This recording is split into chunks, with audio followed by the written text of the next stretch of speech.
Well, good morning, everyone, and welcome to this 12-hour marathon live stream. We've got an exciting day coming up. We've got all four of the leadership candidates joining us for some conversation and time. We've got Heather, Avi, Rob, and Tennille. We also have Leah Gazan, the MP for Winnipeg Centre, coming to talk about her experience and some of the history of her very politically active riding.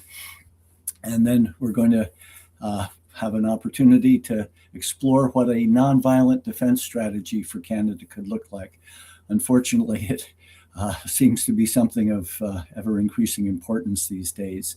We'll also touch on electoral reform, and there are some wonderful artists, musicians, dramatists, and people with interesting stories. And we also have a person coming to share about environmental justice and the threat currently to many of our garden seeds through biotechnology, and then some discussion on the possibility of a public internet service so that our social media platforms could be more in the flavor of the library and information rather than the commercialized situation where you and I end up being the commodities that the big tech companies trade to advertisers. So I think it's going to be an exciting day. I'm delighted that you're joining us. And it's part of our Team Tony campaign that we don't want to be always focused on trying to raise funds. We want to talk about some of the things that we think are really valuable and important to us as a political movement. So hopefully we've got Heather online and can move forward on that. Maybe we don't. I think I'm here. Yay, Heather, you're there. Great to see you. Thanks so much for joining us this morning. How are you doing, Tony? Well, you got a long day ahead of you. It's pretty cold here. I went out to start the tractor to feed a bale of hay in the barnyard for the horses, and so I had to go put the battery charger on it. So my morning got a little busy. How about yourself, Heather? How's your morning started off? You're early. It's early here for sure, and I was in tea this week, so it's even a little bit earlier in my brain. But no, it's great. It's going to be a very, very cold day here. I'm gonna after we have a little bit of a chat, I'm gonna get in my car and drive to Red Deer. I'm gonna meet with some folks there for coffee, and then actually my daughter she's a synchronized swimmer, and so she's going to be swimming in the Western Canadian Championships today. I know. I'm really excited to watch her. That's great. That's great.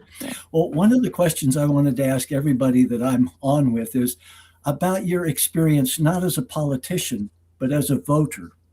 And I wondered how many times when you have voted, have you actually, your vote helped elect somebody in your riding?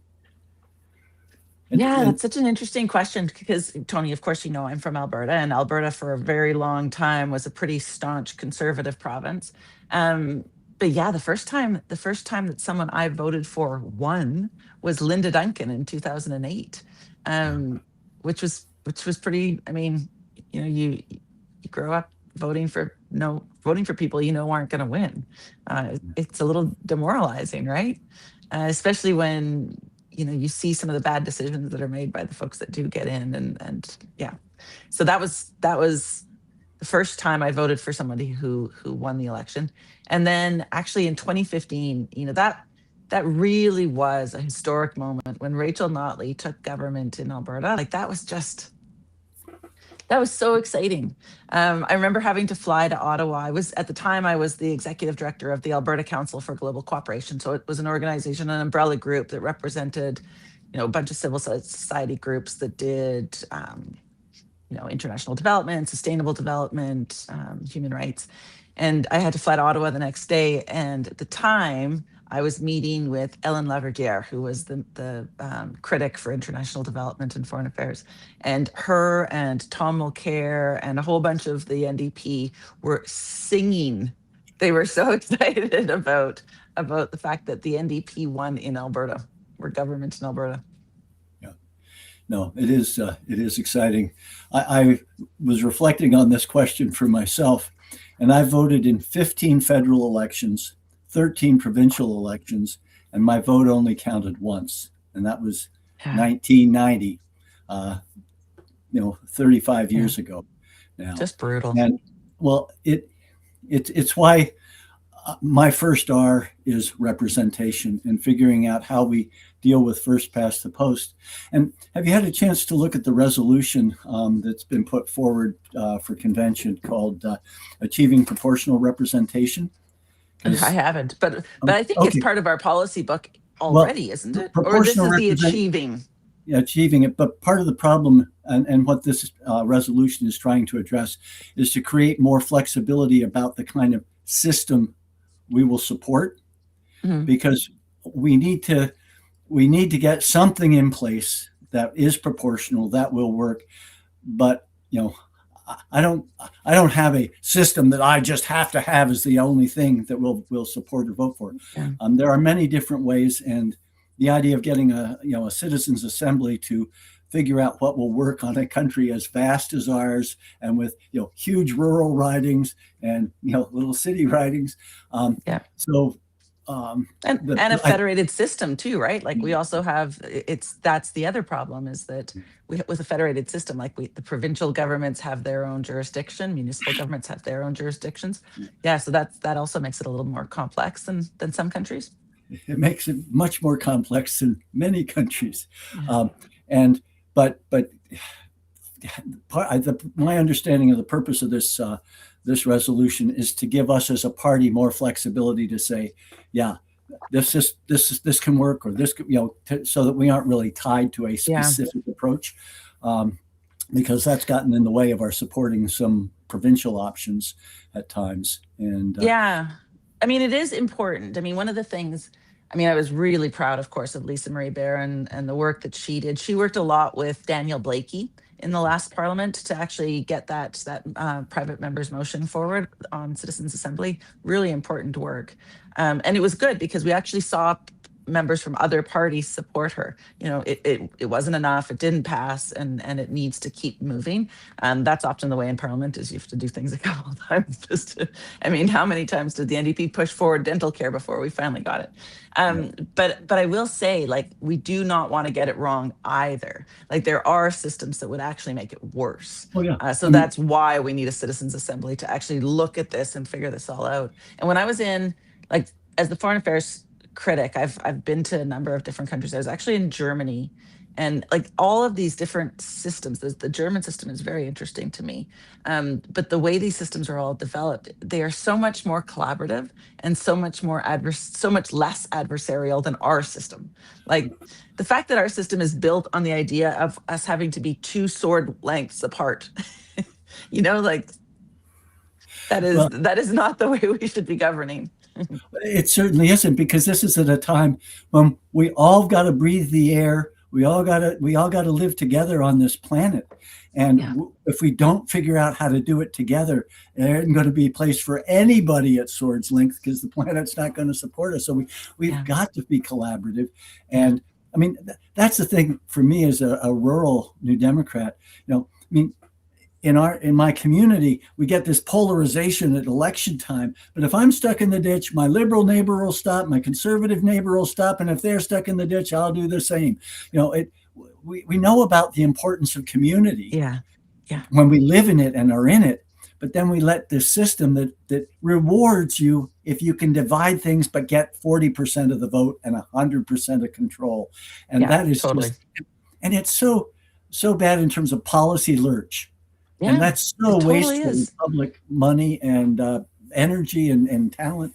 It's a system that was designed before ordinary people got the vote. And it was a system that worked when you had horse and buggies, and it is so outmoded. And you're right, there are worse systems. The single transferable, or the ranked ballot that Justin Trudeau wanted, would have given the Liberals an even greater benefit. And my view is that I want everybody's vote to count every time. My conservative neighbors, my liberal neighbors, my green neighbors, and I want them to count equally, so that we all get the proportion of representation in Parliament. And that's what I was taught democracy was all about. Well, and I was the perfect case for why we need electoral reform in 2019, in between Winnipeg and the Rocky Mountains. So all of Alberta, all of Saskatchewan, they went completely blue. It was all conservative members of parliament, except for me. There's one little dot in urban Edmonton, but 40% of people in those provinces didn't vote for conservatives. Yeah. And that's just so unfair. And you're right, like it's what allows leaders like Pierre Poilievre to thrive, because he just needs to make the far right really, really angry and motivated, same as Danielle Smith. Like, she does the exact same thing here. And you saw it with Jason Kenney. He didn't need Albertans to care. He just needed to keep the right. He didn't get elected out by Albertans. He got elected out by the far right in his party. Yeah. And that's dangerous.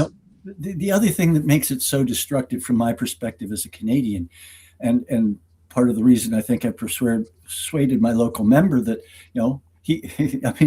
Ben Lobb signed on to the proportional representation thing because, I use campaigns as an educational tool, not just for the electorate, but for my fellows on the stage.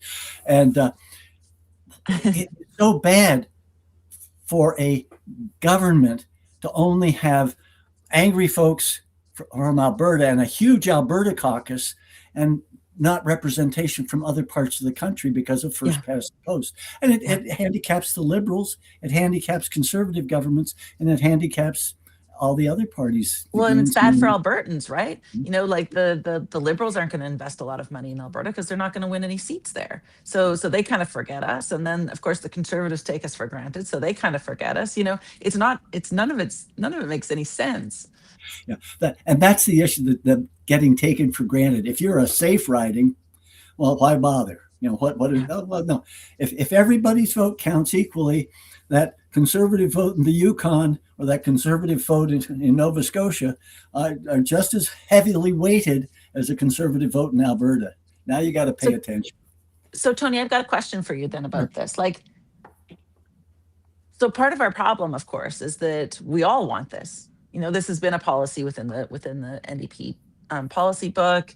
Every one of the 5 leadership candidates wants this. We've put forward motions to have this happen within the House, but ultimately it comes down to making sure one of the 2 main parties that benefit from first past the post makes a change. How do we do that? Well, my suggestion would be, you've heard me saying we need to form a coalition before the election, so that people in my riding think, oh, this coalition might actually have a chance, because at the moment we are written off for the most part. People assume we can't win, and so that's, and I know other people such as yourself have said that's not something you want to do, but if we're not going to do that, what we need to do is say our first priority in this election is to get a citizen assembly on proportional representation that will recommend a proportional system appropriate to Canada,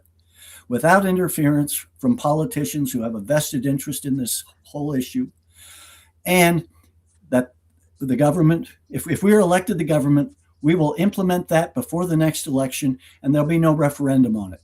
Referendums are the way you kill these things, by saying, oh yeah, we support it, but we'll have a referendum, and then we'll let all the special interests, the elites who don't want this, sabotage it. So use their money to influence. Yeah. We make that clear, and we say, this is, if you elect us to govern, this is the first thing, because this is what we need to be able to do all the other things that need to move our society forward. If we don't get this, we're not going to have, it's not going to happen. And if we're in a minority government, this is our first demand. This is our first demand. And if you don't go to it, we're prepared to go back to the polls, because, this is what people need. You lied to us in 2015, Liberals. You lied to us. We know you lied to us. Everybody who voted for you thinking you were actually going to change the system, know you lied to us. And if you don't do it in a minority situation with us, we're prepared to go back to the polls, because the people are sick and tired of having their votes not count. I think if we went into an election campaign that way, we might be surprised. We might get the several million people who switched over to Justin Trudeau in 2015 because they wanted their vote to count, and then got screwed by Trudeau. The Liberal Party had no intention of, he said it 3,000 or more times during that election, but that was just them lying. And we need to make that really clear. I thought we should run the 2019 election doing that. and that it might have been interesting. But we've got to say this. In holistic management, I'm a certified educator for holistic management, and we talk about identifying the log jam, or others might think of it as the roadblock, to really making progress across your operation.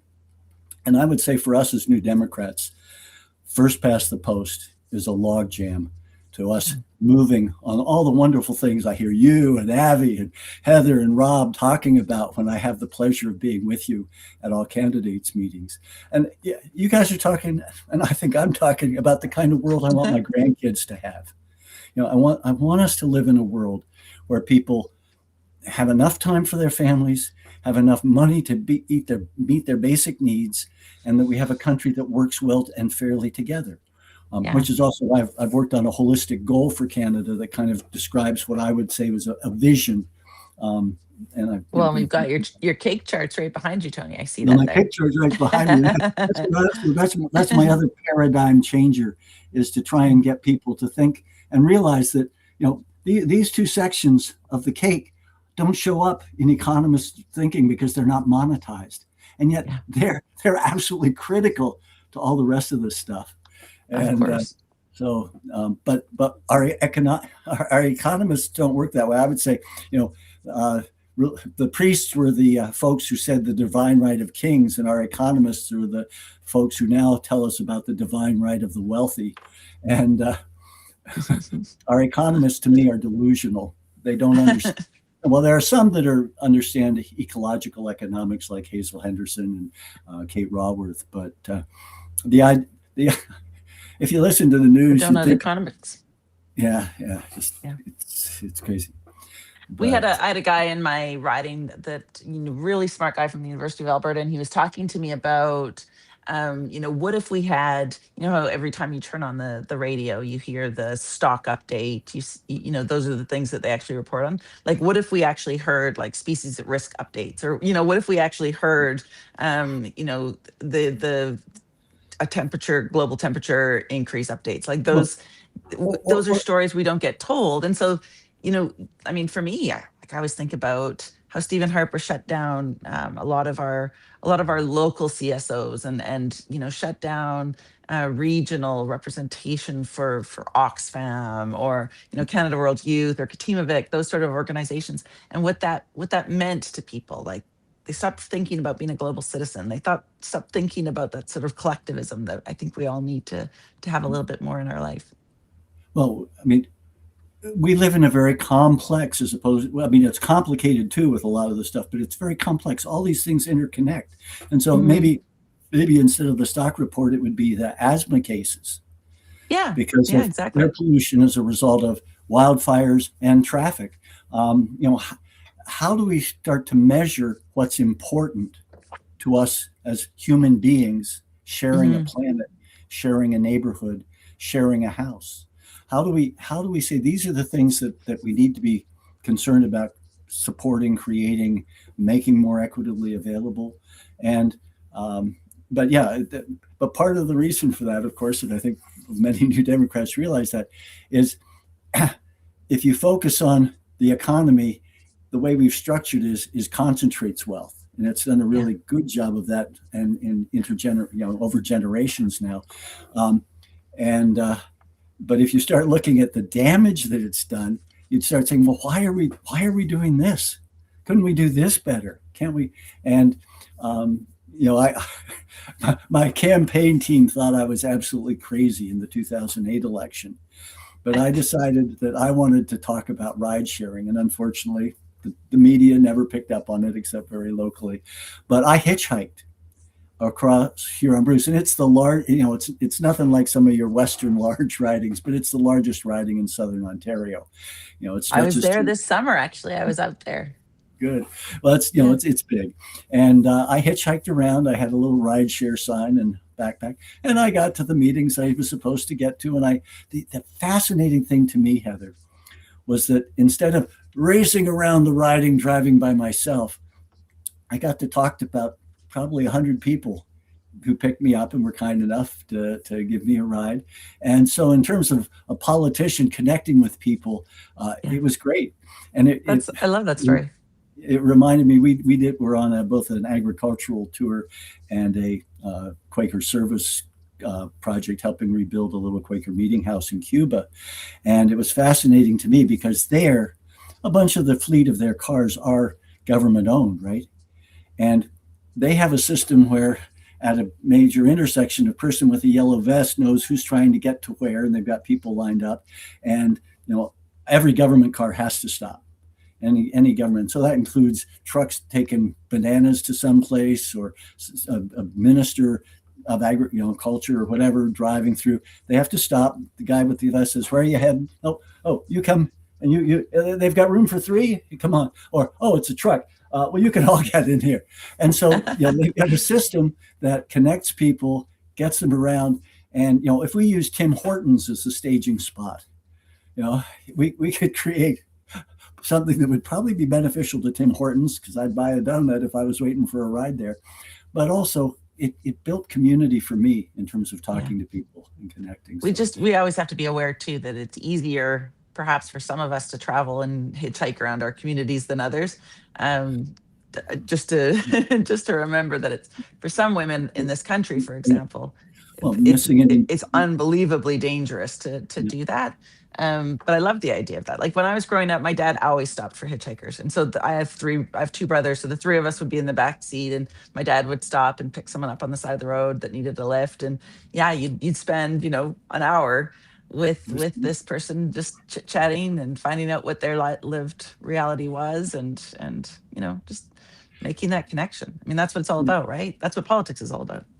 Exactly. And the more we get isolated and think of ourselves as individuals who have to worry about all our own troubles, and but that's what I call the corporate capitalist consumer society does.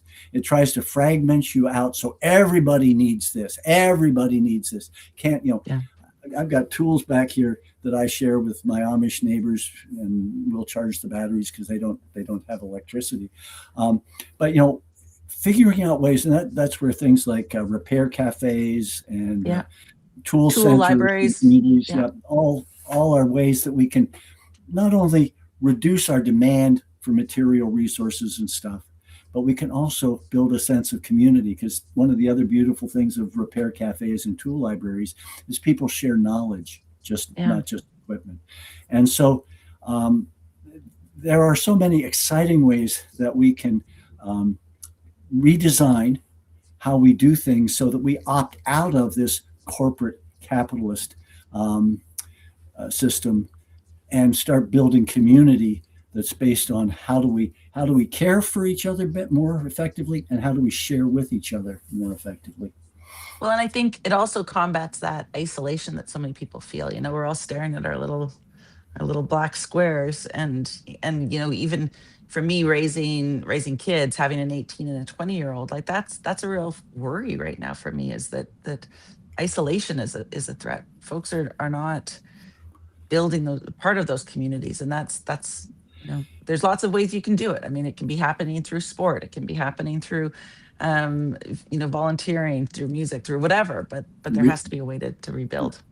Yeah. And as you say, there's so many ways. There's reading clubs and women's groups, men's, there are all sorts of ways. But the internet has connected us in many interesting ways, but you still need flesh and blood relationships on the ground in your community. Because, if I need to borrow a battery charger because mine's dead and my tractor won't start, I need to be able to talk to my neighbor, not call somebody 1,000 miles away who I've gotten to know on the internet and say, "Could you drop me over your battery charger?" It isn't going to happen. Yeah. But that's why real community is so important. And that's why I think as a party have to remember at our riding levels how to rebuild community in our own electoral districts or our own ridings. And so I'd be really interested, Heather, to hear more about how you mentioned you've got a very successful riding. You talked about regional organizers, but tell us more about what happens in your riding that brings people together and helps them have a sense of shared connection, shared commitment, shared hope. So I mean, we've always sort of put that at the center of our campaigns. One of the things that I've always loved about our campaigns, like in 2019 when I first ran, every single day of that campaign, we serve dinner. And so folks that are going to go door knocking, folks that are going to work on the phone banks, folks that are going to, do all those jobs that happen. We have potluck meals, and we all sit down for our meals first, and we share laughs. We all talk, and that was always a big piece of our campaigns. It used to make me laugh. I remember after the 2019 campaign, my mom was like, well, how are all those students that were helping out on the campaign? Like, what are they going to do now? And I was like, well, Mom, they ate before the campaign. Like, they'll eat.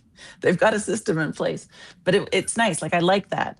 Other things we do during after the 2019 election, of course, like, we went almost immediately into COVID. It was a really strange time to be a member of parliament, but I wanted to keep those connections with all of our candidates, with our riding associations. So we would actually, even with labor unions in Alberta, so we would go into my backyard. I'm lucky enough to have a pretty big backyard, and we would sit chairs around that would be, distant the way that we had to sit. And I'd package individual portions of food for everyone, but we would sit out in the backyard and talk, because I think that was another way that we could bring people together. And even now, we have a regional organizer that works all year round in Alberta. During the campaigns, we had a comms person for Alberta that was out of our campaign, that would answer questions for all of the different campaigns. We have WhatsApp chat groups.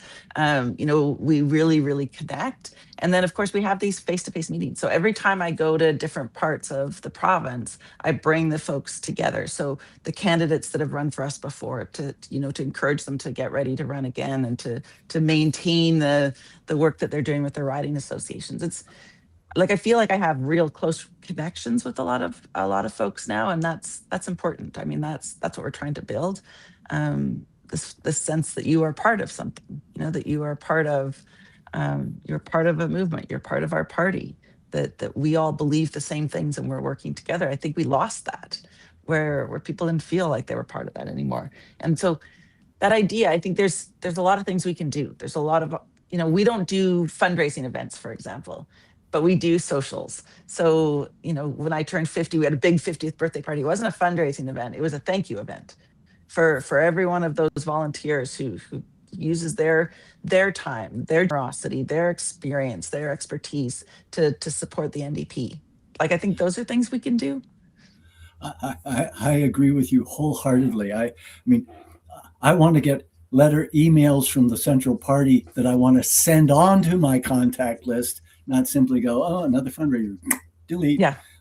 Yeah. And that's what we have to do. But you also have to build that foundational supportive connection. Do you have a write-up on these things? Do you have something written that can be shared? Because we did a strengthening and building riding association workshops recently, and had good interest across, and we're going to do another one on the 28th of February. And we're starting to collect resources that people have created, so that we can share them across, so that, man, that sounds lovely, what you're describing. And as a farmer, I'm delighted of potlucks. I like to eat, I like to grow food. And I think sharing food is one of the most basic human practices, over, 100,000 or a million years of human evolution. Sharing food is what gets us through the hard times. And we're in hard times now. So potlucks are such a wonderful thing. And, if you're doing a spaghetti dinner or a potluck, have a couple extra loaves of bread and a couple of jars of jam and honey. Don't bring peanut butter because of allergies. I understand now. But, have enough so you say, if all you can bring is your company, come anyway, because we'll have come anyway, because we've got stuff. We want everybody. We want, don't feel you have to make something special or expensive. Just bring what you can. And if you can't bring anything, because we know times are tough, we'll have food here for you. What a way to build a community, Yeah. Well, I mean, I was thinking, speaking of honey, like, I've been reflecting, Tony, when we went to that very first debate and you brought all of us that apple butter from the apples that you actually grew. I was kind of thinking, I've got to come up with a good thing to bring you folks from Alberta. I've got to decide what I'm going to bring to the next debate, so that you guys can get a little taste of the Alberta culture and spirit. Well, I love that. And I'm working on something for the Vancouver debate as well. In addition to which, I am hoping to ride share my way to and from Vancouver or at least share my. I checked into the train, and I was told that by people who've used it is, sometimes it can be 24 hours late, and the trip I was hoping to take would get me there the morning of the debate. So we're trying to figure this out, and so I see there's a thing in the screen now if anyone's interested. But it, I know it would take time, but as I say, my feeling that we have to think about the regenerative side of how we do things and the redesign. And so anyway, we'll see. I may show up 2 days late because my rideshare ran into a snowstorm, and we're now in the Rockies in a snowbank. But anyway, you can do the debate from the train if you needed to. Anyway, well, thanks so much for joining us, Heather. It's been a pleasure. Oh, that was great. And, yeah. It's may you enjoy your coffee, and may you enjoy watching your daughter hopefully win some swimming things there. That'd be great. Yeah. Tony, it's been such a delight, and it's such a gift to be on this race with you, to be on this journey. I really appreciate it. Thank you. Take care, Heather. Talk to you later. Will do. Thanks so much for joining us, Heather. Have a good rest of your day. See you later. Enjoy it. This is a long day for you guys. Good luck. Thanks. Bye. Okay. And then Lucy, Lucy was here, and now Lucy is gone. So while we wait for Lucy to rejoin, if Tony, do you want to talk about, okay, never mind. Here we are. Here's Lucy. Do you want to introduce Lucy, Tony? Sure. Well, CBAN, the Canadian Biotechnology Action Network, has been of concern, has been a supporter and of value to those of us in the regenerative and ecological agriculture movement.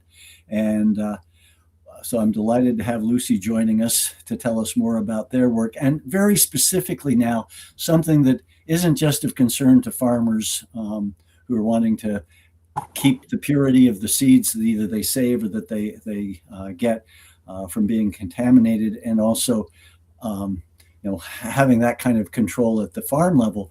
But there's now a move to put biotech seeds into the garden, the home garden, the personal food system that so many people rely on. And so I'm looking forward to learning more about this from Lucy, because with this campaign, I haven't been able to keep on top of everything that's happening in the world out there. But it's certainly one of those places where, and Lucy can tell us in more detail, the links between corporate agricultural interests, corporate pharmaceutical and health interests all have a rather ugly intersection in terms of who's making decisions and what they're directing them towards. So, Lucy, I see you're here, so let us get you in here. Hi, Tony. It's good to see you. Thank you for having me join you today. Well, pleasure to do that. And I'll hand it over to you, and if I think of questions, I'll pop them in. Well, it's amazing that you raise this issue of having trouble keeping up, or that there's always something new to find out about. And this is absolutely the case with the issue of genetic engineering, where so many new things happen. And our job at the Canadian Biotechnology Action Network is to monitor the issue and work with the organizations across the country that are our members, but also other allies. So just so folks know, so CBAN is a network of 14 organizations. It includes farmer associations. Tony knows this well from his work at the National Farmers Union. And it also involves environmental groups and social justice groups and coalitions of grassroots groups. Because of course, there's as long as genetic engineering has been an issue, there's been debate, controversy, and concerns. So we monitor the issue of genetic engineering in food and farming. And as you say, there is this new context where companies want to introduce genetically engineered fruits and vegetables and the seeds for home gardeners, really for the first time. And I'm happy to describe that situation. And the latest update is just from yesterday, that Health Canada has approved the first gene-edited pig for human consumption. So there is a lot to talk about. And the problem, of course, is that federal policy and regulation has not kept up, is not responsive to the public, including this issue that there is no mandatory labeling of any of these foods. Okay. Well, why don't you take us through the area of the vegetable seeds and the fruit, and what are this? I mean, I've been around food and agriculture for a long time, and we're always told that this latest invention is just going to be the cat's meow. It's going to, like it's just amazing and wonderful and miraculous, and we got to spend more money for it, and it means there's greater corporate control over things. But it's what we got to go. I mean, when I was at university, we were no longer supposed to think of ourselves as farmers. We were supposed to think of ourselves as agricultural business, agribusinessmen, or maybe there was even an agribusiness woman in there. But it was this whole thing that you've got to be really focused on. Well, I did some thinking about it, and I was looking at ads in those days. And if you spent $1 on this input, it would get you $4 in return. But I was at University of Guelph for a year as a transfer student, picking up on some stuff, and I started looking at the research. And they put in $1 of this input, but in their control process, they'd spent $5 or $6. So in fact, it wasn't gaining you $4 for one. In fact, you were maybe spending $5 or $6 on their system to get the results that were supposedly so great. So to me, it is often just smoke and mirrors. And the benefits, I think, accrue to the people who are marketing this stuff.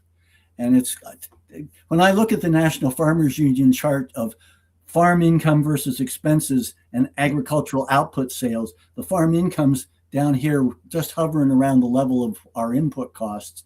And the people who are making the money out of the system are the people who are selling all those inputs, and which includes credit, but all, fertilizer, chemicals, pesticides, fungicides, herbicides, particularly now, of course, with Roundup Ready corn. So what are these new miracle things supposed to do for me as a home gardener who likes ripe tomatoes, likes sweet carrots? We've already got all that stuff. And we can even say, some of us can save our own seeds. My wife saves seeds that she sells to some of the little seed companies, working for them.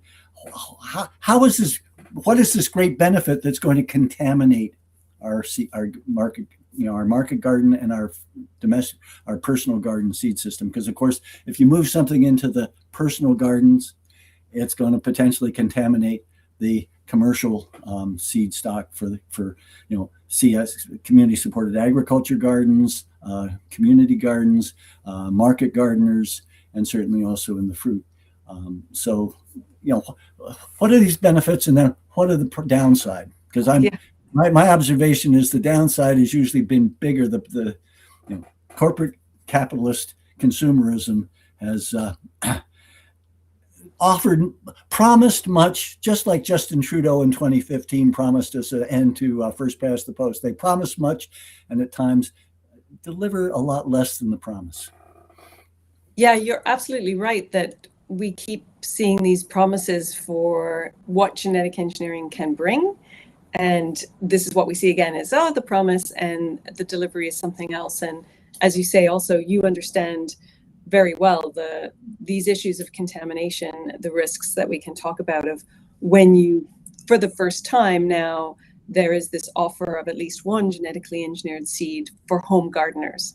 Until now, genetic engineering has really been just about corn, canola, and soy, the big commodity crops that end up in processed food ingredients.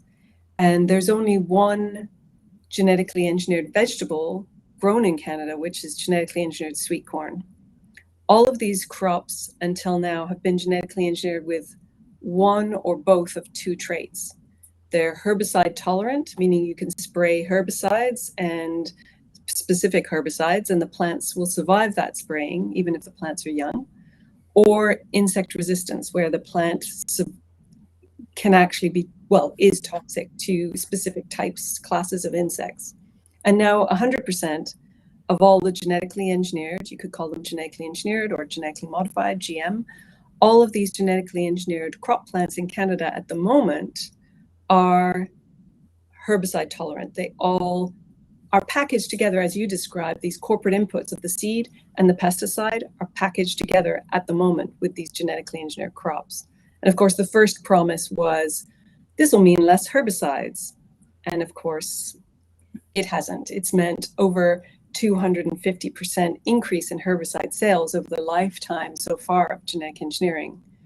But the new promise is an old promise, which is increased nutrition. And the technology has always had its limitations. And this is so interesting now that we have this genetically engineered purple tomato seed.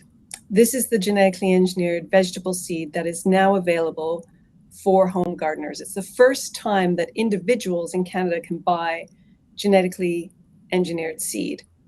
And its trademark name is the purple tomato. But of course, there's already purple tomatoes.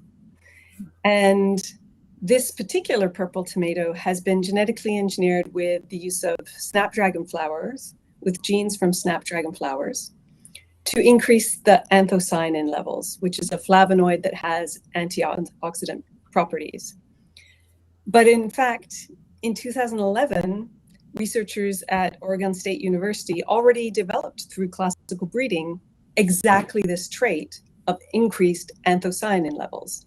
So we eat anthocyanins, high anthocyanins in other purple foods like eggplant.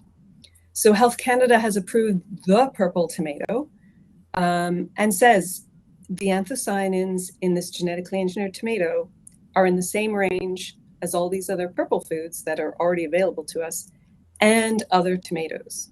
So there's nothing new here except the PR, except the public relations and the fact that it's genetically modified, which means that the new gene sequence that includes these snapdragon genes is corporate property, it's patented. And what's also new is now individual Canadians can buy this genetically engineered seed, can access this patented gene sequence, plant it in their garden. And are they aware of what this seed is? Are they aware that it's genetically engineered? Do they know what it means that they have patented seed essentially in their garden? And do they know anything about the risk to, or the potential risk to neighboring farmers or the seed system as a whole? So this promise of nutritional benefits is the new frontier for corporate promise around genetic engineering. And it's going to increase with the new techniques of gene editing, which are genetically engineered techniques. And because there's these other promises of increased flavor. So if companies are going to become involved in fruits and vegetables with genetic engineering, these are the types of promises we can expect. Increased flavor, increased nutrition. Well, as you know, and probably everyone watching will agree, we already have access to all kinds of beautiful flavors and nutrition. Our food system is full of diversity, and when we access that diversity, we have what we need. Here we have this promise of recreating diversity somehow, or providing us with a mix and match of genes that's totally unnecessary. This is a really, strong example of how unnecessary genetic engineering is. Well, it's also, I've got my cake chart here that talks about nature and the family and community, the public sector and the private sector. It's a case of a few people who will hope to get really wealthy in the private sector, trying to come down here and interfere with what nature's been doing in terms of selection and breeding and creating diversity for hundreds of millions of years. And to me, it is also a very arrogant and we're going to get to play God with the genome. And given what we've done to the climate, I'm not sure I want us playing God with the genome, because as a farmer, I know there is stuff we don't understand and there's stuff we don't control, but there's certainly stuff we can screw up. And we've screwed up the climate by our arrogance and assumptions about what we can do. And we have the potential to screw up our genetics with what we're doing in I think maybe more than potential, we are already screwing up the genetics and creating systems that are going to interact complexly and in ways that we have no idea. So we, as human beings, we can have an impact, but we don't have control. And if we start to think that we can control this, the best way we can control this is to say, there are things we really should not be doing unless we can be absolutely sure that they're not going to make things worse or create big problems down the road. And maybe that takes us into the area of ecological justice around these things and that. And maybe you could tell us a bit about what CBAN does in that area. Because to me, this layer cake is a very important paradigm changer in understanding where we fit and what's really important. And nature comes first, and nature bats last when it comes to farming or our existence as a species on the planet. And if we are too arrogant and too inconsiderate and too smart and real unthinking in how we proceed, we are in big trouble, I think, already, but we can make things worse yet. Yeah, genetic engineering provides a lot of opportunity to make things a lot worse. Absolutely. And yeah, it is this agenda for control, to make money, for profit making, and the use of a science to claim control, to claim the ability to control. So the technology is not mature. We don't understand how genomes work. We don't understand all the relationships. We don't understand when companies can make a plant or animal with a new trait, they can successfully make that new trait happen, but they can also make a lot of unintended effects. This is the nature of genetic engineering. We are intervening in the genome in ways that we don't understand. And the Canadian government, the federal government policy is more hands-off now around even regulation and scrutiny. But the end goal here, or the end game, is to take control, to claim control, however falsely, over these organisms, which, as you say, are inputs in our agricultural system. It's part of controlling all of the aspects of farming to make money. And this is creating dependency to make money. It's just...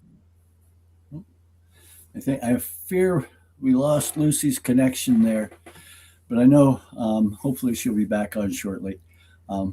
But here, I'm bringing Lucy back on. Lucy's internet cut out. Hold on 1 second. Hi, Lucy, you're back. All Great, right. Thank you. Okay, yeah, we'll get Keith out. Yeah.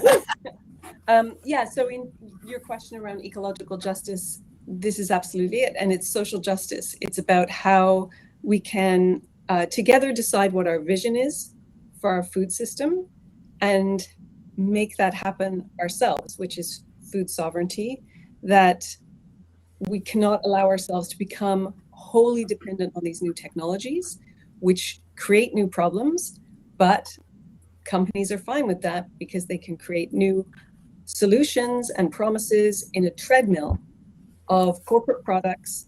And this is why we need labeling, because we need to know what technologies are embedded in our food system so we have a choice. At the very basic, that would be, at this point, a demand that people understand. Well, yes, we need transparency, but more than this, we need democratic decision-making over which technologies we want to use, why, and how. Well, Lucy, I mean, your sign there brings to mind the first R in our campaign. We talk about representation, regeneration, redistribution, and redesign.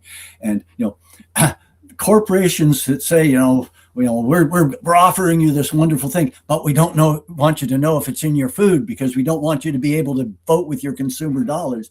What kind of bullshit is this, right? To me, if you think your product is so good and you've got the corporate capacity to advertise it up your wazoo, why don't you want to label it if it's such a wonderful marketing strategy?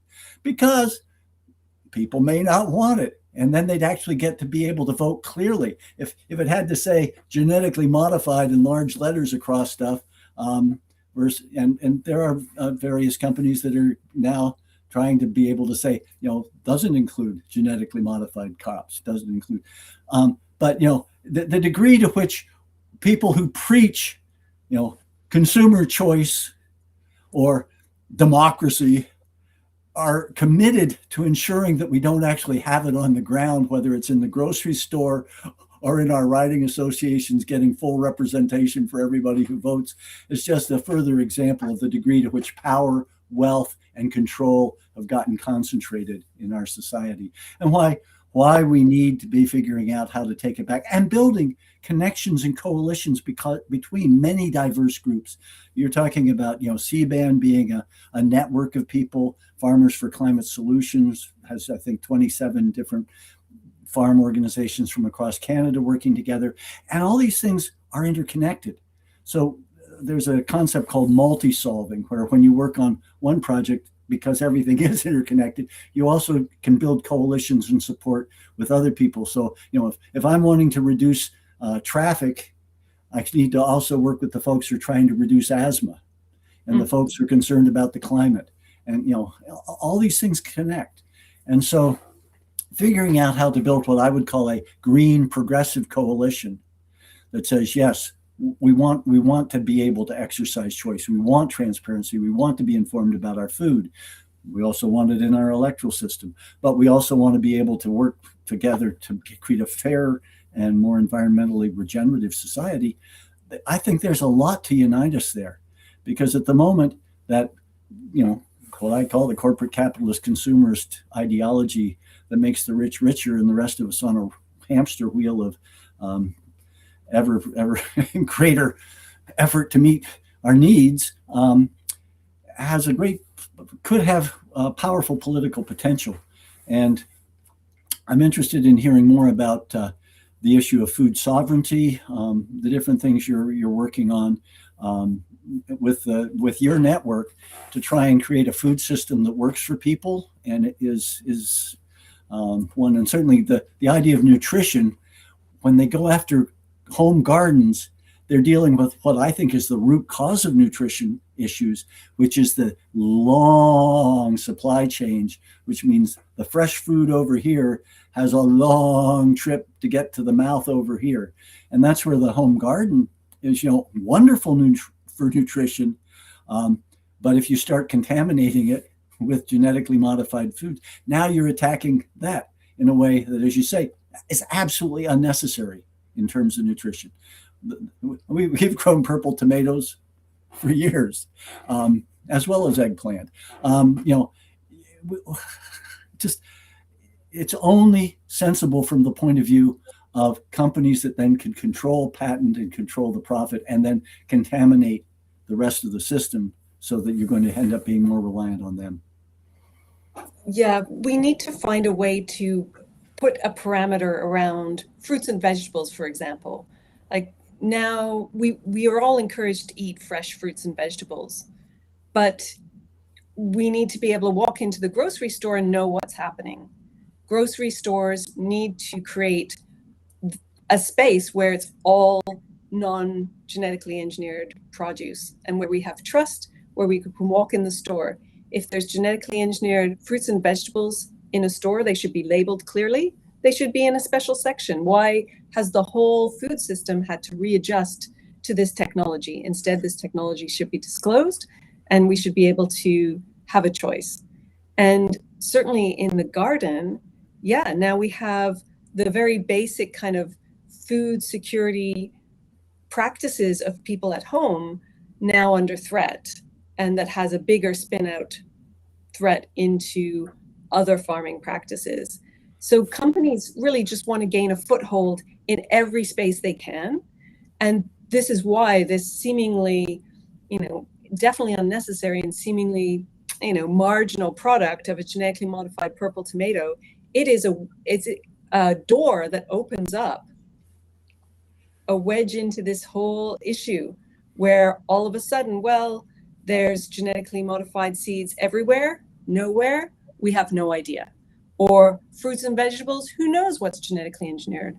And this is the policy now around the new gene editing techniques. These are the CRISPR, which many people have heard about. The new genetic engineering techniques of gene editing will be the next wave of fruits and vegetables that are genetically engineered that won't be regulated by the federal government, and we're not going to know where they are. So now's the time to agitate for mandatory labeling and transparency, at the very least, to get a foothold on regulation. So we do have a new action online at cban.ca/label GMOs. And people can take that action if they're concerned about a lack of transparency in the grocery store. But we also have a campaign around awareness around GM fruits and vegetables and garden seeds to try and make sure that if there's going to be this whole new wave of genetically engineered foods, then perhaps Canadians could finally have the information and some decision-making ability around the use of the technology and certainly what foods they're going to buy and feed to their family. Well, thank you, Lucy. That I think is very helpful. Is there anything, we're going to try and finish up a couple minutes before the turn of the hour. So is there anything else you'd like people to know about CBAN or how they can get involved? Well, every action matters. And we monitor this issue to make sure that we provide people with suggestions around action that are strategic. So if people can go to cban.ca, so that's CBAN for the Canadian Biotechnology Action Network.ca. At the bottom of our website, people can sign up for an e-newsletter to get the latest updates and actions. And we're committed to accountability and transparency on this issue. And is it the sort of thing that somebody going into their grocery store and going to the produce manager and saying, I'm really concerned, I hear that this could be coming, and I want to make sure first that your company registers that you're not interested in this if possible, and also if you do, I really want it labeled so I know what's going on. Is that also the kind of useful thing that people could do? That is useful, but we also find that kind of conversation doesn't necessarily get to the head office. And so on our website, we do have contacts where people can write to the head office of the retail chains. They do pay attention to consumer letters. So certainly, really, if people want to take an action that matters, they just need to shoot off an email to the grocery chain they go to the head office. It really does matter. If they say they don't want genetically modified fruits and vegetables, that will make a difference. Well, Lucy, on that, let's draw this to a close. Thank you so much for joining us today. It's been really helpful. Take care. Thank you, Tony. Okay, where's Keith? There's Keith. Hey, here I am. So before our next guest, we're going to do a little bit of a fundraising ask because after all, that is one of the reasons why we're here today, is to get Tony here on the ballot. We're at the last installment now, and meaning if we're able to raise the amount we need for the next installment, that gets Tony on the ballot for sure. And that's why we're here. So let's talk a bit about fundraising. First, I'm happy to announce for the next two segments, we have someone generously matching donations up to $17.75 because now the limit goes up by $25 in the new year. So I'm going to go ahead and I'm just going to put up the button here. And you'll be seeing me put this up a little bit more.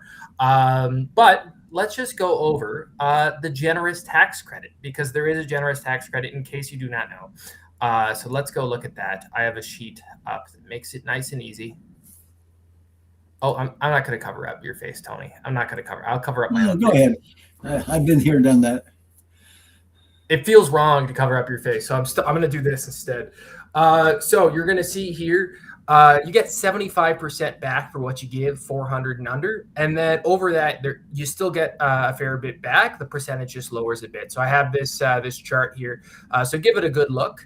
So a good example is $100. You're getting $75 back come tax time, not this tax time, but tax time in 2027. But keep in mind that only applies if you are paying income tax. If you're not paying income tax, you are not eligible for it, unfortunately. So do what works best for you. But yeah, keep in mind the next in these next two segments, any donation that happens, it's going to get matched by our anonymous donor up to $17.75. They're only going to give up to the max. Obviously, they're not going to break the law. So yeah, that's that. And we are still waiting for our next guest to arrive. While that happens, Tony, anything you'd like to say? Well, I'm looking forward to talking with Avi Lewis. I've known of Avi for some times, and on our farm, we actually have his aunt, Wendy Hughes, as one of our customers.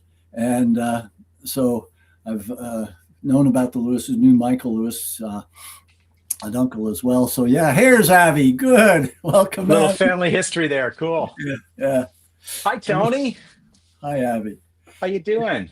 Well, as I told Heather, the tractor wouldn't start this morning, so I had to go get the battery charger and make sure that the heater was plugged in, and then I was able to get the bale moved to the barnyard for the horses and the bull before rushing up for this. Before coming to the Zoom, yeah. I think you're the only one with those chores before an online webinar.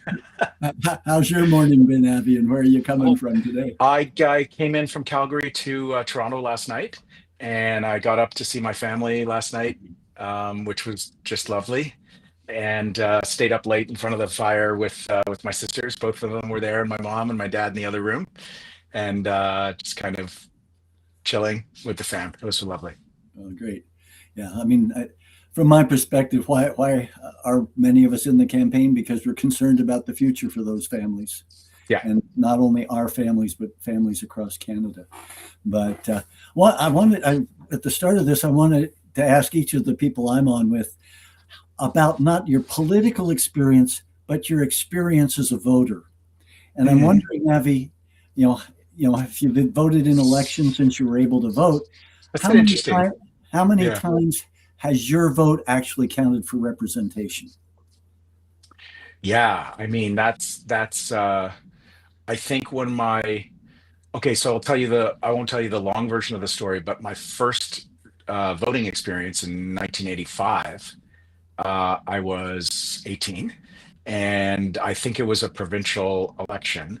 85. And it was Bob Ray. And I felt, as an 18-year-old fiery, rebellious spirit, that the NDP had gone too far to the center, and I didn't vote in my first election. I reserved my vote as like a protest against the NDP being too centrist in 1985, Tony. And later, when it turned out Bob Ray was actually a liberal, it made more sense to me. But I think it's significant because the brokenness of our first past the post system meant that my only choice in the very first, like your first time voting, it should be an exciting thing. Your first time participating. And I felt in that first experience that I didn't have an option that represented what I believed as a political being. And so I had a disappointing, alienating moment with my first vote. And that's it. And then there have been various times when I've lived in a riding where there was a candidate that I was excited about who had a chance of winning. I've always voted my conscience. I've never voted strategically, not even once. Because it just personally, I don't judge people for doing it. I understand why they do it, but I've never been able to do it. So I voted for candidates with varying degrees of excitement, but I've, been in the grind and conflict like most Canadians, most elections of my life. But have you had some elections where the person you voted for did win? Whoop, lost Abby. Okay. Well, Hey, Tony, we'll wait for him. While we're waiting for Abby to come back, I'll tell you I've been very interested in his electric bus proposal, and I want to talk to him about electric mini buses for a rural transportation system, and particularly the concept like the Dodge Caravan, which we had for some years, which was a stow and go system where you could just tuck the seats down into the floor and bring them back up. So when we were farming, and we used to use the pickup truck to do our meat deliveries to Wendy's aunt in Toronto, I would take down meat when I would go to our provincial council, the Ontario Provincial Council, and sell chickens and beef and pork to my customers in Toronto and to some of the folks who were also coming to the council meeting. But we ended up getting the stow and go, and it was so much more convenient than the pickup truck because it had two side doors and a back hatch, and we could lay the seats down so we could use it as a cargo vehicle, do a meat delivery to Toronto, and if I needed to give somebody a ride back from the council meeting, could tilt the seats up. So from my point of view as a rural person, hoping we can get a more effective public transportation system in rural areas, of an electric vehicle like that, where you could have the seats up, pick up people going to town to go to jobs and health, meeting with the doctor or a hospital visit or going grocery shopping, and then put the seats down, pick up cargo, take it back out. Here's some parts from the store for this farm that needs some parts for their tractor. Here's some groceries for somebody who shut in and has ordered their, and then later on, put the seats back up or leave the seats down, take stuff into town and bring people back out with the seats up, would create, I think, a much more efficient and effective transportation system. So hopefully Lavi will get back and I'll be able to talk to him about that. But it's one thing I'll say about the campaign has been it's been a real pleasure for me as one of the candidates to get to hear the enthusiasm, energy, and ideas of the other candidates. At one of our early all candidates meetings, one of the people I was with the riding association said, wouldn't it be great if we could have all of these people, our leader, working together? And I got thinking, wouldn't it be wonderful if through collaboration and cooperation, we could each work in areas where we have strengths, where we could help build the party more effectively at the grassroots level and from the ground up. And then, maybe have one person be the spokesperson in Parliament, but the others working to build that base. Because I realized, after the 1990 NDP win in Ontario in that provincial election, is you have to have a strong foundational base across the province or across the country to keep a hold of government, because there are very powerful forces that will be whittling away at you, and in the news, in the media, and behind the scenes. And I remember when we had the NDP government provincially from 1990 to 95, and I was running federally in 93, and I would have people come up to me and say, I think the NDP is doing okay. I think they're doing a pretty good job. But they thought they were the only person who believed that because of the way the stories were in the media. And so the need to be able to tell a different story at the grassroots through our riding associations, and the kind of community building and connection that Heather was talking about in our earlier session is certainly a part of it. But since Abby's not here, I will say I have been really impressed with his energy, his enthusiasm, his ideas, and have enjoyed getting to meet this cousin I've heard about, it, this nephew I've heard about for many years, and also, of course, some of the stuff he has produced. So I'm not quite sure what's happening here. I'm trying to figure it out. I think he's had some Wi-Fi issues, is my guess. And hopefully he'll be able to join us back. But if he is having internet issues, then who knows? So let just me fill in the time, and then if he comes back in, I'll just throw him in. Well, I'll talk about the question I was also going to ask him that I mentioned to Heather, which is the resolution achieving proportional representation. some new Democrats who have also been active in Fair Vote Canada have been working on for some time, and we, you know, they've done a bunch of work on this. They've circulated it to the various riding associations and that, and basically what it does, they've got both a letter explaining. Hey, what happened there? Pardon? I was in the waiting room. Sorry. Can you hear me, Tony? Yes, I can hear you, and I got can bounced see you. off. What happened? Was it your, I know your farm internet can be a little wonky, but was it mine or yours? I'm actually using a hotspot. Okay. I think somehow we lost you, but okay. Anyway, I've been sitting in the waiting room trying to find you. no, when Keith was looking for you. Okay. Okay. You were good. asking me if I'd ever got to vote for anyone who actually won, and I did live in Parkdale High Park in Toronto in the 2000s, and I got to vote for Peggy Nash a couple of times when she won, and I think she's a great Canadian, and I was proud to do so. But that's like a couple of times in my life. Well, you're doing better than I am, friend, because I've voted 15 times federally, 13 times provincially, and only in the 1990 election did my vote count. And so that's why, and I was so pleased to hear you say, Avi, that proportional representation would be top of your list in a minority government. Because I think in terms of strategy, I think saying that, you know, and in any upcoming elections, you know, proportional representation is our first thing we'll do as a government, and it'll be our first demand in a minority situation. We lost you again. This is terrible. Maybe you need to go on a phone hotspot.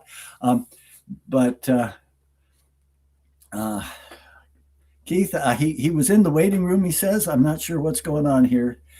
These are marvelous technologies when they work, and they're challenging technologies when they don't. Many of you probably aren't old enough to remember when PowerPoints first came in, but I used to hate going to seminars where for the first, you know, if it was an hour-long thing, for the first half hour, the person presenting was up at the front going, "It worked at home," and fiddling with the computer. "It worked at home." So hopefully we'll get Abby back. Anyway, friends, if you are interested, the Achieving Proportional Representation, I'm not sure I'll be able to put the link. Abby's sending us a text saying he's still here. So I'm not quite sure what's going on, but if I believe if you Google Achieving Proportional Representation, you might get it, or let me pull up the link and see if I can get it up here. You'll have to give me a minute because I better slow down and do this slowly. When I'm rushing too much, it can be a bit of a challenge. So yeah.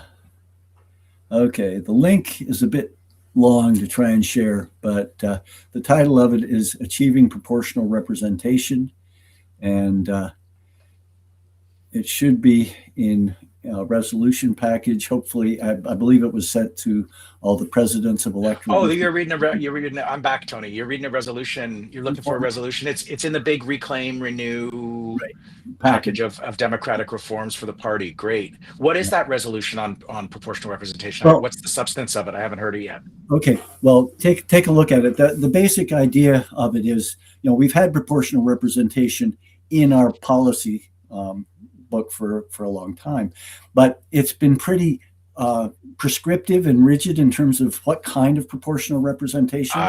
And so this one is trying to create a little more flexibility and looking at, you know, well, if you want, I can certainly read the resolution part. So the resolution. You got it handy there? Yeah, I'd love to hear it. Right here. Peter Julian sent me the whole package like 2 days ago, I think, and I still haven't got to it. Okay. It says, therefore be it resolved that section 5.2A and 5.2 be amended as follows. 5.2, New Democrats believe in A, replacing Canada's first past the post voting system with a proportional representation voting system.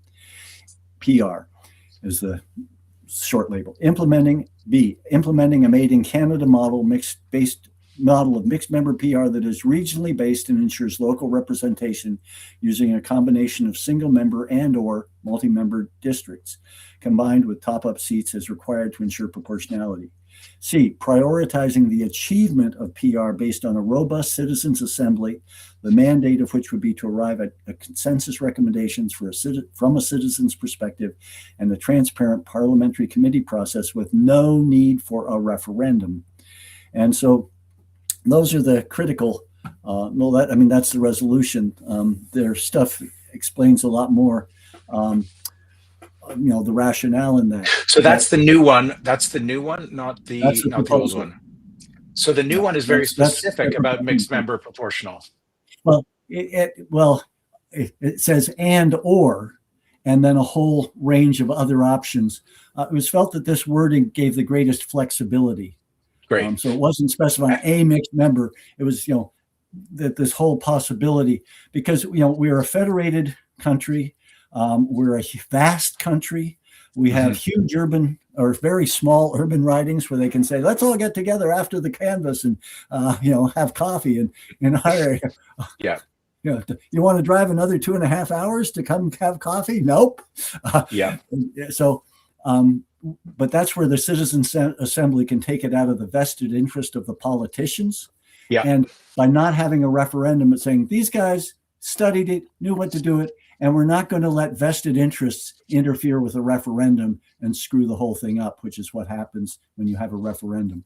So the idea is to give us a much stronger position from which to move a citizens' assembly forward and then move based on what the people in a citizens' assembly decide to give it as an option or give it as the process by which the people across Canada can vote.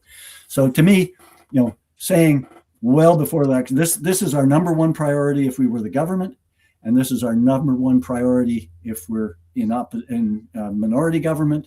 And if you won't play with us on this, we'll go back to the polls, because people need to know that their vote counts every election, that their neighbors' vote counts every election, and that they're going to be represented fairly in Parliament.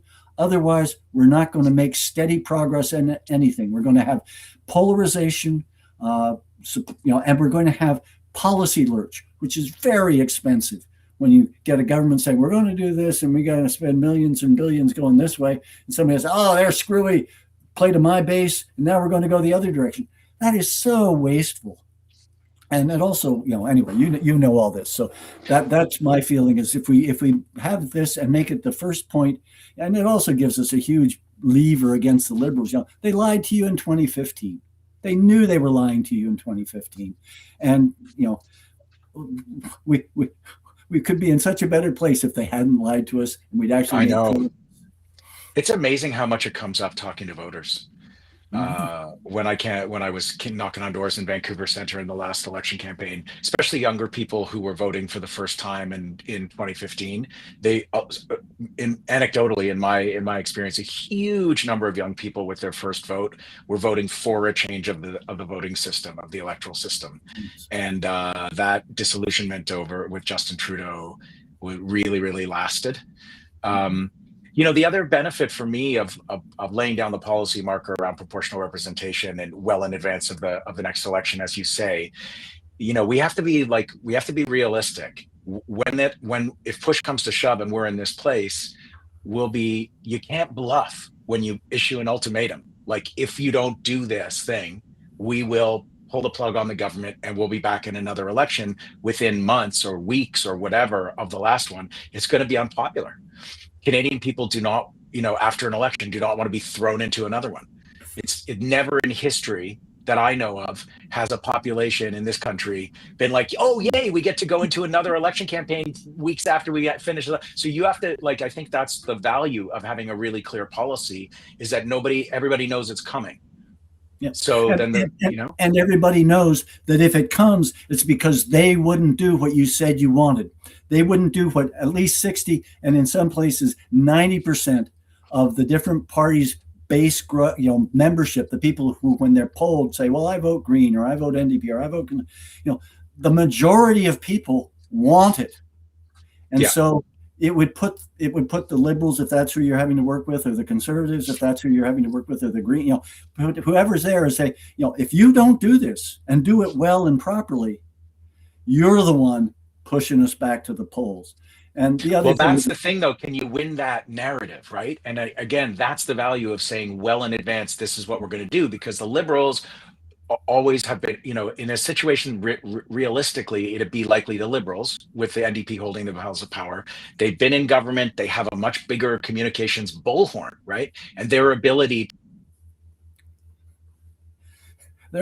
to knock Avi Lewis off this live stream is just horrendous. I would like to apologize to viewers. I don't quite know what's going on. Avi, I want to say very much apologies for this. Oh, it's okay. I totally get it. I can't. Oh, good. It's all good. It introduces an extra little drama in the conversation. You never know when. Anyway, the libs. I was just saying the libs always have this bigger megaphone, and so we need to make this message really clear for a while, so that everybody knows where we stand. And I really like that aspect of the resolution, and I think we agree on this one big time. Yeah. Well, but before we lose you again, I wanted to talk about electric buses, because I want to put an idea out there for you. I don't know what size buses the factory was making, but I want some minivans, some electric minivans, modeled on the Dodge Caravan Stow and Go. Which that's very specific, Tony. Well, modeled on the principle, which is it had seats that folded down into the bottom, so it could be a cargo van going one direction, or it could be a cargo and people van, because it had two sets of fold down seats, the back seat and the middle seats all folded down. And we found it incredibly useful for us on the farm. We used to use a pickup truck to do deliveries, but with this, I could do deliveries into Toronto with the seats folded down, and then I could fold them back up and give somebody a ride home. And thinking about it from a rural transportation network perspective, electric cargo and passenger van near where the wind generators are on our community, being charged, local kid driving people into work with the seats up, picking up parts for the farm place over here, picking up groceries for a shut-in over here, picking up stuff, bringing back cargo to the community, then maybe taking some cargo in, and then picking up people from their hospital appointments or their jobs and bringing them home. We could create something that created employment, reduced traffic, and was multitasking, multi-service vehicles. So when you're talking to people about let's design a Canadian one that has really good winter ice and snow handling. Yes. Maybe it's got to be a 4-wheel drive van. It was a front wheel, but let's design something appropriate to Canada's distances, climate, and transportation needs, rural as well as urban, and as well as interurban. So I love that. Hearing your enthusiasm for electric vehicles, I wanted to share that thought with you. I really appreciate that, Tony. And it's absolutely front of mind for me. So Naomi and I moved out to coastal British Columbia for the first time in 2005. And bought a place on the Sunshine Coast of British Columbia, and so most of the last 20 years we've lived in a rural community, and we have a situation on the Sunshine Coast where there's basically one highway. You take a ferry from Horseshoe Bay in West Vancouver, and there's one highway that goes up to the next ferry that goes up to the upper part of the Sunshine Coast where Tennille's riding is in Powell River. Tennille's is a weird riding because it's Powell River on the mainland side and it's North Island on the island side, and they've got the Salish Sea in between. In the riding where I first ran, there's the Howe Sound or Akatslam between West Vancouver and the bottom of the Sunshine Coast. So, but our community is 70 kilometers of highway, and some people live on the mountain side and some people live on the ocean side, but there's all these roads that go off the arterial. So there is a public bus. There's not enough of them. You have to wait a really, really long time. There aren't proper bus shelters, and they take you from town to town.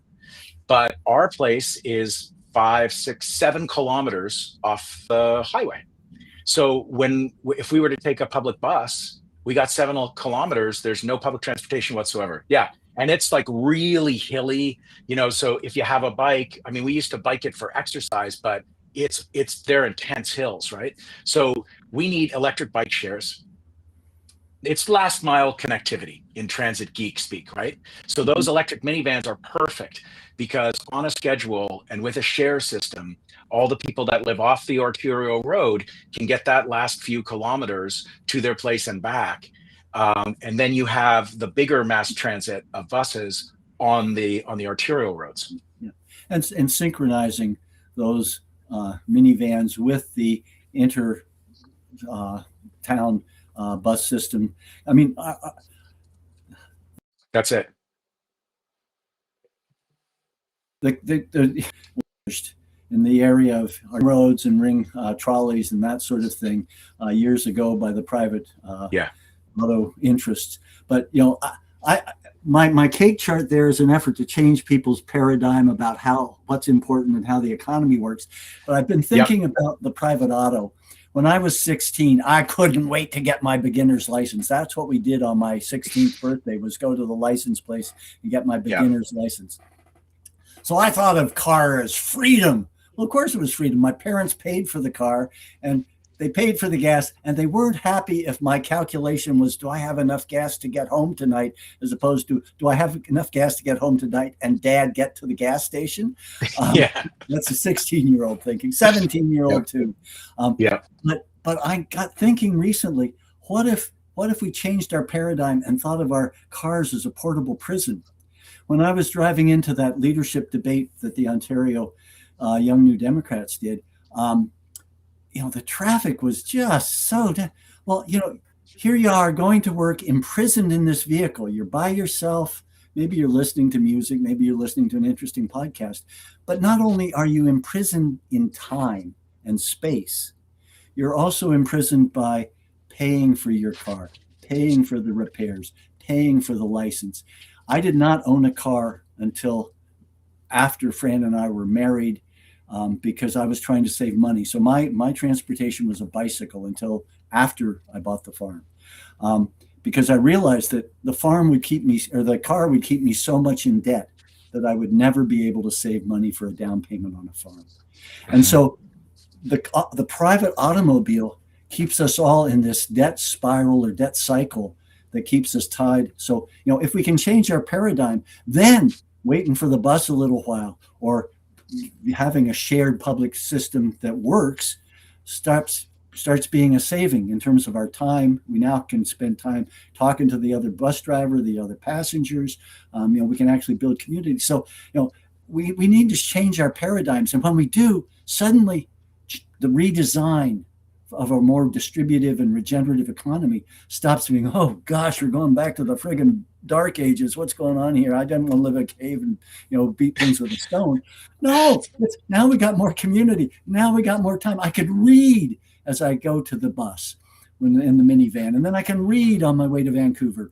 Or we need to change the paradigm, because the capitalist corporate consumer society and ideology has narrowed down what we think is possible and narrowed it even more tightly into what we think is desirable. So, I mean, I think that I really agree with that. And changing a paradigm, changing a story about something it's really the big work. The political possibilities follow when people can see and really live in a new story. And I think two things jump out at me from that vision of changing the private car from this powerful enabling freedom device, which is what the dominant narrative says, and the prison. What you're advocating, one is traffic, because when people are stuck in traffic, they are imprisoned, they are feeling really constrained, they are feeling really trapped. And the other is public transportation has to be really fast and functional, because you can't being on public transportation stuck in the same traffic. We're never going to get people moving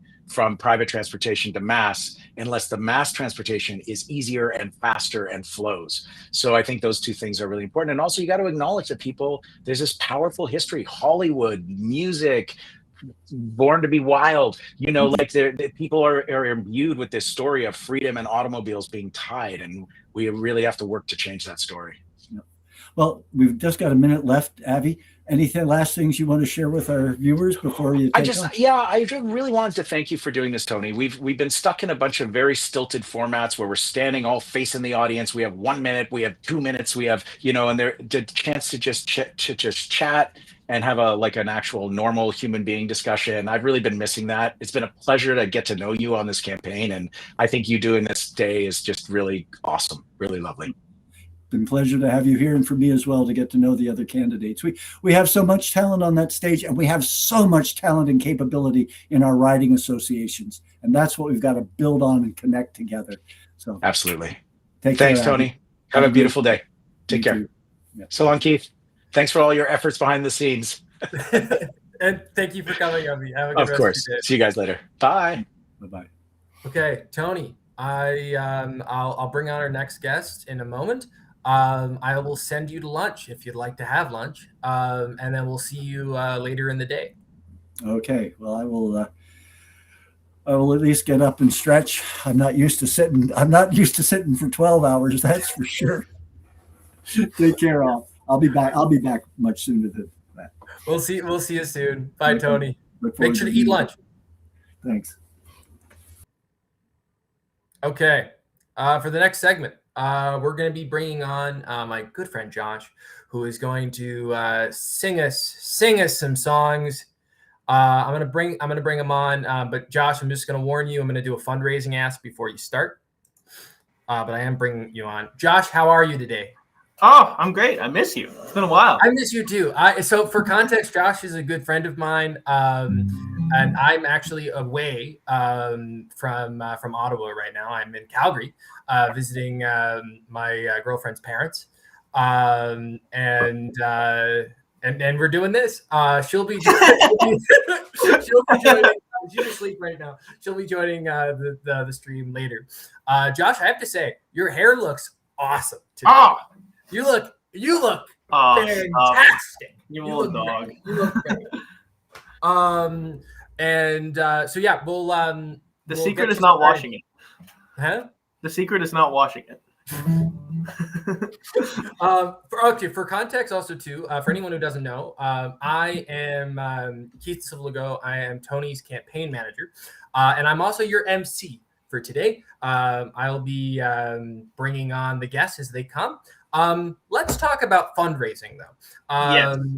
So our goal today is we want to raise about $17,000 to secure Tony on the ballot.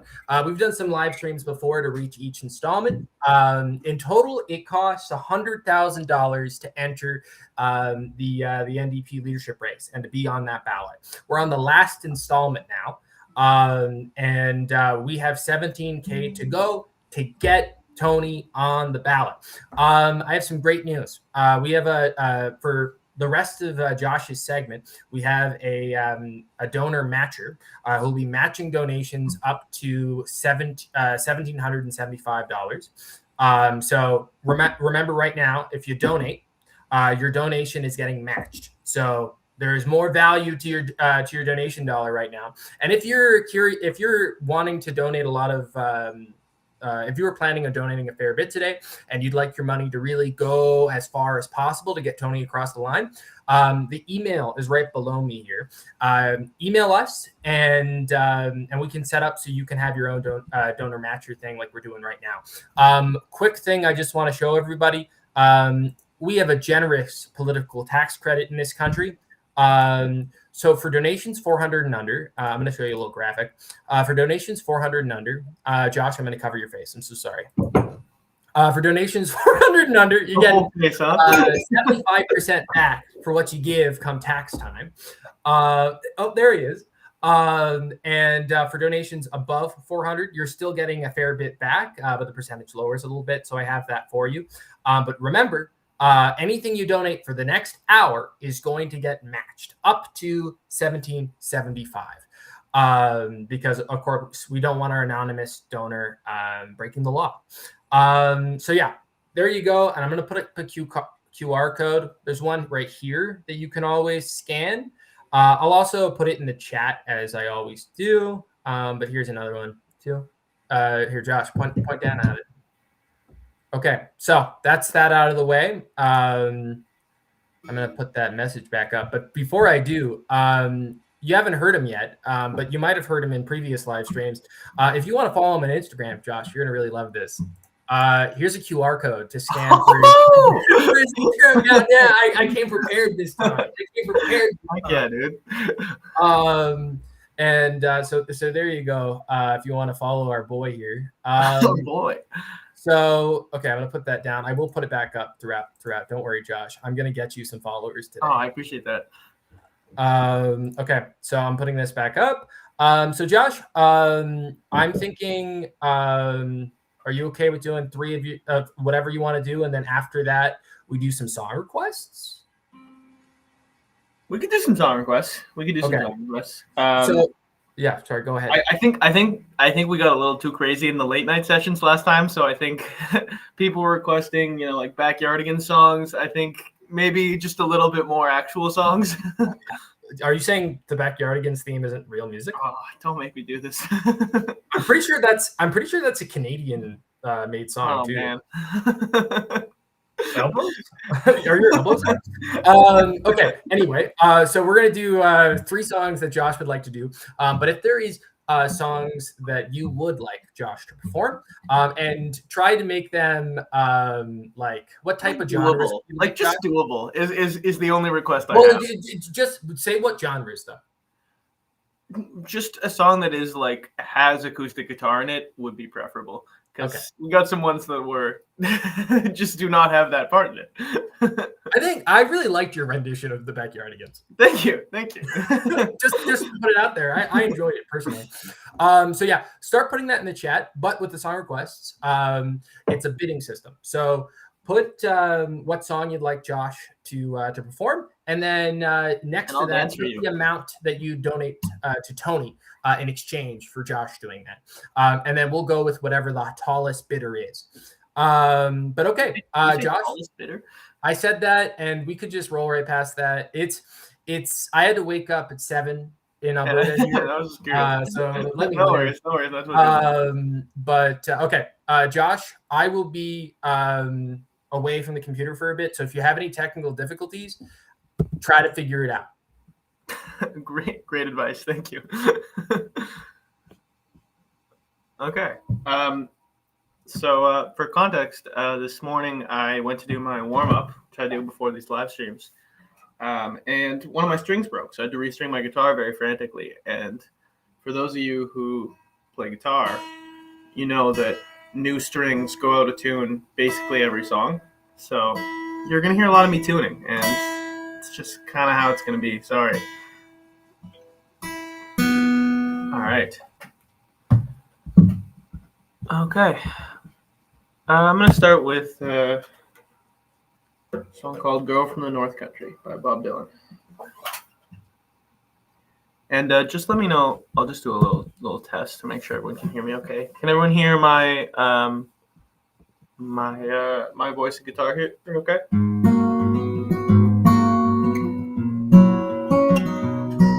Oh, yes, you sound great. Well, except the string that is immediately gone out of tune. Sorry. Give me 30 seconds, guys.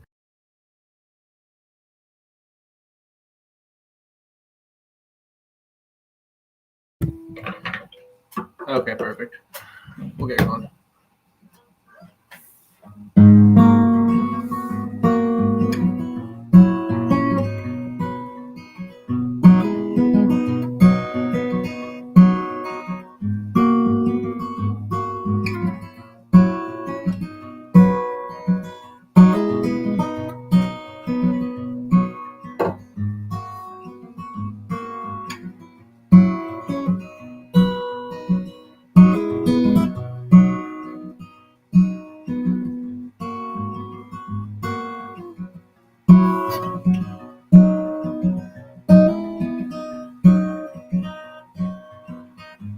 If you're traveling the north, 'cause you fair,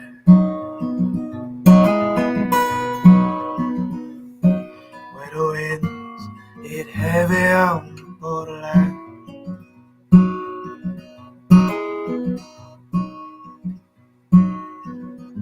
say hello to the one who lives there.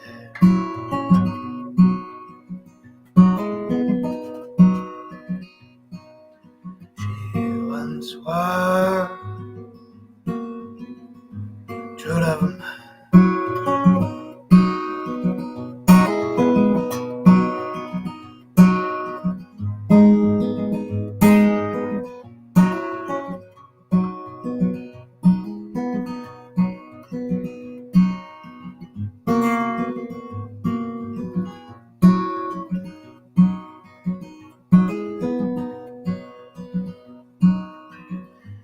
If you go and a snowflake starts,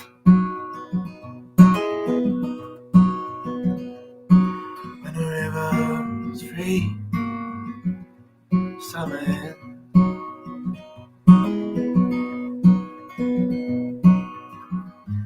See for me, burning cold so hard,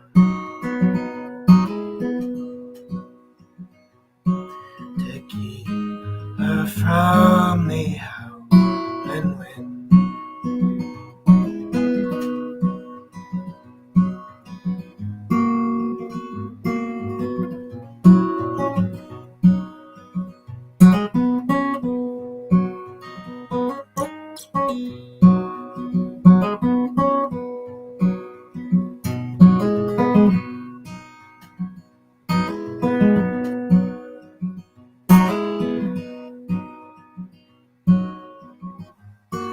I'm wondering if she remembers me at all.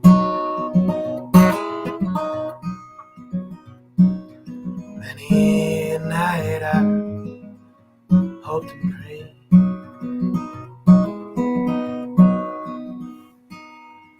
in the darkness of my night,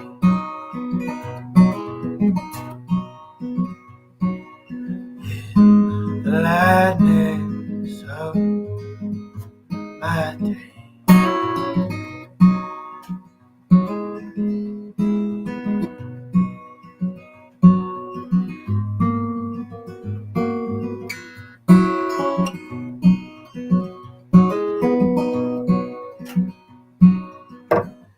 If you're traveling the no country fair,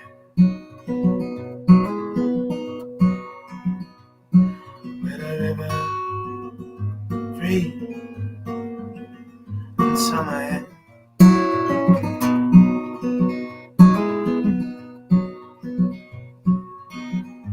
say hello to the one who lives there.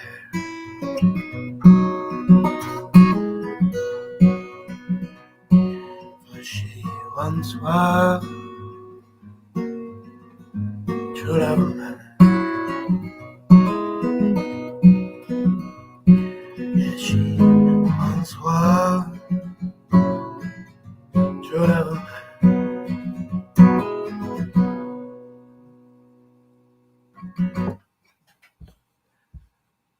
That was a girl from the North Country. And You're so talented. oh, you're so sweet. I'm not sure I can see the messages in chat, Keith. So What do you mean? What did you do last time? You just looked at the YouTube chat before, right? yeah, it's just saying messages from audience will display here. So maybe no one's messaging. I just didn't. So yeah, right now that's because nobody's typing in the chat. Oh, okay, that makes sense. Yeah, I have to say though, really funny way to point that out to the audience, being like, I think there's an issue. I think there's some sort of technical. But nobody seems to be requesting any songs. Sorry, give me I'm gonna tune for 20. Okay, that's okay. I'll talk about. I love your segments because when you tune, I can just talk about fundraising. So just a reminder to folks, you'll see it in the message down here. So I don't have to do too much of a reminder. We have a matching donor for the next hour up until 12:30 p.m. Eastern time. So if you would like to donate, and let's say you can only do $25, which by the way, you'll still get 75% back of come not this tax season, but 2027 tax season. That ends up being $50 because it's going to get matched. So if you're able, donate what you can within this hour. Make it a song request if you'd like. If you really want to get the bang for your buck, get Josh to sing Backyardigans again. I'm kidding, Josh. I'm kidding. I am kidding. I quit. No. Actually, I made that joke, and then the viewer count dropped by 5 people. I did actually. Okay. Oh, someone's talking in the chat now. Yeah. Someone said, I thought he was doing 3 songs before song request. Yes, you're so right. That is what's happening. But start putting your song requests in the chat for after he's done. Yeah. Okay. I'll let Josh. Josh, are you ready? Oh yeah. Okay. Go ahead.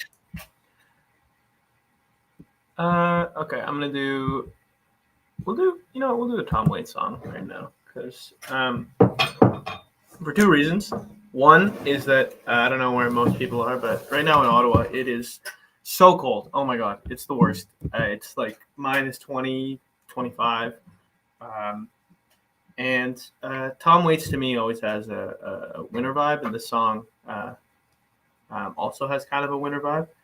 And the second reason is because I like, especially on these live streams, playing for Tony. I've been trying to pick some songs that sort of are about some of the issues Tony raises. So to me, this is a song about poverty traps and how brutal those are. And the title is kind of important for understanding the lyrics. But the title is Christmas Card from a Hooker in Minneapolis, which is the title. All right, this one's by Tom Waits.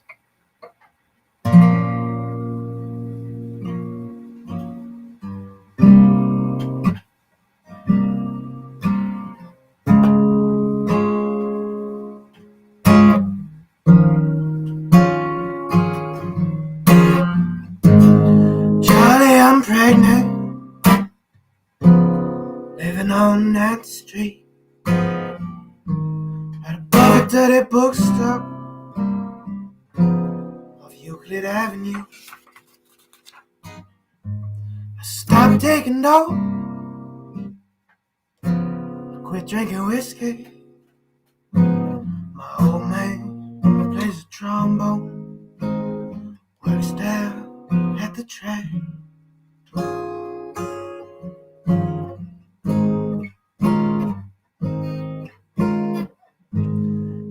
That he loves me, even though it's not his baby. He says that he'll raise him up like he would his own son.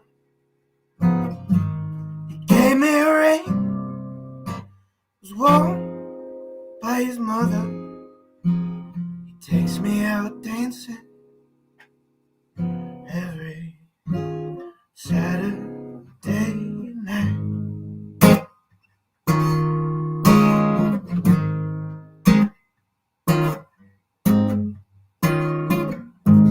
Hey Charlie, I think about you every time I pass the filling station. Wanna count all the green you used to weigh in your head. I still have that record, Little Anthony and the Imperial, but someone stole my record player. How do you like that?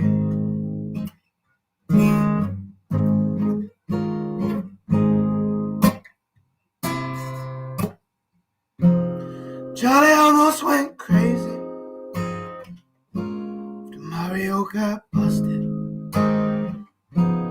I went back to Omaha to live with my folks.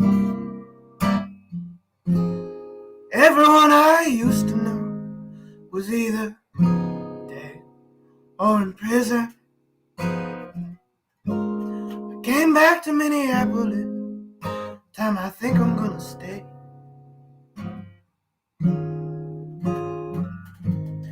Charlie, I think like I'm happy for the first time since my accident.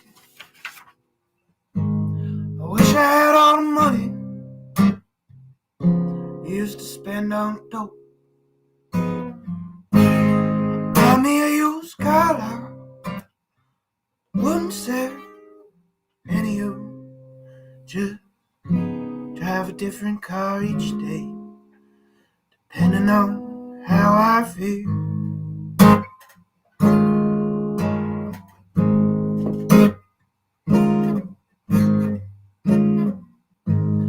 Charlie, for Christ's sake, you wanna know the truth of it? Don't ever hustle it. You don't play the trombone. I need to borrow money, pay this lawyer, Charlie. I'll be eligible for parole come Valentine's Day.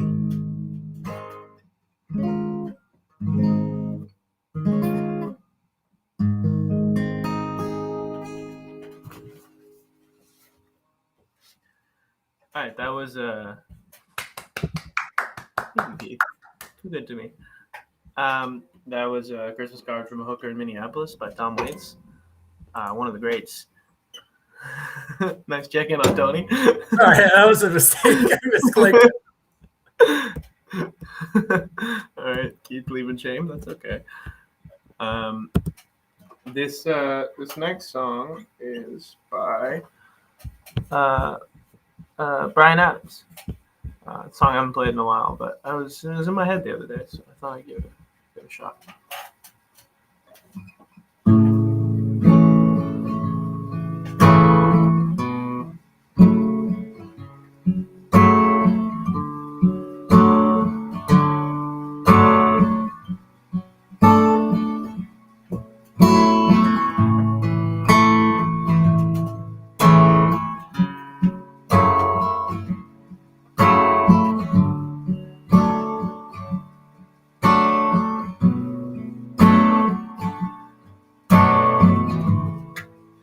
When they call your name, will you walk right up with a smile on your face?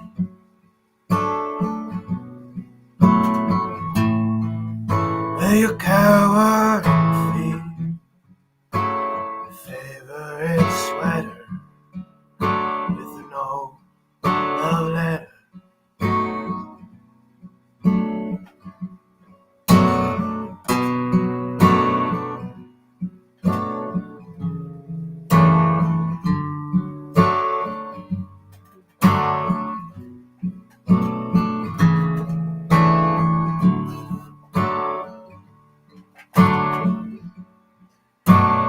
I wish you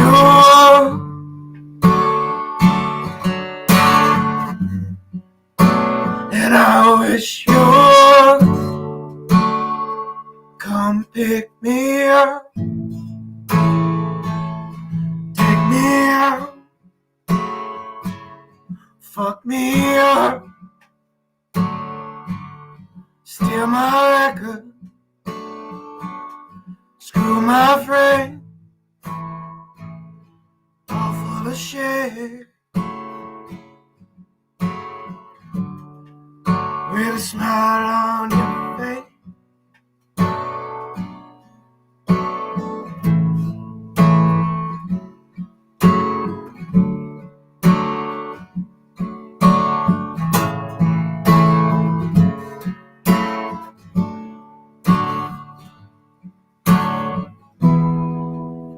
And I wish you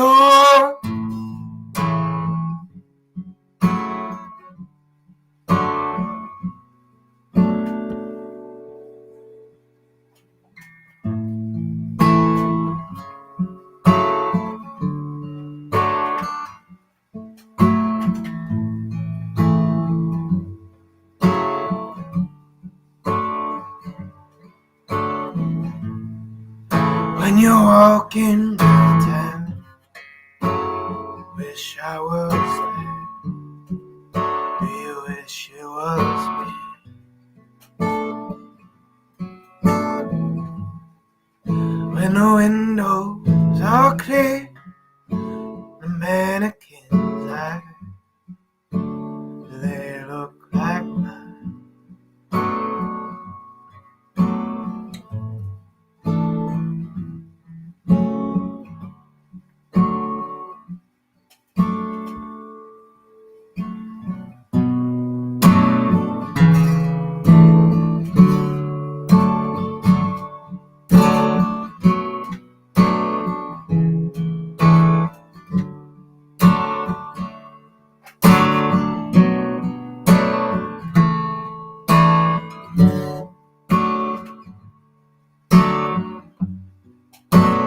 you know you could.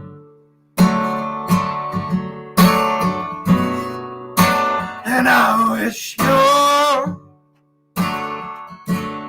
come pick me up,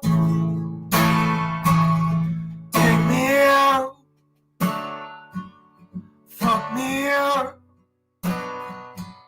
steal my record.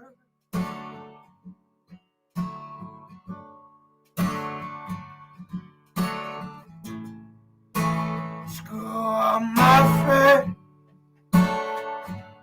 behind my back with a smile on your face.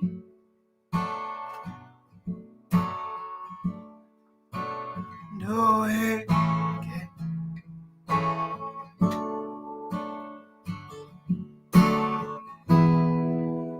And I wish you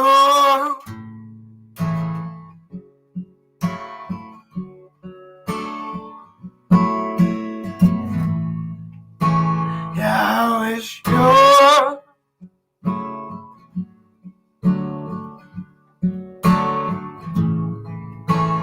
you know you could.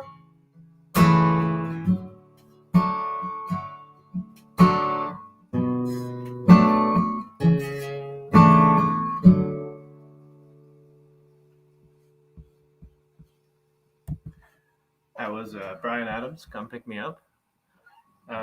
Kind of fits with the strings because I just retuned my guitar and it's a little more twangy than I'm used to. It's got a little, you know what I mean? Well,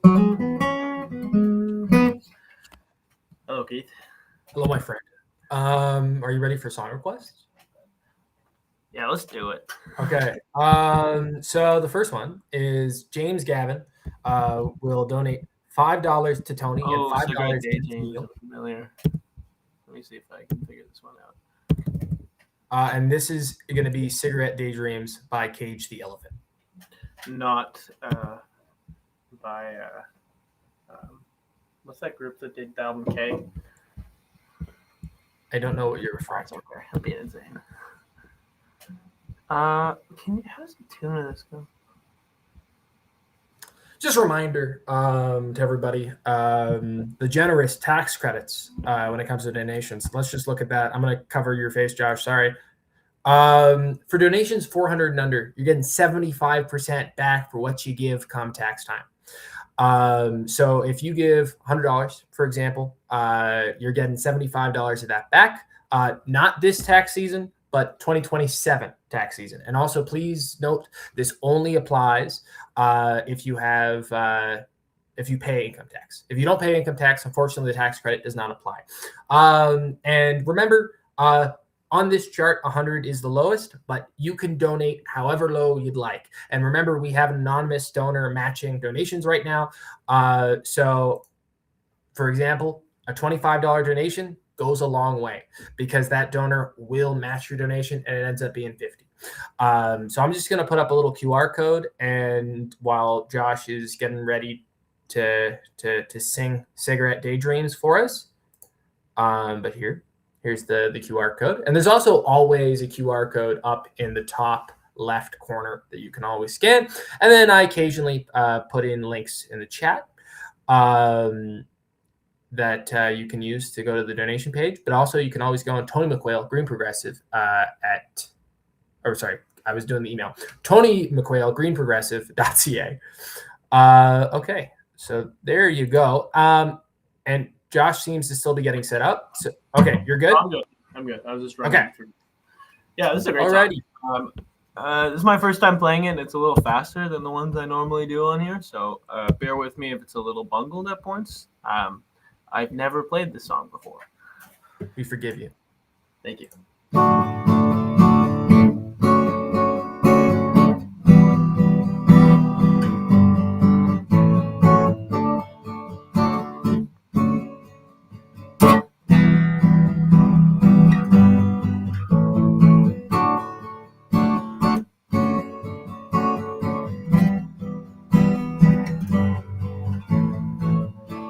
Stand there all alone.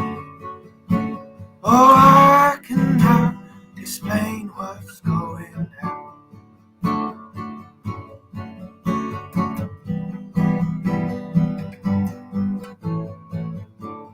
I see you standing next to me, in and out, somewhere else right now. Did you sigh and look away? I can see clear as day. Close your eyes, you're so afraid. Hide behind that baby face.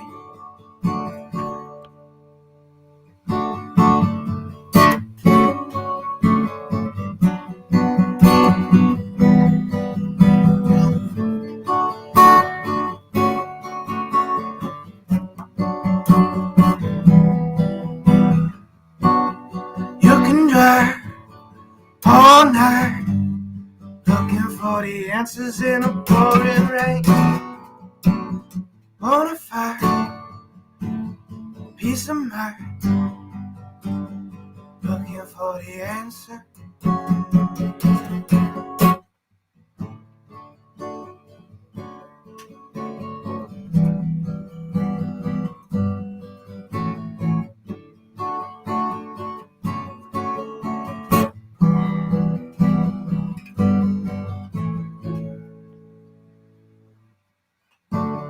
Funny how it seems like yesterday, as I recall, you were looking out of place, gathered up your things and slipped away. No time at all, followed you down the hall. Cigarette, daydream. You're only 17, so sweet, with a mean streak. Nearly brought me to my knees.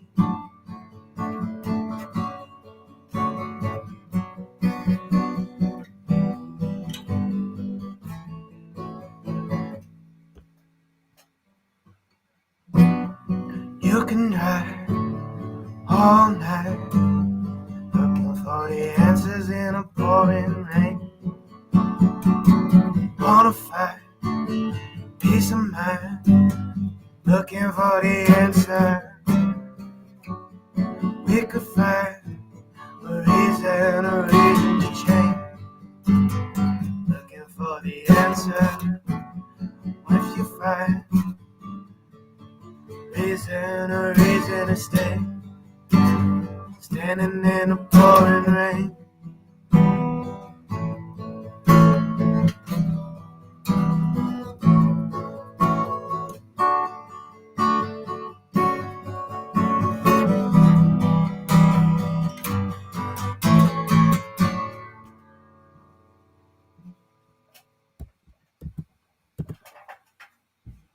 Oh, that was Cigarette Daydreams. The first time I've ever played that song. That was really good. Thank you. I realized halfway through I did it without a capo, and that was too low for me. But I actually really enjoyed that rendition. oh, okay. Yeah, I was a little bungled in the first verse, but Well, every song cover you do, you put yourself into it and kind of turn it into your own thing. Amazing me right now. I love it. Yeah, this is how I get you to come back. But also it's genuine awesome. too, because I really like your music. Oh, thank you. Okay, I don't think we have any requests. I got songs to play. Wait, can I give you a request? Oh, please. You donating? I'm just kidding. What did you say? I said, are you donating? Yeah, I can. I of course I will. I'll throw a donation down. Bob Cajun, please. Bob Cajun. What a great song. Yeah.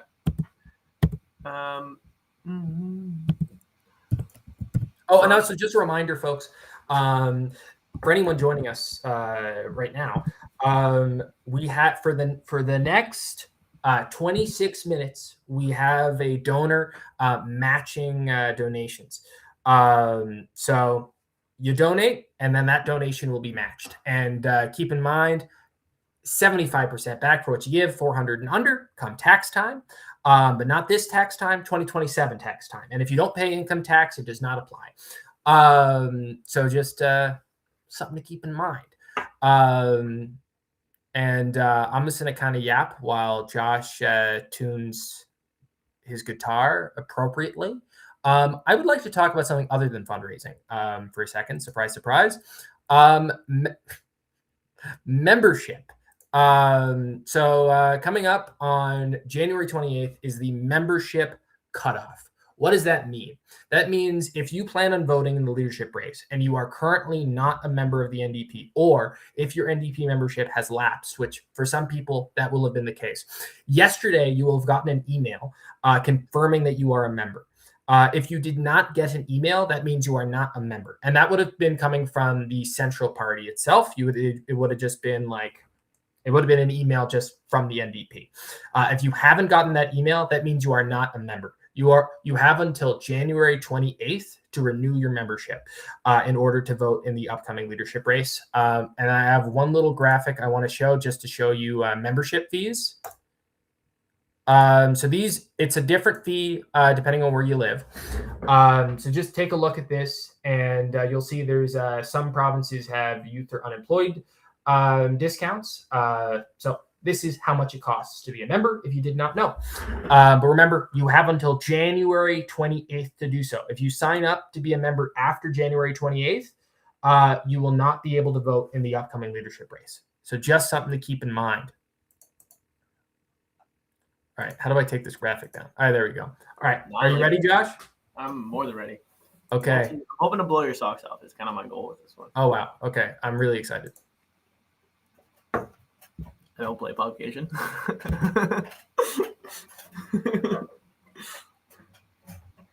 All right, He's done that to me before, by the way, at an open mic. He encouraged me to come to the open mic because you would play Bob Cajun, which is one of my favorite songs, and then proceeded to not play it. That was really disappointing. Really so that really struck a nerve, that joke you just made. It was quite a good. In my defense, it was really funny.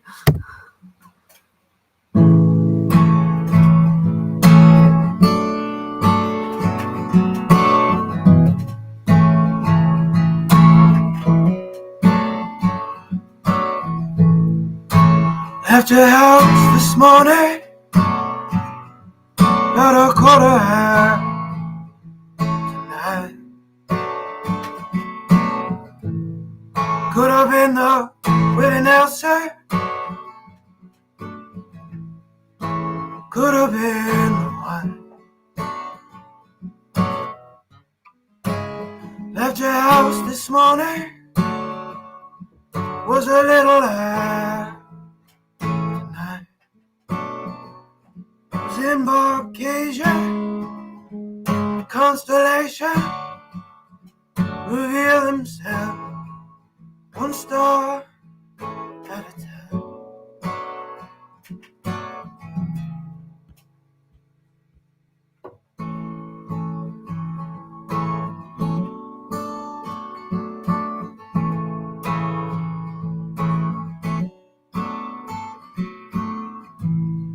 Drove bound to town. Sorry. Drove back to town this morning with working on my mind. Thought of maybe quitting, thought of leaving it behind. Went back to bed this morning as I'm pulling down.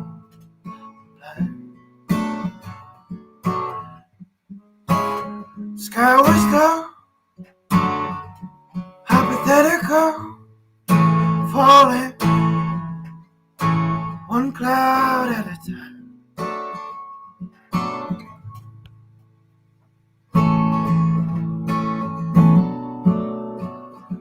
Night in Toronto, with its checkerboard floor, riding on horseback, keeping order is slow.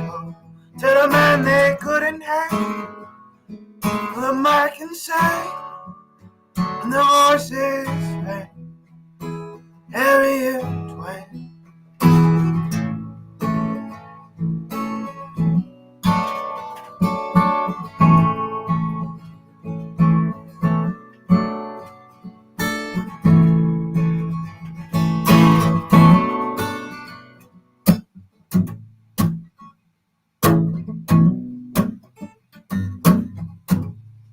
got to your house this morning, just a little light tonight.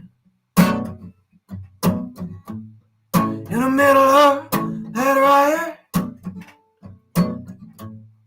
couldn't get you off my mind. At your house this morning, just a little light tonight. Embarkation, I saw the constellation reveal himself, one star at a time.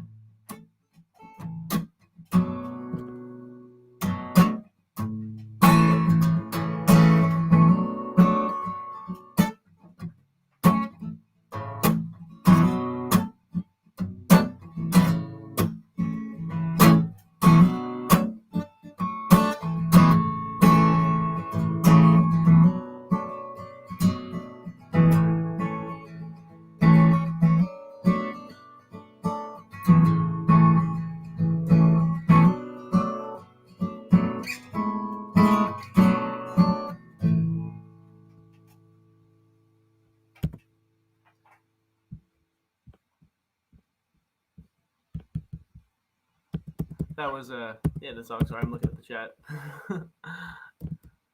I'm looking at the requests. There's a couple in here. $15 for summertime sets. That is a crazy request. I vote that. I vote that one. I vote that one. Or Sweet Escape, or not Sweet Escape, just Escape the Pina Colada.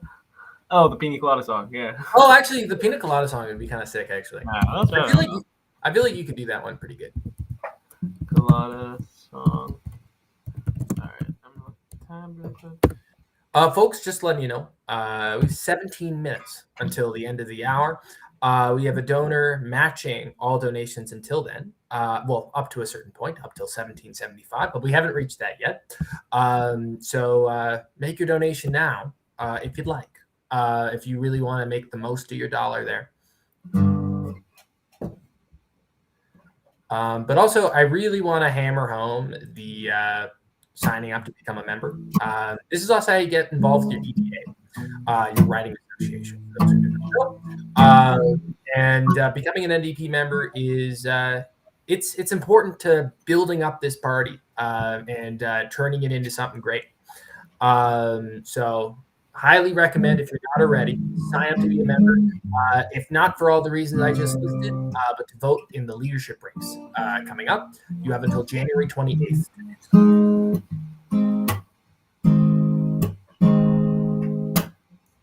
Sorry, not to cut you off, Keith.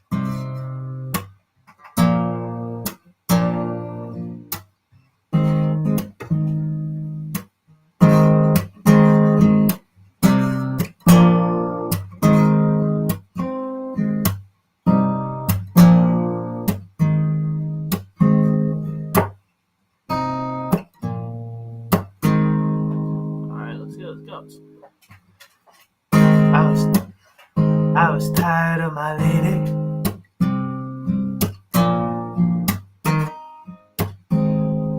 Been together too long.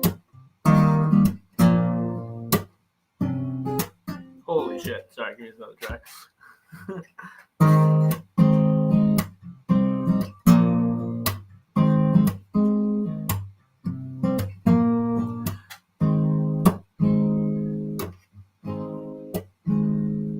I was tired of my lady. Been together too long.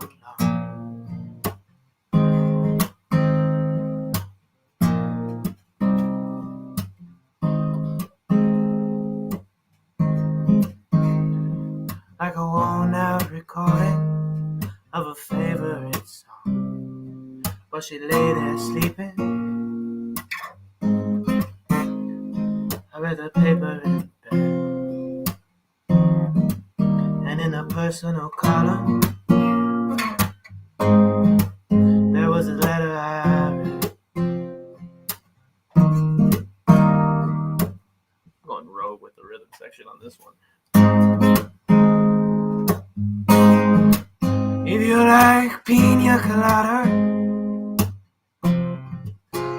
caught in the rain.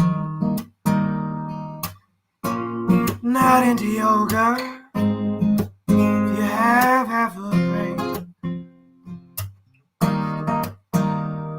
you like making love at midnight. Dome in a dome of a cave. I'm the love that you look for. Right to me and escape.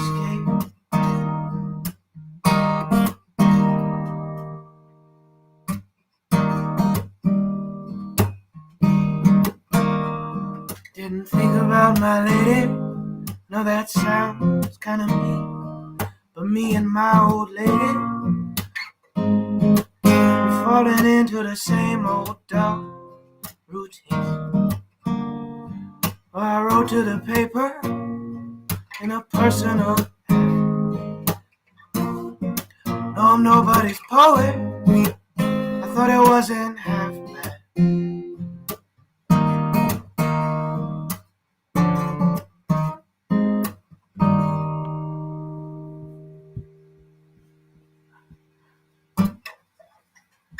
Sorry. Nice. No, I'm not done. Sorry.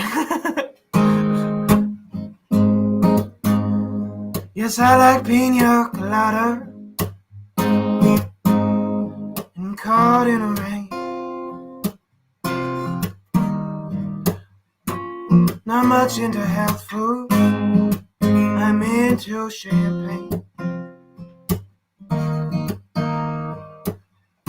Got to meet you by tomorrow noon. Cut through all this red tape. At a bar called O'Malley, where we'll plan our escape.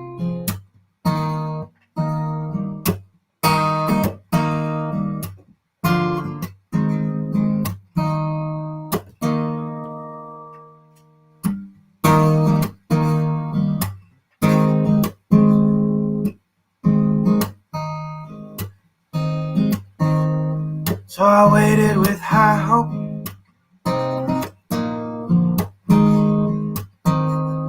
As she walked into the place, knew a smile in an instant. I knew the curve of her face.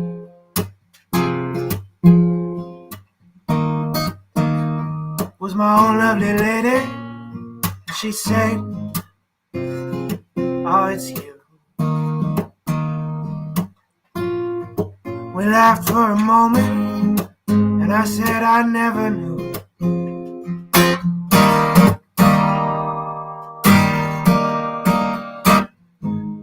She liked pina colada, getting caught in the rain. No feel of the ocean, and a taste of champagne. You like making love at midnight in a dome of the cave. But I'm the one that you look for, right to me and escape.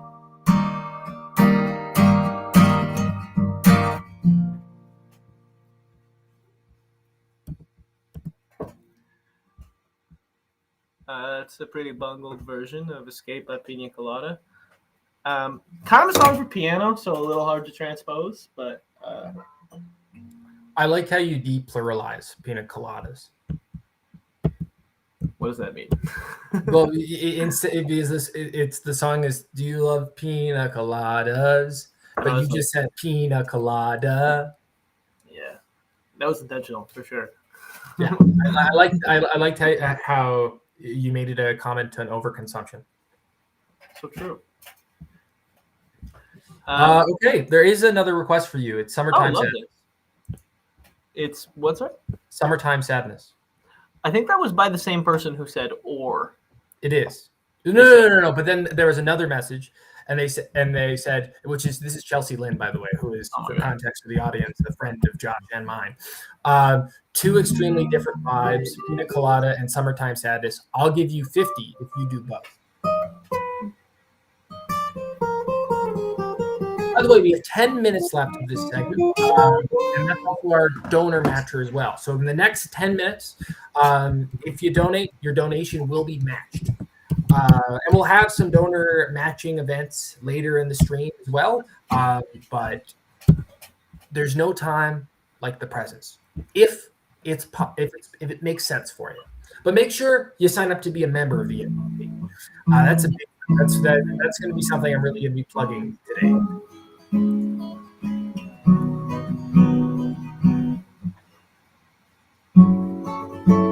Okay, I'm just going to show you. Sorry to just start playing over you, Keith. My bad. Oh, are you ready? I think so. We'll give it a shot. Okay, sorry. I thought you were tuning. Okay, I will save my little.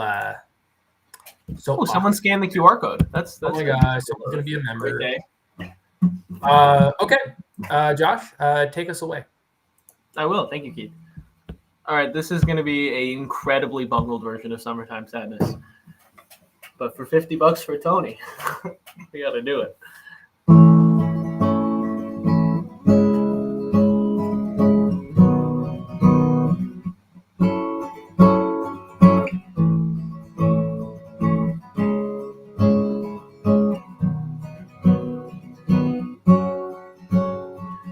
Kiss me out before you go.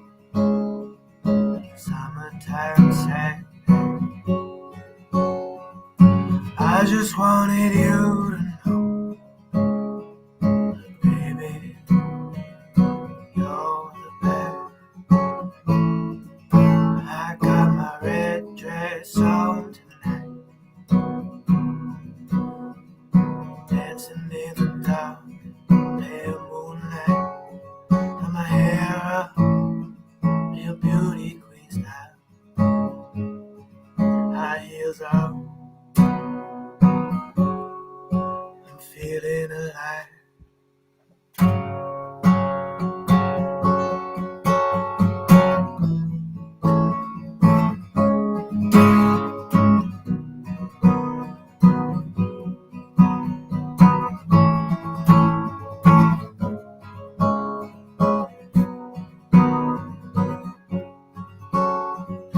Oh my God, I feel it in the air.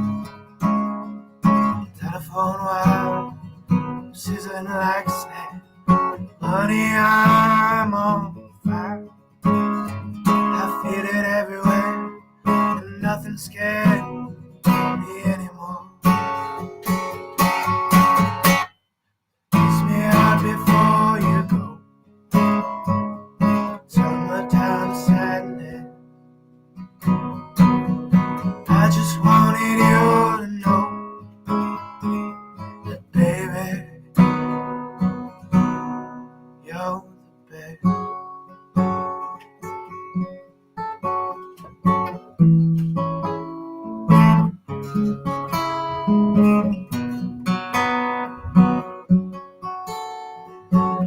I got that summertime sadness.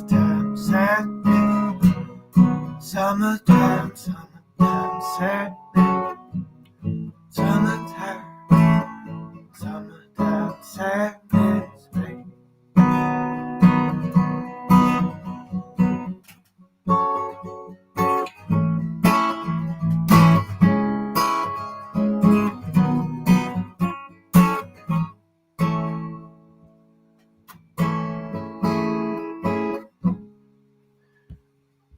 I won't have time for one more song, so that's all I got. Justin, I hope I fulfilled your request. I liked it. I don't think we have another request. So I'm gonna do one more. Josh, end it on your note. End it on your own note. That's a good time. You were about to cut me off because you thought I was going to send you to do another song request, even though last time I let you end off, and we'll let you. Yeah, You choose your own. Your own destiny. You choose your own No, destiny. you're the MC. It's your world. It's your world. I'm very briefly going to tune just because this this is what happens when you have new streams. If that's the case, what I'll say is we have 5 more minutes left of this segment, meaning 5 more minutes left of our matching donor. Any donations made in the next 5 minutes will be matched by our anonymous donor. And just a reminder of the generous tax credits. I'll just quickly bring us through it. Josh, I'm going to cover your face.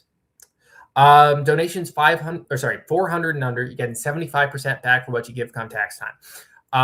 On this chart, it shows $100 is the lowest. Ignore that. You can donate lower and you're still going to get 75% back. Come tax time, not this tax season, but 2027 tax season, just so you know. And remember, if you do not pay income tax, unfortunately, you are not eligible for the tax credit. Any dollar matters. Every dollar matters, rather, should I say. Okay. Josh, are you ready? He is not ready. So, okay, he's ready. He's ready. Okay, take it away. Let me just, I don't think they are.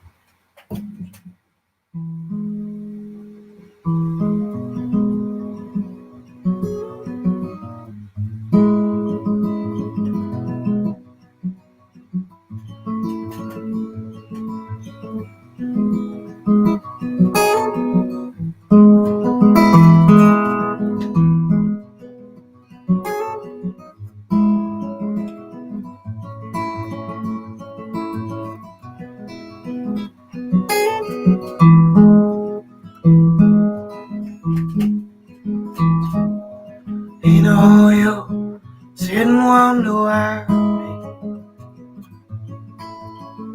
given you don't know by now.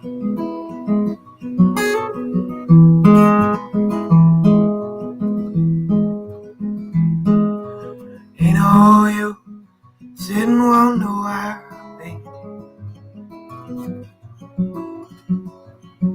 can't hear you anyhow.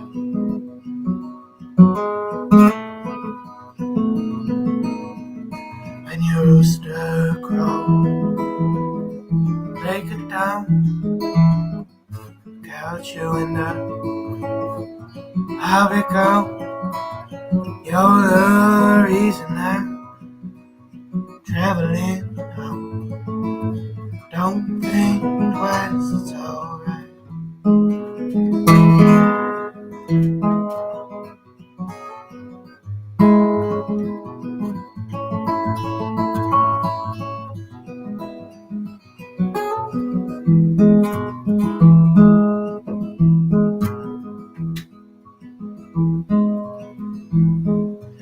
You know you calling out my name like you never done before.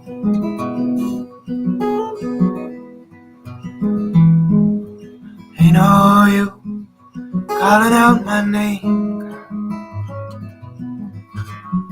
I can't hear you anymore. Ain't saying you treated me unkind,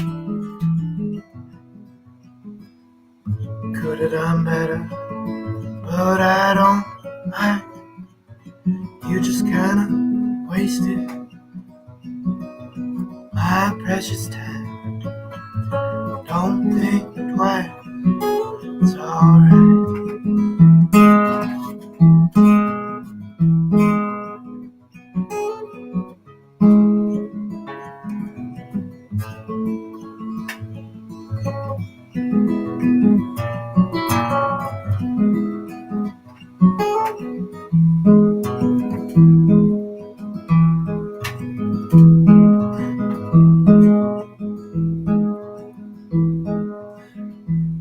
So long, oh honey babe,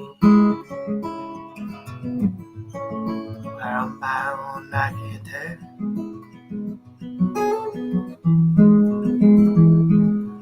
Goodbye is too sweet a word, babe. I just say fare thee well.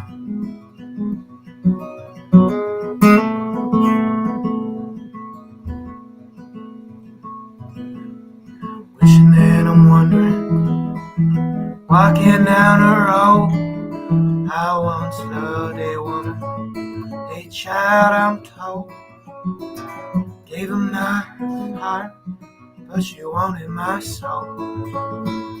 Don't think twice, alright.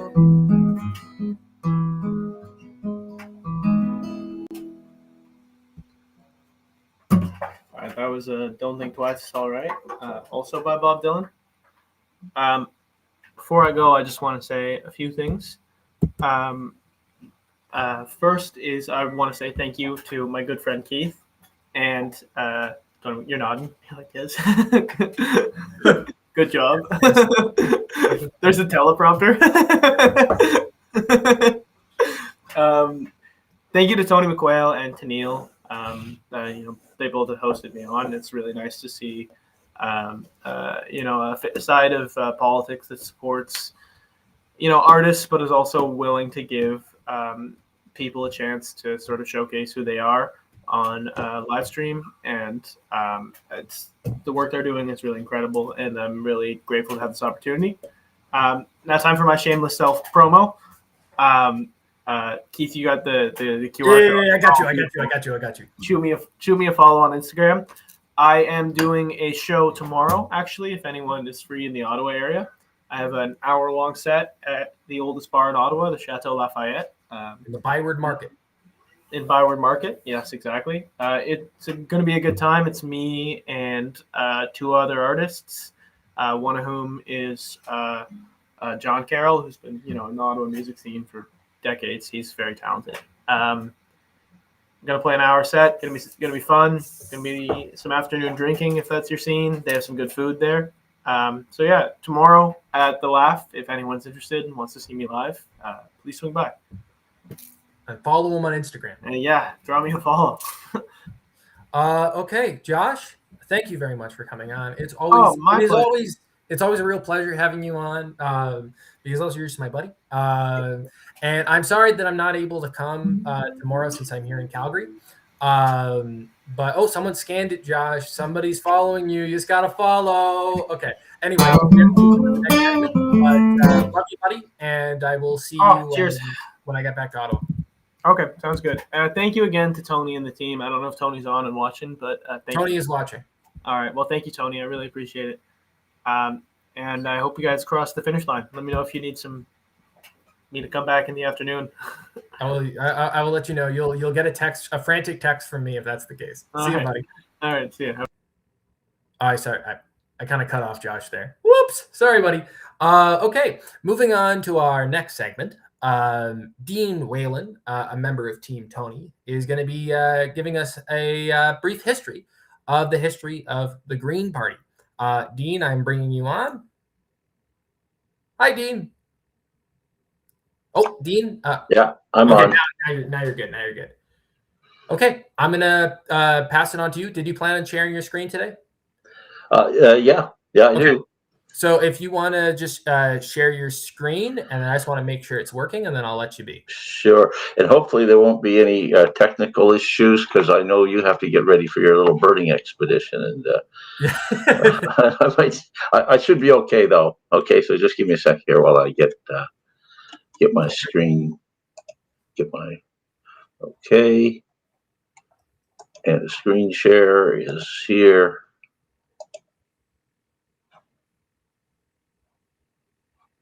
Okay, I'll need to give you permission. So tell me when you click that share screen button.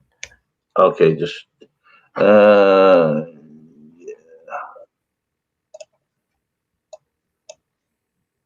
unable to share screen.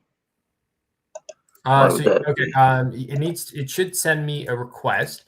So if you click the share screen button, just click on that, and then it should send me a notification. Okay. But I'm not getting that yet. Share screen. Allow to see your screen. Yeah. It's not giving me a. Well, yeah. If your browser is going to ask you first, and then make sure to click allow, and then it should work.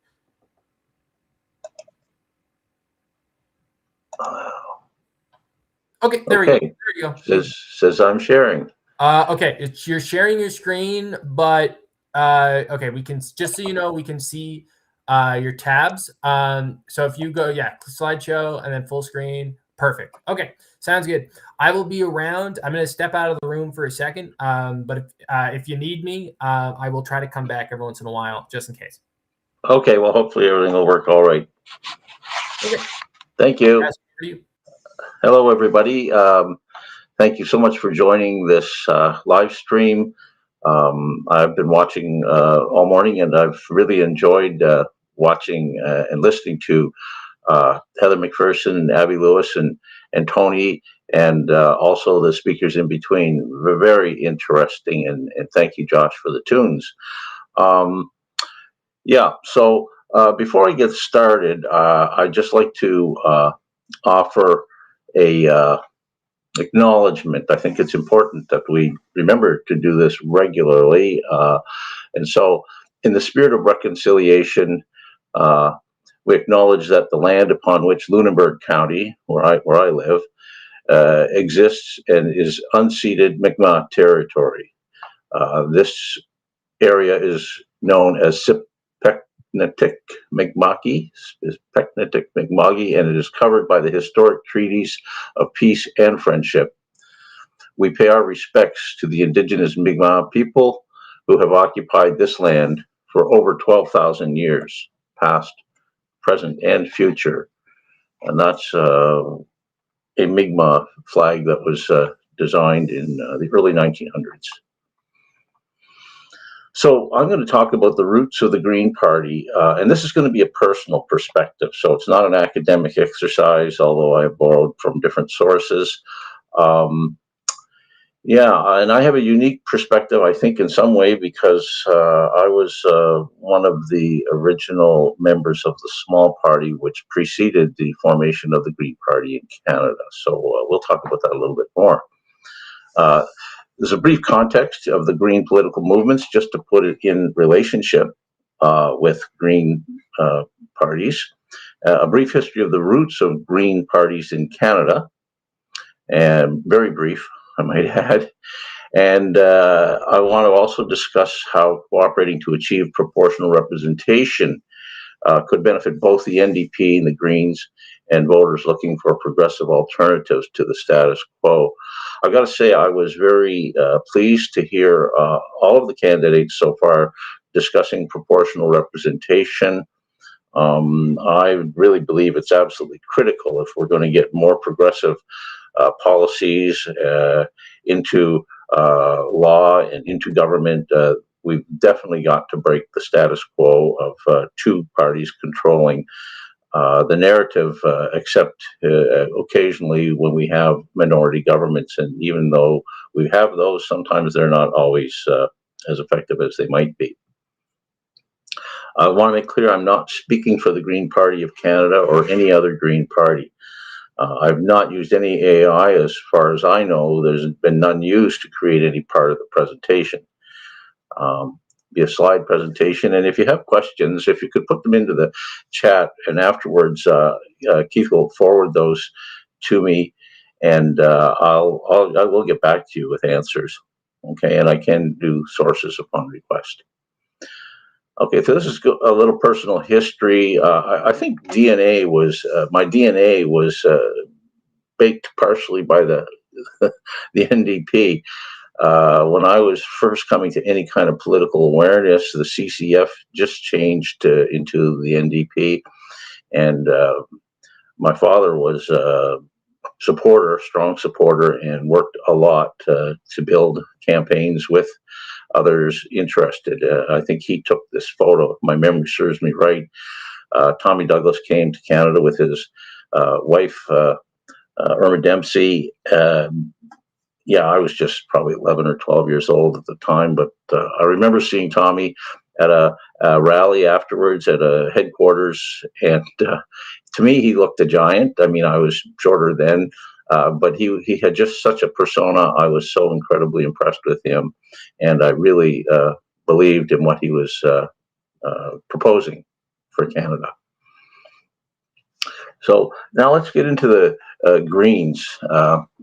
As a political ideology, it dates to the early 1970s. The idea has its origins certainly in the 19th century in Europe, and most of the Green parties have drawn their inspiration from earlier movements. Okay, they might not have been specifically political, but they certainly were working towards a better society. They were formed in Europe, the United States, and even in Canada as a response to the rapid industrialization. The term Greens was coined by the German Green Party that was founded in 1980.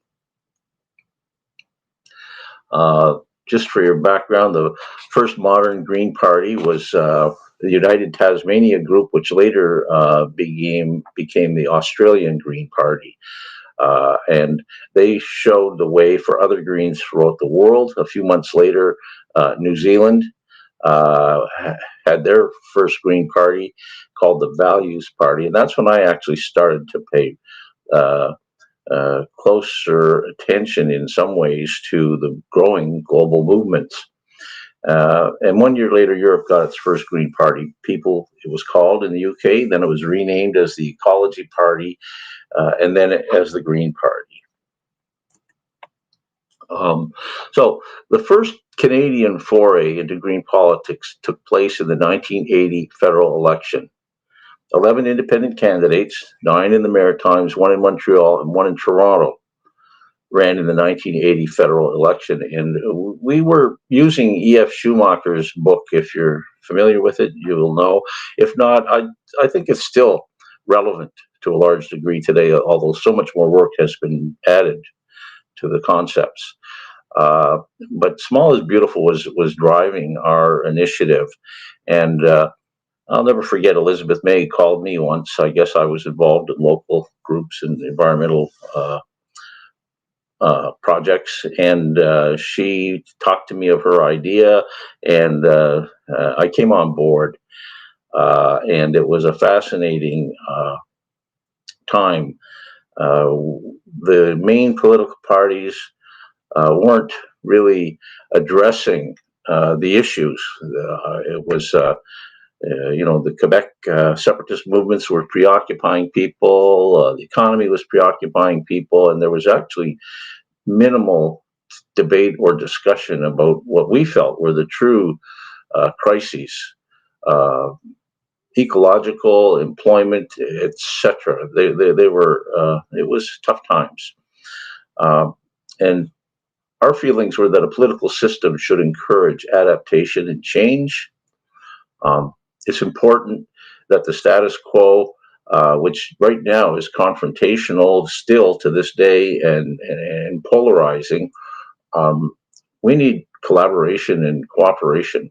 And so we felt Canada needed a new political party. And of course, in the middle of an election campaign, it was not going to be organized that quickly, but we certainly had our goal on the long term.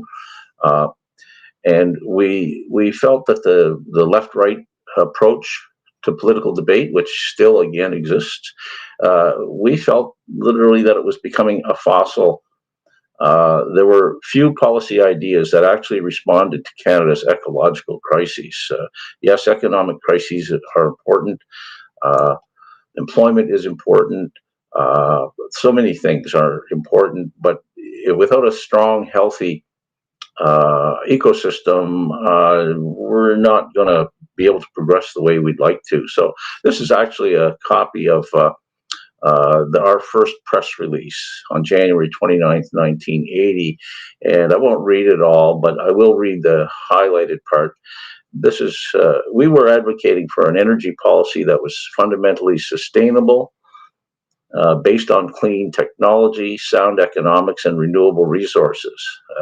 And we realized that the environmental crisis, the economic crisis, the employment crisis, and the energy crisis were all closely intertwined. So even back then, the interdependence of all of these on our country and our society, to us, needed to be recognized. So we did, I guess I'll come back, we did have an impact. We were recognized in the media, nationally, locally, and provincially. So the word got out, and other people kind of took the lead. I certainly was very busy with a young family, and I wasn't overly interested in national politics at the time, though I knew there were people that could carry this. And in 1983, the Green Party of Canada was founded at Carleton University in Ottawa. And then the BC Greens ran Canada's first Green candidate. So the provincial and federal parties are quite distinct. I mean, they share many of the same values and programs and even policies to some degree, but they are independent and reflect the nature of their own circumstances. Dr. Trevor Hancock and the party ran 60 candidates in the 1984 federal election. So that was 4 years from the date we first felt that this was something Canada needed. And by the early 2000s, the Greens were running in all ridings, and they secured over 4%, almost 5% of the popular vote. And under the Elections Threshold Act, this qualified the party for financing, which was a huge benefit to getting the word and the message out into the Canadian people. And then in 2011, Elizabeth May, who, as I mentioned, was really the key organizer of all the candidates. She shattered barriers by becoming the first elected Green MP, and she defeated a sitting Conservative cabinet minister, much to her credit. The Green Party had arrived in the Canadian Parliament. This information is taken pretty much directly from the Green Party of Canada website. This is a photo of Dr. Trevor Hancock. He's still very active and involved in the promoting good health in Canada and globally, and he's just been dedicated most of his life to this, and is a brilliant example for all of us. And this is the original Green Party logo. So this, I'm not going to spend a whole lot of time, but the Global Greens Charter was effected in 2001. So these movements were all coalescing to become a global force. And that's important because we give each other strength and knowledge and assist, and we know we're not alone fighting in the wilderness, that there is going to be progress. This is the map put out by the Global Greens, and it shows the various countries where there are political green parties or parties based on the philosophy of the Global Greens. And so the world has got a good representation there. Now, going to changing Canada's electoral system, because I think that's critical. I've been of this opinion for many years, actually, watching the strategic voting that goes on, watching the way the parties play one another off one another, and knowing, it's so hard to break through that to create an actual government impact on the government. So there was a previous discussion between Avi and Tony on this to a large degree, as well as Heather. And this is really important. Like right now, the winner takes all under our system. If the winner gets a majority government, they have 100% of the power. And there's different systems. The first past the post is the one we have. Alternative vote is another one, and it's sometimes masqueraded as a proportional alternative, but it's not really. Then there is proportional representation. Now, these slides and information, this comes from Fair Vote Canada. And so there's different types of proportional representation systems, and in between these, some of them share characteristics. So it takes a fair bit of work, I think, to understand it. And that's why I think the recommendation to have a citizens' assembly is key for the NDP and for the Green Party to move forward. So just a note on this as to why I'm here giving this presentation. I voted NDP for most of my life until the Greens formed, and then if the Greens had a good candidate in my riding, I would vote for the Greens because I felt they had at that time more of an ecological perspective. But I also often went back to the NDP to vote in order to because they felt they had the best candidate, the best chance of helping Canada. I knew Tony when I lived in Huron County, and I got to know him well. And he's just an incredible, thoughtful, and creative and hardworking person. And I thought it was absolutely necessary that Tony and his message be heard with the rest of Canada, and to the other NDP leadership candidates, because no matter whoever wins this candidate race, they can support each other and they can take the best ideas of each other. And the Fair Vote Canada, again, if you're focusing on proportional representation, that's a huge and wonderful resource. Now, most of the Western democracies actually use proportional systems. Canada, the US, and the UK are the final countries hanging on to first past the post. Even the UK's devolved assemblies, Ireland, Scotland, and Wales have proportional systems. We're laggards here. And I remember the 2016 Electoral Reform Committee hearings. I participated in those. And by far and away, the majority of people and the experts who they were advising were in favor of proportional representation. First past the post was supported by almost no one at these assemblies except the big party incumbent politicians.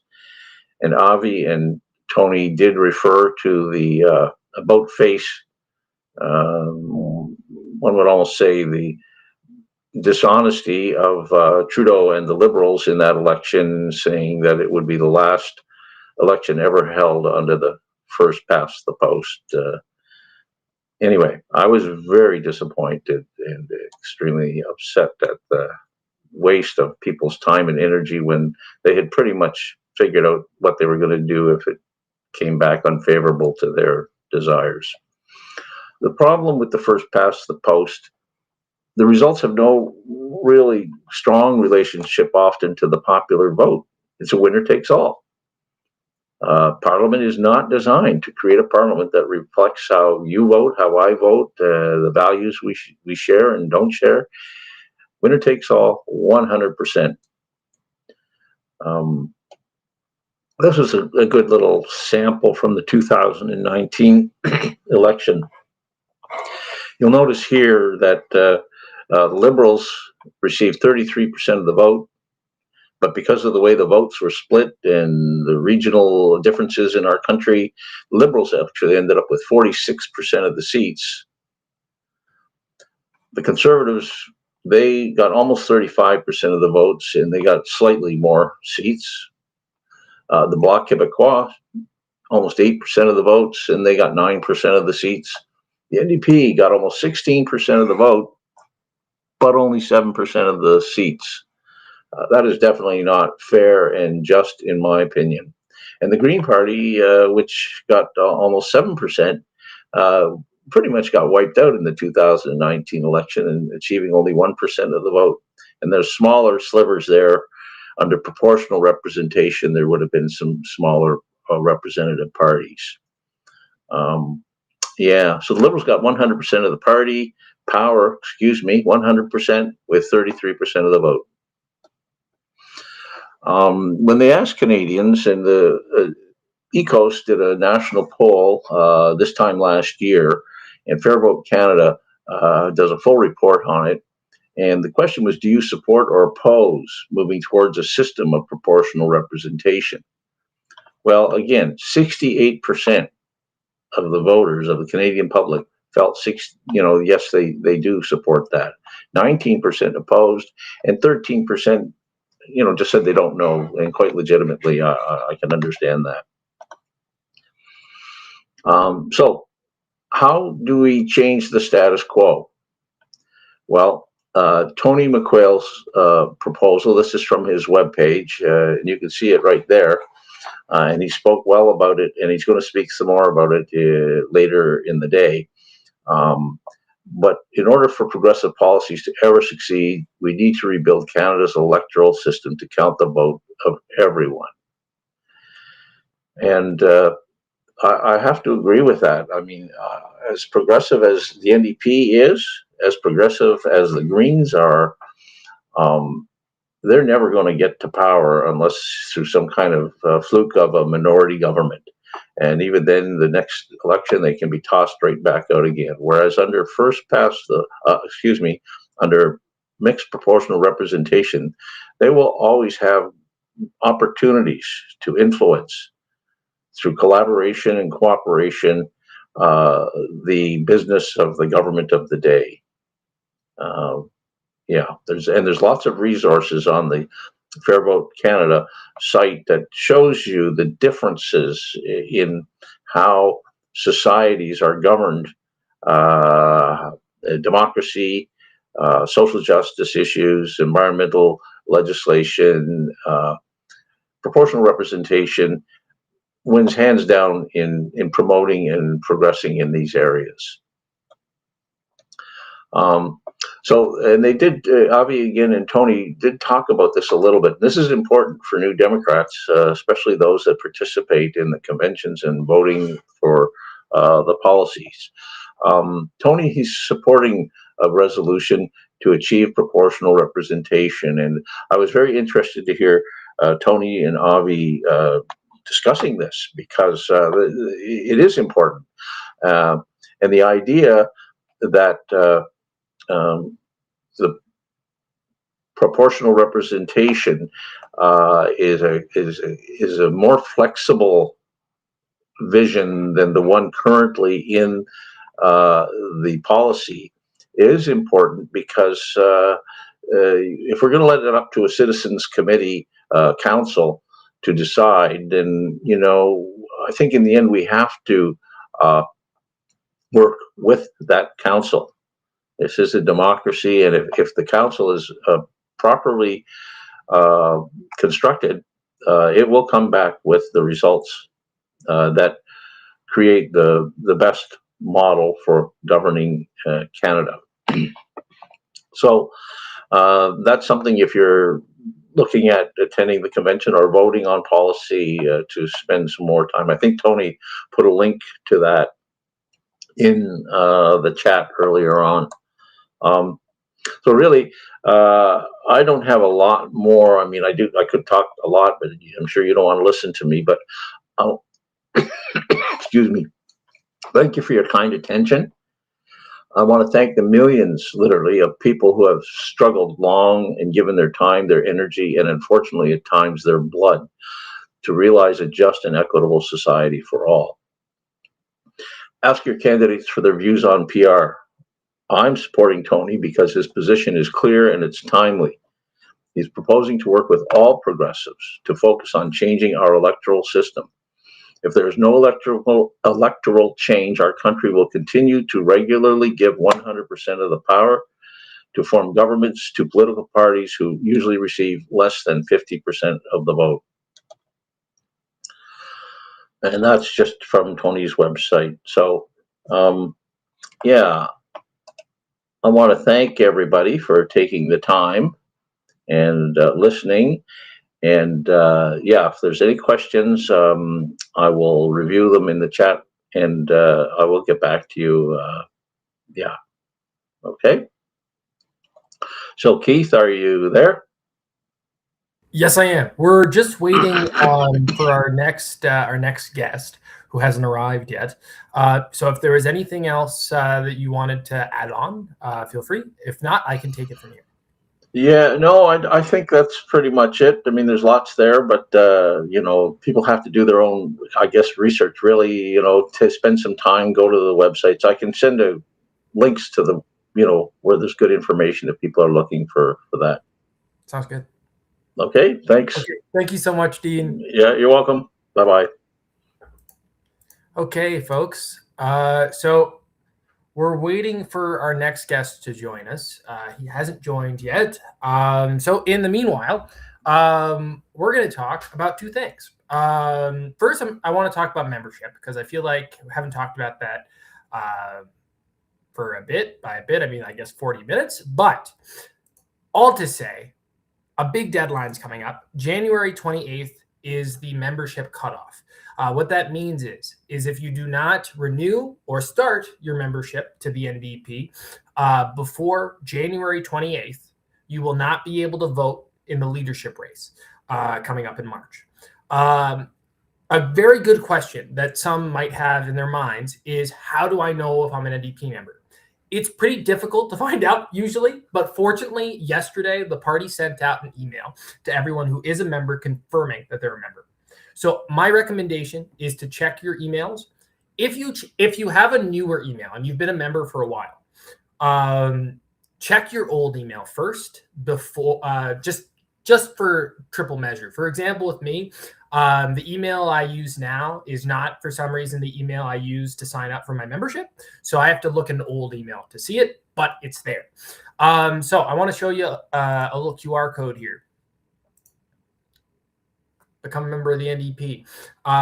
Remember, before January 28th, if you want to vote in the leadership race, you need to sign up to be a member before January 28th. If you know anyone, any of your loved ones, any friends of yours who are interested in the race, encourage them to sign up. Now, another question is, how much does it cost to be a member? It varies depending on where you are in the country. So I have a little graphic that will help us. Look at these graphics here. So just take a look at that, see what applies to you. It's kind of hard to see Northwest Territories in the bottom there, but if you're in the Northwest Territories, it's only $1 to sign up for membership.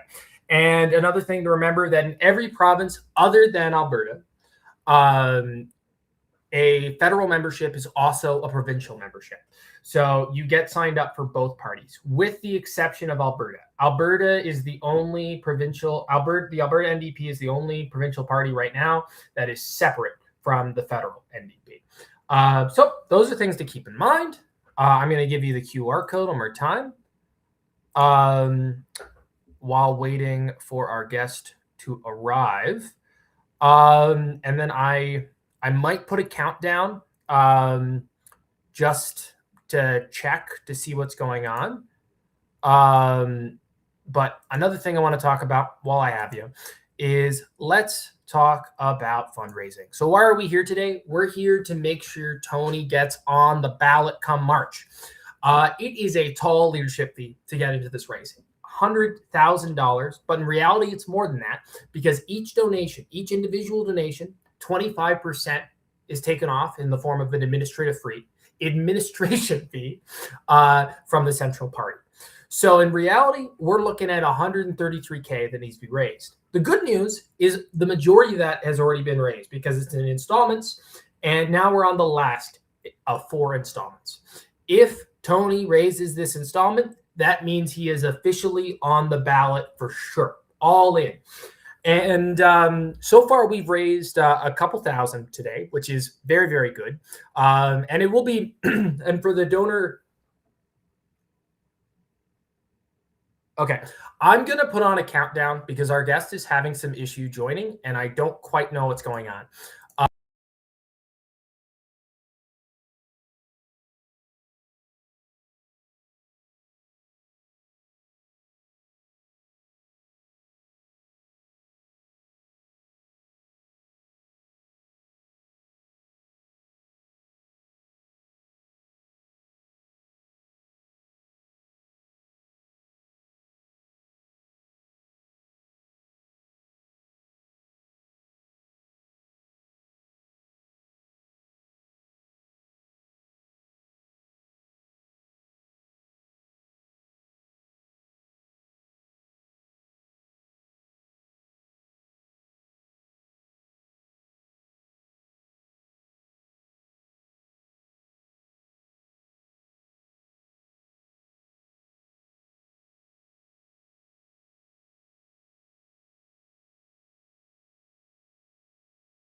Hi, everyone. Sorry for the technical difficulties. We'll get Brian on in a moment, hopefully. He has some issues with his browser on his computer. So we're going to try using the phone for him to get on. So hopefully we will see him join in a moment. Apologies for the technical difficulties, everyone. I appreciate your patience. Somebody asked a question here. If we sign up through our province, are we automatically federal members? Yes, except Alberta. So that's the case everywhere in the country. If you sign up to be a provincial member of the NDP, you're automatically a member of the federal NDP, with the exception of Alberta. Alberta, you have to do, if you want to be a member of both, you have to manually sign up through both. And that's a very new thing that the Alberta NDP determined in, I think, one of their more recent, I think the most recent convention, if not the convention before. But yeah, so let's talk about fundraising for a moment. So there's a generous tax credit when it comes to federal political donations. And here's what it looks like. So donations 400 and under, you're getting 75% back for what you give come tax time. And that applies to donations no matter how small. So even if you're given $20, you're getting 75% back of that $20. So just a thing to keep in mind. Remember, you're not going to be getting it back this tax season. You'll be getting it back 2027 tax season, just so you know. And if you do not pay income tax, you are not eligible for the tax credit, unfortunately. But yeah, we've come so far. We've raised about 2,000 today, and the matching donor is currently asleep and will wake up later. And then the number will be more. And I'm going to keep you updated throughout the day, as our financial agent Donald keeps me updated throughout the day. So the updates will kind of be sporadic, but I will get them to you. Okay, while we're waiting for Brian, Tony, do you want to hop on here and we maybe can have an improvised Q&A? Yeah. Hey, Tony. Hi, everybody. I'm hoping we're going to be able to have a conversation with Breezy Brian Gregg, who's been working on the idea of a public internet service for a number of years now, and he'll tell us how he got interested in this as a musician and some of the things that he feels this kind of approach could solve in terms of our concerns around social media. I had a book recommended to me after one of our live streams, and I'm going to, it's called Enshittification. And unfortunately, I'm going to slip out and get it. I'll be right back.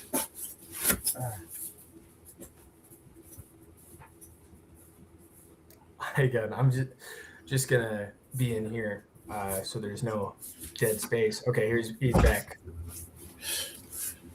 It's it talks about how the internet sort of uses a bait and then switch approach where you get lots of services until you get hooked, and then things get less and less functional, less and less valuable to you as a consumer of them, and how, of course, then we end up being used as a commodity on behalf of the tech companies that are selling us to their advertisers, and that's how, part of how they make the money out of the system. So hopefully we'll connect with Breezy, and also he's a blues player. It was his music that initially got him involved. So let's see how this is going to work. Hi, Brian. I'm hoping you can hear me. We're live right now. You'll need to turn your camera on. Okay, I've just got to find out where that button is. It should be in the bottom of your screen. So are we on a telephone, or are we on the internet? We're on the telephone. Okay. You can hear me, you guys, eh?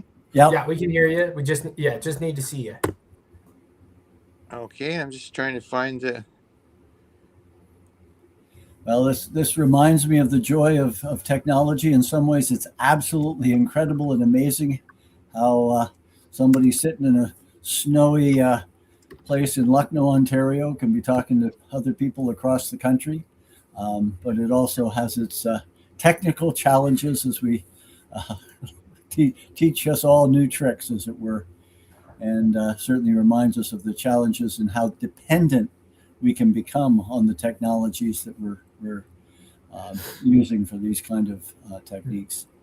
Yeah, so I can't find that button right now, but what about I'll work on that when you're doing a fundraising ask or something like that.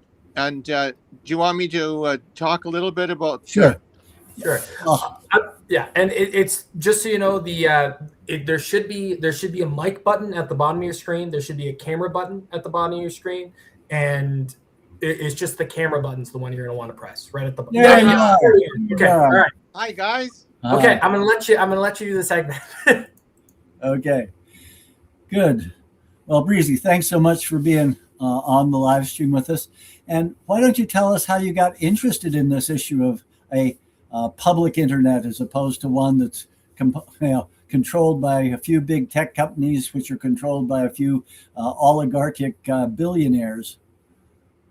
Well, I first got interested in the internet right when it first developed, and at that time I was a bar musician, and I was thinking of getting into the recording industry because it seemed to be the only way up.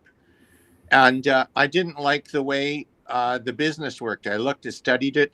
I thought, okay, I record my music, I give it to the radio station, and then they use it to attract an audience, and then they pay for it by selling advertising, and they can advertise anything they want. They can do greenwashing propaganda, use my song to get the audience, and then tell them to burn more and build more pipelines and things like that. And I didn't like that. So then it just came to me in a flash, like we should have a public service in our country for accessing content on the internet, just like we have public roads, we have a public education system, we have public health care, and why shouldn't we have a public communication system? And like, I'm not talking about the telecoms. Like, some people are talking about deprivatizing the telecoms. I'm talking about the platforms. Like, we need a public platform to displace Google and Facebook and YouTube and Spotify and Amazon, all those big California foreign big tech firms that are controlling our communications right now. We need a public service. That's what I feel. So that's how I got into it. Was just, initially from being inspired by the possibility of the internet, of being able to everyone to connect and share information electronically. Mm-hmm. So you've got a proposal out, and you've got a petition out. How would people find out more about this in perhaps more detail? Okay, well, I have my own website, and it's www.no-ads.ca. That's the website, and it's the Breezy proposal there for a public internet platform is all laid out. And like, there's so many reasons, why this proposal, there's so many arguments for it, but one of the big ones is that it'll just save everybody money. It's like we have this affordability crisis, but nobody's tuning into the fact that it's being fueled by the advertising industry, spurring people to buy more all the time, and buying more means burning more. And as everyone wants to buy more, it puts pressure on prices, and we get inflation. So I don't know, Tony, do you ever think about that the advertising industry is actually spurring inflation and making life more unaffordable? Oh, very much so. I mean, I talk about the corporate capitalist consumerist ideology, which has people on a hamster wheel of thinking that they need more and more and more, and end up, both damaging the environment, but also damaging their lives by the amount of pressure it puts on us to to buy, to earn, to spend, to buy. And certainly the advertising industry is very good at not meeting necessarily basic human needs, but in creating unnecessary wants. And, the whole idea of keeping up with the Joneses or that. But again, if people just Google breezy internet proposal, they'll also get to your website. If they don't, as you say, it's a pretty simple website. It's the words no dash ads, ADS, and .ca. So that's an easy one to find. But if people have trouble remembering that, the Google the internet proposal is also a way to get there. And what would you see? I guess in some ways, I think what you're talking about is sort of the same kind of service as a public library.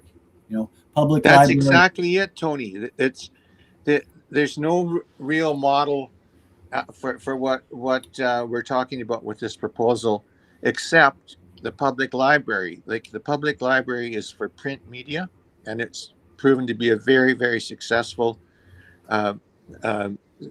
thing for society. And this is just taking that same model and applying it to the internet, so that you have a place where people can access information. There's no advertising at the public library. The public library pays for the content that's getting used. So it's the same model, but except applying it online.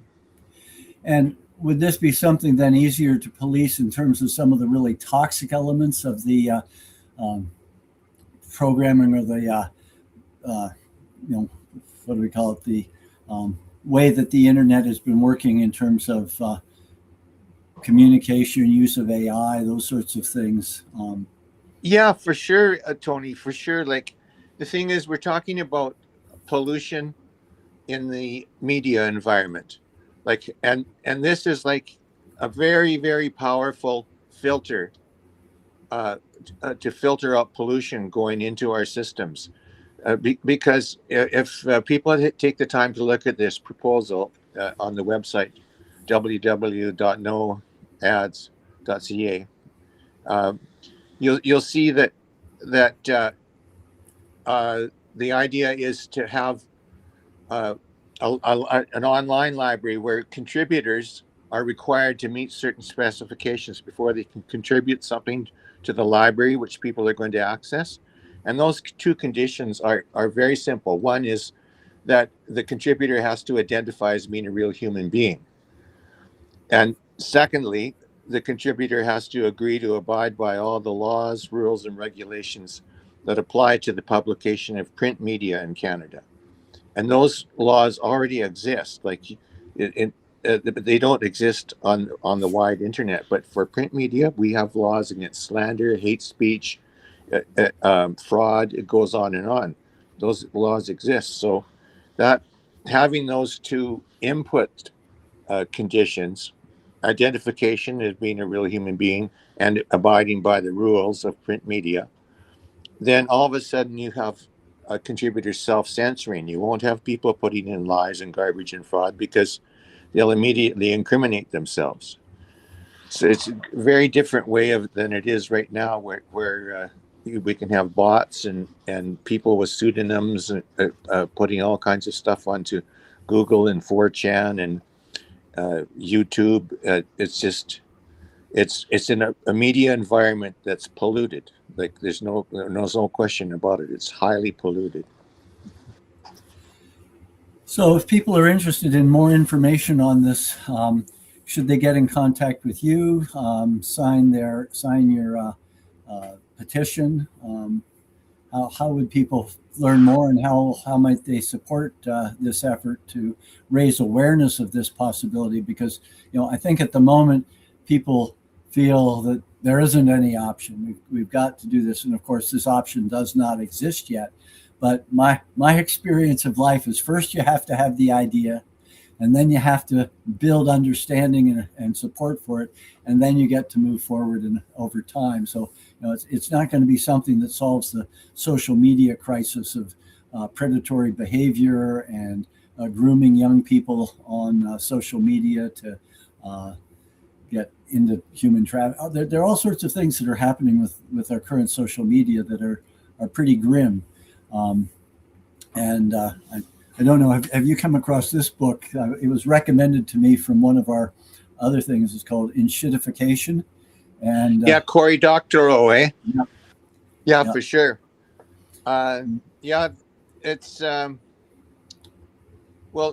more and more, I think the democratic media reform is becoming like an important issue. And the thing is, like, I feel like all the you leadership candidates are speaking up for really good things. And but I think this is the boldest proposal. Like, we're talking about having bold new ideas. This is the boldest proposal. And nobody's really talking about it very much yet. But this underlies everything. This underlies, like Tennille is talking about, standing up for disadvantaged people. Well, this underlies big corporations that are advertising and making us mean, and the environmental plank that Avi Lewis brings up.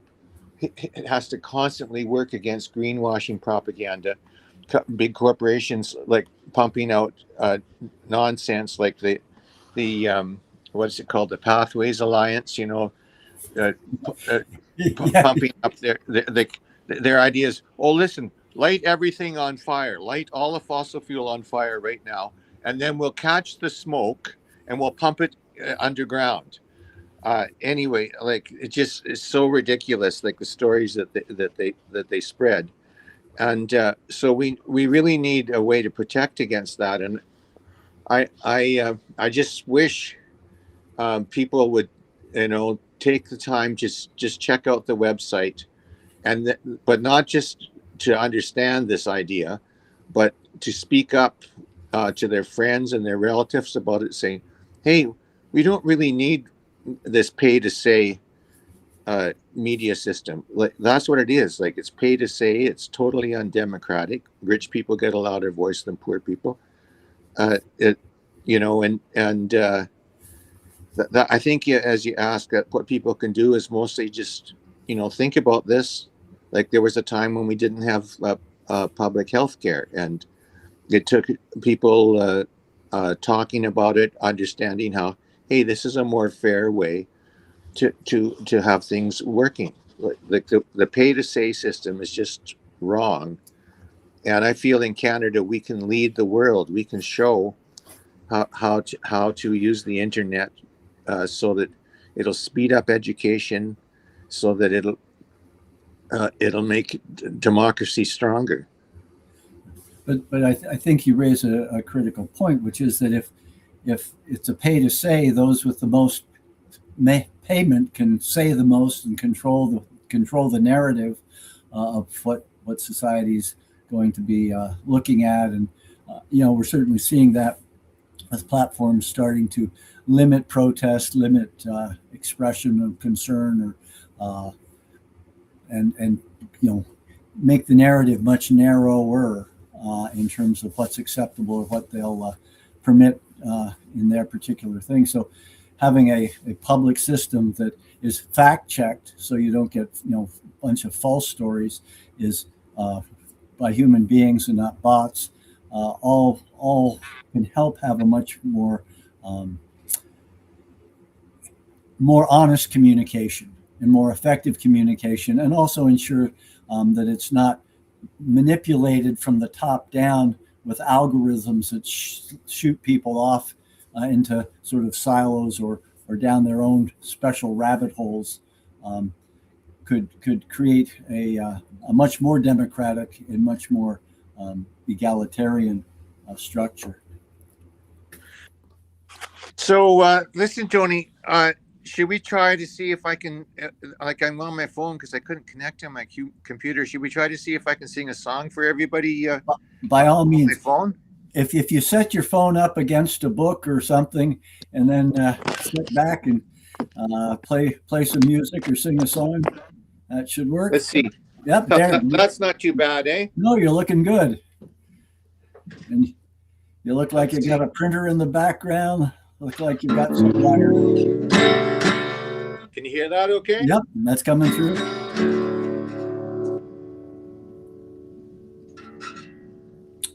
And Breezy, this reminds me of the incredible diversity and multi-talented group of people we have in the NDP.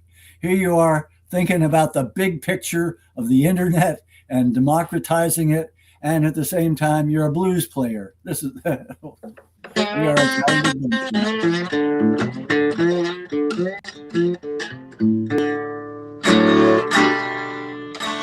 I'll tell you a tale about a man called Tony McQuail.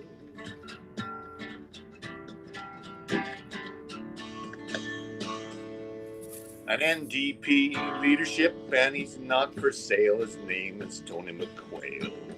Tony McQuail is not for sale.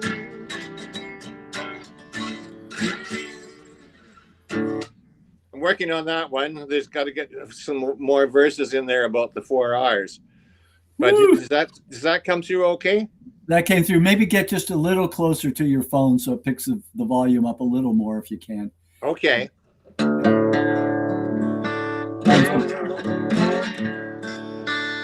Okay, I'll start out with this is just like a little bit of who I am. This is a song called Hayseed.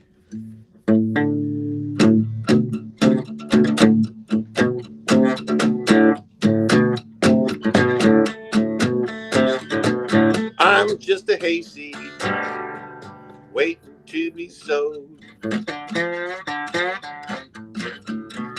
I'm just a hayseed waiting to be sowed and grown and hoed. I'm just a hayseed, but I'm blowing down some dry Alberta road. I like the sunshine, yes, of course I like the rain. I like the sunshine, yes, of course I like the rain.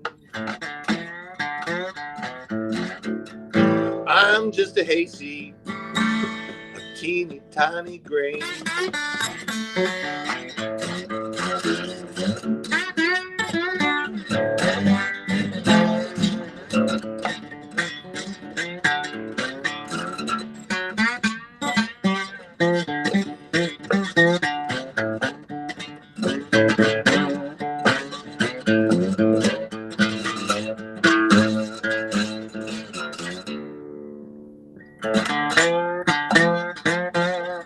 Out in the backwoods where they used to drill for oil.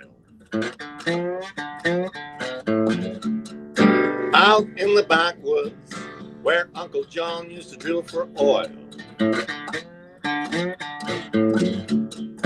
We burned it up, not a drop left in the soil. Yes, I'm a hayseed waiting to be sown. I'm just a hayseed waiting to be sowed and grown and hoed. I'm just a hayseed, but I'm blowing down some dry Alberta, rolling down some dry Alberta, rolling down some dry Alberta road.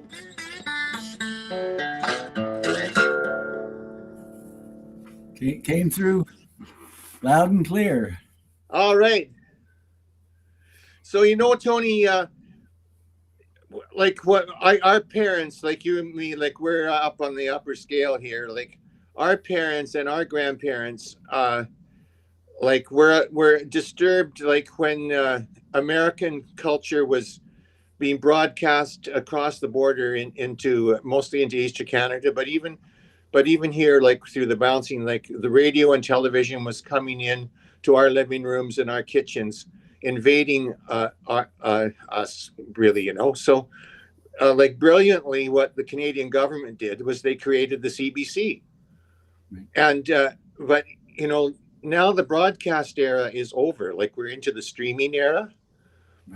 So what we need now is we need like a Canadian Streaming Corporation, a CSC. And I talk about this in the Breezy proposal. Like we need like a new public service for the streaming era. Like I totally support the CBC. I think it's wonderful, and I think it should keep on going. But its function should mostly be producing content. like the broadcasting is over, but we desperately need a Canadian streaming corporation to bring the internet into Canadian homes with Canadian culture, Canadian news. And so I just wanted to point that out, that we've done this before. We were invaded before by television and radio. Now we're being invaded with streaming, and the way to protect it's totally nonviolent. It's our own country. We can make a public service if we decide to. Right.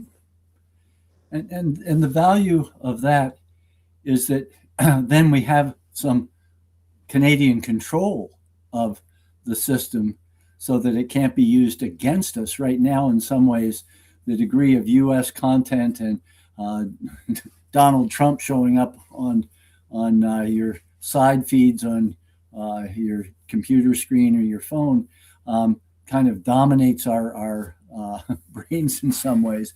That is, I find, well, I just try and put it aside, but creating systems by which we connect with each other and tell our stories to each other. I mean, that was the value of the CBC when U.S. broadcasting was dominating it.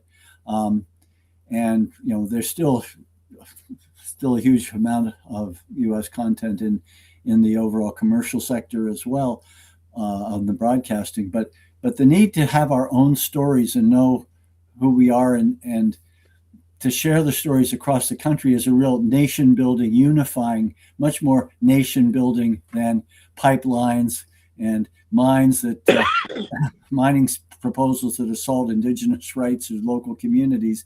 And certainly I agree with your industrial carbon capture analysis. As a farmer, farmers have a carbon capture thing called growing plants that have been biologically doing this for a long time. And if you start practicing a regenerative agriculture where you're building soil organic matter, you're creating a win-win solution for the farmer and the community.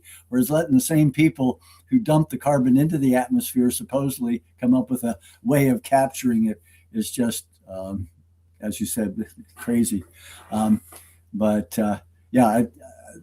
I think you make a really clear case that we've done this before. Let's do it again. Let's figure out how to do this in a way that creates our own capacity to have our own social media and have our own connections through the internet. So people can do this, talk with their friends and neighbors. And any other songs you'd like to play, Breezy? Because I'd love to hear. Oh, sure. But if you'd like to talk more about this, that's fine. But well, let's just do a little bit of both. I'll do like getting rid of advertising isn't the only reason why I'm supporting having a public internet platform, but it's a big one, and a lot of people will relate to it. And I think the thing that most people will relate to it is that it'll lower our cost of living. But anyway, here's a song I wrote. It's called Get Rid of Them Ads. Get rid of them advertisements. Get them off my radio. Get them off of my laptop screen. Get them off my TV too. Just give me the news in my daily paper. Them advertisements, they gotta go. It's a rip-off too. Get nothing for free. When I buy my soap, I pay for its ad on my TV. When I sing this song with my soap in the shower, I know we citizens ain't got no equal access to power. Get rid of them advertisements. Get them off my radio. Get them off of my laptop screen. Get them off my Twitter too.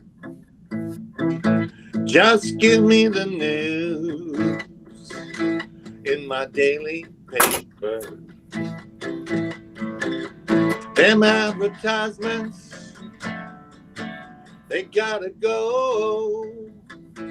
That's a basic principle of democracy. Equal access to power for you and me. If I can buy 10 advertisements and Tony can only buy 3, I'll call it democracy when they vote for me. Get rid of them advertisements. Get them off my radio. Get them off of my laptop screen. Get them off my TV too. Just give me the news in my daily paper. Them advertisements, they gotta go. And what about the cream of the free market system rising to the top? Is that why a lot of people buy a lot of cheap shit stock?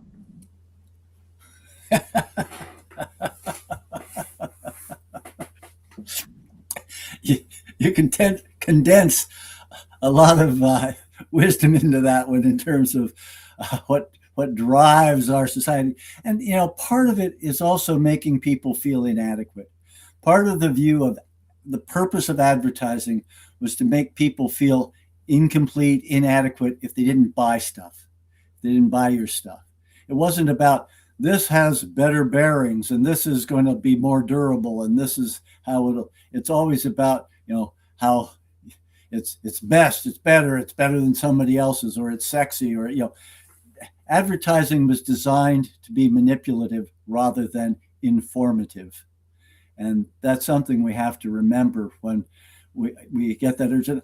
You know, I have to try really consciously when I'm watching advertising to say, do I really need this? I mean, it's one of the places where holistic management was really helpful to me, because it, you know, said, you know, is doing this, you know, buying this thing or doing this thing, is this going to solve the root cause of what you're trying to do? And when I realized how much of, you know, the sort of urge to buy stuff was to feel like I was better than somebody else, or that I you know, needed it to support myself emotionally rather than what I really needed to do or needed it for. It really helped me say, whoa, I'm not listening to you, advertiser, or at an auction sale getting caught up in buying stuff that I didn't need to prove that I had purchasing power, that I counted. And particularly when we were really pretty broke, that was hard for me to let go of that sense that I had value because I could buy stuff. We all have intrinsic value. We're all human beings, and not letting advertising play to our insecurities is, I think, a really critical way of addressing that consumer addiction that the corporations and advertisers would like us to keep pumping into our veins and out of our back pockets.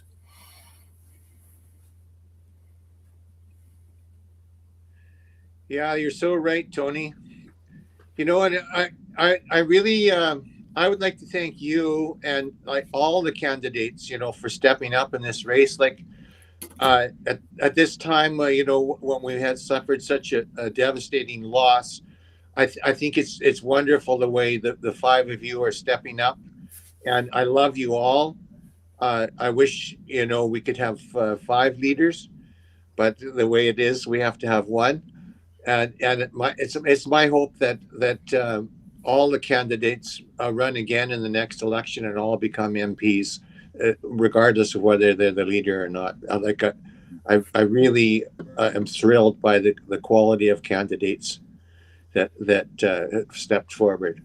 Well, one of the things that interests me is the degree to which the national media, in large part, is just ignoring the race because we don't have a whole lot of conflict for them to report on, and media loves conflict. Well, I'm hoping we can keep this race as collegial and appreciative of each other's talents and skills as possible, because I feel it's really important when the leadership vote is determined and we have one person that's a leader, that we don't have bruised egos, that we recognize that this is a project bigger than any one of us can manage, if whoever's the leader, and that we need to all be putting our shoulders to it. My hope is, if I'm not the leader, that maybe I can be doing workshops with riding associations across the country virtually. So I'm true to my regeneration R and my redesign R, not racing around the country, but doing workshops on how do we strengthen the riding association, and use my holistic management experience to bring those skills to analyzing what are the strengths and resources that a riding association has, what are the kind of products it has the energy to produce now, in terms of, can it do a spaghetti dinner once a month, or can it have a potluck that rotates around if it's a large rural riding, but that starts building that community. And can the central party provide us with, rather than fundraising emails all the time, newsletters that talk about what other countries are doing to solve the housing crisis, or the cost of food crisis, or these other things, and what are our MPs and MPPs doing, and giving that information, but also helping connect us with ideas about, well, what are other riding associations doing to strengthen their connection to their local community, and help build up that sense of social democratic community, that we're all in this together. We're here to care for each other and share with each other. How do we make that message clear out to the community through our riding association? So that if I'm not the leader, that's something I would like to offer, to work on in these coming years, as how do we strengthen our local riding associations? And then I have a few ideas how we could do better communication in this day of the internet, so that people don't just delete emails that they see are from the NDP because I don't need to read another fundraising plea. So my apologies to people that were having to do fundraising in this, but I realized very early in my political career, you have to raise money to be in a political race, but we have to also use it as wisely as possible. And that's another place where the holistic management analytic tools can help a riding figure out, okay, we've got limited resources. Where do we put them to be most effective for our current weak link, or the place we need to strengthen most to keep doing effective work as a riding association? And I hope the other candidates, whether they win or whether they're the leader or whether they're not, will figure out how to take the incredible ideas and energy that they brought to this campaign and help it build the next phase of how we go forward as a party. Yeah, you're right. The candidates, are also good. In a way, it's kind of unfortunate. Like the media isn't picking up because there's no debate. Like it's sort of like everybody agrees. We're all agree on most of the progressive policies that and like each candidate has like sort of their niche and pet issues, but everybody agrees on everything. But I feel like I should bring some debate into this thing. That's what I'm trying to do. Is I'm saying that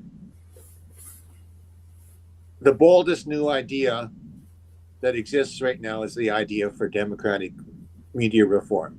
Like there's no bolder idea, and I will debate this with you, Tony. I'll debate it with Heather McPherson. I'll debate it with Abby Lewis. I'll debate it with Rob Ashton, and I'll debate it with Tennille Johnston. Like this is the boldest idea. It underlies all the problems we have of making action on climate change. It underlies the problem of the rich taking advantage of the poor. It underlies every issue. It underlies workers' rights. It underlies. Who else have we got in this race? I missed out somebody. We've got Tennille. We've got you. We've got Rob. Everybody, you got Abby Lewis. Abby Lewis is the big environmental guy, right? Well, this, like, certainly he's a media guy. He must realize that all the greenwashing propaganda has totally crushed his advocacy. And I feel like the way that we can win against this is to speak up for having a public communication system in our country. Well, if you can interest in the national media and getting in on that, I think that'd be great because, as I say, the national media, in my experience, I've had really great experience with our local media because we've gotten to know each other, and they report things accurately and they report things well.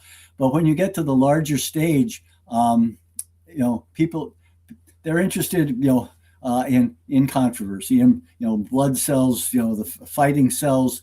They want to run things as if they're a two-way horse race, that kind of thing. That's how they create excitement, but not much understanding of what the big issues are and how. And so I feel like we're seeing a notable lack of interest in ideas and much more who's ahead, who are the front runners and that sort of thing. And I never expected to be a front runner when I entered, but I did think that there were some ideas that I would have hoped would have gotten us onto something like power and politics, and maybe it will yet. But I have a feeling that when they do start to focus, they'll just be looking, as they do in our federal elections and our provincial elections, is talking about picking a winner or who the winner is going to be.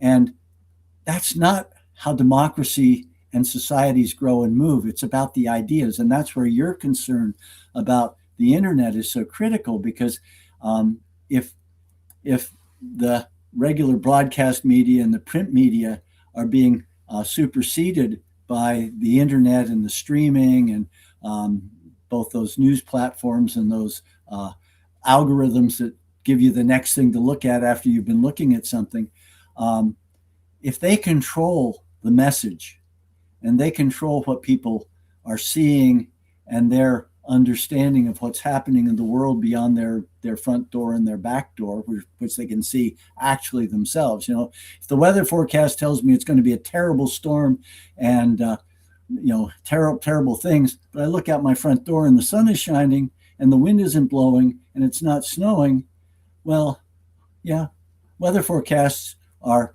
not 100%, and we all know that. But news, the person who controls where the camera is focused and what the story is, shows you a very different picture. Right now, you're seeing my dustpan. Now you're seeing my cake chart. Now you're seeing me. But we often forget how much the control of where the camera or where the algorithm is taking you has a huge impact on what you understand the world to be like and what you believe. So having something that gets rid of a lot of the fake news and the bot-generated algorithmic slotting of you into things will be very important to having people able to make thoughtful and informed choices, not only politically, but in terms of where they put their choices in terms of what they'll buy, what they'll or what they'll donate to. So, I think you're right. I think it's a very important thing. It's the log jam you see in terms of our society, and of course, the first past the post electoral system is the log jam I see in terms of our political system at this point. Yeah, we saw in BC when they had their referendum on proportional representation. We saw what happened there. Big money came on. They used the pay to say media to influence the voters of British Columbia to vote against PR. Like it's just like shameful the way that happened. I think anybody who followed that initiative was just disgusted by the way the money went in there and destroyed what could have been like showing some leadership in Canada on the issue of proportional representation. Well, and it's why the resolution that's being put forward to update our policy book is saying that we should have this go through a citizens' assembly which would then be an informed group, like a jury, but a broader based group, to design something that would work for a country as big as Canada, as diverse as Canada, and with a federated system, but get the Citizens Assembly to do it, and then no referendum, because referendums, in fact, have been used as basically the way to kill proportional proposals. And at least in the 1BC, when the threshold for agreement was set at 60% instead of 50%, that's how you set that. You set a threshold 20% higher than most majority governments in our country get. Because if a government in the first past post system gets 40% of the popular vote, they usually get more than 50% of the seats, and they then get 100% control of the legislature or the parliament. And if they wanted to, if the governments that have killed PR proposals by having a referendum had set the proportion in support of the proposal at the proportional level in which their majority government was elected, they'd have set it at 40% or 42% rather than 60%. So referendums are a way to let big money come in and use scare tactics to frighten people from voting. And they always set it up, well, this isn't the right PR system, there's better systems. Well, any PR system that's truly a proportional system would be better than what we've currently got. And so I'm happy to see a single transferable vote, mixed member proportional, mixed member with a top. There are a variety of things, but I'd like to leave that in the hands of the citizens with the idea that what we want is a system that makes sure that everybody's vote counts every election, and representation in Parliament reflects how the proportion of people who voted for each party. And if we did that, we'd have a much more stable governmental system. And it would be, because the majority position doesn't change that much, but with a first past the post, if you can shift things 2 or 3% one way, you then can get total control of a legislature or a parliament. And you end up with policy lurch and all sorts of unfortunate consequences. Anyway, but you have another song for us. We're getting up to where we've got a few minutes left in this particular segment. Anything else you want to say about your proposal, Breezy, before we get another song? I'd like to thank Keith for all the work he's doing. And here's a song. I don't know how much time we have left. Let's just do a little bit of this song for the climate activist people.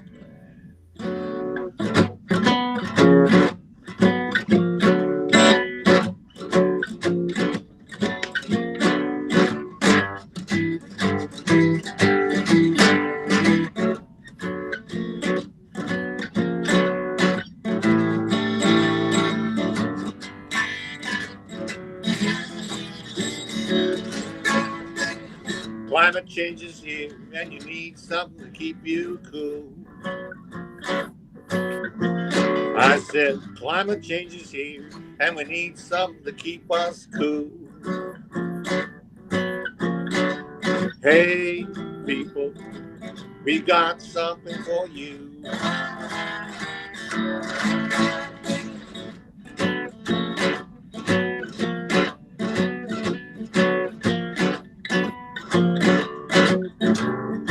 What about production caps too? Production caps too. Yeah, what about production caps too?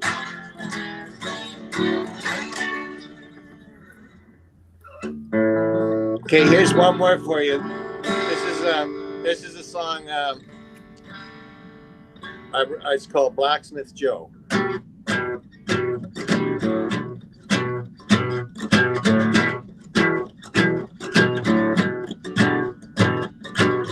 Time used to know Blacksmith Joe. He was the one who made the horseshoe glow. Heat it up, pound it round, make a gallop, give a more metallic sound. But is it right to hear tires screeching pavement in the night? And who's to know if you're sleeping or someone's burning out and low. Time won't let some stop, won't let some go. Old times pushing, new times on the go. His hope was hung out on the line. Old Joe said it was a crime. The automobile took his job away, took his life down the road to gasoline motorway. But is it right to hear tires screech in pavement in the night? And who's to know if you're sleeping on someone's burning out and low? Time won't let some stop, won't let some go. Old times pushing, new times on the go. His hope was hung out on the line to dry up its tears in the sun one more time. It is the spark in the smile in his eyes. Lift his heart on cloudy skies. But who's to say where it's gone when it's gone away? Old times pushing, new times on the go.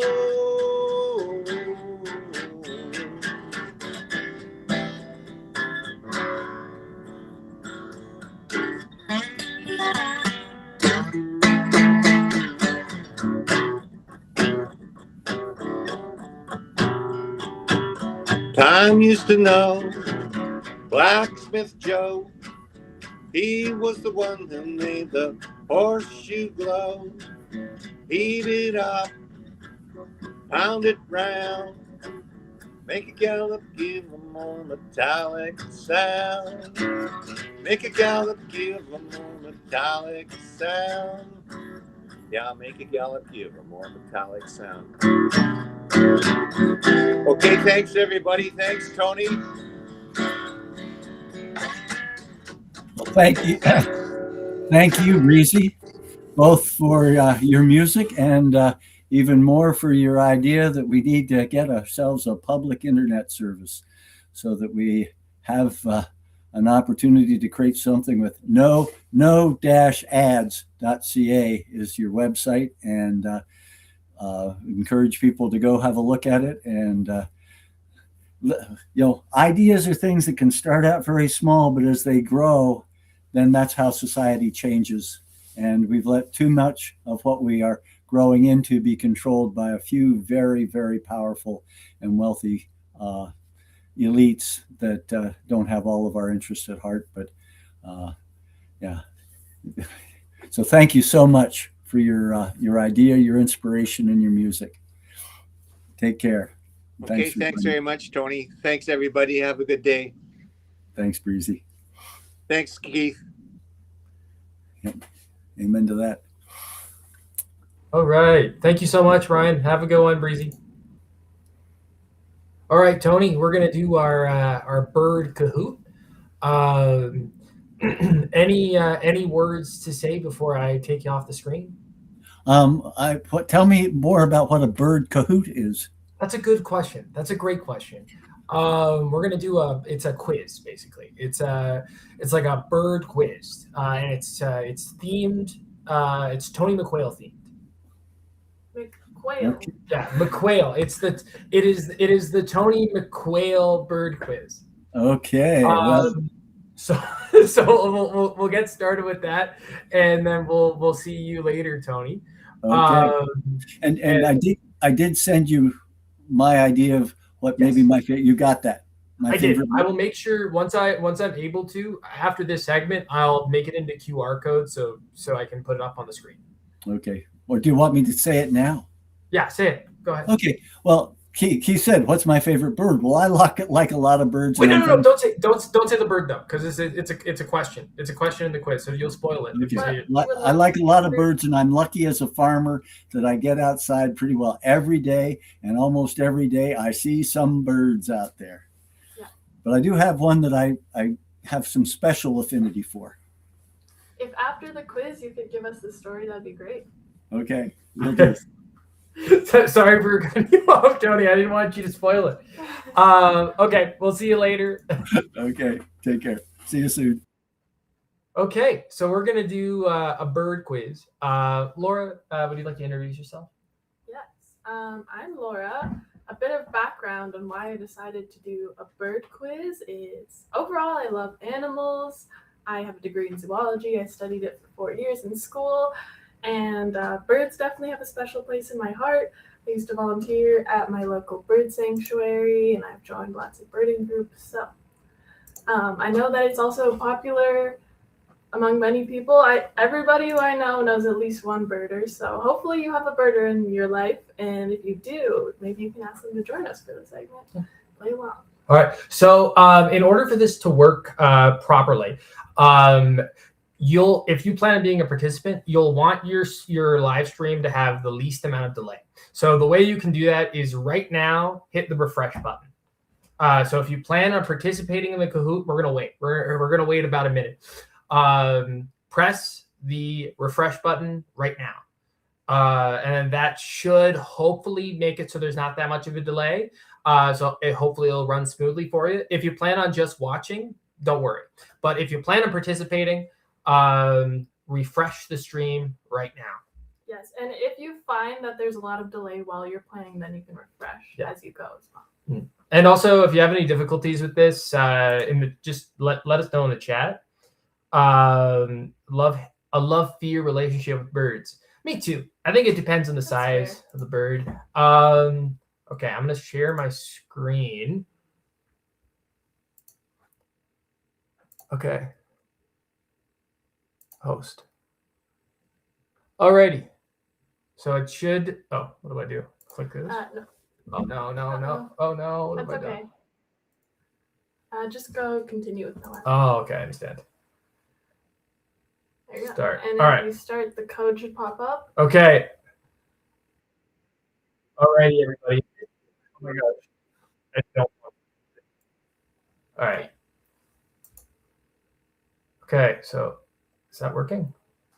Hold on. Oh, it's just sharing that tab. You have to. Oh, okay. I see what I've done. Hold on, everybody. Today's theme is technical difficulties. Okay, there we go. All right. So go ahead, and you can either scan that QR code or you can do the game pin there. While we're waiting for folks to join on this, I'm going to talk about fundraising real quick. We're here to make sure that Tony McQuail reaches the last of 4 installments to be officially on the ballot for the NDP leadership race. It costs $100,000 to run to be the leader of the NDP in 2026. And it's reality, it's more than that, because there's a 25% administration fee taken off of each individual donation to a leadership candidate. So in reality, you're looking at $133K just to get into the race. Good news is we're really, really close. Oh my gosh, #1 Tony fan. We're really, really close to get Tony in the race. We're about, last I checked, $15K away. $15,000 away from getting Tony in the race. The hope today is by the end of the live stream to be sure that Tony is going to be in this. So that's why we're doing this 12-hour live stream. This is one of 3 that we've done. And I'm so happy for those who attended those who are attending this one again. But let's talk about, before we start, let's talk about the generous tax credit. So I'm going to put up a little thing on the screen here. So you're going to notice 75% back for donations 400 and under. You get 75% back for donations 400 and under.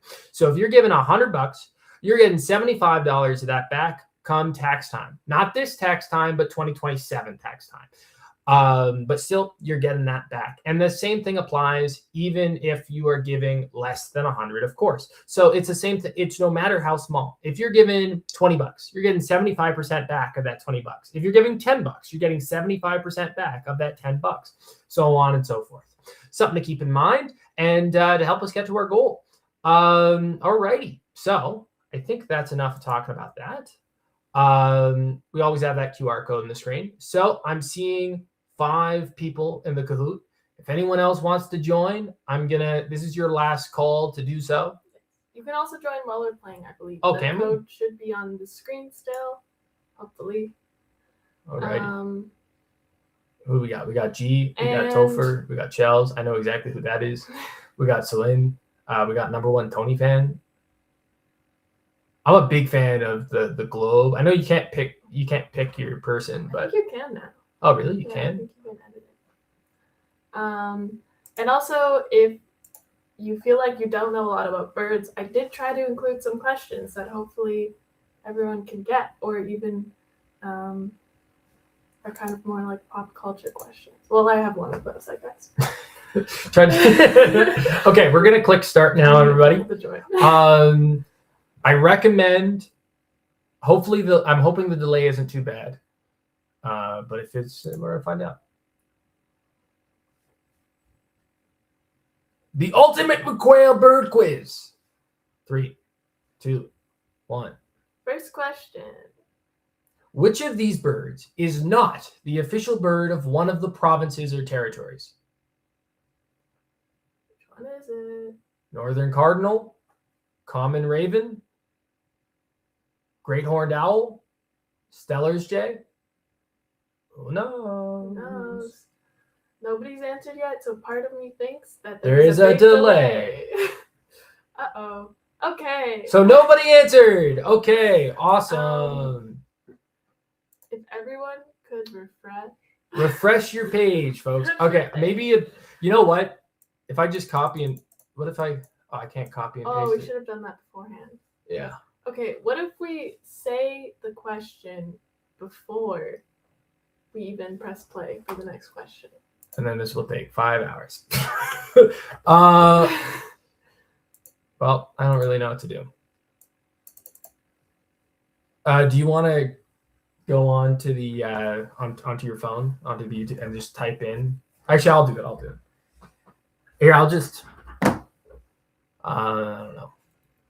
You can go to the library actually, and then go to edit, and then hopefully you should have access. You can copy and paste from there.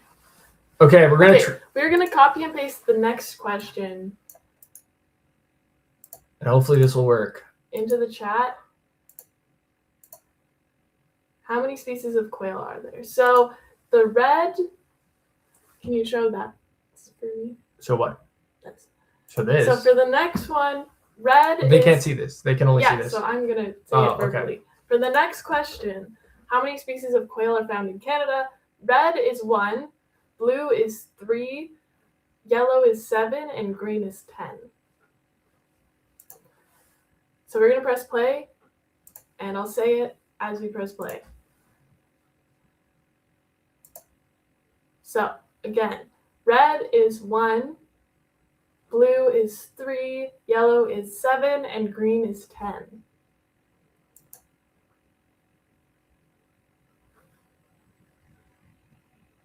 Okay, we got one answer.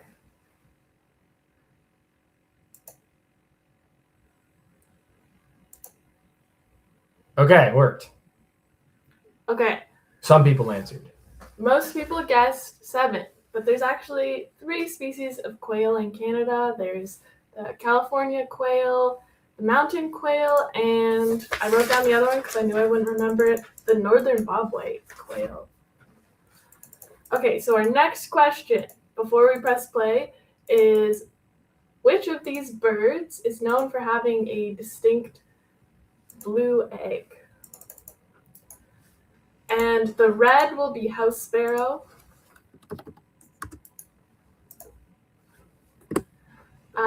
The Blue is the wood duck.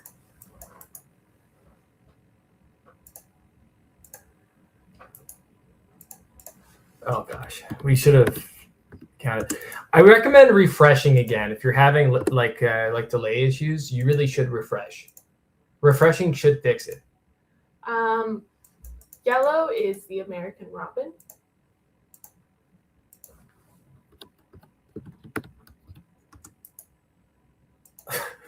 Isn't this fun? And then green is the pileated woodpecker.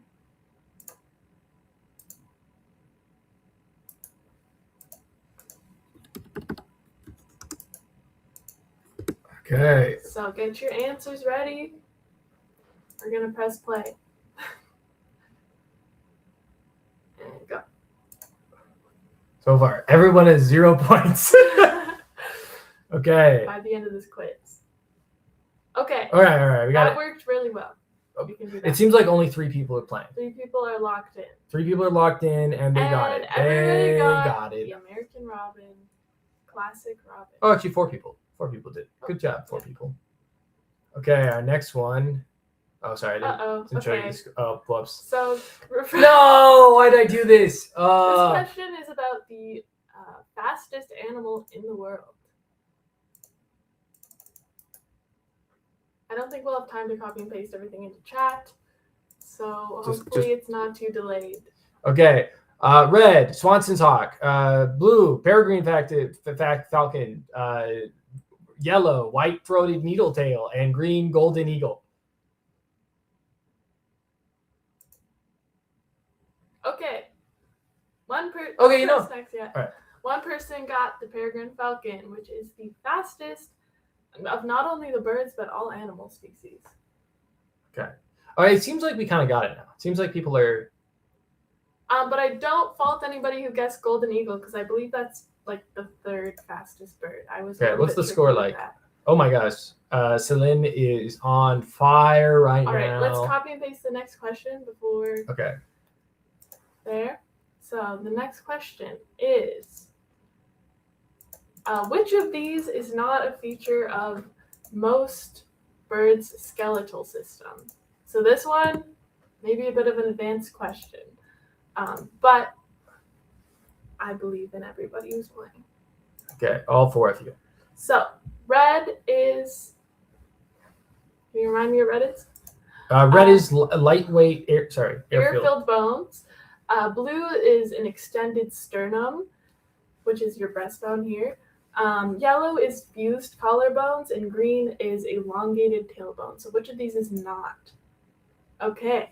Okay, it seems like now they kind of got it. Okay. I think we're caught up now. So, if you find yourself having a delay, just refresh the stream. So most birds do have these lightweight air-filled bones, with some exceptions. We'll get to that in a minute. The extended sternum, the bone that's right here that comes out, is an adaptation for flight. So a lot of muscles can connect to that bone if it's extended out.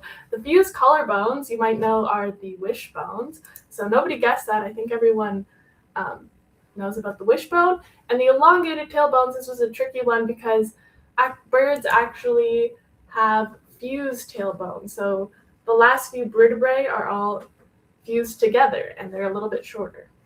Okay, so they are just all randomly guessing, as it seems to be. Oh no. Okay, so before the next question, we'll paste the question and the answers in chat. Okay.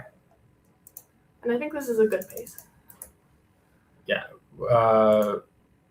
We'll probably not be able to go through all the questions. That's okay. Okay. So, while most birds are known for having light bones, which of these birds have evolved to have greater bone density? So red is loons and puffins. Blue is eagles and hawks.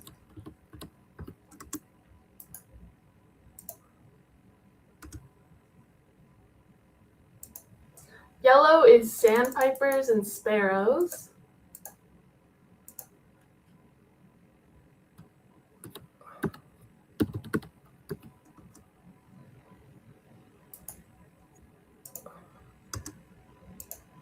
And green is flamingos and herons.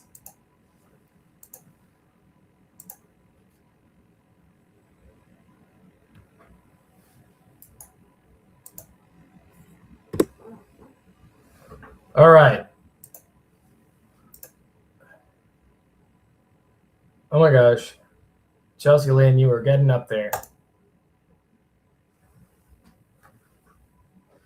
Let's see. Hopefully. I feel like this must, to be a player, if you're just playing this on your phone, this must be really stressful. I bet it's Impossible. In fact. In fact, I don't think it's possible to do it.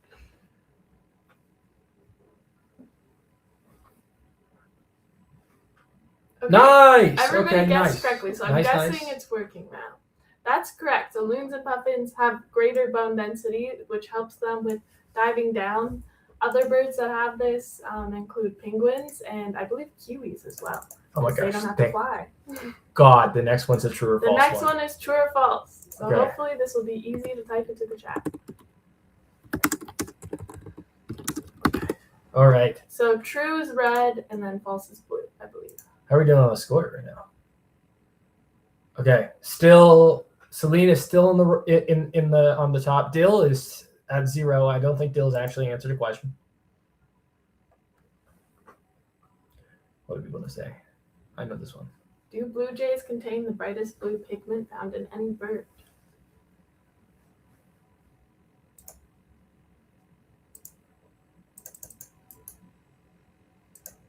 I feel like while the Blue Jays were in the World Series, I was seeing a lot of Blue Jay bird content, so people might get this. Okay. All right. Yeah, it is false because, as you may know, Blue Jays actually don't have any blue pigment in their feathers. The color, their bright blue color, is actually what's known as a structural color. So it's how the feather is formed reflects blue wavelengths. So we see it as blue, even though there's no pigment. Okay. Red. Oh wait, am I just yelling things out? Hold on. Okay. So the next question, hopefully, even if you don't have a lot of bird knowledge, if you've heard of the song The 12 Days of Christmas, which contains many birds in it, you can guess this. So the question is about the 4th day of Christmas. What is gifted on the 4th day of Christmas? Is it turtle doves, calling birds, geese, or French hens? All right, I'm just typing them out into the chat. Okay, I will say the Kahoot. This was a good idea in theory, and I think next time we'll just play it in chat. yeah, or even next time, just not have any actual participants and people just like follow along. Yeah, that's what Oh, sorry. Okay, I understand. Honestly, that's low key kind of what we should do going forward with this. This is going to be the last one where we actually review the answers. The 3 participants that are playing, it's just gonna be like a fun little random quiz for you. It'll be like gambling kind of, even though I'm very against that.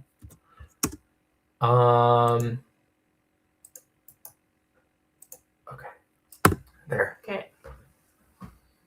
And then after this round, How are we doing on the? Oh my God! #1 Tony fan is making it up. Okay. Let's see what everyone's answer is. Do we remember the lyrics to the song? Yes. Yeah, they do. Everyone does. I got this wrong. I said turtle doves. Okay, so now this is just for the so audience now to enjoy. People who are playing Coop probably won't be able to play it because of the delay, but we're just gonna go on so that people who are watching can enjoy it. But #1 Tony fan, just want to give you a shout out. You're on a streak right now. Which of these birds lays the largest eggs relative to its size? Is it a pigeon? Is it a kiwi? A toucan? Or an ostrich? It's a kiwi. No one said kiwi. A lot of people guess toucan. And by a lot, I mean 2. True. And I in mean, they might have reality, just yeah, said in yes. reality, they guessed yellow. They guessed yellow, and it was wrong. But yeah, we have a little kiwi bird in the background here. Do you see it? Okay. Okay, next. True or false? Owls have the ability to rotate their heads 360 degrees. What do we think? What is it?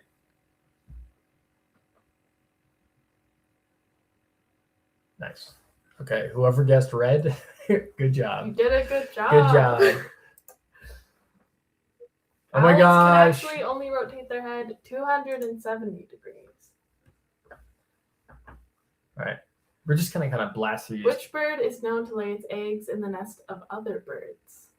Is it a stork, a magpie, a pigeon, or a cuckoo?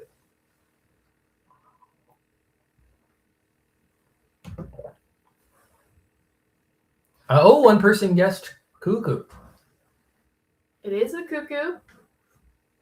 You may have heard about them. Not every species of cuckoo has brood parasitism, but I think there are 3 that exhibit exclusive brood parasitism, which is where they lay their eggs in other birds' nests and hope that they'll take care of them for them.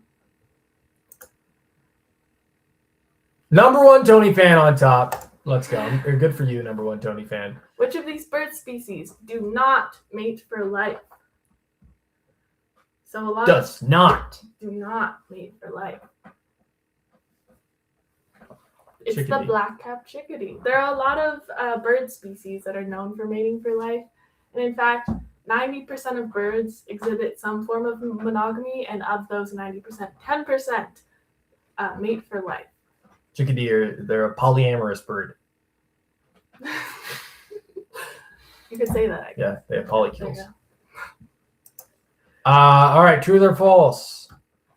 The iconic set of head feathers resembling a comma is found on both the male and female California quail.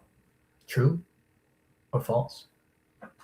This is true. You see it in both the male and female, so it's not necessarily just the males like you see. Some birds, it's usually the males that have really intricate feathers or coloration. All right. How are we doing on the... Okay. Celine, you've been on top the whole time. Good for you. True or false? Penguins are only found in Antarctica. True or false?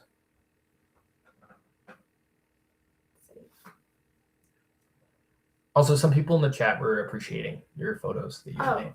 Yay. I I appreciate them spent too. quite a lot of time just doing the visuals. And it was worth it. These are awesome visuals. Oh my This gosh. is false. So penguins are pretty much only found in the southern hemisphere. I think there's like one species that's found like slightly above the southern hemisphere. But you can find penguins in Australia, New Zealand, South America, and Africa as well. How are we doing? Oh my gosh. Chelsea Lane, you're making your way up. But unfortunately, I don't know if there's much of a chance to beat the champion Celine right now. I like how G gave up a while ago. Okay, which of these birds possess a hyoid apparatus, so a tongue bone and the soft tissue that goes with it, which wraps around its entire skull? This one is one of my personal favorite bird facts, so that's why I included it. The correct answer, nobody guessed. oh no, everybody guessed wrong. But it's the woodpecker, and this is actually an adaptation that helps protect their brain from brain injury when they're pecking. It kind of acts as like a little helmet, and it goes all the way around into their nostrils. A woodpecker landed on my hand once. Actually, in another live stream. Yeah. The Australian white ibis has been assigned which of the following nicknames? This is another one I chose. Wow, that was quick. Yeah, this is a quick one. This is another one I chose just because I think it's fun. It's the bin chickens. They call them that because they rummage through the garbage. I like my personal answer when we test run this yesterday was sandwich eater, but I also like the two people who said friendly turkey. But again, they most likely were just guessing yellow. They're just like, we haven't seen a yellow in a while. Which of these birds do not belong in the corvid family?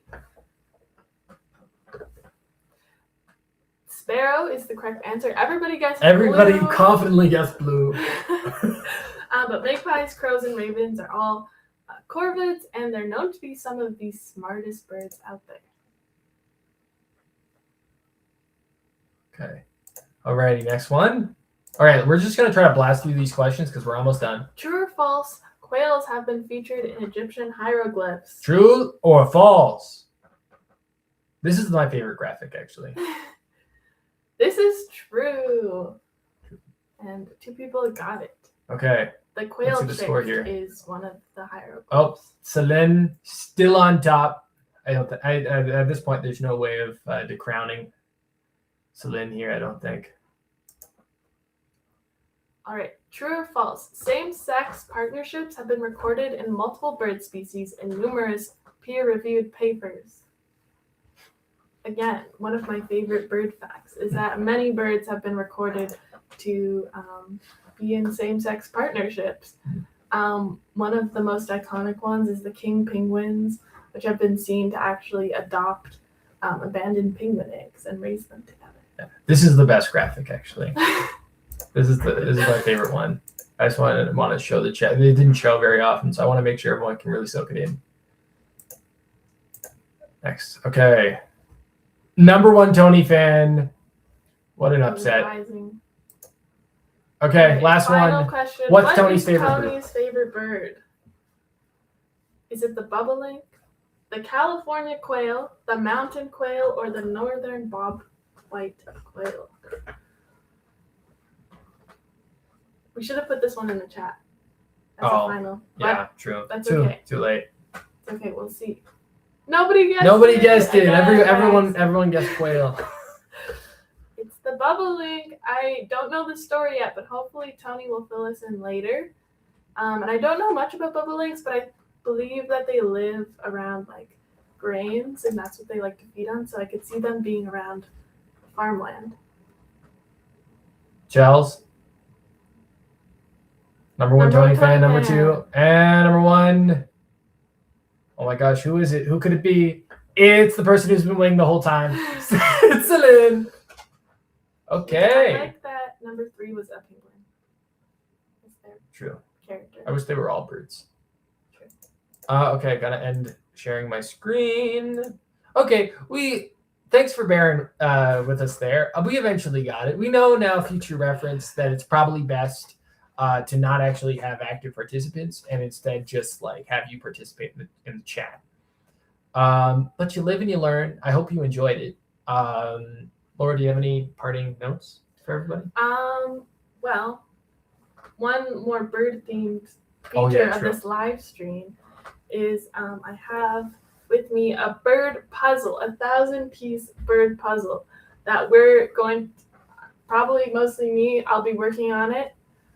Hey, I contributed a piece so far. There are three I'm pieces only saying down. that because you're running the live stream. I contributed 33%. I feel like you have other things to focus on. That's true, but I will be trying my best. Both of us will be working on it, and then we'll give you some updates. Right now, there's not much to look at right now. Pieces put together. There's 3. There's three pieces put together, and there's 1,000 pieces to this puzzle, and it's bird design, so it fits with our theme.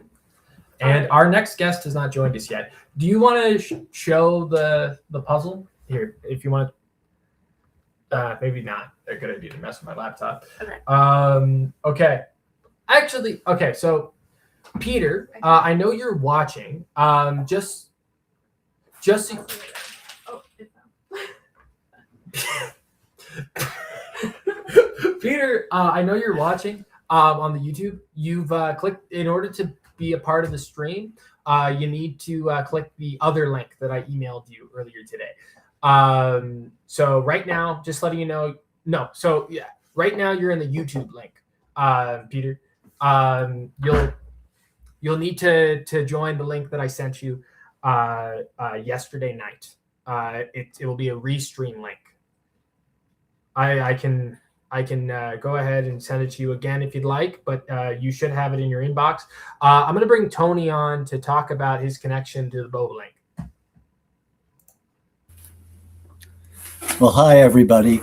The bobolink and the meadowlark are grassland birds. They tend to nest in relatively short grass and raise their young there. And the bobolink is a beautiful little black bird with a white patch on its back and yellow. And the males sing beautiful songs in the spring when they come north. And they come north. They migrate 12,500 kilometers from South America to northern North America every year, and then they go back. So they have a long, long hike. The males arrive first, and then they start setting up nesting territories and start singing. And then the females arrive, which are a much lighter brown small bird, similar in some ways to the male and female red-winged blackbirds, in terms of the male being the dominant colorful one, and the females being a very beautiful but much drabber in a sense bird. But I noticed about 12, 15 years ago that I wasn't seeing bobolinks or meadowlarks anymore. And when I looked into it, farmers are cutting hay much earlier. We used to wait till sort of end of June, mid-July to be cutting hay. But now people are cutting at the end of May, cutting frequently in June. And what this does is it disrupts the nests of the bobolinks. And so they were grassland nesting birds were being devastated. And we realized that we were contributing as well, both in terms of when we were cutting hay, but also we do holistic management planned grazing, where we move the animals around the farm, but they graze very intensely when they're in a section, graze it down short, and then we give that land time to recovery after we move them off, and they are away for 4 to 6 weeks, depending on how fast things are growing. But if you're grazing intensely, it's pretty bad, as bad as cutting hay, because you're stripping off all the cover. And even if you don't damage the nest, the cattle or the horses or whatever don't damage the nest is now exposed to predation. So we changed our management system, and now we'll graze fairly intensely up to the start of the bobolink nesting period, and then we give the cattle a much larger area so they don't graze it as tightly, but they graze it enough that what regrows will still be pretty valuable for hay when we cut it after the bobolinks have finished nesting. And now if you visit our farm in the spring, sort of to the end of May, early June, we've got males singing on various fence posts, probably have 10 or more bobolink pairs making nests. We're also seeing meadowlarks again. So that's great. And I see Peter Smith joining us, so I'll just carry on for a few more moments and tell you that it's also nice to see young bobolink flocks at the end of the season. So by changing our management, redesigning how we do our grazing and our haying, we've helped the bobolinks recover on our farm and help them get enough to eat, because we also, since we don't use any insecticides or that, there are lots of insects, because bobolinks are an insect-eating bird. And so they're part of the natural control of potential pest insect problems. So I like pretty much all birds, and I get to see a lot of different ones around the farm. But bobolinks are the ones that are a real lesson in how changing how we do things, redesigning how we do things, in our case, our pasture management and our haying season, lets us let them recover and stay part of our world. I think that's my story, Keith. Hey, thank you very much, Tony. Good to see you, Peter. Yes. Hi, Tony. Congratulations on everything. Well, thank you. Okay. You and me. I brought Okay, my sorry. Peter, I will let you introduce yourself, and we have about 26 minutes left of your segment, so I'll just I'll leave it to you. Okay, well, thank you. It's great to be here. Thank you all. It's an honor to be in support of Tony and Tennille and the NDP in this shaky time on Planet Blue. There is hope. Hope is here. And before I dive into things, I'd just like to take a moment to say thank you and to be grateful. And I'm hoping that you're able to do that too, and take a moment to remember what it's like to be treated with respect. Remember how it is to be listened to with care, and how important it is to offer the same kindness to yourself and to all others. Now I'm going to read you a poem by somebody named Wendell Berry. Now, he's an American, but we won't hold that against him. And it's in keeping with the birds, actually. The Peace of Wild Things, you might know it. When despair for the world grows in me, and I wake in the night at the least sound of fear of what my life and my children's lives may be, I go down where the wood drake rests in his beauty on the water, and the green heron feeds. I come into the peace of wild things who do not tax their lives with forethought of grief. I come into the presence of still water, and I feel above me the day-blind stars waiting with their light. For a time, I rest in the grace of the world and am free. Good thoughts, again, given our time, and I am in here in support of Tony, Tennille, and the NDP. I certainly follow it with keen interest. And as I said at the beginning, it's an interesting time to be on the planet. There's a quote I heard the other day. It's attributed to Chief Seattle, that we didn't so much inherit the earth from the ancestors, we're borrowing it from our children. And I think what Tony is endeavoring to do and what he has done all of his life is actually he's thinking about the children coming forward, the next generations, that we need to take less to give back more. So when Tony asked me to participate in this is my second go around in this forum. We talked about community, and we talked about poems and stories, and my life has been really focused on creativity and community.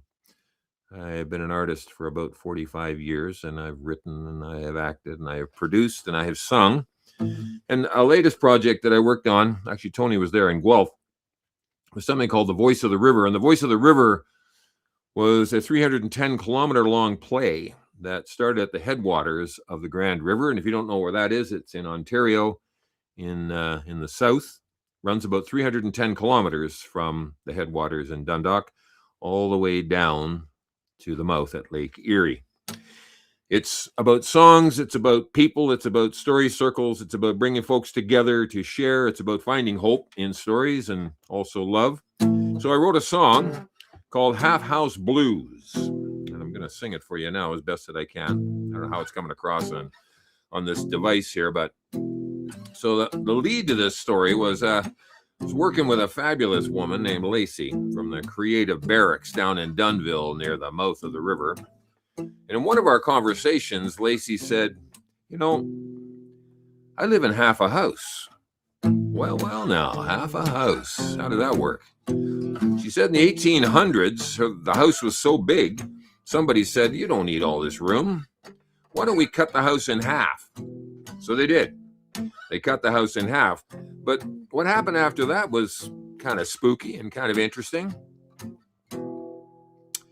The half a house ended up down in the southern USA, while the other half remained up in Dunnville. So I said to Lacey, don't you think that's a blues song?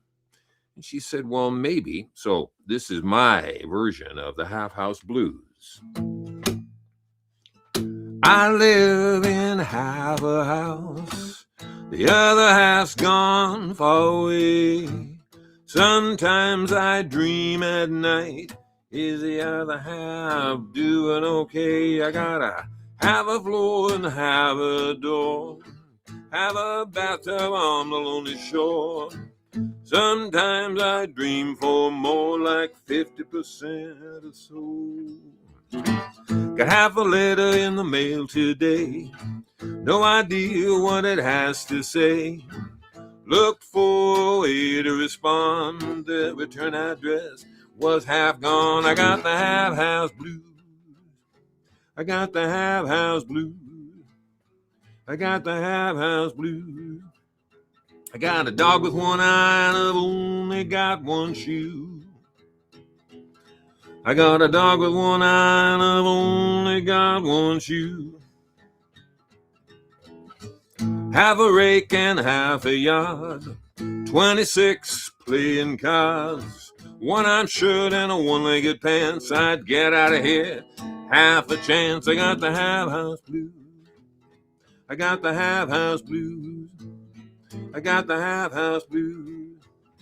I got half the clues, I got half the news. Half the clues, I got half the news.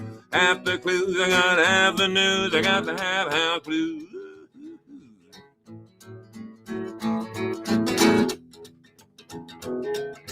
Half the news and half the clues. Half the news and half the clues. I got the half-house blues.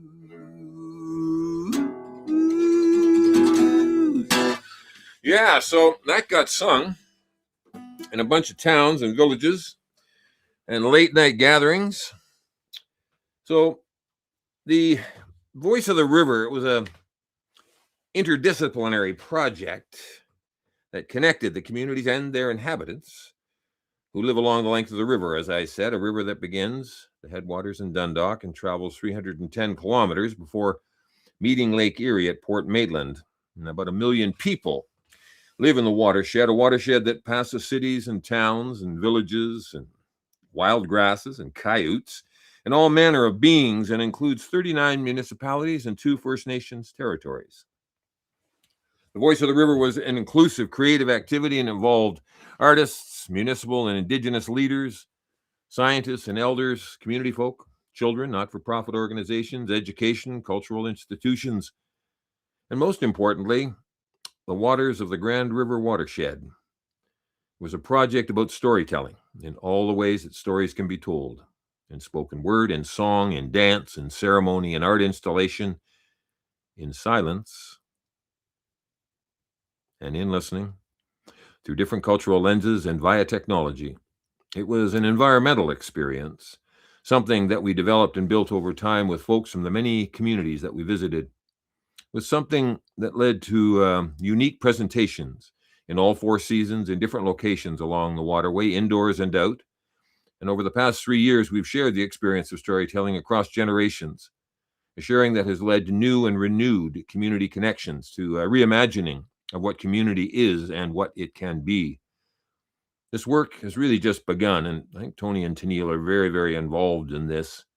And there is a belief among all who participated in this project that the ripples from the experience can lead to a thoughtful renewal, a meaningful sharing of ideas, and a connection to the people of the watershed in new and creative ways. And this project is really a shareable idea. It's not something that's exclusive to the Grand River. It's something you could do in your own community. And the way we started, and the way I started this thing, 3 people. And we touched thousands over the course of the 3 years. But 3 people showed up in a cafe at the headwaters. And if you ask anyone in Dundalk where the Grand River headwaters are, they'll go, my house. People aren't actually sure where it is. And in fact, after the floods in the spring, there's a place up there called Proton. They call it Floatin' Proton. All the water disappears. And so the headwaters aren't there. It's a bit of a mystery. It almost becomes a drier place up there. And so they consider themselves people that are wet in the spring and then dry all summer long. Doris Lessing, she's always worth listening to, I think. I don't know if you know her story. But she said, whatever you're meant to do, do it now. The conditions are always impossible. And I say to Tony and to Tennille, it may seem impossible what you're doing. And I think there's others out there that are listening to this. How can we change the world? How can I do anything? I'm just one little person. Well, me too. And I ended up surrounded by thousands of folks in and around this community play project called The Voice of the River. It's because it's what I've got to offer. It's what I've been given. And I've had so many opportunities and so many people who have supported me in this life. In some ways, I feel I need to give back. I think Tony does too. And he continues to give, of course. What started as an idea on a Zoom call, that's how it started, during the pandemic in a virtual room for something called the Grand River Histories Project, eventually became this Voice of the River. And I didn't know when I proposed the creation of a 310-kilometer long play where it would lead, how we'd get there. And perhaps it was more like being pulled or guided by the river, listening to the other voices that are around us, not just the human ones. And Robert McFarlane is a wonderful writer from England. He wrote a book last year, it was published, called Is a River Alive? And in it, he says, find the current and follow the flow. Find the current and follow the flow. It's a good idea. That became a mantra for all of us who worked on the project. And as with any flow, there are varying depths, there are different strengths of current, there are new environments encountered, unseen branches and rocks beneath the surface. There is also an opportunity for letting go, for abandon, times to be free as if falling through air. I've been asked many times over the last year or so since we wrapped it up, what stood out during the process, and it depends on the day. There were many moments involving so many different people of varying ages from different cultures and so many towns during story circles and performances. In the middle of parades, I had a conversation with an 8-year-old, coffee shop visits on late night drives at kitchen tables and church basements, community halls. And to choose one inevitably leads to another and another. I will say there was kindness throughout. There was a sense of humor, which always helps. And there was a celebration of place, and there was creativity galore. There were some sad tales that had us in tears, and there were new friendships. Early on, we decided to loosely base the project on the 2-row on the Grand. And if you're not familiar with the 2-row wampum belt, it is worth looking up. The 2-row that suggests a world where us cousins are in one ship in one row and the indigenous people in their canoe are in the other. The thinking is that we are close enough to hear if the other needs assistance and can offer shoulder, and yet we return to our row afterward and agree to not interfere with the other's culture, language, ceremonies. Well, we know how that turned out in North America, not very good, and elsewhere. And we travel like that to the end of time. That was what the wampum belt asked. It asked of the Dutch and the Mohawks. Friends, cousins, all living under the same sun and moon. Connections and creativity happened with the Six Nations, with the Water Walkers, another interesting group, Anishinaabe, and with the Mississauga, and with so many other cultures from across the planet, the Mennonite, the Irish, the Scot, the English, the French, from those who had come to the Grand River 300 years ago, and for those who arrived just last week. But be that as it may, for right now, in this moment, there's an experience that I hope does do it justice to what I'm talking about. I first met Ray and Barb Crossman at a story circle in Brantford at the Canadian Military Museum early on in the journey of creating the Voice of the River with all these other people. Ray is a poet and a remarkable human, as Barb is too. And he came to the story circle, he's carrying a canoe paddle with him, and asked when it was his turn to tell a story, might he recite a poem that he had written instead. A poem, as it turned out, that F. Murray Schafer had taken a shine to and had put to music for his Wolf project. Again, another thing you might want to look up. Quite an interesting project. When his time came, Ray entered the middle of the circle and he recited this poem, using a paddle as a prop, a reminder, a perfect partner to what he was saying. And I'm going to recite Ray's poem, Ray Crossman, and it was a gift to his son Kaylee on his 15th birthday. And how it relates to this project, to Tony and Tennille, the NDP, and really the grassroots, where all of us are involved, I think is in the personal contact. And having known Tony and Fran and Katrina, their daughter, for quite a while now, that contact, it means a lot to me. It really does. They're amazing people, and they walk the walk. They talk the talk. They do it all. They're fantastic. So anyway, this is from Ray Crossman, and it's called From the Bow of the Canoe. You've always paddled the bow, my son, even as a child, managing to stroke against awkwardness with a paddle too long for your years. My own unwieldy fathering making you make do. Grace came with your growing, measured by fewer gunnel scrapes, and vigor lasted 100 counts, then 100 more, just to prove you could finish strong. Though to be honest, you languished a little when the crossing was wide, the wind empty of stories, and the sun a hammer on the Anvil Lake. If morning brought mist, we feathered slightly round every point, strained to see movement, driftwood on the shore, startled into heron flight, cedars antlered, granite shifting into the bulk of a bear, phantoms for the night's fire from the bow. And you made your first cast. You caught your first fish, and from the bow you slipped them all back, except for the pike that swallowed your hook and forced you to rip the gilt out of your insides. It still quivers there occasionally, along the long line of your jaw, and you learn to read the river, eager to run the dancing white, align the downstream arrows, find the course amidst the coursing. But I made you throw logs into the souse holes to see what they could do to a man. Breath churned into foam, then once in a rapid that surged with my worry through your spirit won me to the attempt. We took the dark, slick tongue down between closing walls of rock, a deep channel gorge, tentacled with sweepers, kept tight to the inside, at the turn, away from the undercut bank, the sucking whirlpool, back ferried across the current to the brink, searching for the break in the line of the ledge, shot through a gap, caught a roller and couldn't hold it.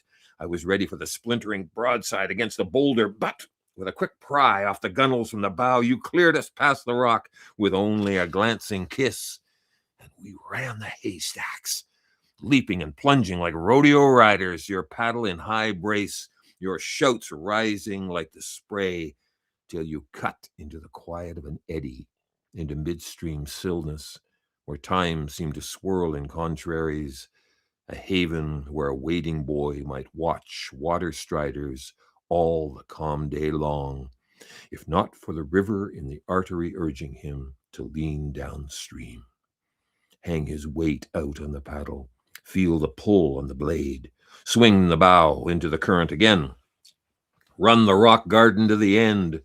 So now I know it is time, my son, for you to take the stern. Time for you to decide which rapids to run, marble smooth into the chute which portage landings made, sheer ascent above a thunder drop. Time, too, for you to feel the rub of the center thwart on your shoulders and find the point of balance.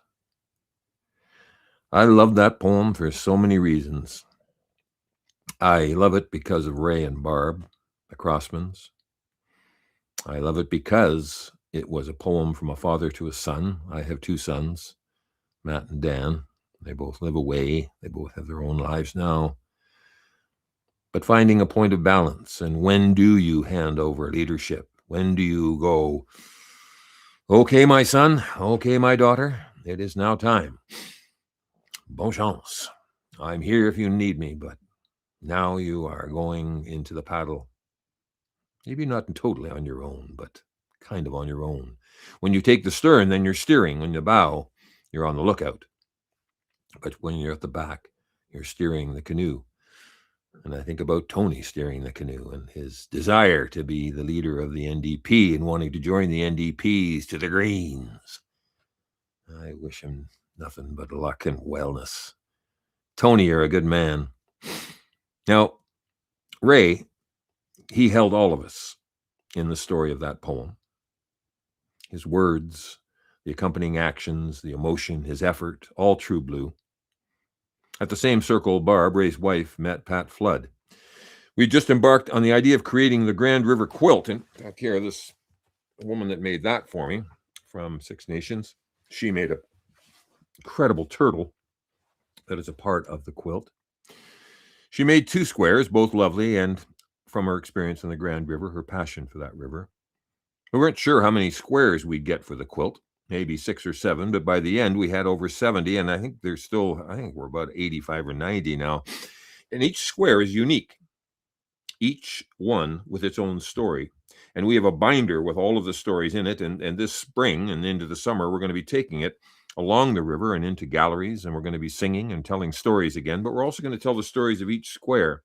And there's something about that quilt that is like this. Each is a different perspective on the same subject. And if you think about our lives right now and how we're involved, how we participate. How do we participate? What are our responsibilities, our obligations? As I heard the other day, what are our obligations? Not what are our rights? What are we here to do? Well, that quilt is like a metaphor, or it represents that. And people speak from their hearts. It's not an agenda organized. It's something that they feel, and they use their hands. As a Newfoundland friend of mine says, let's get our brains into our hands a little bit more. Let's get stuck up in the head here. Anyway, that poem is like I said, is one that I really just so appreciate. And I thank Ray Crossman for writing it, and also for letting me share that with you. We had a lot of partners. I think partners are also a good thing with the Voice of the River. From the township of Southgate, up in the headwaters, we had the Regional Tourism Organization, the Grand River Conservation Authority, University of Guelph, Waterloo, Wilfrid Laurier, Galt Collegiate, the Big City Arts, Glen Morris Public School, the Idea Exchange, Three Sisters Cultural Center, Haldimand County, Dunville Community Lifespan Center, Shadowland Theater. It goes on. A lot of people participated with us, and that's another thing I think Tony and Tennille are trying to do. Let's broaden the tent, or let's get the hell out of the tent. Let's get by the river. Let's get outside. Let's see the sky above us. Forget the tent. But the community participation, it was diverse, and it ranged from families to community elders, and made this truly an inclusive project. And I think being alive is an inclusive project, or it can be. Bring your shiny self. Bring the best of yourself to whatever it is. Yes. Be humble. And grateful. Give thanks. It's not a given. None of this is. And we're renters. We're just here for a short time. Going back to that Chief Seattle quote. We didn't so much inherit the earth from our ancestors, but we borrow it from our children. Anyway, we had a picnic every night, and we had a parade as well, which was kind of mad. And we made puppets, huge puppets. People brought their own, and it was a rollicking affair. And I don't know, people were really grabbed them. It was something. It was. I'm just going to read you something that someone said. Her name is Karen Murray Hopf. I got a couple minutes here. It was a fabulous evening, and we thank you and the entire Voice of the River production and performance team. You are an inspiring lot. You brought this community together, not just yesterday, but for 2 years of sharing wonderful stories, art, music, and more. A million thank yous for that. I will share the photos I have. I know Jackie took a lot, and it'll be in the Air News as well. Also, I tagged Talk Rural. This is a theater for me. That's kind of where I spend my time, but we can do better when we get together. And it doesn't have to be for a single issue. We can just get together and break bread, or we can share. We can bring, like I said, our shiny selves to the project and love more. Oh, dear God. Yes, indeed. Love more. I had a bunch of other things I was going to do, but actually my time's run out. I think I'm getting a little bit better at this. So, Tony, if you keep going, I'll come back. There is something else I'd like to leave you with. Oh, there, hold on. I got 1 minute, 2 minutes here. Hold on. So this book is called Here to There. And it's a series of maps. And the maps are really interesting. They run the gamut. They're emotional maps. And they're not like an ordinary map. They take on all sorts of characteristics. What I'm going to encourage you to do is make a map. So this is a map of mine I made for something called Dream Week. It looks a little bit all over the map. I just jotted things down. But just start to color. Get out some crayons. I got a box of them here. Get out some crayons and start to chart a day in your life. Just see what you run into and draw the pictures. It doesn't matter if you can't draw. Of course you can't draw. One of my favorite quotes from the Grand River Project was, "I've never done anything like this before." And my answer to that was, you are so lucky. Think about it. As a kid, how many things didn't you do before and you tried them anyway? So map your progress. See how you do in one day. Just draw pictures and lines and color things in, little sayings that you heard during the day. Do that for a week.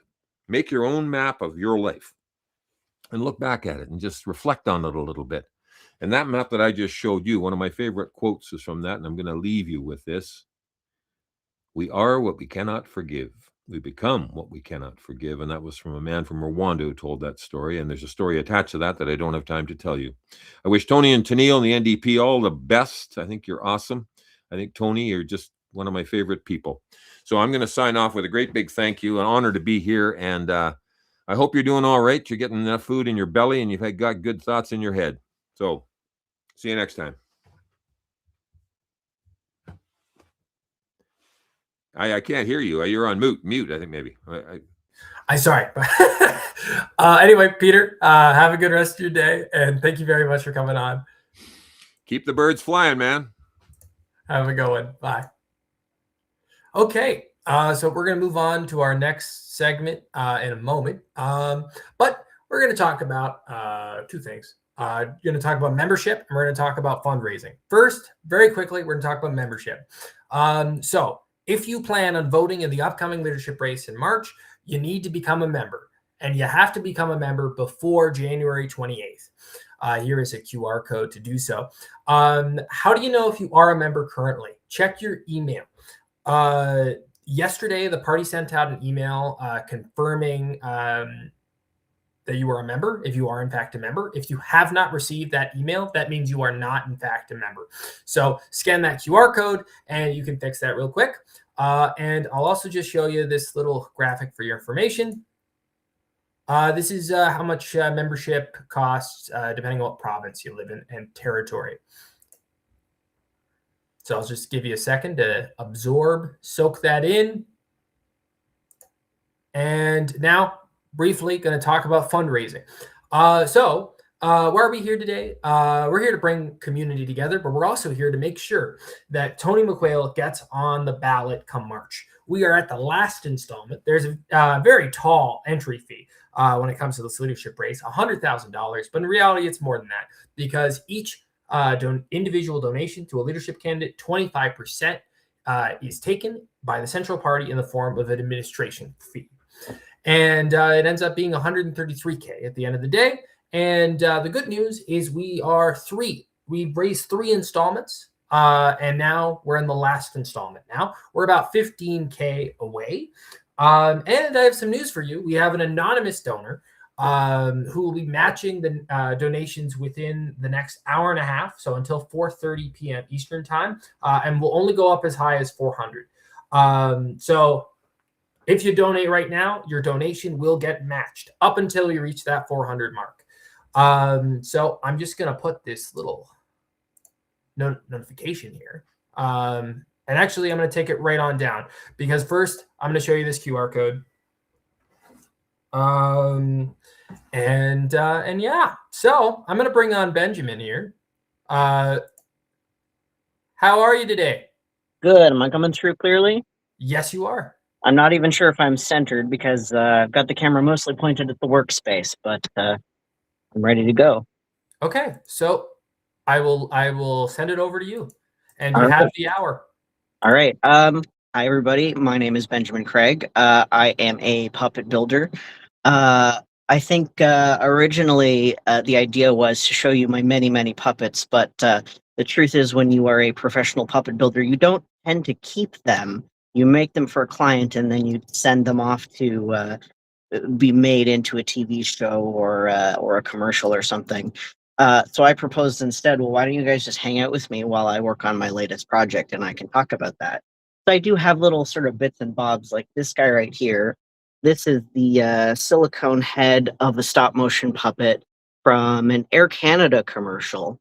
And he doesn't have any eyes or mouth because what we did with them was we put little tracking dots on them and then they animated on top of the sort of 3D practical animation.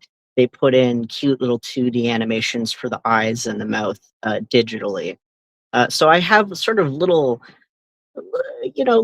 souvenirs like this, but in terms of actual puppets, I've got this beautiful skeleton today. So this is a stop motion armature. So when I say stop motion puppet, I'm talking about things like Nightmare Before Christmas or any of the Leica films. A lot of people will think of claymation, which is sort of the look of Wallace and Gromit, where you think of, a piece of clay and then the animators move that sculpted object. Most professional, that's not entirely true, but the majority of feature film stop motion puppets have moved away from that and use a steel ball and socket armature like what you see here. So this is a teenage girl, or will be, for a client who has a story they want to tell. It's this really cool, creative duo.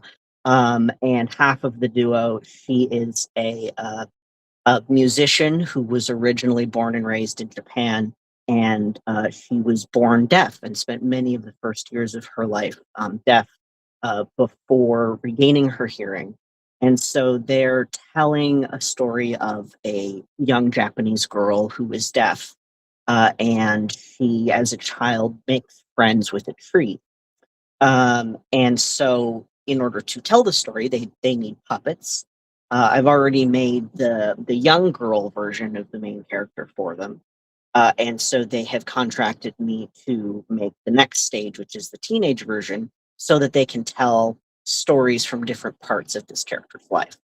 So the stage I'm at now is very early on in the game, which is why you can still see so much of the skeleton.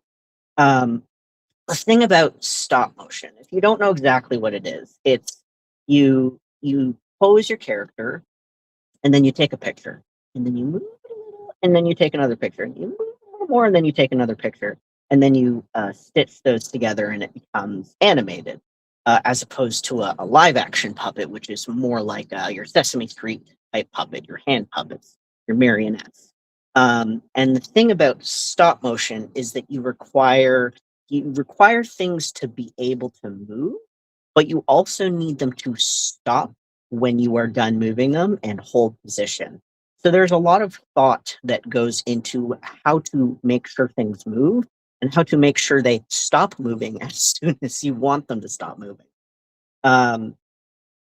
So the armature I didn't make myself. I have experimented with hand machining armatures, and holy moly, that is a different skill set entirely. So these actually I order custom made from another supplier, and then I build on top of them. So this yellow stuff you can see here in the middle, this is called reticulated foam. It's not like a cushion foam because it's very, very lightweight. It's called reticulated because the pores are very, very large. So if you think about a cushion foam, you can hardly see the holes in it that, characterize it being a foam. This one, you can see the holes with your eyes. And because it is a larger percentage air as opposed to non-air, it's much lighter, which is a lot more important for a hand puppet than for a stop motion puppet. But again, weight contributes to how easy it is to control the movement of something. So, for example, if I take something heavy and I put it on a joint, that joint has to be tensioned a lot tighter to be able to avoid sagging over time. So if I were to hook something heavy on this, it might start to sag. Oh, that was pretty well tightened. It's holding up. So the less weight that you can artificially add to a puppet, the easier it is to animate. And that's also sort of relevant to a hand puppet because you don't think about a puppet being very heavy, especially if you've only ever used a puppet down here. As soon as you are doing it like a professional style puppeteer, you have to hold the puppet over your head with your head down out of the view of the camera in order for the illusion of the puppet to be effective. And it is much more exhausting physically to hold something above your head than it is to hold it sort of below your head. So, knowing sort of your special materials, like a reticulated foam versus another foam that you might more easily have heard of, it's all of this little stuff that adds up. And it's good and bendy and stretchy, and it can twist, which is important because this is her torso, right? So if she's going to turn this way, we want the foam to bend without trying to spring back and fight us. So the stage that I'm at now, the design is over here on my computer, and she's got this really charming little striped sweater. And it's a little bit like making clothing for a person. There's a certain amount of making patterns, and adjusting things and tweaking. but you might, for example, end up using fabric glue instead of stitching, specifically because of the scale. So if I were to hand stitch something in a way where the stitches were visible, at this scale, it would destroy the illusion for a viewer. To some extent, people buy in. That's the magic of a puppet. They see something moving, they see something talking, their brain goes, I'm being told a story by a charming puppet. And you buy in and accept that this is a real live thing. And so you want to avoid disrupting the suspension of disbelief that you get from that by even like little subconscious things like seeing that a stitch on something is like, if it were on a real person, it would be the equivalent of, a 2-inch long stitch. That's probably most people don't notice those things consciously, but even someone who has no thoughts whatsoever about the construction of a puppet will subconsciously go, yep, that's a puppet. I can see where they stitched it. So if you use glue instead of stitches in a place where it will be visible, that helps to create more immersion. One of the really cool things about learning to do this for me has just been an accumulation of expertise and knowledge and wisdom. One of the really cool things about the puppet building community and the puppeteering and animation community in general is that I have not found any gatekeeping whatsoever of skills. Everybody in the industry wants everybody else in the industry to succeed.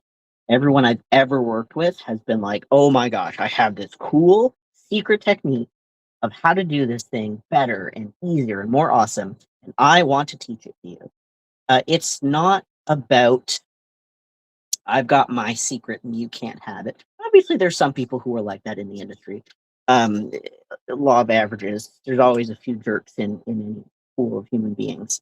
But this is a particularly nice pool of human beings in terms of people being excited to see, not even necessarily to see one another succeed, but about loving their craft and loving the kinds of people who also love their craft.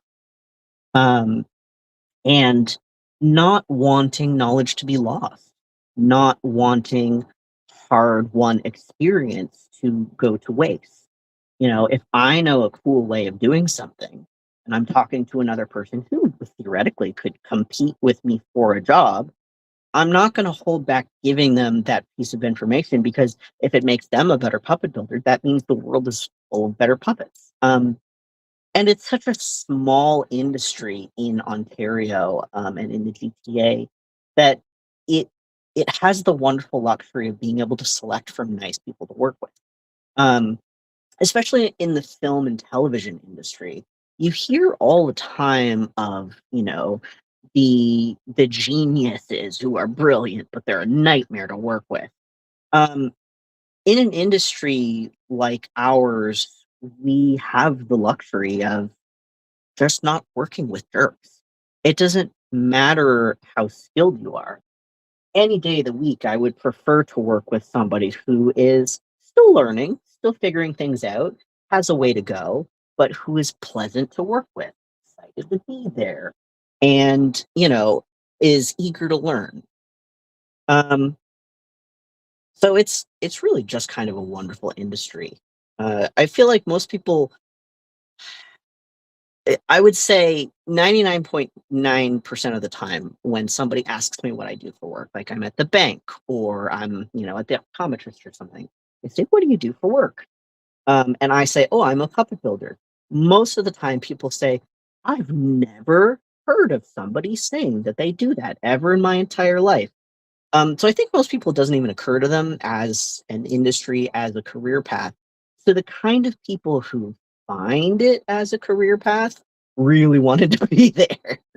Um, Historically, there are some people who sort of stumbled into puppet making, but these days it seems a little more deliberately thought out, especially because as an art form, it's considered a little old fashioned or out of date.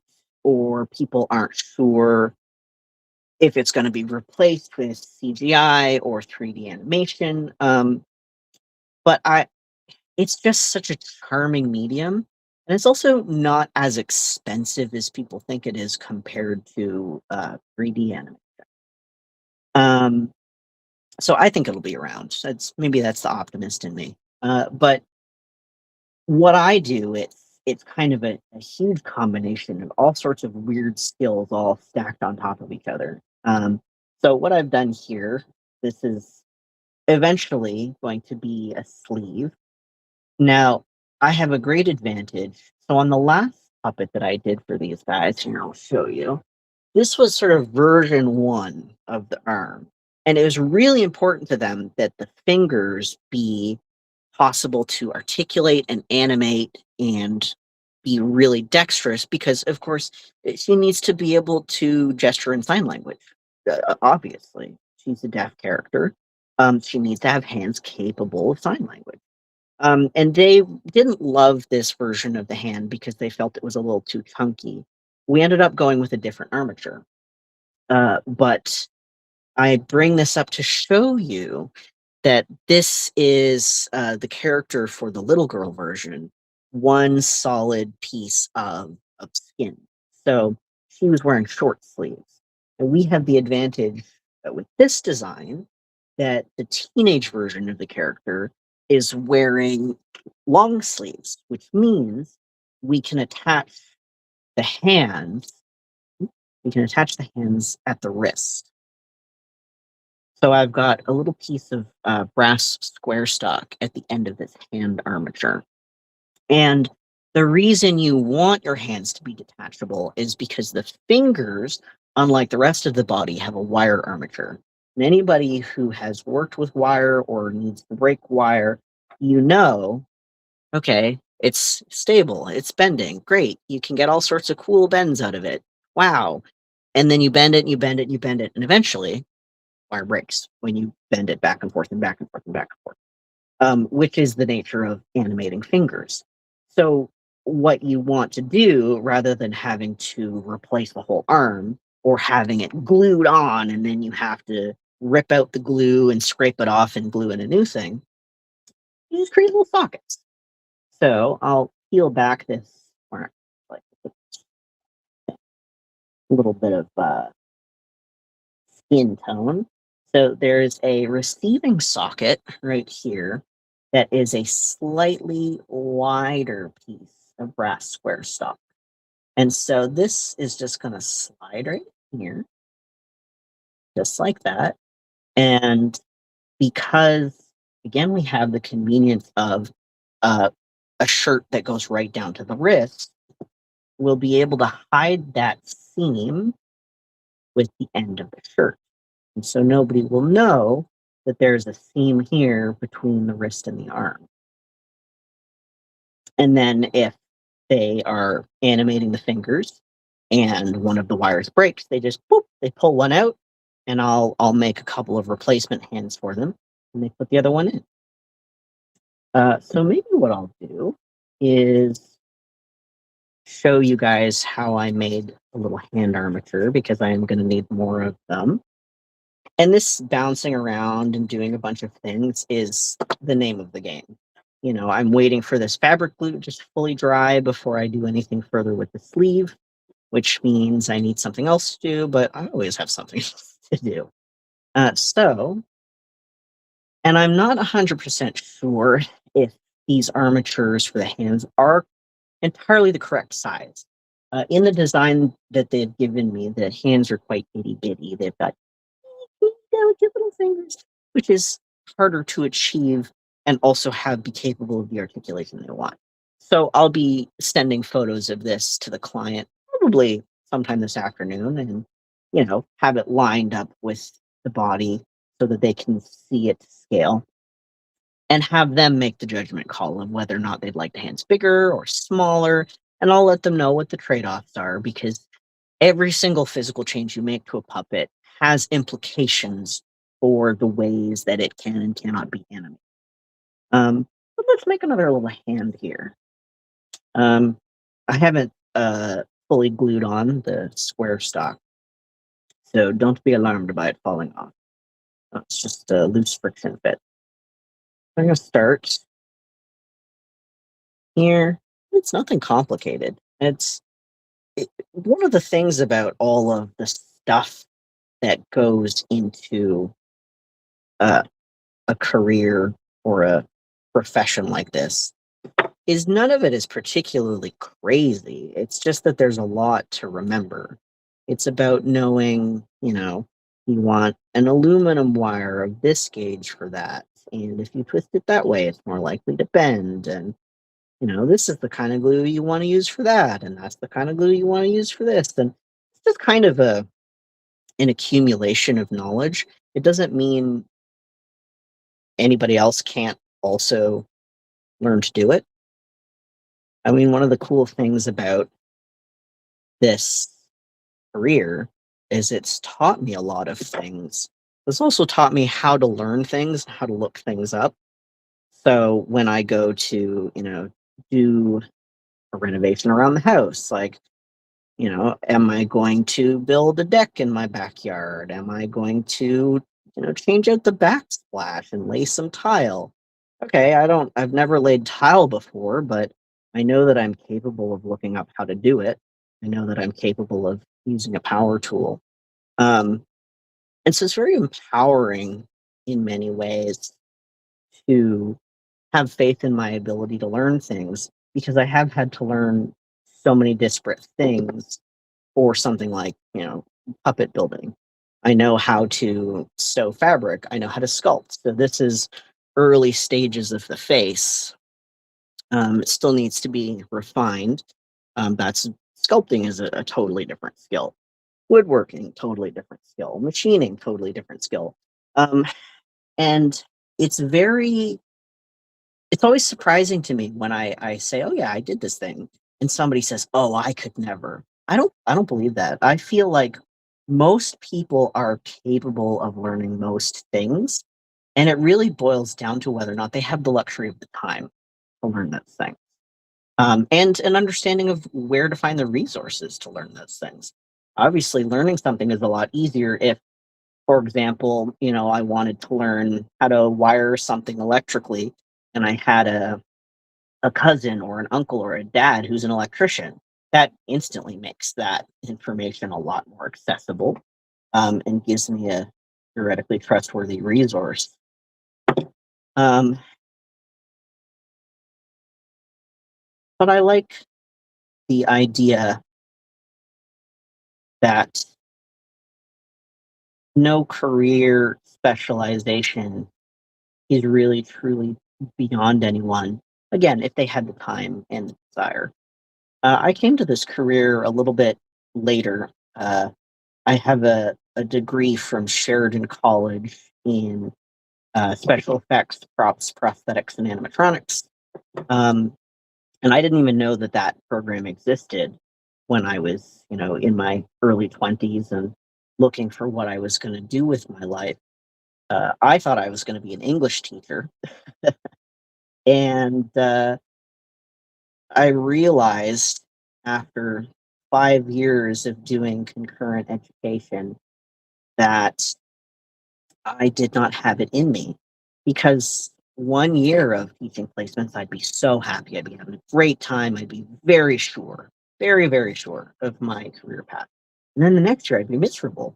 I'd be doubting myself, and I'd be, up to my eyeballs in imposter syndrome.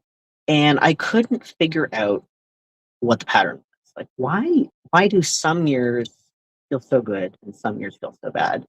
And I finally eventually figured out what it was, and it was whether or not the kids wanted to be there.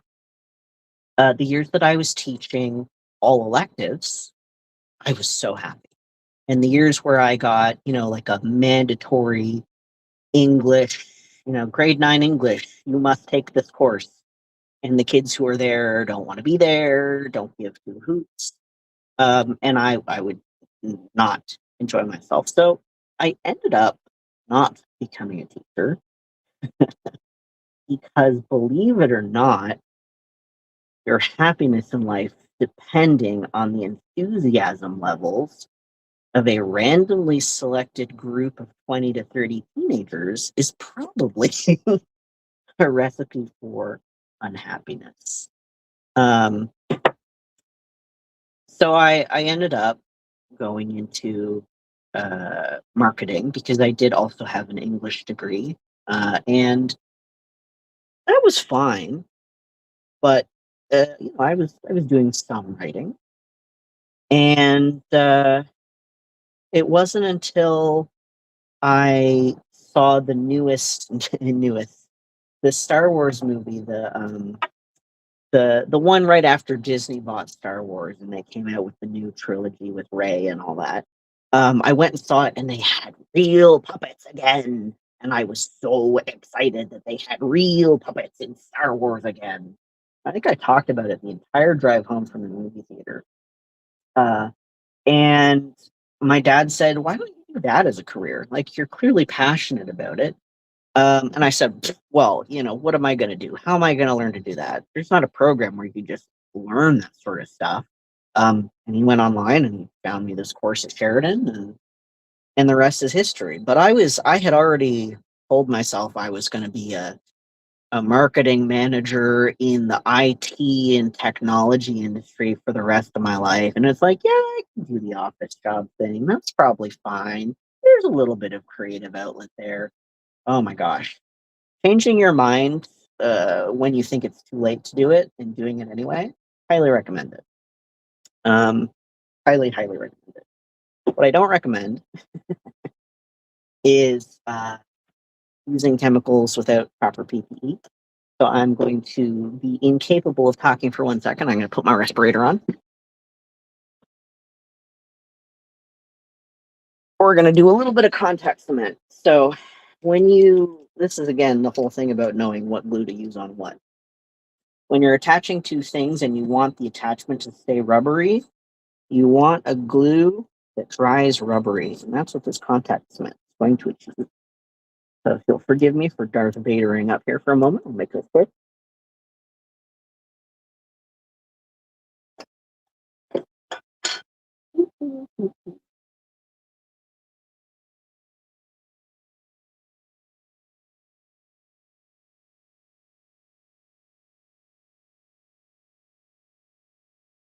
Don't need a lot.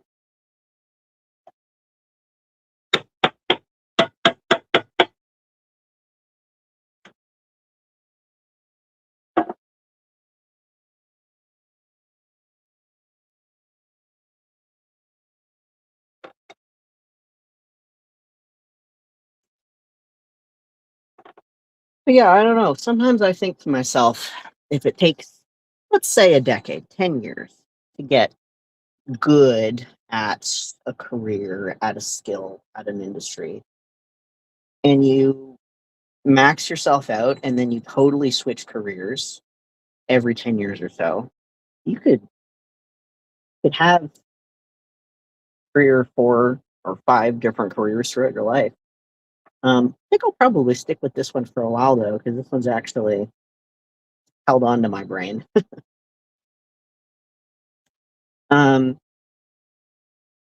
But puppet making it's a very good balance of something to do physically with my hands and something that keeps my brain working. So for example, if I'm figuring out the layout of an armature, thinking about, okay, if I need this to move that way, then I need this thing to do that. That's when I have to pause my audiobook, that's when the thinking part is activated. And for me, in terms of creative fulfillment, but also just kind of generally speaking, happiness at work, I've always needed kind of a balance of like mental downtime where I am just doing something rote that does not require a lot of brain power, but then something that is actually interesting and engaging and is going to demand my brain power. So I'm incredibly fortunate to have found the thing that has both of those things for me. And one of the tricky things about being not just a puppet builder, but I would say being in a sort of a creative industry, it's having clients who can't, may or may not have the vocabulary to translate what is in their head to what they want to see. And when you are a creative person working with clients, there's, and this might even apply to politics now that I think about it, there's this sort of trust the process part that we, the people who make the thing, we can see in our head how things will change. We can see in our head how things are going to be different. So, for example, this is just the color of the clay. And I can see in my head the color of the skin that this face will be eventually. And I can see in my head that, the eyes are not going to be, going to have brown whites of them. And they're going to have the correctly colored pupils. I can see that in my head. Clients often can't. And so anything that takes a while to achieve and looks incomplete or insufficient at the stages in between, you kind of have to think about things from the perspective of the client, or perhaps from the perspective of the public, in terms of how do I show you the progress in a way where you understand or can visualize more easily where this is going versus where it is now. Because I know to trust the process. I've been doing this for, about a decade at this point. And my clients don't have that experience. They don't have that exposure. So in terms of sort of practical application, that can mean something like, if I'm trying to get an approval on the shape of the face for the sculpt so that I can make a silicone mold and then pour it into plastic so that I can then create shell of the face that kind of goes over top of the mechanisms, what you might do is do the hair. Because obviously this is, well, maybe not obviously, actually. This is a clay sculpture, and this will not be on the final puppet. I am using this to get the facial features sculpted, and then I will create a mold, and then I will take this out of the mold, and then I'll pour liquid plastic into it, slosh it around, and I'll pull it out, and then I can sort of sand that down, paint it the right color, have eyes in behind it that can move. And then this, the actual piece of clay, it's not going on the puppet. This is to get the shape right so that I can get the plastic that goes on the puppet. But the client is thinking like, well, this is like just a weird little bald baby head. Like I can't visualize whether or not this looks right, because it's so different from the end product. So you can help with things like, I'm gonna put the hair on this, and the hair is destined for the plastic version, actually.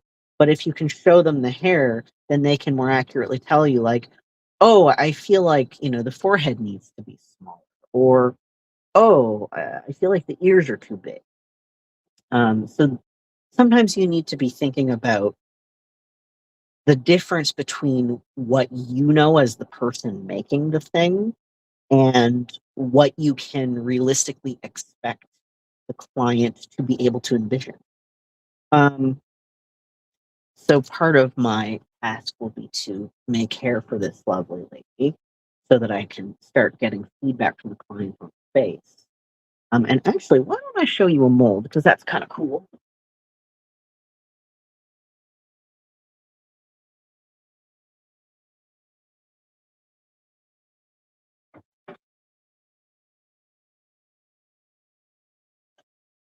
So this is the mold from the little girl version of the puppet. And this is what it looks like. So this is the negative. This is a silicone rubber.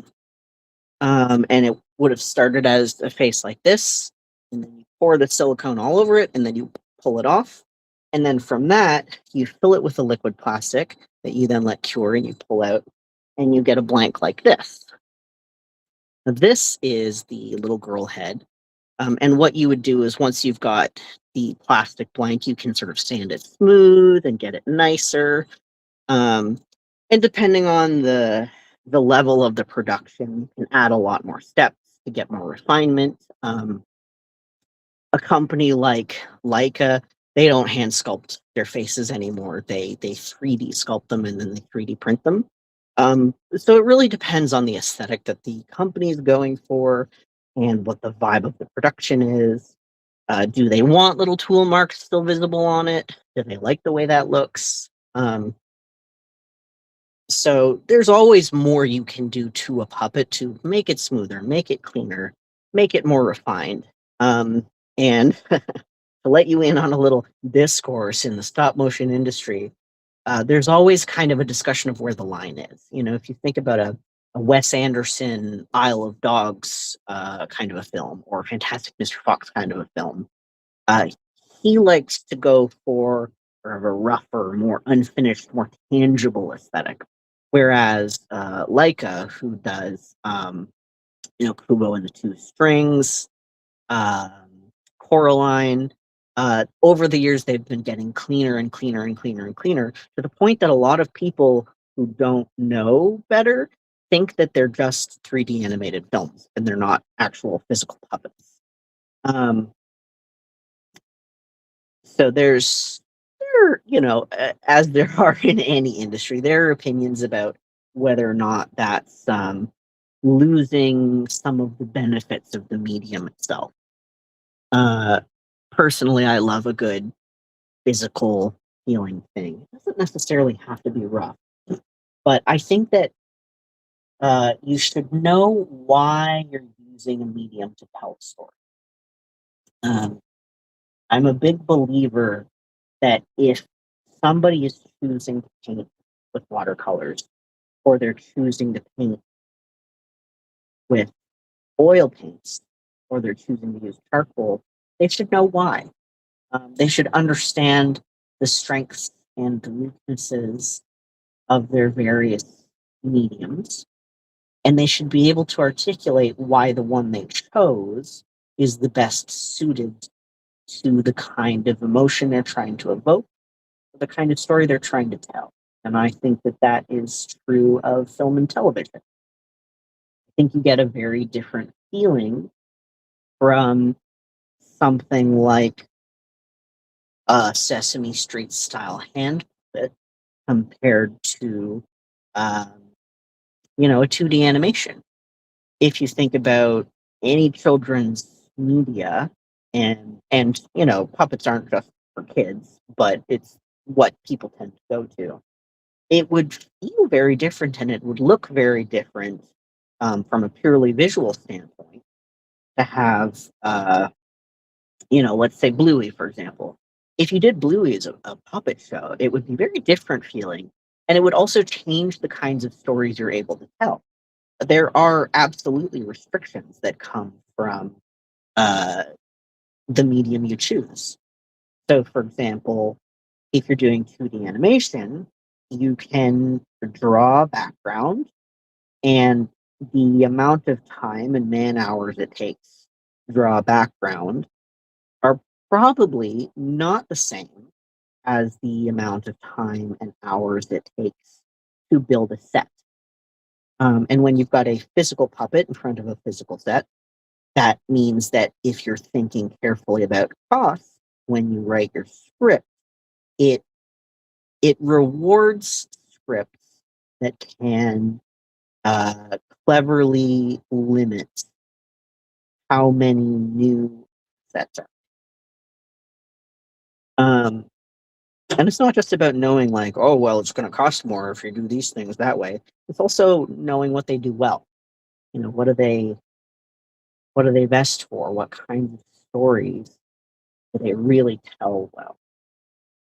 And for me, stop motion puppets in particular, I think just do a wonderful thing with real light, because they're real physical objects and they're actually being interacted with by a real light and a real light source, which is not true of a 3D model. That has to be designed, managed, calculated. Whereas with a physical object, if it's darker, and you can add lights, and you can see the textures and they interact with each other. And I think storytellers who think about why they tell a story a certain way get a lot more value out of their mediums. That's just my opinion. So, what I'm thinking about here is how tightly I'm going to wrap this fabric, because really tight, you got a really skinny arm, which is the design. The clients want very narrow fingers, very narrow hands, really skinny arms. It's sort of the aesthetic they're going for. So I know from having communicated with them about it that that's something that matters to them. But if I go a little tiny bit looser, and we get some nice wrinkles in that arm when she bends her arm in a way that sells to your mind, like, yeah, that's a real shirt. It wrinkles when she bends her arm, And that's kind of, again, one of the nice things about the medium is as long as things are constructed intelligently, you get sort of free benefits, if that makes sense. It's like, you get that wrinkle for free, unless you're Leica, where they very carefully construct every garment so that it folds only exactly the way they want it to fold, which is really cool. Like their methods and their processes are incredible, but expensive. And so the other thing I'm doing now is I notice when I had that tight around there, you can sort of see the square shape of this poking through. It's going to see about maybe getting some little bitty shoulder pads on there so that that's less visible. Because this part will never be visible. It'll always be covered by a sleeve. But because this is a tiny bit translucent, we have to think about what's underneath of it. And in terms of the shapes and softening the hard. But then you have to leave these little bits accessible. So you can see there's a hole there. That's because these are the points at which you tighten the joints. So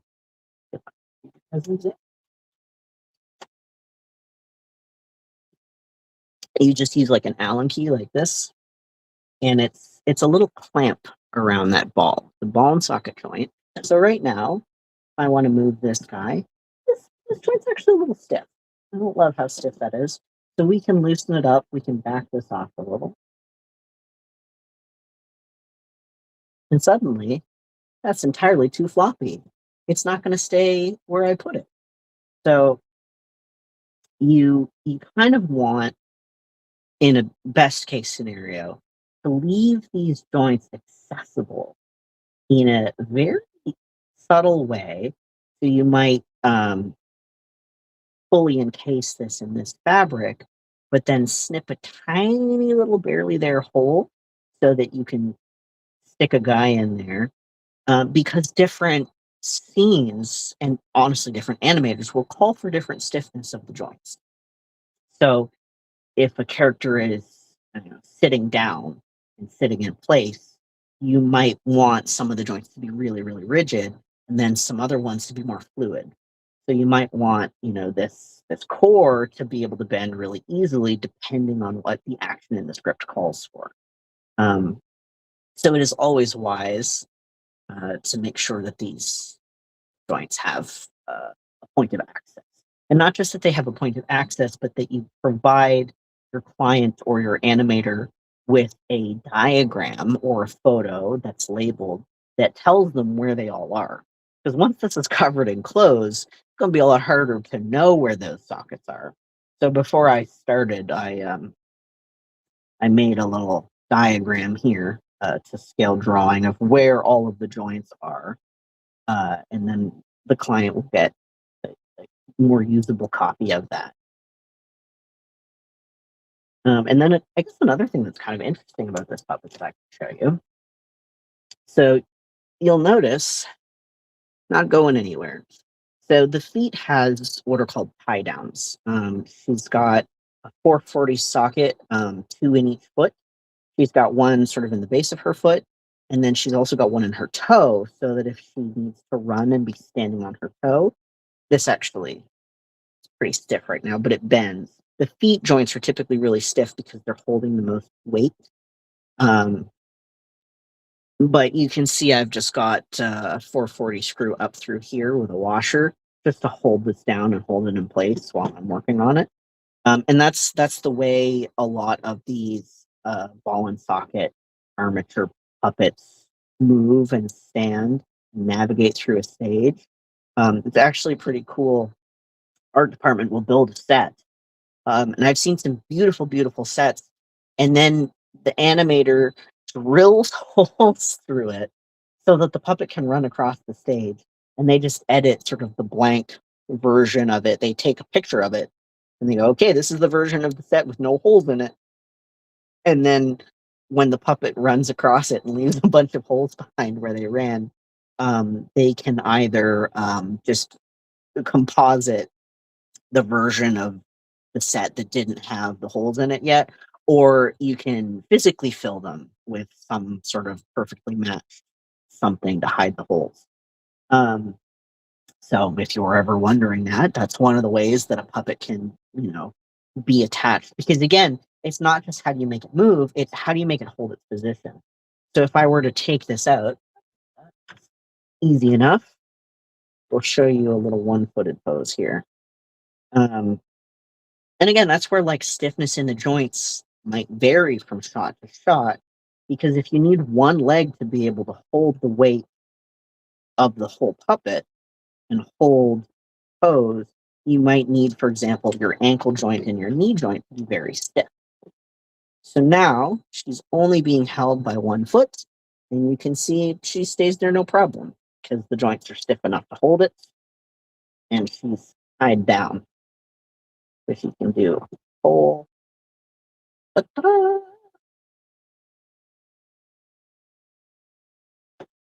And then that's how you can get one of these more sort of dynamic poses. It comes down to the tie downs in the feet. And, if you ever get wobble, or if the animator ever gets wobble, that's when they'll go in and they'll adjust the tightness in some of the joints.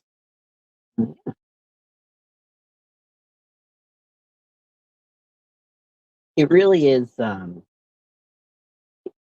of the coolest for me as a puppet builder is getting to hand the puppet over and give it to an animator, even bring it to life. It's, I would say, a pretty incredible privilege to be someone who gets to make something really cool and then give it to an incredibly skilled person who will then make that cool thing come alive. I never get tired of it. It doesn't get old. I've worked with a lot of animators, veterans in the industry and people who are newer in the industry who are just breaking into it. And it's always awesome. It's always cool. And puppeteers too. I have less of that direct experience of watching hand puppets of mine being brought to life, but it is always very cool. I just finished before this project an animatronic phoenix, just sort of a remote control robotic bird that had a couple of little movements on it that I built for a student film. And the puppeteer who is going to be controlling it is Gordon Robertson, who was one of my professors at Sheridan, but who is also probably better known as the puppeteer behind the lemur from Zaboomafoo, if any of you guys remember that. So pretty exciting to get to hand something I built over to somebody so skilled and so passionate and let them bring it to life. And if anybody thinks this stuff is neat as heck and is actually enjoying hearing me blather about it, I highly recommend you check out the TED Talks by the Handspring Puppet Co.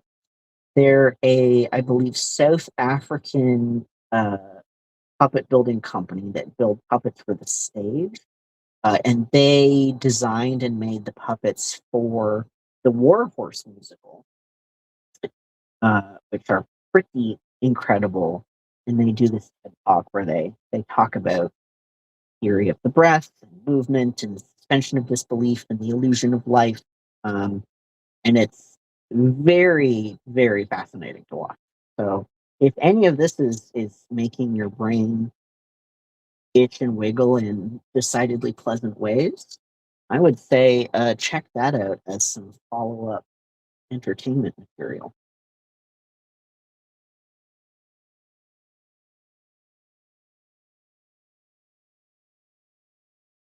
Just the thinking part. There's lots and lots of different steps. There's lots of things that I can do. Luckily, I don't really have to do much with this area because the character is wearing a long pleated skirt. So maybe we can take a look at a couple of things we can do. Skirt. Oh, dang, we're almost out of time. I can talk about this stuff literally all day. But here's another kind of interesting thing. This is a stretchy mini denim look, and you would not believe how hard you have to look find something that looks like denim at the scale of puppet. Because if you just get regular denim, the grain of it looks huge if you treat it, like a regular pair of jeans for a puppet this big. Regular denim fiber just looks oversized. And again, it's the kind of thing where the people who are watching won't know why it bothers them, or maybe won't know why they look at it and see a puppet, but they will look at it and see a puppet instead of being sucked into the fantasy. And so that's one of the things that you kind of learn to do is sourcing materials, looking at things like the size of the fabric, looking at not just is this denim, but will this look like denim at the scale that I need to build this at. This character has some really cute little shoes, and I'll end up using more of this stuff on the feet because again, we want it to be able to be stretchy, especially if she flexes her toe. And so we need this to be a material that will bunch and crunch into itself nicely while still holding shape. And you can see this is a tiny little scrap from a bigger puppet that I made earlier or last year. I don't throw things away. It's on the one hand, it's a terrible habit, but on the other hand, a piece this big, if I only need this much of it, yeah, that's perfectly usable. So I have loads and loads and loads that I have saved because it might be useful someday. Look at that. Perfect.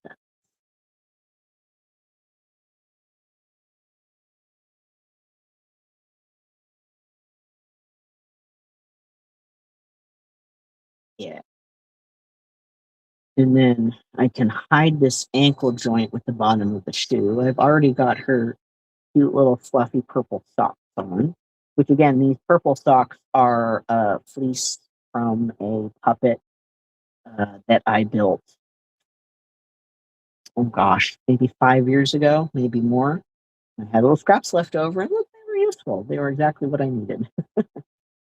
Anybody who has a hoarding problem should not hang out with me because I will only encourage them. I am a bad influence. But if you would like to know more about sort of the Ontario GTA puppets, not even necessarily industry, but the incredibly cool folks that I work with that make films, you can look into a company called Gazelle Automations. It's a company that's run by a married couple Lindsay and Justin Lee. They're both very talented, very hardworking, very kind people who make the sweetest gosh dang stories with puppets. I worked with them on a children's show called Meet She to Meet She right out of college. And right now, they actually are working on a show called Go Togo, which is it's sort of like Thomas the Tank Engine, but with streetcars.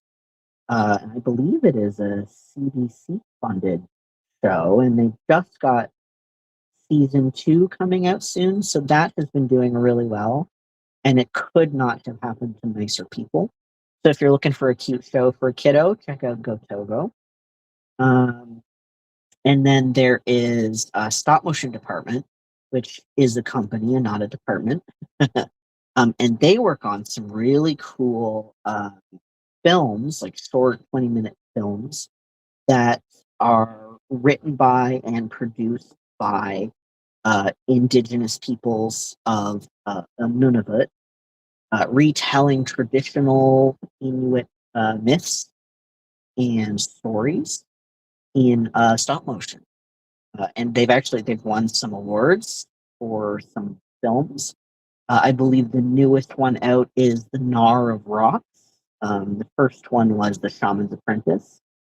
And incredibly beautiful and unique stories that I just felt incredibly lucky to get to build puppets on and get to be exposed to. It was the sort of thing where I heard, oh, we're telling like traditional indigenous myths. Is that, oh, okay. The writers are indigenous. The producers are indigenous. The voice actors are indigenous. Okay, awesome, cool. All of the character designers, like everything is very meticulously like double checked, and anything that doesn't make sense to them gets cut or changed. And again, stop motion department, the company that does the animations and the editing and puppet building for them. Just lovely, lovely people to work for. Small Ontario business. Can't say enough good things about them. So yeah, both of those companies are companies I've worked with. So if you think the puppet stuff is cool and you want to see some stuff that's made locally by people that I can personally vouch for as just lovely people who deserve their success, I would check out those shows, check out those films. And I think we're coming up on my time. Shall I wrap up here, or?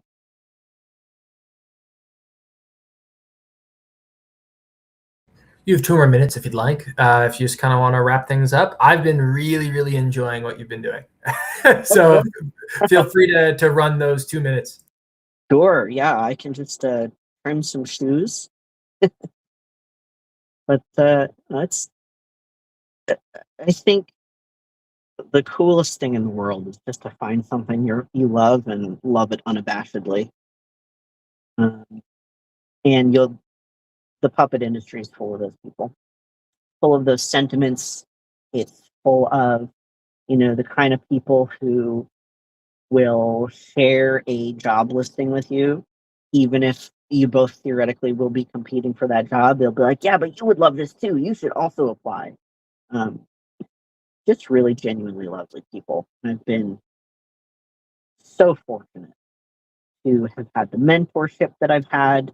And that's sort of part of my personal philosophy too, is why I'm always excited to share secrets and tips and mentorship and knowledge and anything like that, because that was given to me. I am where I am because people wanted me to have all the tools I could have, all the knowledge I could have, because they love the industry and they love that I love it. And having been given that gift to lift me up, I love nothing more than to lift other people up who are excited about it and to get pulled into this world as well. So, yeah.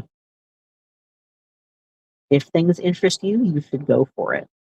Even if you're not in your prime anymore, go take a college course and see if maybe it's time for a midlife career change. You never know. Thank you so much, Benjamin, for coming on today. I I for one really enjoyed this segment a lot. It was cool just to lean back for a bit and watch you do your thing. Thank you so much for making the time to come on. My pleasure. Thank you so much for having me. Have a go one, Ben. Bye. Bye. Alrighty. So for our next segment, we'll be doing a workshop with Tony on nonviolent resistance. And I will be bringing Tony on in just a moment. Tony, if you'll allow me, I'm going to do a fundraising ask. I've been told that the 400 match donations, we got that pretty quickly. So I'm going to take that off the screen now. So let me do that. And then we'll have some other donor matching events later in the stream. But let's talk about fundraising for a moment. Why are we fundraising today? To get Tony on the ballot. So in order to get into the leadership race, you need to pay $100,000 as a candidate. Well, you have to raise the money. And in reality, it's $133K because there's a 25% administration fee taken off of each individual donation. In the form of an administration fee taken by the Central Party. So in reality, it's $133K. And it's a lot of money, though we are very close. We're almost there now. We're coming up to the 4th installment. We made the other installments, and we did that in a very similar way to these live streams.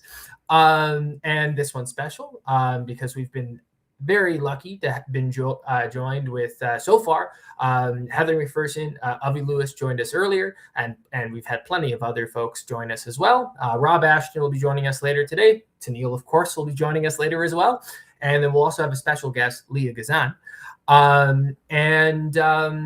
Let's talk about the generous political tax credit when it comes to political donations. So here is. Donations 400 and under, you're getting 75% back for what you give come tax time.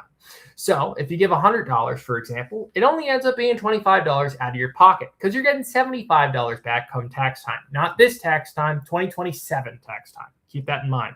And if you do not pay income tax, unfortunately, the tax credit does not apply. But remember, this tax credit still applies to smaller donations as well. So if you're giving $25, you're getting 75% back of that $25 and so on and so forth.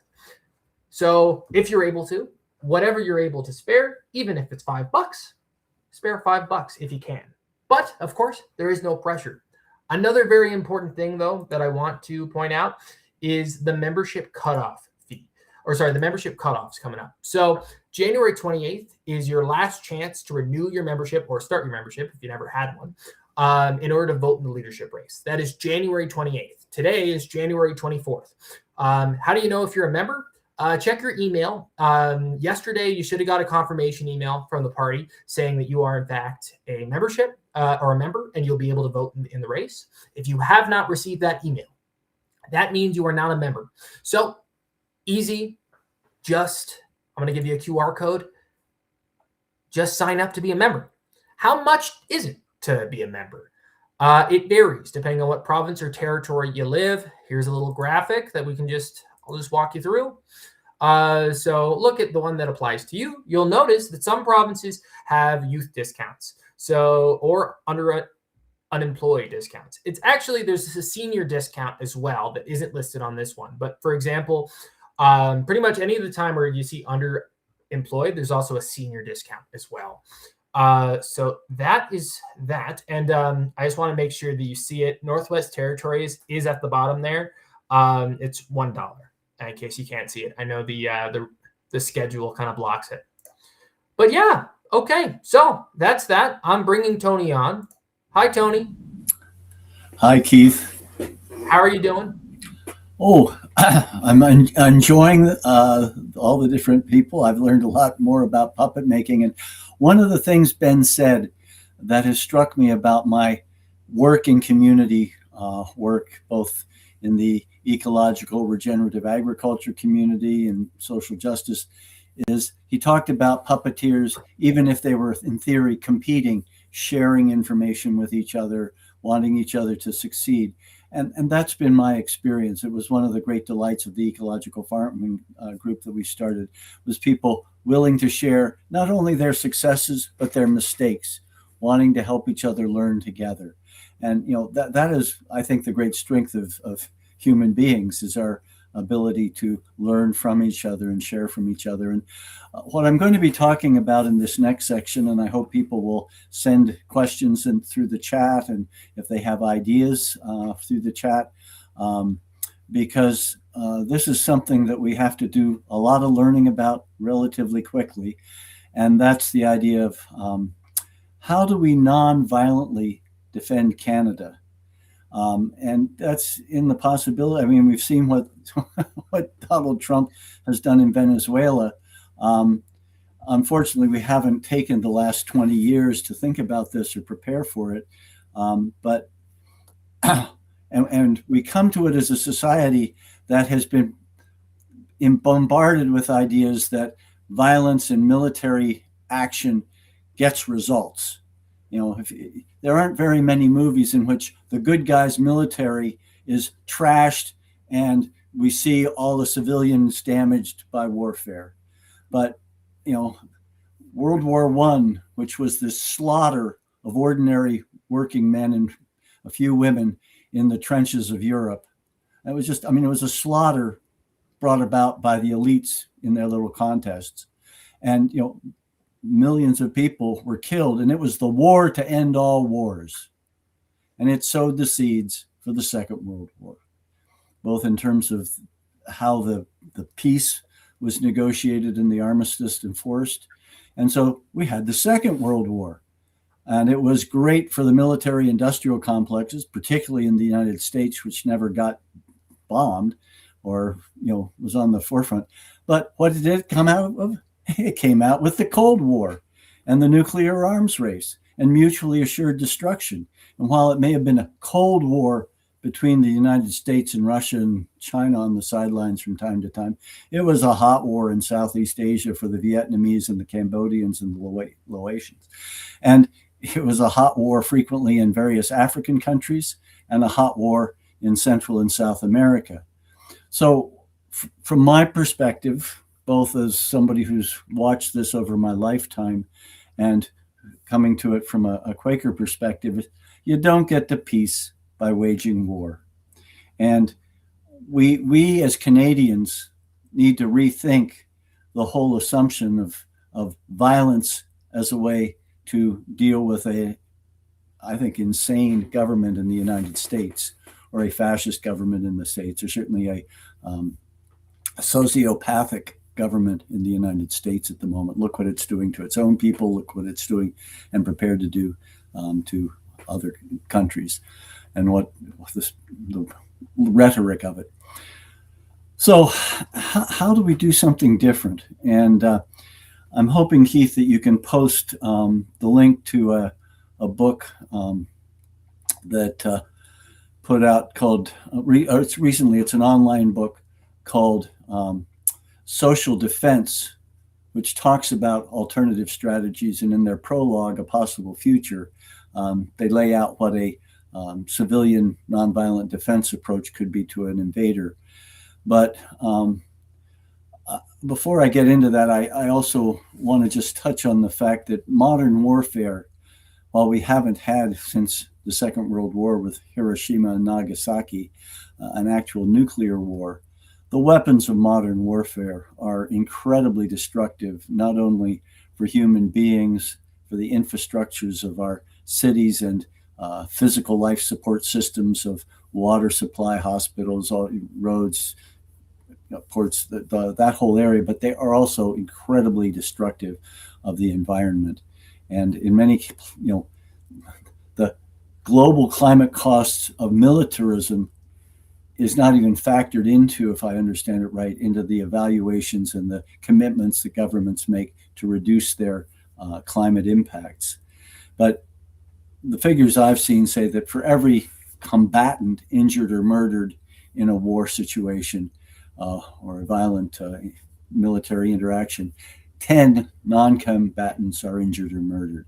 So the quote, collateral damage or the murder and mayhem associated with military force is huge and just incredibly destructive.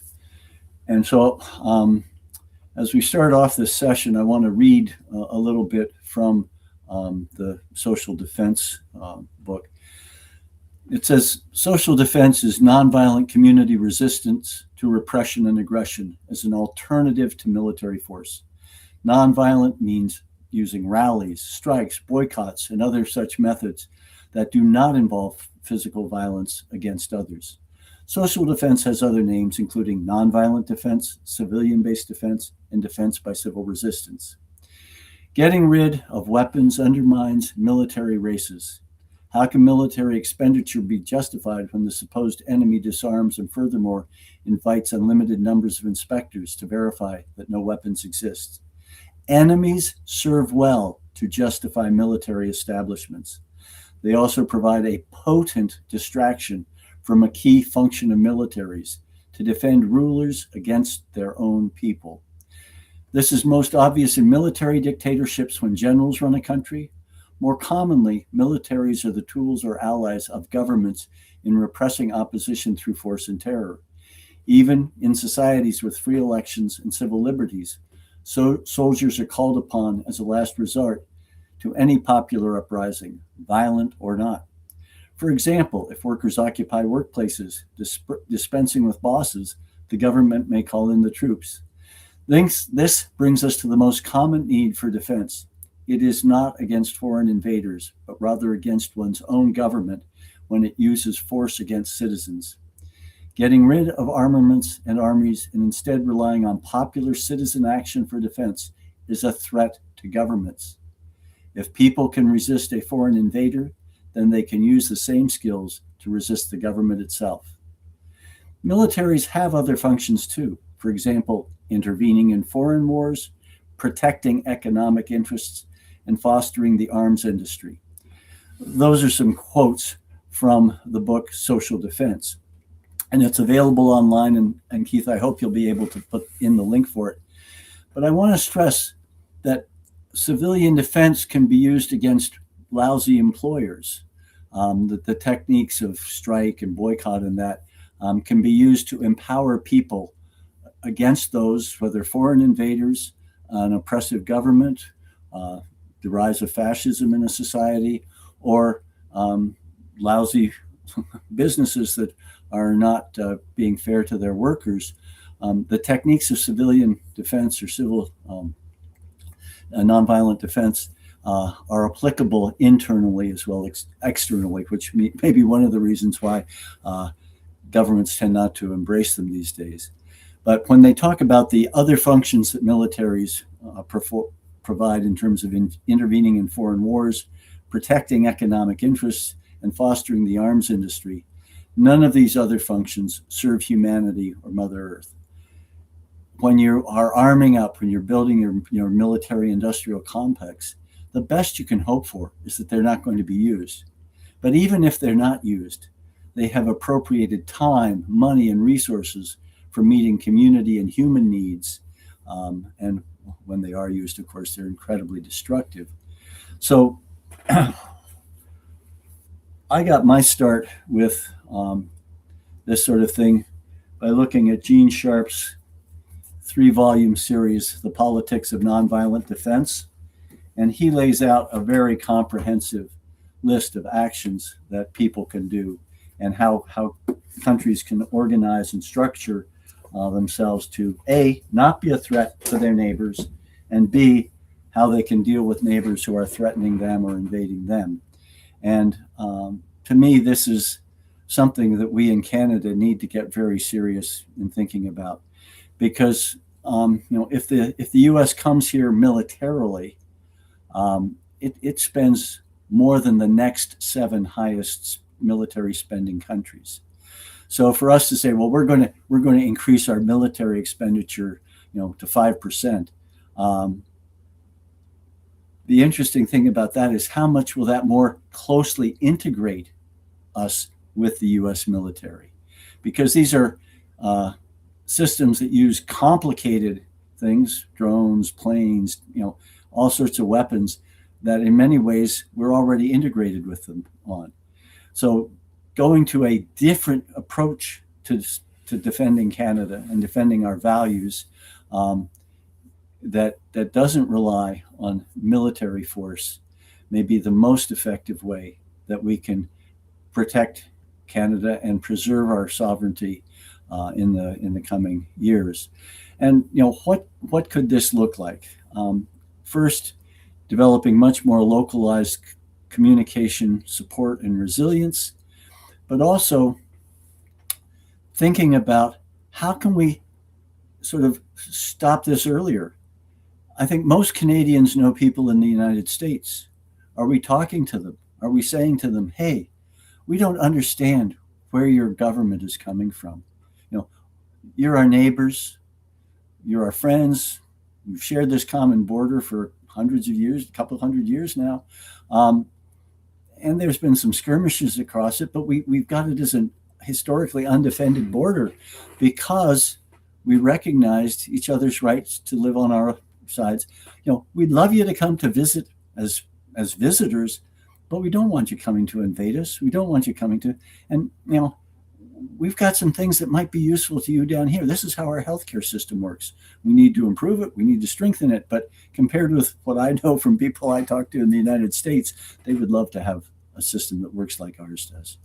And so, we need to be reaching out and preempting the, I don't know if you folks remember, anybody remembers John Candy and Canadian bacon, but the US president, in an effort to increase popularity, stirs up hostility toward Canada as the enemy. And John Candy brings a group across the border to invade Canada. Turns out it's being pushed by a corporation in the States. That was a really funny movie at the time. It's not so funny now. And we need to be talking to people, and if they, if they're coming across the border, we need to say, hey, go home to your loved ones, go home, because it's not the people who are on the front lines who make the decisions. They're being sent away from home, they're being sent into places of risk, and we need strategies and techniques that let us say, no, go home. We are not going to cooperate with you, but we are not going to shoot at you either, because as soon as you start shooting at somebody else, it becomes much, much easier for them to shoot back. And nonviolence doesn't mean that you aren't at risk, that you don't maybe get hurt, that you don't maybe get killed, but we will see a lot less damage to our way of life, to our people, and to the values that we hold as Canadians if we can develop an alternative strategy. Because when you meet violence with violence, you invariably end up adopting the values and the behaviors and the destructive choices that militarism and violence bring on. So in the effort to protect yourself, perhaps physically, to protect your economy, to protect your values, you end up undermining all of them. And certainly, to me, that is a great mistake. And there are other examples of how nonviolence exists in our world at the moment. There's a group called Community Peace Teams that for many years has been doing accompaniment work with activists and organizers and labor movement people around the world. And they've got a bulletin and work in a number of areas. But their effort is to try and, by accompaniment, reduce the violence that occurs, to be a witness. And there are a couple of links there now being offered. But those are another one. And I'll read something from their work. They say the same logic reverberates elsewhere. In Gaza, those who accompany families, deliver aid, or bear witness live under bombardment and the constant risk of death. In Minneapolis, neighbors who document ICE violence or organized mutual aid meet surveillance, detention, and state killing. It's the same everywhere. The empire fears people who choose one another. At community peace teams, we know that these are not separate struggles. The radical commitment to abolition reminds us that violence is not only the prison or the bomb, but the structures that make them appear necessary. Abolition calls us to build communities capable of transforming harm, safety rooted in relationship rather than punishment, and with dignity stronger than cages. From Lesvos to Gaza to Minneapolis, ordinary people continue to practice this radical act. They pull strangers from the water, share bread under siege, stand beside neighbors in courtrooms, film an arrest, and open their homes. These powerful acts of reimagination and action make another world possible. No authority can outlaw our strength in solidarity. In the midst of grief and uncertainty, we hold this conviction gently, that accompaniment endures and that solidarity, stubborn and luminous, remains a form of nonviolent peacemaking that no power can defeat. So that's what I'm hoping we can explore today, is your ideas. Do you have ideas of things we can be doing? As I say, in The Politics of Nonviolence, Gene Sharp lays out, first the power and struggle, talks about the difference between power and struggle. But then in his second book, he talks about, methods of nonviolent act and,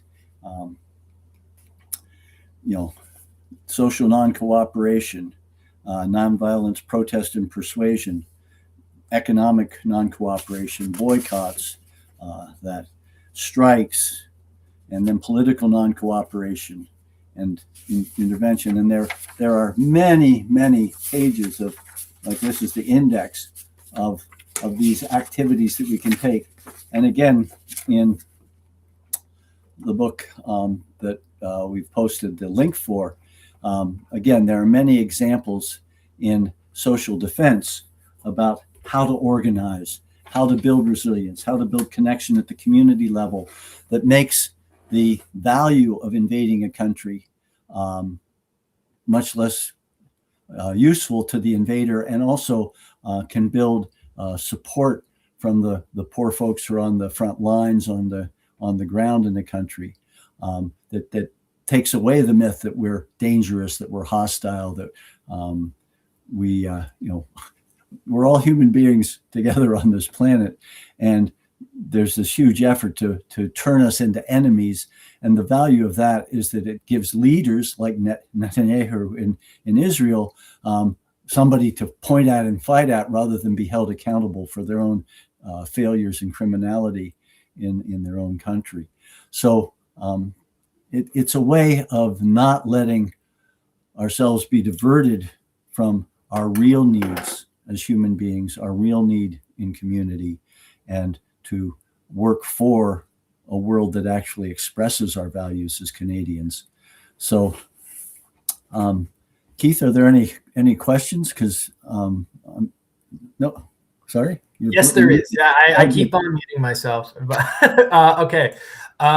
First question I have is from Dean. Dean asks, Tony, are you able to comment on how social defense would have been a viable option for Ukraine? Well, yeah, I think so. I mean, this is not my area of expertise, friends. So, but has violent defense been a great success in the Ukraine? Do I want Godrich or Toronto or any town or city near you looking like towns in the Ukraine that have been in the front line of the fighting? We have to go back to looking at, well, what were Russians' goals and interests in invading Ukraine? And there are certainly people in Russia who are refusing to cooperate with the military. A nonviolent response that bid strikes, did non-cooperation with the, sabotage infrastructure that the Russians needed to carry on their continuing inroad into Ukraine would all have been reducing the effectiveness of it for them, while also not threatening the Russian soldiers on the front line, and sending a message. So, in Gene Sharp's work, he certainly gives examples, as they do in the one on the screen, is give examples that most of us don't know about in terms of successful efforts by nonviolent resistance to reduce the damage of conflict, or even over time send invaders home. So, in Ukraine, the who benefits from the escalation and the violence? The arms manufacturers, and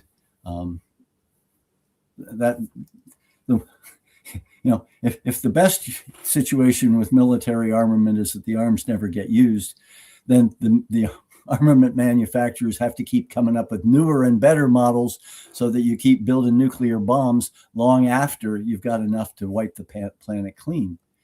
But if people start using them and breaking them and blowing them up, then your market's just increased. This is not how you build success. But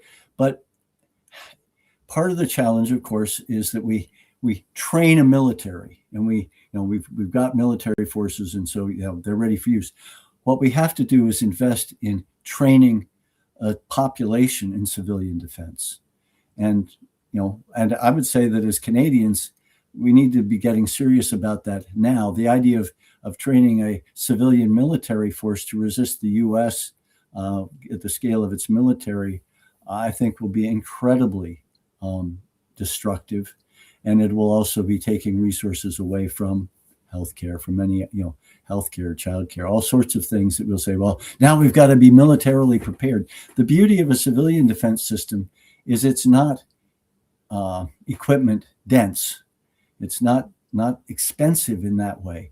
What it does do is require communities and the people in those communities to think, how can we be resilient? How can we resist invasion? How can we make it uneconomic, unviable for invaders without having a lot of casualties? So I'm Dean, I would invite you to read the one that's online now, the social defense. I know too many words for this term, but social defense, because it has examples in there. But I guess the thing I would say is, where is what's happening in Ukraine now being a success? Is it because I thought when it started, if the Russians had been met with people saying, go home, we're not interested in you being here. We have this myth that violence and coercive actions are powerful, but if people refuse to cooperate with it, it can bring things down, including the Berlin Wall. So we, as a planet, we have sacrificed some amazing opportunities to tune down the dial on violence, such as was possible when the war came down. But it's not of interest to the armament industry to have us dial down the violence, and that is really one of the tragedies.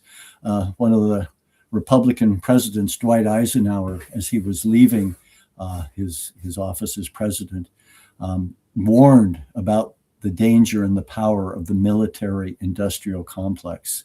And, I've lived my entire life under the threat of a nuclear war, mutually assured destruction. The way that we were going to have peace was by being able to threaten each other with nuclear annihilation. And when I think of the literally trillions of dollars that were diverted into making nuclear weapons, ability to wipe most life off the planet if they were used, and the amount of human creativity and ingenuity that was spent on those methods of mass destruction, but also all the planes, trains, tanks, drones. We make little strides by outlawing landmines, but then we create, in effect, flying landmines in terms of the drones. The degree to which resources have been devoted to death and destruction, and in the social defense book, they make the point that when you commit to disarming, you take away the justification for other people arming, and then you give people in those societies a place where they can say, hey, don't waste our money, don't waste our effort in fighting this bogus boogeyman, because the other folks are pulling back. But somebody has to start.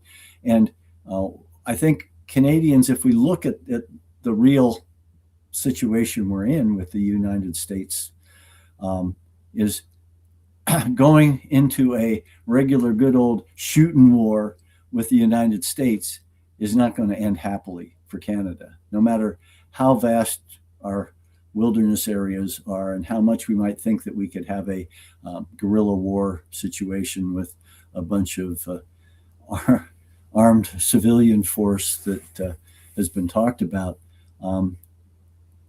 We have to come up with something that's more creative. And I think it's unfortunate in Ukraine that we've ended up with a kind of violent stalemate-ish situation that has left, thousands of civilian casualties, huge damage to infrastructure. And, when you damage infrastructure, you create another unfortunate environmental demand, which is the resources and the time and consequence of having to rebuild those things. So, in an era when we're looking at ecological collapse and terrible social division, figuring out ways that are not violent for dealing with conflict, both internally to a country and externally, become, I think, even more imperative. But there's no magic wand to wave in these situations.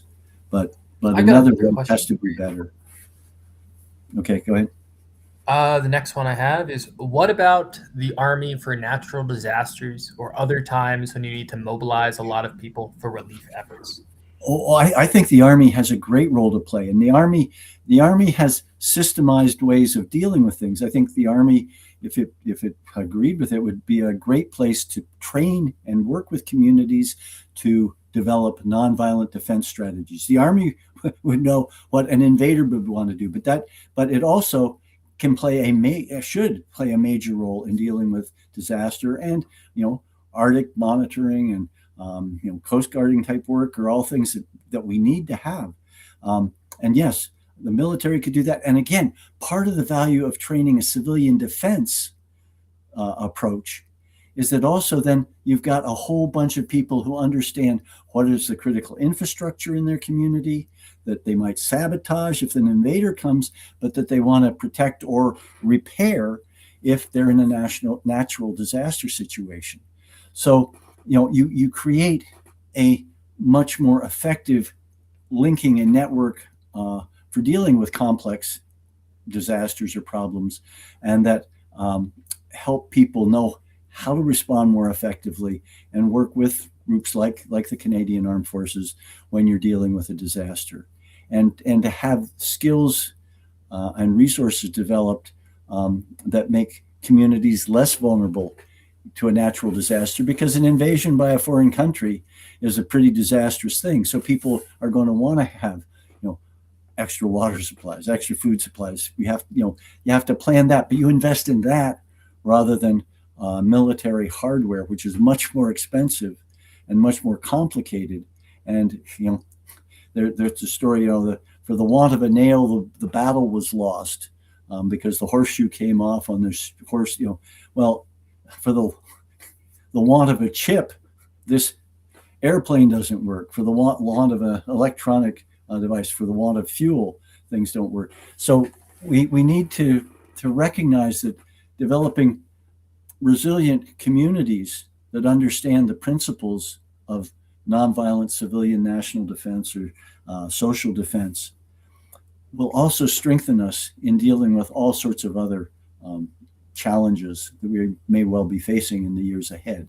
So I'm not saying get rid of the military, but rethink what's the purpose of the military. And I think one of the important points in social defense, but also in Gene Sharp's work, is that one of the main reasons for having military forces is the ability for the elite to use the military to protect them from their own citizens, and to maintain an inequitable status quo or order within a society.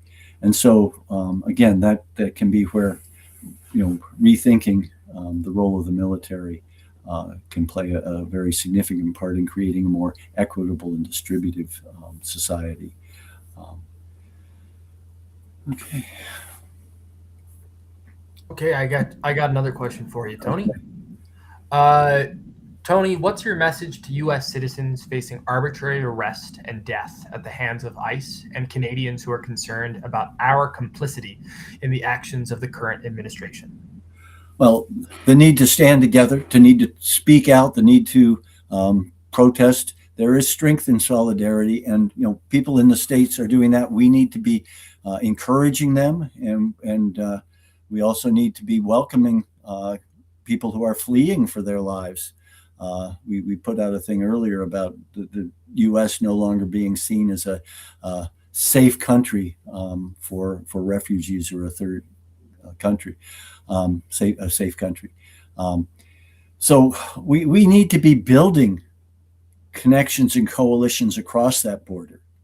Again, to say we are not a hostile country. We are not. We are boycotting Florida. We are boycotting your bourbon. We when you start threatening us, we are going to say no. We're not going to play nice on this.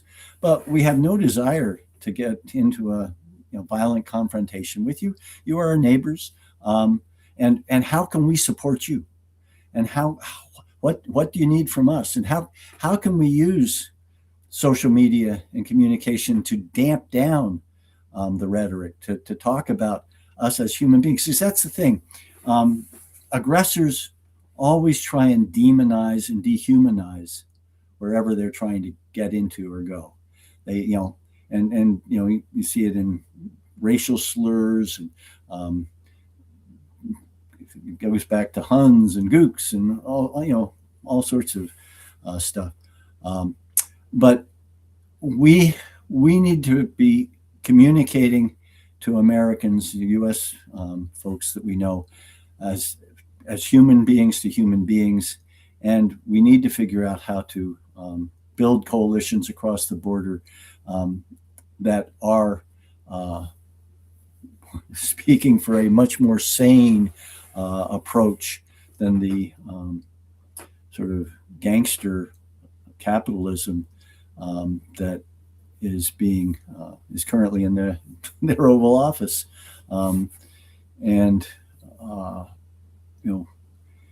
but building and talking to people, and maybe more than emails and more than letters, it's getting on the phone so people are hearing voices, and people are saying, I'm concerned about what I hear about and see happening in your country. We want to be your neighbors, and we are not wanting to be your enemies, but we also do not want your president to behave insanely and start trying to make us appear as enemies. We aren't that. And how can we support you in dealing with the challenges you're facing in your communities? Because it appears to us that your government is targeting citizens and protest and any kind of critique. And this is what happened, of course, in Nazi Germany. And it happens when any oppressor or fascist is, and that they can be communists, they can be fascists. It's not an issue of which where you are on a certain political spectrum. I don't think those actually really apply anymore very effectively in terms of you go to the extremes it gets really ugly for the people in living under extreme positions.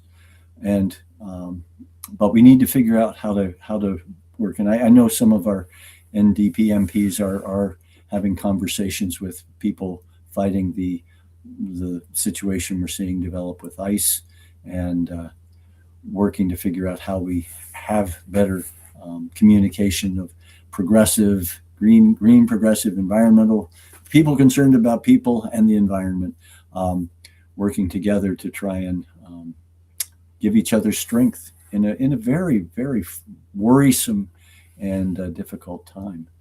And people may or may not be familiar, but Prime Minister Carney gave an interesting speech just a few days ago where he talked about the need for middle powers to, say that the old world order that, wasn't working very fairly, trade disputes depended on who you were a bit and that, but it kind of kept things going for a while, but it's no longer in place, and we need to figure out new strategies, new ways of working together, and not just let the superpowers carve us up and use us, try and get comfortable deals with the superpowers for a while they eat somebody else. And we in Canada need to figure out a way to move forward. And I would recommend taking a read through social defense, but more importantly, perhaps getting a reading group in your community working to read through social defense, and then think, okay, how can we work that? And of course, it would be greatly assisted if, say, the Canadian military was developing a strategy around social defense and how we could, from our major cities right down to small communities like mine in Lucknow here, how do we make invasion or occupation ineffective and unsuccessful from the point of view of the invader, while not having it completely shatter our values by forcing us to behave in the same way? If we start, saying, well, we'll kill you, but also then help encourage the foot soldiers in the invasion to understand and perhaps learn more about and adopt our values, and perhaps defect from the insane war machine they're part of. And how do we then, make it just economically unviable to continue an occupation in a country that says, no, we're not going to be violent with you, but we're not going to cooperate.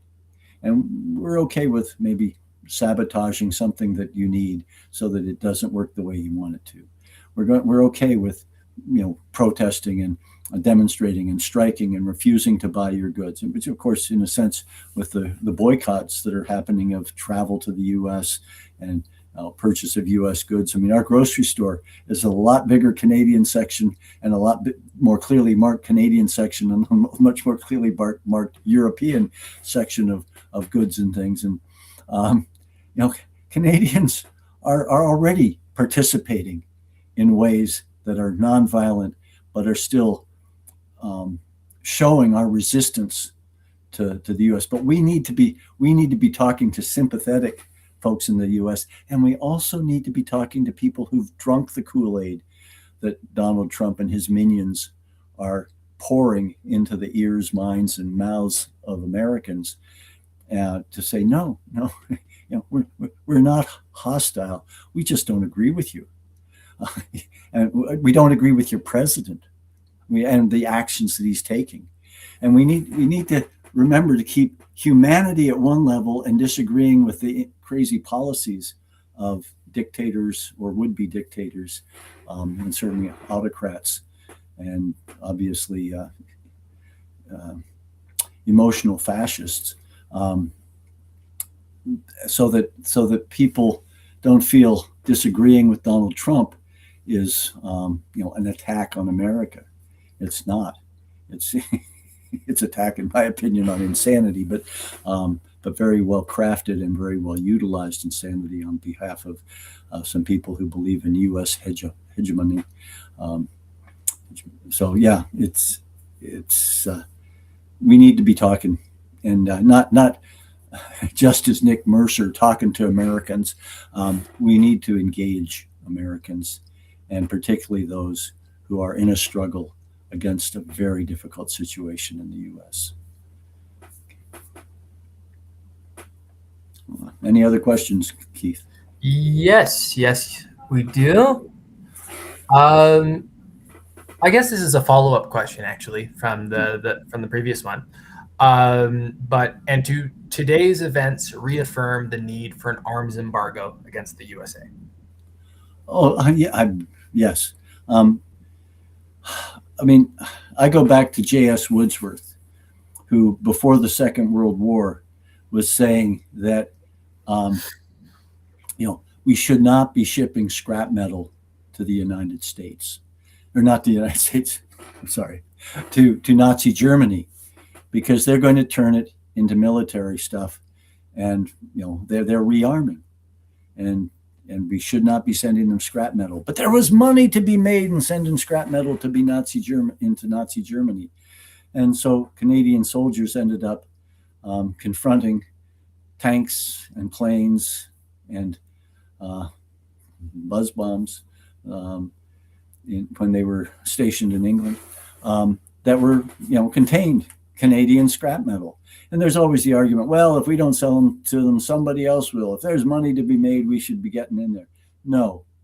First, we should figure out how to stop having a militarized industrial system and figure out how to put the resources of those factories and those workers and that knowledge and that skill and intelligence to work creating the things that human beings really need to start disarming. But we certainly need to say that given what happened in Venezuela, given that the U.S. is flowing goods from Canada still to the Israeli military and fuel, we need to say, no, we are not going to participate in this anymore. Somewhere, at some point, somebody has to stop, or mutually assured destruction is going to go to actually assured destruction when all this stuff gets used. And with the guy who's in the White House, I heard in his first term that some of the military tried to figure out how to disconnect the wire or the button that he could push to start a nuclear war. But this isn't really very funny, friends. This is tragic. It is sad, and it has shown an incredible lack of vision on the part of the world leaders since the end of the Second World War. And there were people back then saying, no, let's not get into an arms race. No, let's not try and maintain U.S. superiority with the nuclear situation. And but somewhere we have to say, this is not a train I want to stay on. This is not taking us where we need to go. And certainly saying, no, we're not going to keep exporting weapons and weapons parts and guidance systems and all that sort of stuff. Yes, it's going to be a change, but either we redesign our economy and redesign these kind of activities, or, and that's why the far fourth R is redesign, we are going in a direction that is going to be very, very bad for us as a Canadian society and as a human society on Earth. So yeah, we an arms embargo, and coupled with then a thoughtful reevaluation, redesign of what do we do with the resources that we've had focused on arms and militarism, and how do we put those to meeting human needs, both within Canada, and I mean some of the equipment skills and technology capability, we could make life so much easier in other parts of the world with a thoughtful, let's take, if you're putting, thinking solar panels, small solar panels that could energize a village that doesn't have any electricity, and you can energize a community without having to build huge transmission lines in remote areas. Rocket stoves that use much less fuel far more efficiently.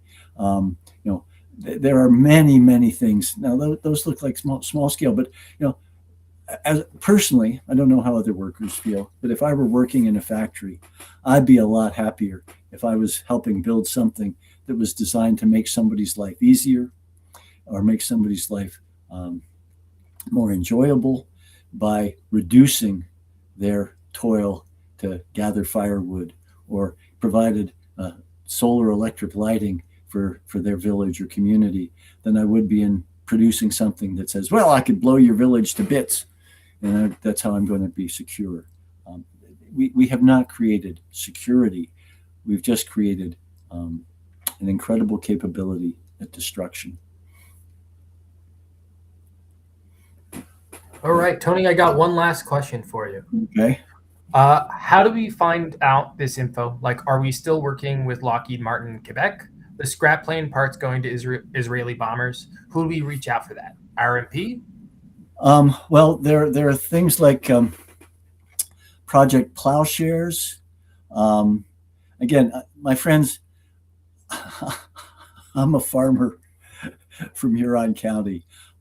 This is not my area of expertise, but there are certainly groups that are watching arms sales. Project Plowshares is one place I would go to for information. If you Google them, you can certainly find them. There's another one, World Without Arms. And if you start trying to go down that rabbit hole, I'm not sure the tech media oligarchs have their algorithms set up to make it really easy for you, but maybe Google will help you in that regard at the moment. But there certainly are groups that are monitoring arms, and certainly asking your member of parliament, what are they doing to make sure that we aren't complicit in genocide and that we aren't arming the United States to our own potential pain and suffering, would be good to explore. But none of us can do it all, but we all can do something. And the thing I would encourage you to think about is, first, take a read through the book at Social Defense. I wish I could recommend where you could get The Politics of Nonviolent Action, but when I searched for it on thrift books and Abe books, there didn't seem to be a lot of used copies readily available. They might be available through your library, probably not, because it's a book that I was reading in the 70s. But if there's enough interest, I'd be happy to copy some of it. But the more recent one is that Social Defense that's available free as a download. And I would take a look through that, and then I would, as I say, see if there's interest. Maybe write a letter to the editor of your local papers, or post something on your local social media, and then you can see if there's interest. Friends were both. I'm not buying U.S. stuff in the grocery store these days. I'm not drinking U.S. alcohol. But how could we be better prepared if the U.S. continues in its very belligerent and aggressive stance toward us? How could we work together? Here's this book. Let's form a reading club. Let's start doing some research. Maybe talk to your municipal officials. But I think we need to be starting to prepare for what 10 years ago would have seemed like the script for John Candy and Canadian Bacon. A silly farce, a comic movie. But that's not where we're at today. And unfortunately, we didn't use those years since Canadian Bacon came out, and it came out a lot longer ago than that, to figure out an alternative strategy than from a military one. So I would encourage each of us to do that. I'm kind of busy both on the farm, being a grandparent, and in this campaign right now, but I'm planning to work on that either as a member of parliament, or as a leader of the party, or as an ordinary citizen, working to try and make sure that we are better prepared. And certainly getting these ideas out there are part of that. And there was an earlier note, Keith, that you put up there about doctors. and monitoring that. Sorry, which one was that, Tony? It was the one that said something about there was another group monitoring militarism. So, well, that's community peace teams, and they work on it. But this was one that you had streaming across at one point. I think it came in as a chat. Said, oh, it was, yeah, that was a question. So yeah, it was. Here it is. Yep. Science for peace. Yeah. Okay. So there are a bunch of different resources out there, and but it would be so wonderful if it were coordinated nationally, and we had a vision all the way down. How do you do it at the community, at the individual level, the community level, the municipality, the province, the country? How do we coordinate all this and share information would make it that much more effective. So, part of it is a lack of imagination, because we are so used to military force meeting military force, and we don't hear much about places where alternatives are used. And certainly building stronger community. Our riding associations, I think, can play a very valuable role in building community, but also helping lay the groundwork for the communication and the understanding of how our local communities could more effectively resist invasion and resist an oppressor. But the trick of it is, my friends, those techniques are also what you can use against a bad employer or a government that is overstepping its role. And so, they are very powerful tools for empowering communities and people to stand up for themselves when you have inequitable power relationships. And we have an inequitable power relationship between Canada and the United States, but we also have inequitable power relationships within our own country. And so these are skills and tools of engagement and resistance that can be valuable in terms of armed conflict, but even more in terms of social conflict. So, I would encourage you to take a look at those resources and, start getting prepared.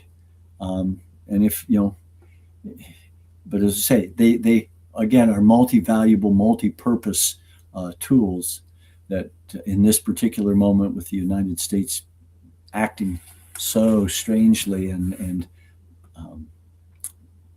in such a worrisome way, this may give us extra incentive to learn more about these tools and techniques, and put us in a much better position, both to potentially deal with the United States, but also to deal internally with injustice and unfair behavior and power relationships. So anyway, are we doing? Yep. I think that's pretty much for time. You're muted, Keith. I love doing that, don't I? So I don't believe there's any more questions left, and we only have 2 minutes left of this segment. And then we'll bring on Trevor, our next guest. In this meanwhile, can we talk about first membership and then fundraising? I guess if you would like to, Keith. How about I do the fundraising part, and then do you want to talk about the importance of being a member? Sure. And I mean, the importance of being a member is first, we're building a network, a party, and we're having to, we need to rebuild our riding associations. But if you want to be able to vote in this upcoming leadership election, you have to be a member, but join for January 28th. And so the barcodes are there on the screen. But the other really exciting thing is an appropriate way to deal with choosing one leader is what's called a preferential ballot. So you can vote for all the candidates, but you get to pick who's your first choice, who's your second choice, who's your third, your fourth, your fifth. And so become a member. You can rank your choices or have a ballot where you set off who you want first to fifth. But it's a way to participate and also hopefully then stay engaged at your riding level as well. And hopefully when we come out of this leadership race, the party will have a much better understanding of the importance of that communication between the center and the ridings as a two-way flow of communication and a flow of information both ways, not just requests for fundraising. So that's true. And the other thing, Keith's going to tell you that, if you get a tax receipt, it's not good to 2027, but it's for this year, the 2026 tax year. If you gave back in 2025 to the campaign, you'll get a receipt you can use this April. The money you give now, you'll get a receipt for 2026 you can use next April, which is 2027. Where does the time go? Keith, to you. Okay, and then also actually before moving on to fundraising, I just want to show this helpful graphic. If you're not a member currently, this is some important information for you because the membership fee varies depending on where you are in the country. So just take a look at this, and also you'll see discounts for youth and unemployed. Some provinces have, it's not on this unfortunately, but some provinces do have senior discounts. Usually if there's a youth or underemployed, there's usually a senior discount as well. It's just not listed on this one here. But yeah, and then also if you don't know if you're a member or not, check your email. You should have gotten an email yesterday confirming if you're a member. If you haven't received that email, you're not a member. So sign up. or they had your old email address and don't have your new email address. And so I would recommend if you don't see it and you think I'm pretty sure I'm a member, check all your old emails. I'm a type of person who has like 6 emails and I switch my emails all the time, and it's a real headache. I don't know why I do that, but I know that's a pretty common thing. So quickly talking about fundraising. We're here today to ensure that Tony gets on the ballot. There is a $100,000 leadership entry fee to get into this race. In reality, it's $133K because each individual donation, 25% is taken in the form of an administration fee from the central party. So yeah, $133K in reality. And the good news is we're really close. We're almost there. In fact, right now we're about 12K away from making sure Tony is on the ballot. That is 12K away. And yeah, and 70. And then the last thing I need to tell you about is I'm going to cover my face. I don't want to cover your face, Tony. Hi, I'm down here right now. So for donations 400 and under, you're getting 75% back for what for what you get back come tax time. So donations like $100, you end up getting $75 back for that. But keep in mind that applies to a donation any number below 400. I know on this chart the lowest number is 100. That's not doable for a lot of folks. So remember, if you're giving $20, you're still getting 75% back for that $20. So just something to keep in mind. Now, all that being said, let's move on to our next segment. It'll be quite exciting. Trevor McQuail's, who was the candidate for Kelowna last election, is going to be making pixel art of Tony. And Tony, do you know what pixel art is? I have no idea. I've been learning so much during this leadership campaign. I've been learning that some people know how to do a lot of things I don't. Right now we're seeing ourselves. Oh gosh. Okay. I'm removing you for a second, Trevor. You're looking like a. I'll let you figure it out. Okay, wait. I'm bringing him back on. Is just that I have OBS set up with sort of screen sharing. Sorry, I'm on just the camera right now. So yeah. Okay, sounds good. All right. Yeah. So I'm gonna take. I'm taking Tony and I off here. Sure. By the way, I've decided to do the incredibly stupid thing of actually proceeding with our original plan of attempting to make. So it's gonna be the most janky 2-bit thing that you could possibly imagine. But let's just go ahead and see if we can make a Tony themed. All right, sounds good. Bill, fill in the audience of what you're doing, because I had you as pixel art. No worries. Yes. I'm excited. All right, go ahead. Okay, well, pixel art will be a component here, and hopefully the audio is good.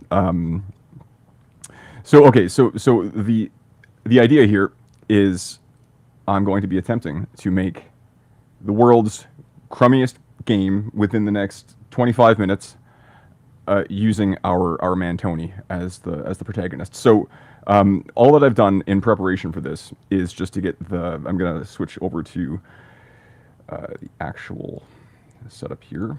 We should be able to see, oh my lord, the ever cascading abyss. Okay, so all that I've done here is just set up something incredibly simple, just to basically be able to just print text, save myself a bit of a headache there. So first things first, we need to actually make ourselves a Tony sprite. So now I know that Tony has said that his favorite game, and perhaps his only game in which he's logged significant time in, is Pac-Man. So I think what we need to do is to make a Tony-styled Pac-Man resembling thing using this incredibly simplified palette, very colorful, very, very happy. Let's just go ahead and see if we can make ourselves something that looks even remotely like Tony in a 16 by 16 square here. Let's just go ahead and get this going.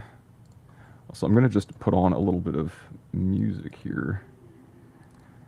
Okay, come on. Here we go. So what is Tony if not a man with a very notable hat? This is going to be an extremely chibi little Tony.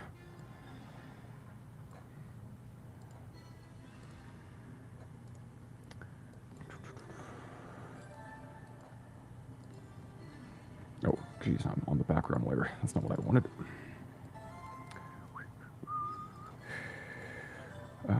Get rid of you.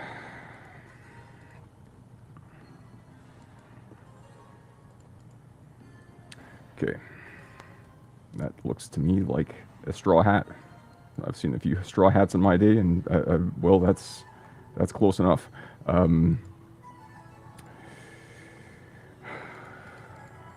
Nice.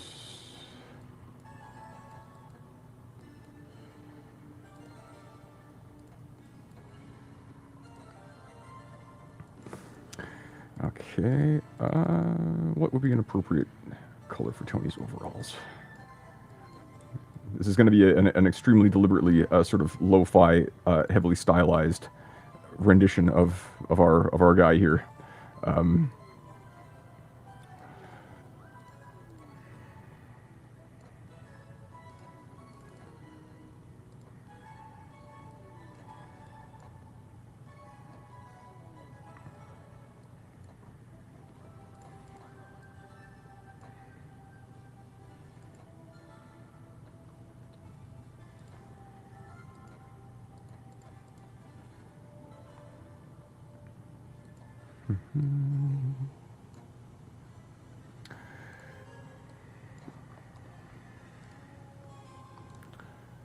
Is this something that can resemble a walk cycle? Let's go ahead and see. Come on.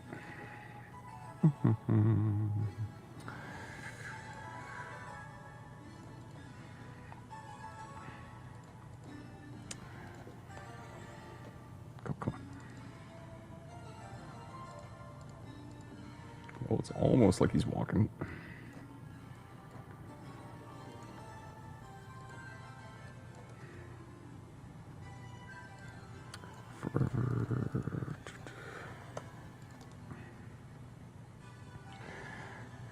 Good Lord. This is gonna be awful.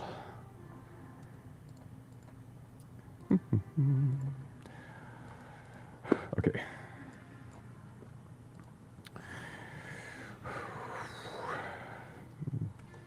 So let's go ahead and get this. Let's get this little guy in here.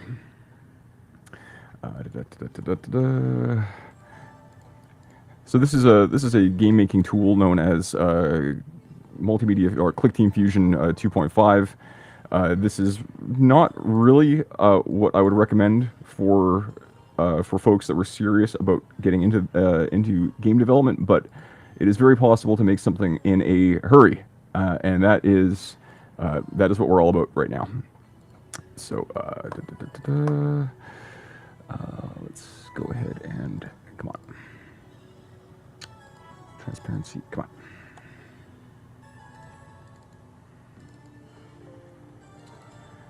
Clone.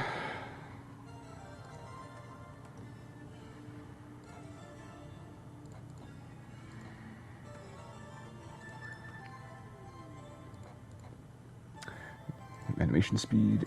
How is 48 seconds going to go? Repeat loop. That is very, very fast.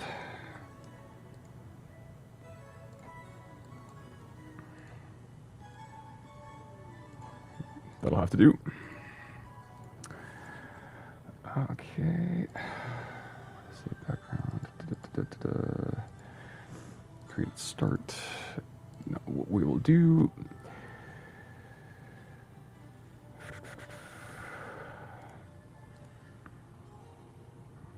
What actually?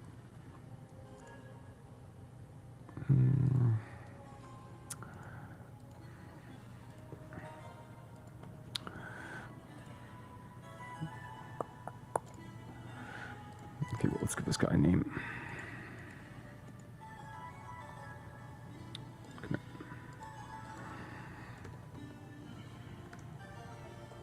P1 Tony.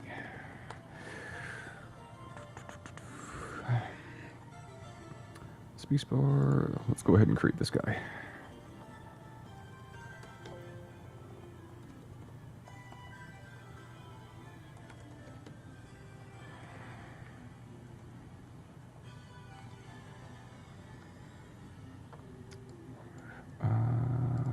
Let's go ahead and just put him somewhere along those lines. Look at that. Well, that's a work of art. So let's just go ahead and get Tony to move around. How about that? WASDA.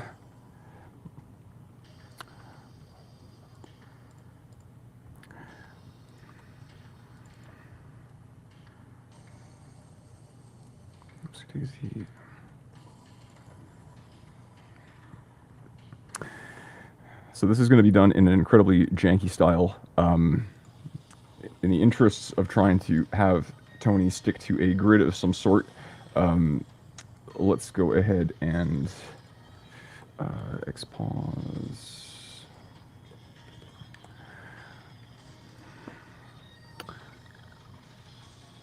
We're going to have Tony moving around in 16 pixel chunks. Not ideal, but that's just how we're going to do it.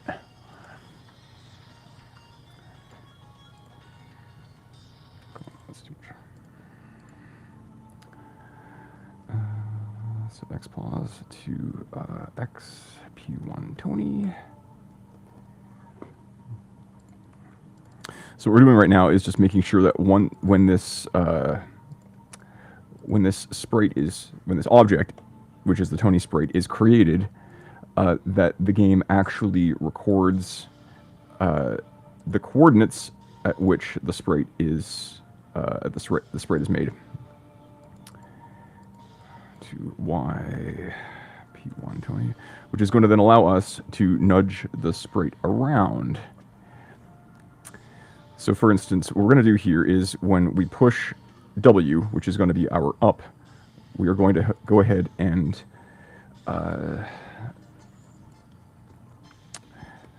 move Tony. Oh wait, we want to do Y pause.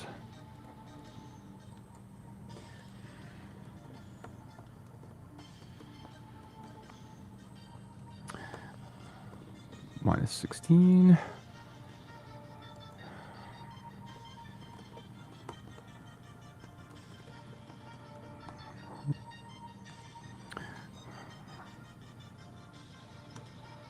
Aha! We have ourselves a Tony that is able to move vertically. So we just need to basically copy that same routine elsewhere. Okay, actually we are going to adjust X value, X being left and right, Y being up and down, of course. We also will be moving into 16 pixel chunks. Da, da, da, da, da.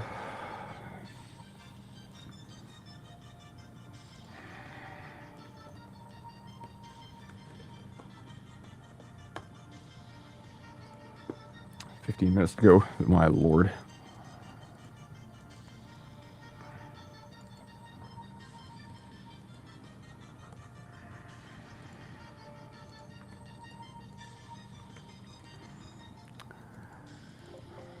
By turning a negative into a positive, plus into minus, we should now have multi-directional movement. Look at that. Gorgeous. Yes. Well, we can kind of imagine how a character resembling very clearly Tony McQuail could be running around the screen collecting objects, baubles, doodads, keepsakes. So I was thinking that what would be the most appropriate thing would be to have Tony chasing pieces of the economic cake chart. So let's go ahead and make something that looks like a cake. Da, da, da, da, da.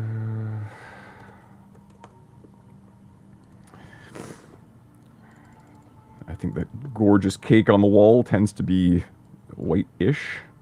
This is, of course, just going to be monocolored because we don't really have time.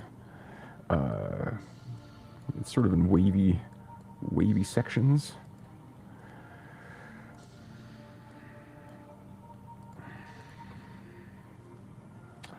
Is that a cake?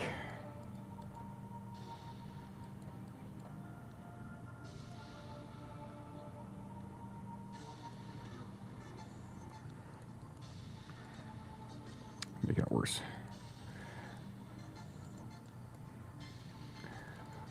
Okay, well that's going to be piece one, top piece of the cake. Let's add a pixel there for symmetry.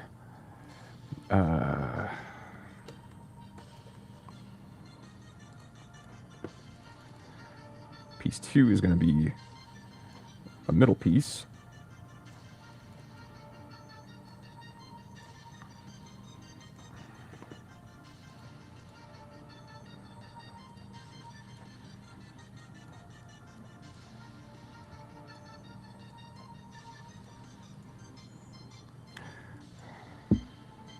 That'll have to do. Piece three is going to be basically this mirrored because we simply do not have gosh darn time. And then bottom piece will have to be this as well.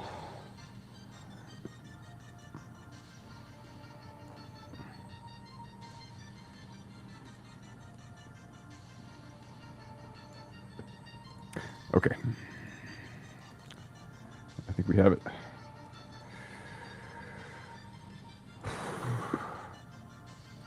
"12 minutes to go. Plenty of time. Let's actually just make a copy of insert object.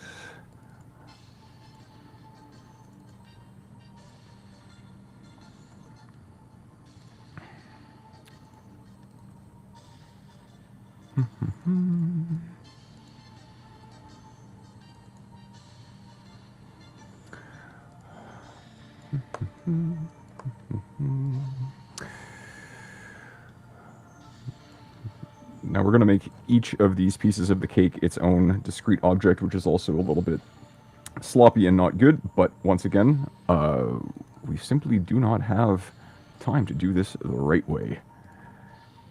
Because after all, we're here to be entertained, not to be giving anyone an actual crash course in proper software development techniques.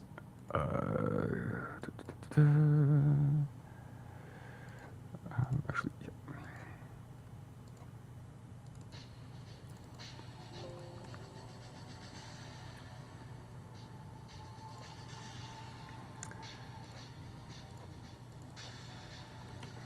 Bottom of the cake.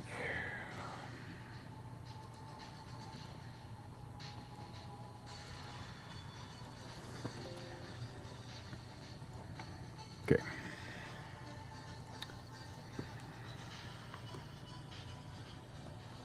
Cake 1.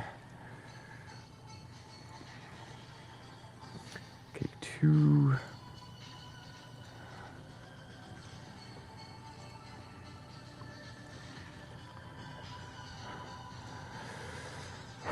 Okay. So now we have to actually figure out some kind of like logic to have these cakes, have these pieces of the cake be distributed.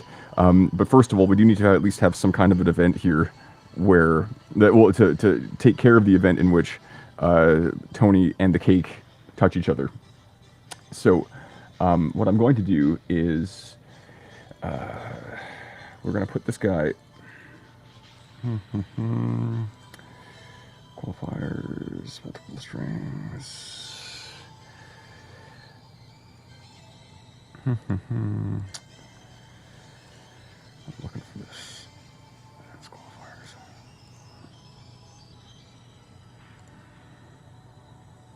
There we go.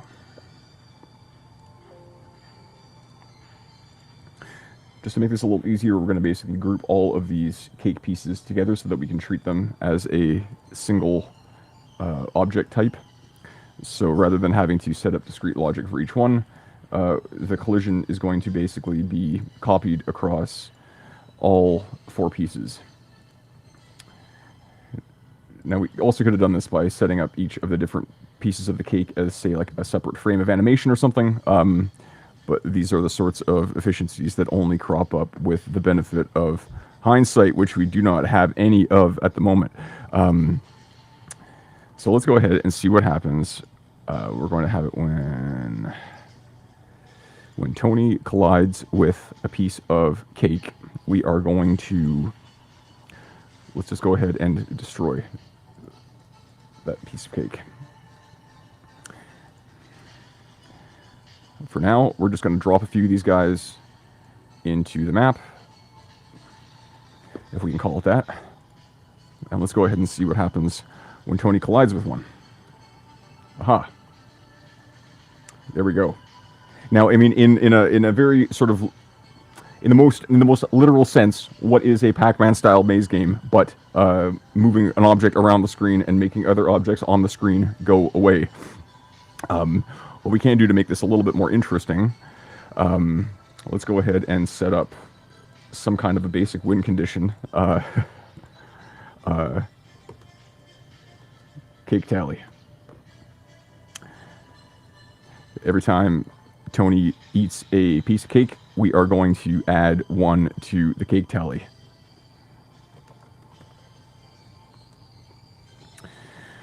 And when cake tally equals 4, game win. Oh my lord, come on. What am I looking for? Jesus Christ, why is one?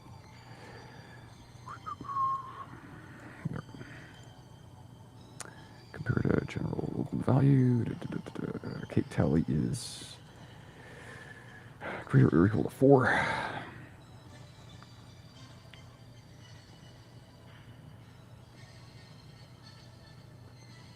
What we're going to do.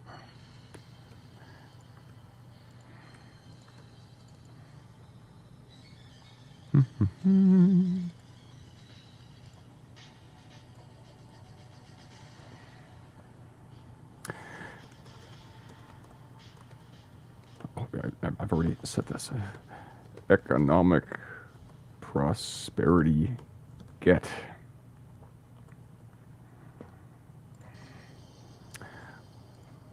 Let's see. Will this happen? When we collect all 4 pieces of the cake, we should get that inspiring message. Well, okay. Oof. Well, I mean, in some sense, that is a game.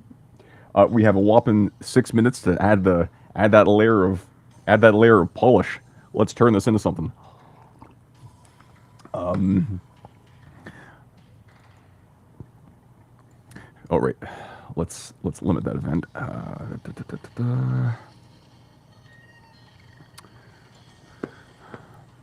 For one thing,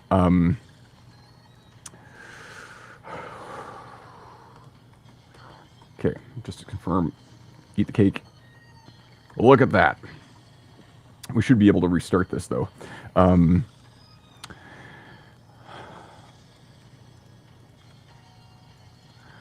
Cake tally is equal to 0. We want the game to start.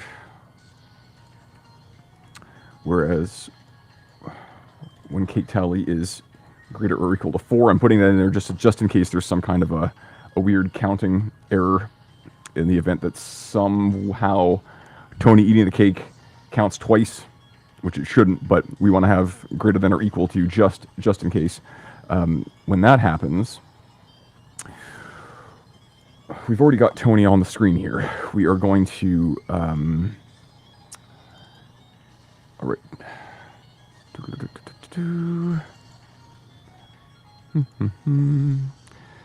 Activate group.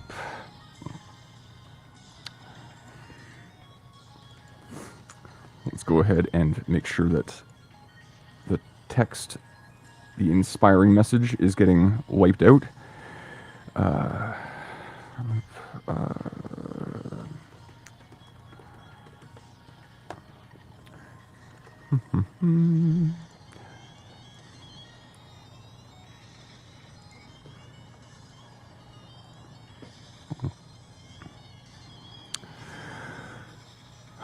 Okay. Create object by name. What was it? Cake 01.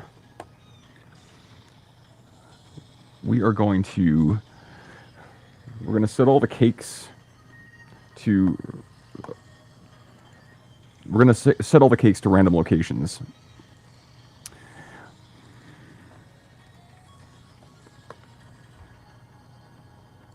Once they are created, but first, I need to actually get this into place.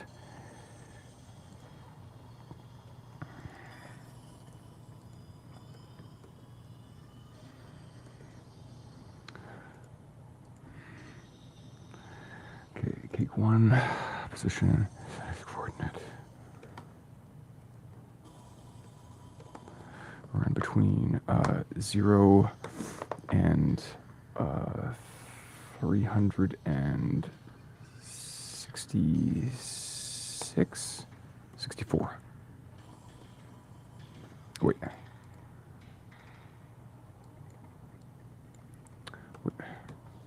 Good Lord. Oh, random range, that's it. Fuck. 0. I've got 8 minutes. You know what?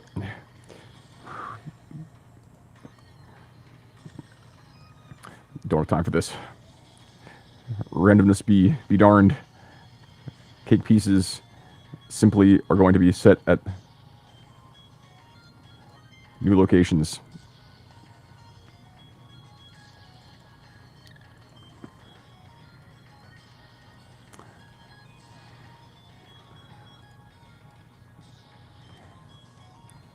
Come on. Cake tally, we're set to 0. 1 minute to go.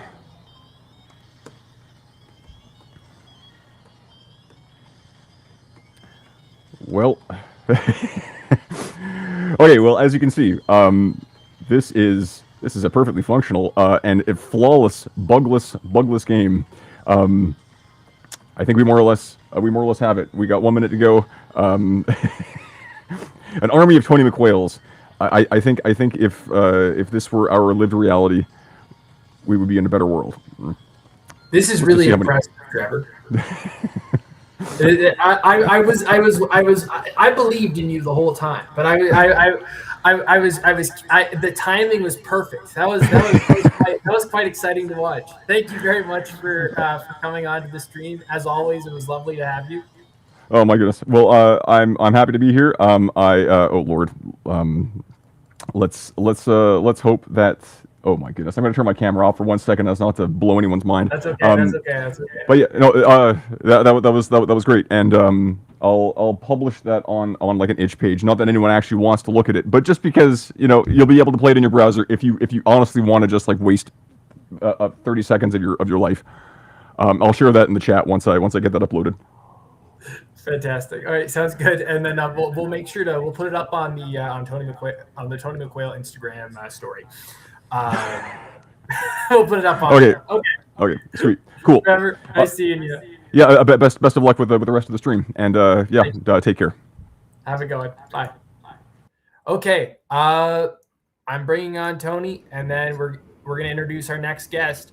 One thing I'll quickly say is, Tony will be matching donations for the next hour and a half. So I'm going to put up a little message here. Well, I've got to say, I'm really pleased with what Trevor did. The idea of me eating 4 cakes was just delightful because I do like to eat. And I'm hoping it's going to be an army, not an army, but a brigade of volunteer peacemakers. Working to create a more peaceful and more effective way of defending Canada and building a fairer world. Fantastic. Okay, I'm going to bring on Leah. Hello. Hello, Tony. Hi, Leah. Hi, I'm representing because I hear we're going to be talking about the Winnipeg strike. We're going to be talking about J.S. Woodsworth, the area that I represent now. So I'm wearing my famous The Peg sweatshirt for you today. Wonderful. Well, thank you. Well, Leah, I mean, you come from sort of ground zero in terms of the history of both the political movements that we're a part of now in 2026, and also,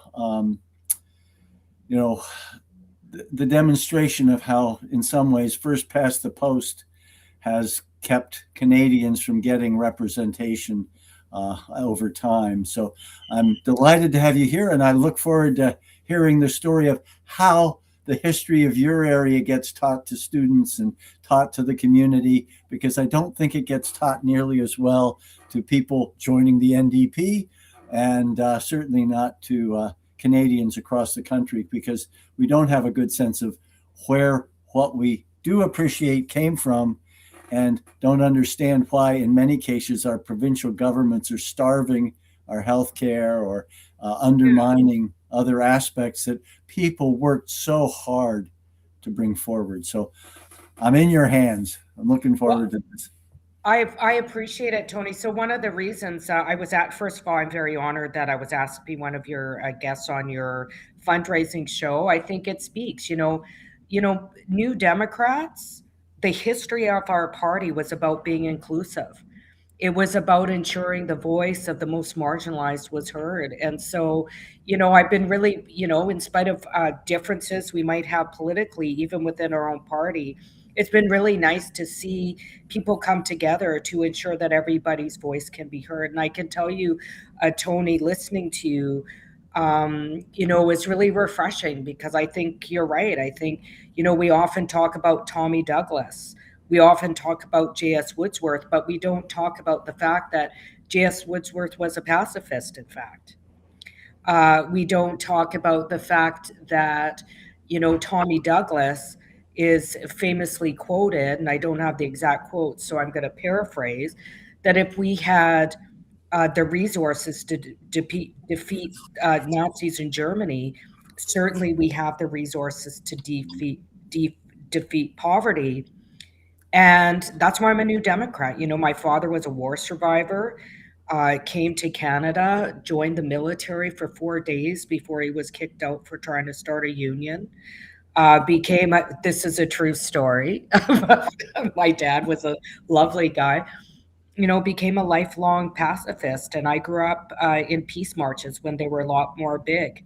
They used to be a lot bigger in like the late 70s and 80s. I remember going, and maybe it was through a child's eyes, but I grew up at peace rallies, and listening to your dedication to peace, especially as a Quaker, has been really refreshing. Talking about how, when you focus on winning, you lose. I've said that for a long time. Like, what are we fighting for? What are our values? And so I just want to thank you so much. I wanted to start out by thanking you for your teachings. I grew up with in the New Democratic Party. I grew up with a father who was a CCFer, became a New Democrat. My mother was a CCFer. I have a funny story later if you'd like to hear it. And I've sometimes felt a little bit ostracized in the party, but I think that's changing. And I think membership, we see it happening, saying now is the time to be unapologetic social democrats. And we're in a time when the failure of these things that were supposed to keep us safe, growth that was going to make everybody richer. No, it's made the planet poorer, and it's made a few people richer. So growth is not the answer. It's the cancer on our society and on our planet. And similarly, the idea that we would protect ourselves with ever more dangerous force and, nuclear. No, somebody has to say the emperor has no clothing. And I think that's the time we're in. And I think if we say that clearly to people, and we have a clear vision of the type of society we want to build, recognizing and explaining to people, you can't do it overnight. It's been the things we've worked for and the things we thought we had have been being undone for the last 20, 30 years. We've got to re-strengthen them. But if we're really going to get to the beloved community that the social gospel people like J.S. Woodsworth and Tommy Douglas were promoting, and Stanley Knowles, we've got a lot of work to do, but we have to have a clear vision of where we're getting to. Maybe I'll send you out my holistic goal for Canada, which I think could be. I'd love that. Did you get it, or have you? I didn't get it, but I'd love it. I will make sure. I will make a note, because I'm getting enough brain dead in the long thing. Yeah. So do you have a question for me there, Tony? Well, just I'm interested in how the stories of the Winnipeg strike, J.S. Woodsworth involvement in Winnipeg Center, how that history plays into the understanding of politics in your community. And, how's your writing association working with other writing? How do you build on that? And is it history that is still live for people? Because that's my sense is, in my area, people probably don't remember who Agnes McPhail was. Right. She was from a neighboring riding and elected by the United Farmers of Ontario.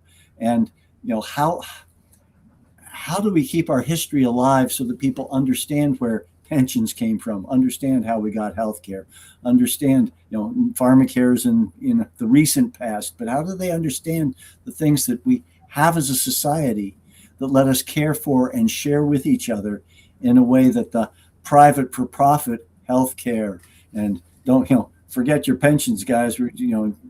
How do we keep that history alive, and what's your experience of it in your community? Well, I think you point to something really important, Tony. I think you went back to values. Like, I'm an unapologetic New Democrat. I am unapologetic about supporting a public health care system, upholding human rights without qualification, regardless of political or economic interests. And I think we see in this country, particularly as it intersects with Indigenous lands, territories, and resources, that all parties, in fact, Tony, to be honest, have been guilty of not upholding those human rights. I'm unapologetic about a clean, healthy, and sustainable environment. Sorry about that, Tony, as a human right. And and part of that is because I grew up in a family of social democrats. And I learned from my parents. I think it's important to learn to know where I come from and then center myself in why I even chose to run in this community. I grew up with a father that lost a teaching job for wearing a peace button. I grew up with a father that took down the Children's Aid Society for calling out the director and the assistant director for ripping off kids in care. We didn't pick and choose to uphold human rights in our family when it suited our political and economic interests, because when you turn a blind eye, who's next? And I think we see that happening in the States. When you turn a blind eye, like, we're worried in Canada, we see this happening in the States, but this is something that people live with every day around the world. It's just when you grow up in a democracy, although it's not, I mean, as you know, we are guilty of human rights as well, and violations as well in Canada, you take it for granted. And my father knew, being a Holocaust survivor and one of 5 surviving children, or the only surviving child after the war with 5 survivors in total, that democracy was fragile and that you could never take democracy for granted. And here we are. We say never again, and here we are again, right? Like, it's happening again. And those kind of values, although I think we communicate it differently in our riding now, because even the demographics in our country has changed. The demographics in our riding has changed, which is why I'm a little concerned about centering workers as one kind of person. Workers are diverse. Workers come from different backgrounds. Workers are different genders. Workers are different colors. Some workers are completely exploited in this country. Migrant workers that currently had their, rights even further entrenched in international human rights violations, but also, temporary foreign workers. So when we talk about a worker, and then the question is, does our value as a human being rest in our ability to produce for neoliberal societies? So we still talk about those things in Winnipeg Center. We talk about those things that made social democrats, when dignity and security was based on being a human being, not based on how much you could produce in neoliberal societies. And I see this in my riding. I represent one of the poorest ridings in Canada. One of the postal codes that I represent, since the riding shift, has the highest number of kids in child welfare, much of it related to colonization, much of it related to poverty. Ground zero for MMIWG, to SMMIWG in my riding. These are bread and butter issues. Yeah. These are bread and butter issues. So when we narrow our ideas, when we have narrowed our ideas to what counts as a bread and butter issue, what is a worker, what happens is we begin to lose sight of our values as a social democrat. Well, Leah, if you can see my cake chart in the background, it's from Hazel Henderson, who was an economist.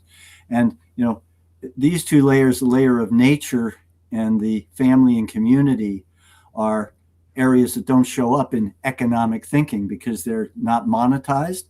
But when I've been trying to say, when we talk about workers, we need to talk about the unionized and the ununionized. We need to throw our arms wide. We also need to be talking about the waged and the unwaged, that, the mother or the parent looking after a child in the family and community group, the soccer coach, the hockey coach, the person helping a disabled neighbor, or that.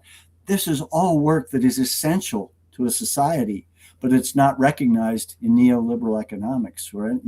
And so people have to understand, when we're talking about workers, we're really talking about everybody. We're talking about all of us contribute in some way to a community. Some of us by providing care, some of us by needing care. And at some point in our lives, all of us need care. As babies and infants, we need care. And so I tell people that from an anthropological view, the reason human beings are here is we learned how to care for each other and share with each other. And that is what makes us human. And I don't know if you're familiar with Kate Raworth's work, but she wrote a book called Donut Economics. And in about the first 6 chapters, she dismantles how economics got so out of touch with reality, both environmental reality, social reality, and even economic reality. But there's this construct of the economic man who's this selfish, self-centered, knows everything, and only looks after themselves. And that's not what human beings are. But it's what modern economic theory in business schools has turned a certain subset into. And they're the people who've been running the country and running the planet under, first colonialism, and then under what I would call corporate capitalist consumerism as the model that they're trying to enforce. And it's leading us to social disintegration and ecologic destruction. So, we've got to have a new story and figure out how we can say everybody's in our arms in terms of the things we want to try and do and the vision we want to have. Yeah, totally agree with you, Tony. Like, when did being caring, sharing, and kind be, unrealistic? You're an extremist. Don't go there. But then we see, like, seriously, like, it boggles my mind, some of the responses you get, like, oh, you're a bleeding heart, and then we go look at the States and they're arresting 5-year-olds. Wow. That's bizarre, a psychopathic fascist behavior. That's one of the reasons I push forward with the guaranteed livable basic income, as you know. If you look at particularly seniors who are women, a lot of them live in poverty. Why? Because they spent their life in unpaid care work, right? Care work that doesn't fit in neoliberal regimes. If you look at our communities, like our Indigenous communities that we come from, different ones, the person who is the most revered in our communities often, because particularly in Treaty 1, even Treaty 4, we have like over 80% on unemployment or underemployment. It's not the person who makes the own money. The people that are often revered in our communities is, Auntie Margaret, she's always there cooking for the community feasts. This person's always out volunteering for the communities. It's people who know how to care for each other as a collective community that are held with the highest regard, not those with the best sound bites. I think that the NDP going forward, and I'm feeling more hopeful by the day, we need to move beyond sound bites to real policies, to taking courageous positions that are based in human rights, that are based in facts, that are based in good economics, which doesn't mean neoliberal economics, but things that can make life more affordable, not relying on 1950s style resource extraction that even with C5 and the current announcements of projects, they're all ending up in the Supreme Court. Why? Because they're violating the Constitution. We have a right to free, prior, and informed consent as Indigenous people. We have Section 35, Section 35, 3 rights. We need to go in a different direction that upholds human rights, that creates greater equality, and goes after corporate greed in an aggressive way. And I think for me, part of that is thinking about how do we relocalize community and economic activities so that the people who are impacted have control of what's going on. And from my perspective as a farmer who's watched what we've been doing to the environment over the last 50 years, my sense is we have to figure out how to shorten those supply chains and substantially redesign what we're doing to reduce the damage we're doing to the environment while meeting the basic needs of our communities and the people in them. So, that's very different from the trickle down theory, where by making the rich richer, something good's going to trickle down. My view of that is the suck out and suck up theory. That you suck it out of our communities and you suck it up to the richest in society. And, we've done that long enough. We have to get serious about it because, the planet isn't going to put up with our damage much longer without really giving us payback. That's one of the things you learn as a farmer is, it's complex, but we may have an impact by our decisions, and we're certainly doing that in terms of climate, but we are not in control. And so figuring out how to make sure your impact is as small as possible rather than being arrogant and thinking, well, we're in control. And people in cities can feel that because everything around them is produced and put there by man.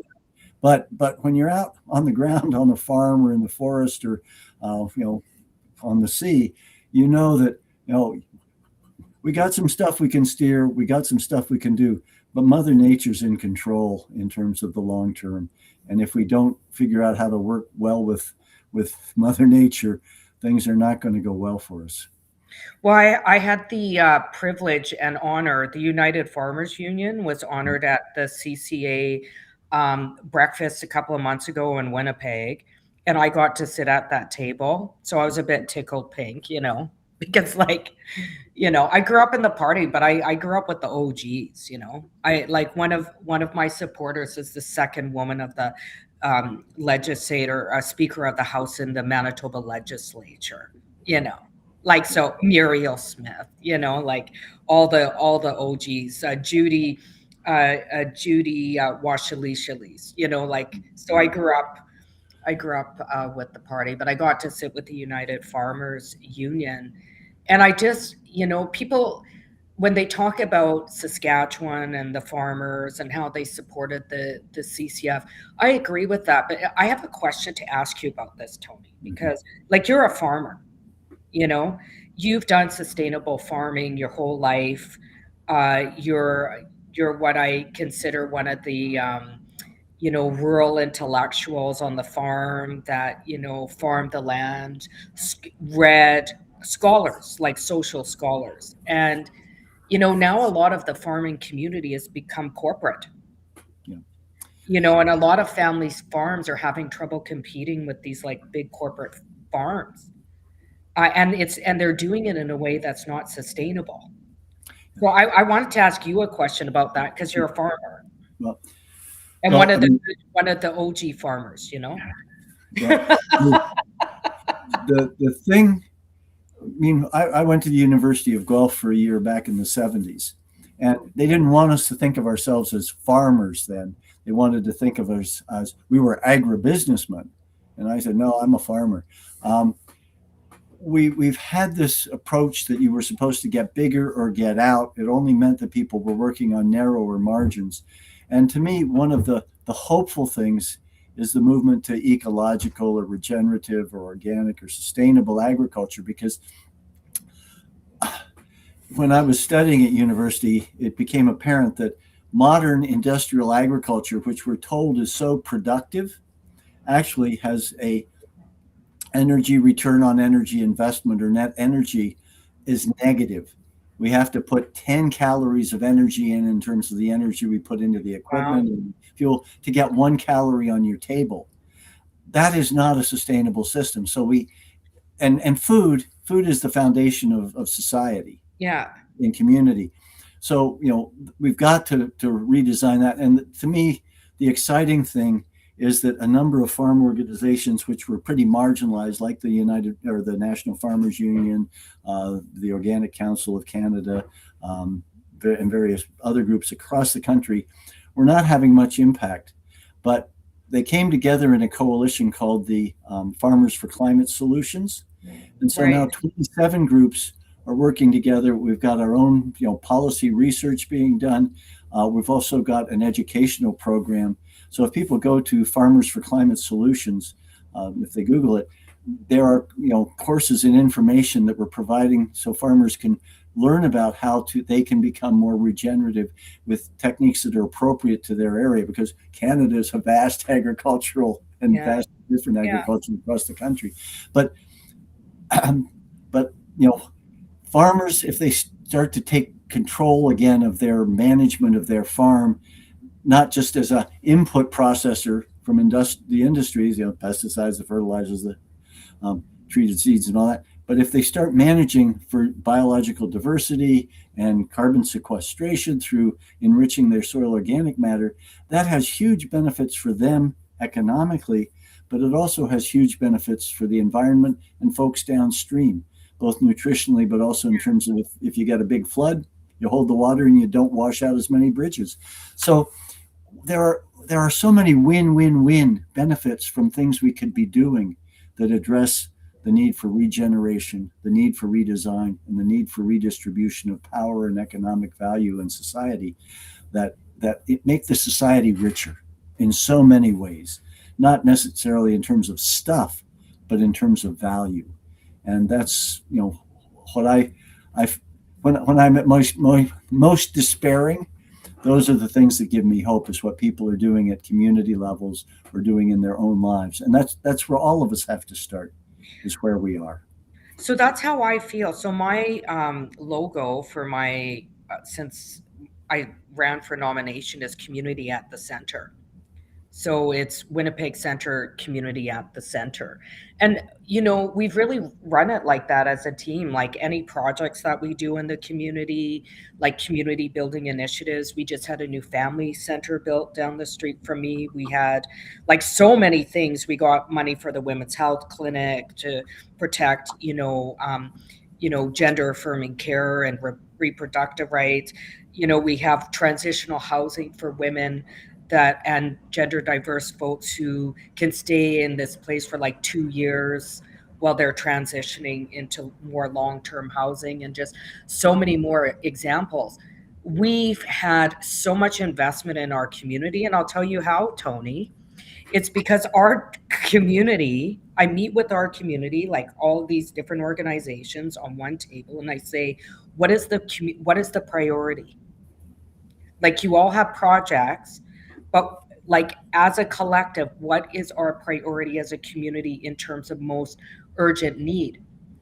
We just recently got a campus that was funded for seniors in the 2S LGBTQIA plus community, as well as housing for people that like low barrier housing for the 2S LGBTQIA community, many folks that don't fit into regular shelter systems, right, and just don't belong. So we've really worked together as a community to get things done. But I just want to go back to what you were saying in terms of adding value, not stuff.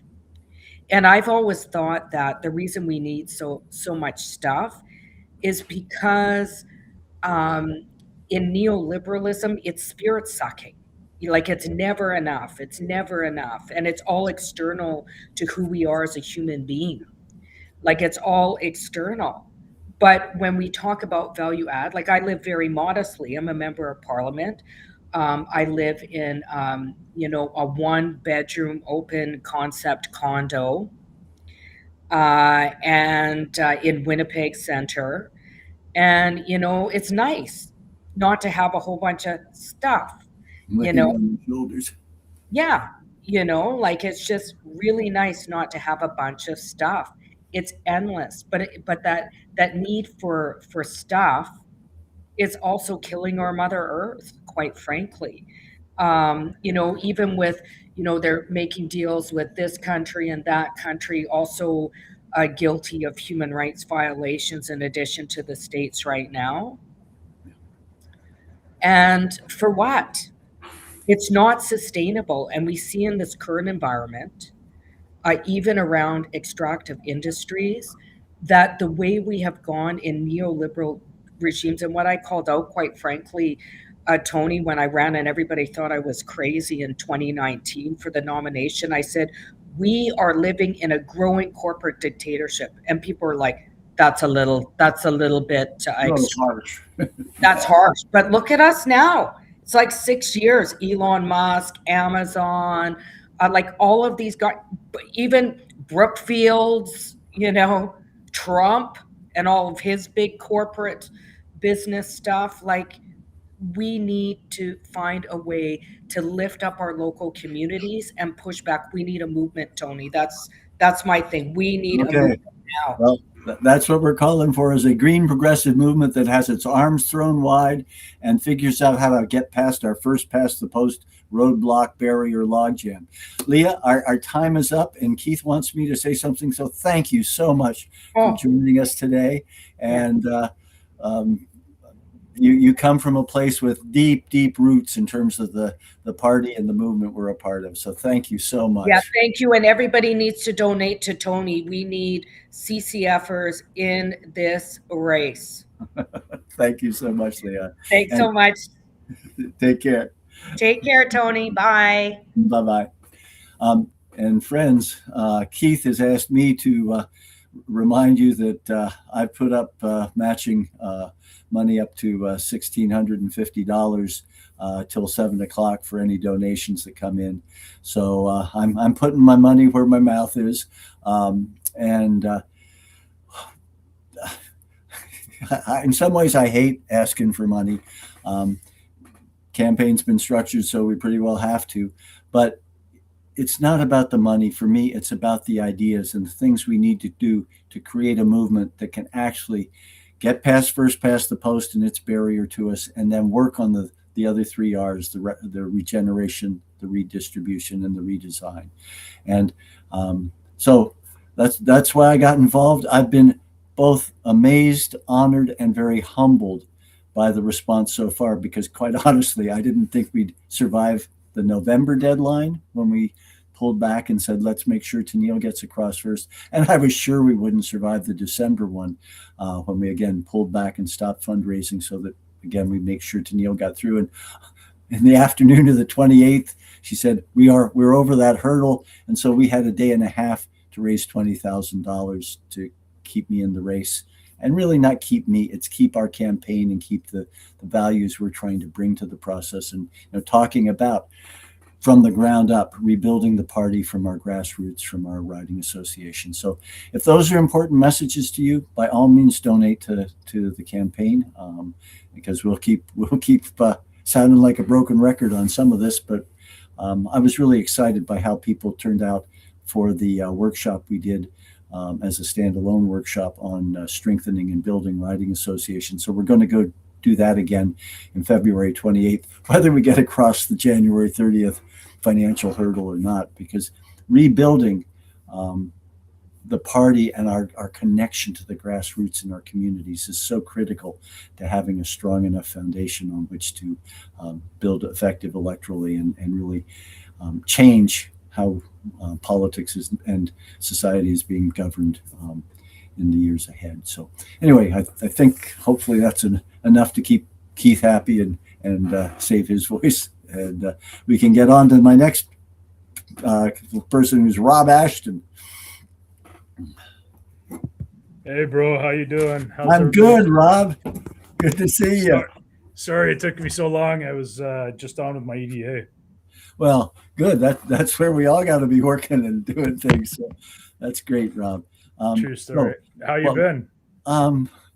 Well, yesterday I got my tractor stuck. We've got so much snow. I drove it into where I thought I could blow back out, and instead it just so I had to turn it around in a very short space, trampling the snow, and got it out. But spent an extra hour and a half out in a very cold Ontario winter, and then today the tractor wouldn't start at all, so I had to put the charger on it. And so life is full and rich here, as well as working in the campaign. So how about yourself? How are you keeping? That's the best part of this discussion. This is rural Ontario and urban Vancouver meeting. Not too bad. I'm in the midst of trying to put up a whiteboard in my office. That's the extent of my day today, that and my EDA meetings. Trying to get everything sorted out. Wish I could loan you my DeWalt drill, but that's the disadvantage of digital interactions. So true. I like your beard game. Before we get going, I'm loving the beard. Well, normally I would start growing it in October when our family goes on a canoe trip. Yeah. And I'd say, okay, winter's coming. I know it's coming. Goodbye razor for 6 months. But since I just sent my photographs of the mustache but no beard for the leadership race photograph. I waited until it really got cold, and I've been missing it, but it's coming. It's a lot nicer when the ice freezes on the hair outside your face than on your face. So I feel that. Oh my God, do I ever feel that? I was admiring yours for quite a while. I appreciate that, my friend. So we're here to talk about electoral reform, are we? Well, whatever you'd like to talk about, but that's certainly what I've been talking. I forgot to ask Leah, but what I've been asking the other candidates is, how many times have you actually been able to vote for a candidate who won? How many times has your vote counted when you've voted in election campaigns? And you don't have to be precise, but none, once, several times, many times. Honestly, I don't think ever that I can remember.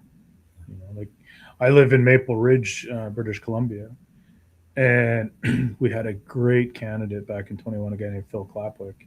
Thought for sure he was going to win, and unfortunately, the conservative one, who I'm not exactly a fan of because I won't get into on here what he did, but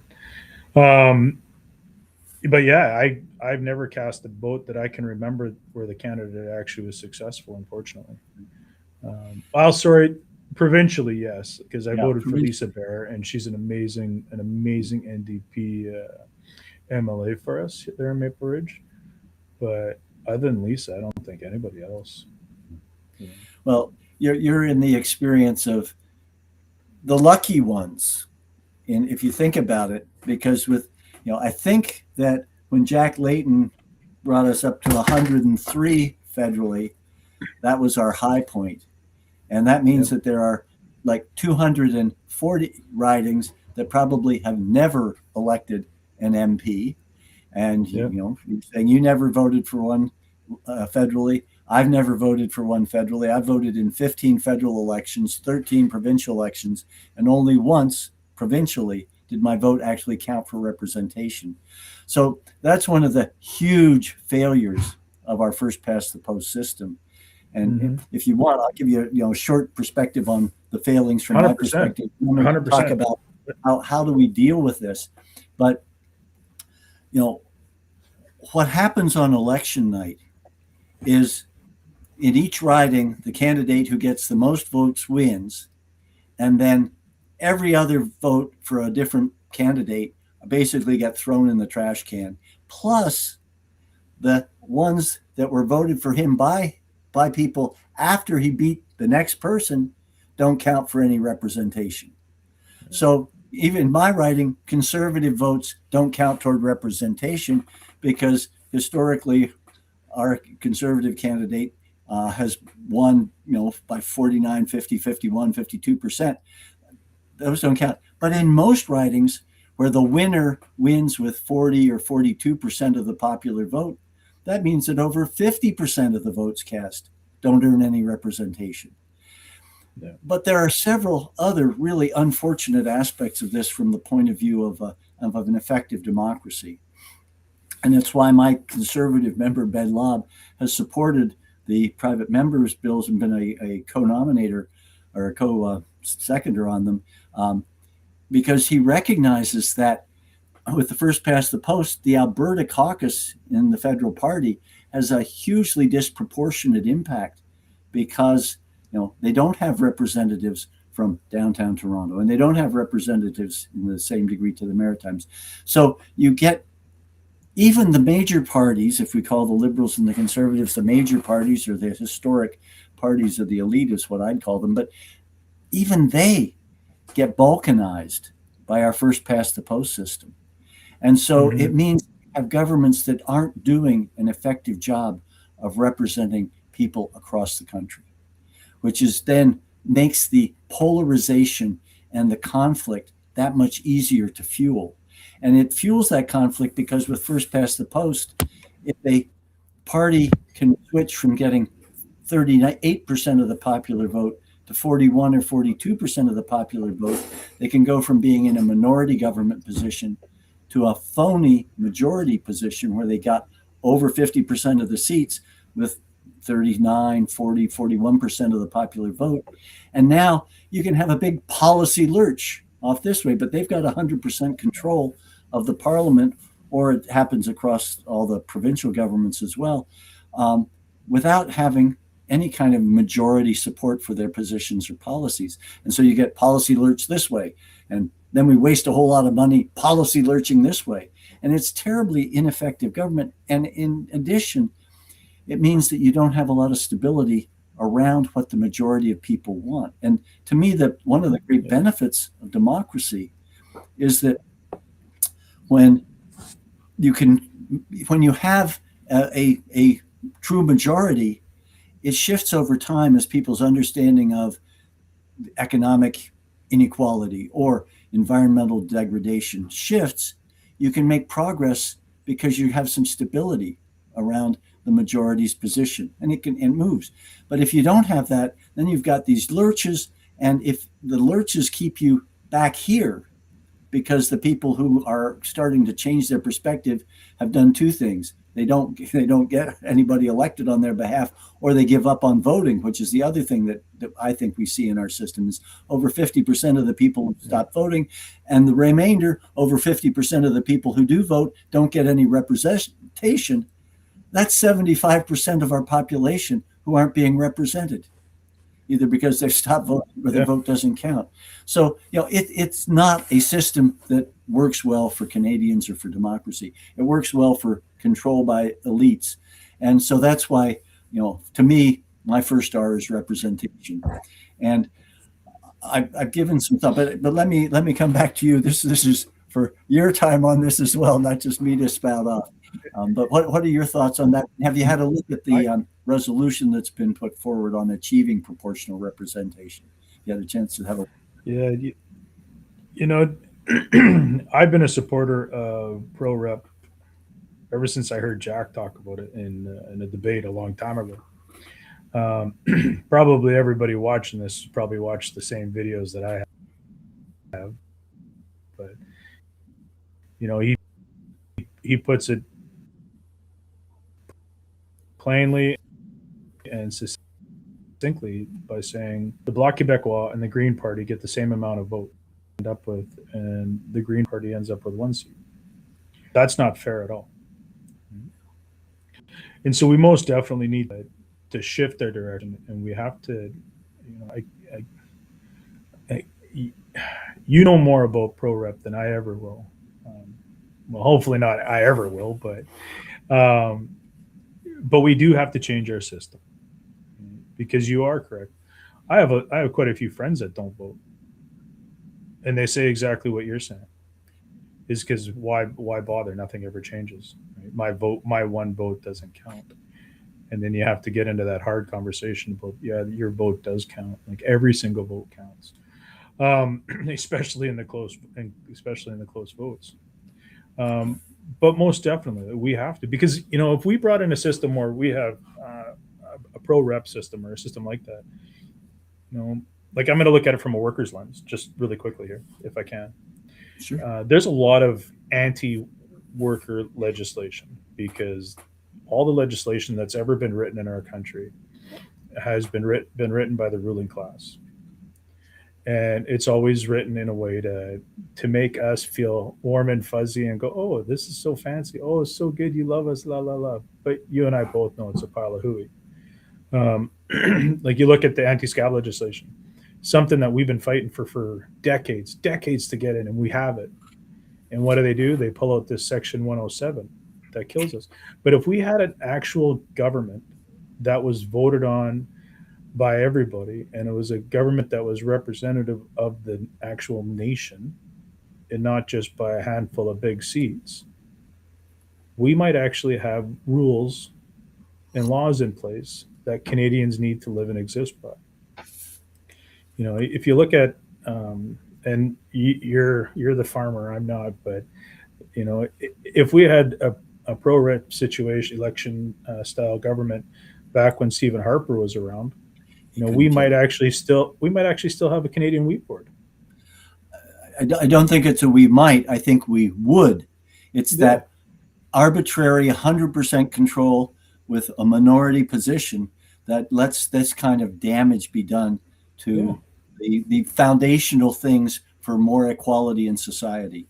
And Well, I hope you'll have a chance to look at the resolution that's being brought in for the party, because it will give us more flexibility in supporting different types of proportional representation designed by a citizens' assembly that reflects the nature of a federation and a country as large as ours. Because we may not get perfection, but boy, we sure don't want perfection in terms of people thinking this is the perfect system, as opposed to improvement. We can't let perfection be the bane of better, because otherwise we're stuck with worst, and we don't want to stick with that. So when you have a chance, but the other thing in terms of a strategy, and I've talked with other candidates about this, is, long before the next election, we have to work on educating people. The people already want it. I mean, the polls show that over 65% of everybody wants it. The conservative rank and file want it. They're more than a majority. Everybody who's on the rank and file in the elite leadership positions want proportional representation. And so we need to move forward, but we need to be bold about it. And you with the folks who are in the labor movement need to make sure they understand the importance of this. But we as a party, if we come in and say, if we win the government, the first thing we're going to do is put in a citizens' assembly to develop PR that will work for us as a country of Canada, and we're going to implement it, and with no referendum, because referendums are the way these things get killed, because the elite can create all sorts of anxiety and stuff. And then if we say, and if we're in a minority government position where we can help form a minority government, that is our first demand. Because and we can also use this to say the Liberals lied to you in 2015, and they knew what they were doing. They lied to you, and that I think several million votes went to Justin Trudeau because he was offering PR. Most definitely. And so can we say, if we say it clearly well ahead of time and say this is our first active action if we're the government, and this is our first demand if we're in a minority government position, then it's not us who might cause the next election. To be whoever we're working with who says, no, we're not going to do PR despite the public interest, and I thought we should have fought the 2019 election with that kind of approach. But we need to make it clear that this is a priority, because it's a logjam to making progress on all the other things we're talking about in this leadership campaign. Oh, did I lose you? Somehow. There we go. I thought I lost you for a second. I'm like, oh my God, now I'm really nervous. And now we switched positions. You're on the other side of my screen. But looks good. Just on the National Council, the problem is Liberals and Conservatives will never vote for that because they'll lose power. Well, right? But it's something that we have to get to so that we can all have a voice in changing to a proper voting system. Right. But that's why we've got to create a political place where they are obvious liars and cheaters and looking after themselves by not doing it. And that's why I say, if we run for the next election saying this is our first activity if we're the government, and this is our first demand if we're looking at forming then they'll say, no, well, right now we've got Mark Carney getting Conservatives crossing the floor to him. So, he doesn't need us at this point. And Pierre Poilievre would never have us. But I think running on that and a clear vision might get a bunch of people who've given up on voting to come out and vote, and might get a bunch of people who are disenchanted Liberals who voted for Justin, believing that in Alberta their Liberal vote was actually going to count in the next election because we were going to get rid of first past the post. And I think in my community, conservatism isn't about biting your neighbor's leg off. It's about helping them out of the ditch if they got stuck in the snow. I mean, and it's marching in the out of the cold, march to raise funds for homelessness, the walk for that. And they're also, working for the local hospital. I mean, small C conservatives who vote conservative because their grandfather did are not going to be served by Pierre Poilievre. And the vision of a hostile ever fighting thing. That works for Tweedledee and Tweedledum, the liberals and the conservatives. They're always arguing with each other. But I mean, I'm a New Democrat, Rob, because in 1979, I watched the liberals and conservatives trade places in the House when Joe Clark won, and their speeches on the bloody table desks. So now the conservatives are saying we have to have high interest rates after castigating the liberals for it. And the liberals are saying how terrible it was. And it was the farmers, the small business people, the homeowners, the workers who were getting double whacked. They had energy price inflation, and now they had their mortgages and their lines of credit going. And so it was insane. And for me, I thought we'd win the 1980 election because it was so obvious that the liberals and conservatives were running the high interest rate policy as a way to transfer money from working people, whether it was on the farm in a small business or in a shop, to the rich and powerful and the banks. And it was just, to me, obvious. And it sure hasn't changed in the last 45 years. No, one way we could actually, so I like a good protest in the streets. And, if government doesn't listen to us, then we have to force them to listen to us. And I don't see what's holding us back, like the citizens of this country that want to change our electoral system, is start having mass protests in the streets, right? Show up at your liberal and your conservative MPs' riding offices. I don't mean like being jerks about it, but I mean having your voices heard. Get 20 or 30 people in there saying, look, you're my member of parliament and we demand change. Yeah. So support this member's motion to have a citizens assembly. Support this thing. And the other thing, I mean, what's on our side is when I've talked about this in various campaigns, when I've been at an all candidates meeting, saying, I want my vote to count. I want your vote to count. And I want it to count every time. And I want us to be represented in parliament in proportion to how our votes add up. That's what I understood democracy was all about. Is this a hard concept to understand? No. And, I said, I want the conservatives to get fairly represented. I want the liberals. I want the NDP. I want the Greens. But on the block. But let's make it fair. Let's make it work so that every election, everybody's vote counts. Don't throw out over 50% of the votes cast every election, or you end up with an additional 50% of the eligible voters not bothering to show up because say, I might as well not throw my ballot in if you're just going to throw it out. So yeah, we got work to do, and if I'm the leader, let's organize those mass demonstrations, and I'll show up at my MP's office if I'm back in the rank and file, and I'm sure you'll do the same. But the other thing is educating our neighbors, educating folks in both the unionized and the ununionized workforce, and all the people who are in the my version of the unwaged economy, that family and community section of the cake chart. But they're already there. When the government has over 60% of the people saying, I think we need to move toward proportional representation.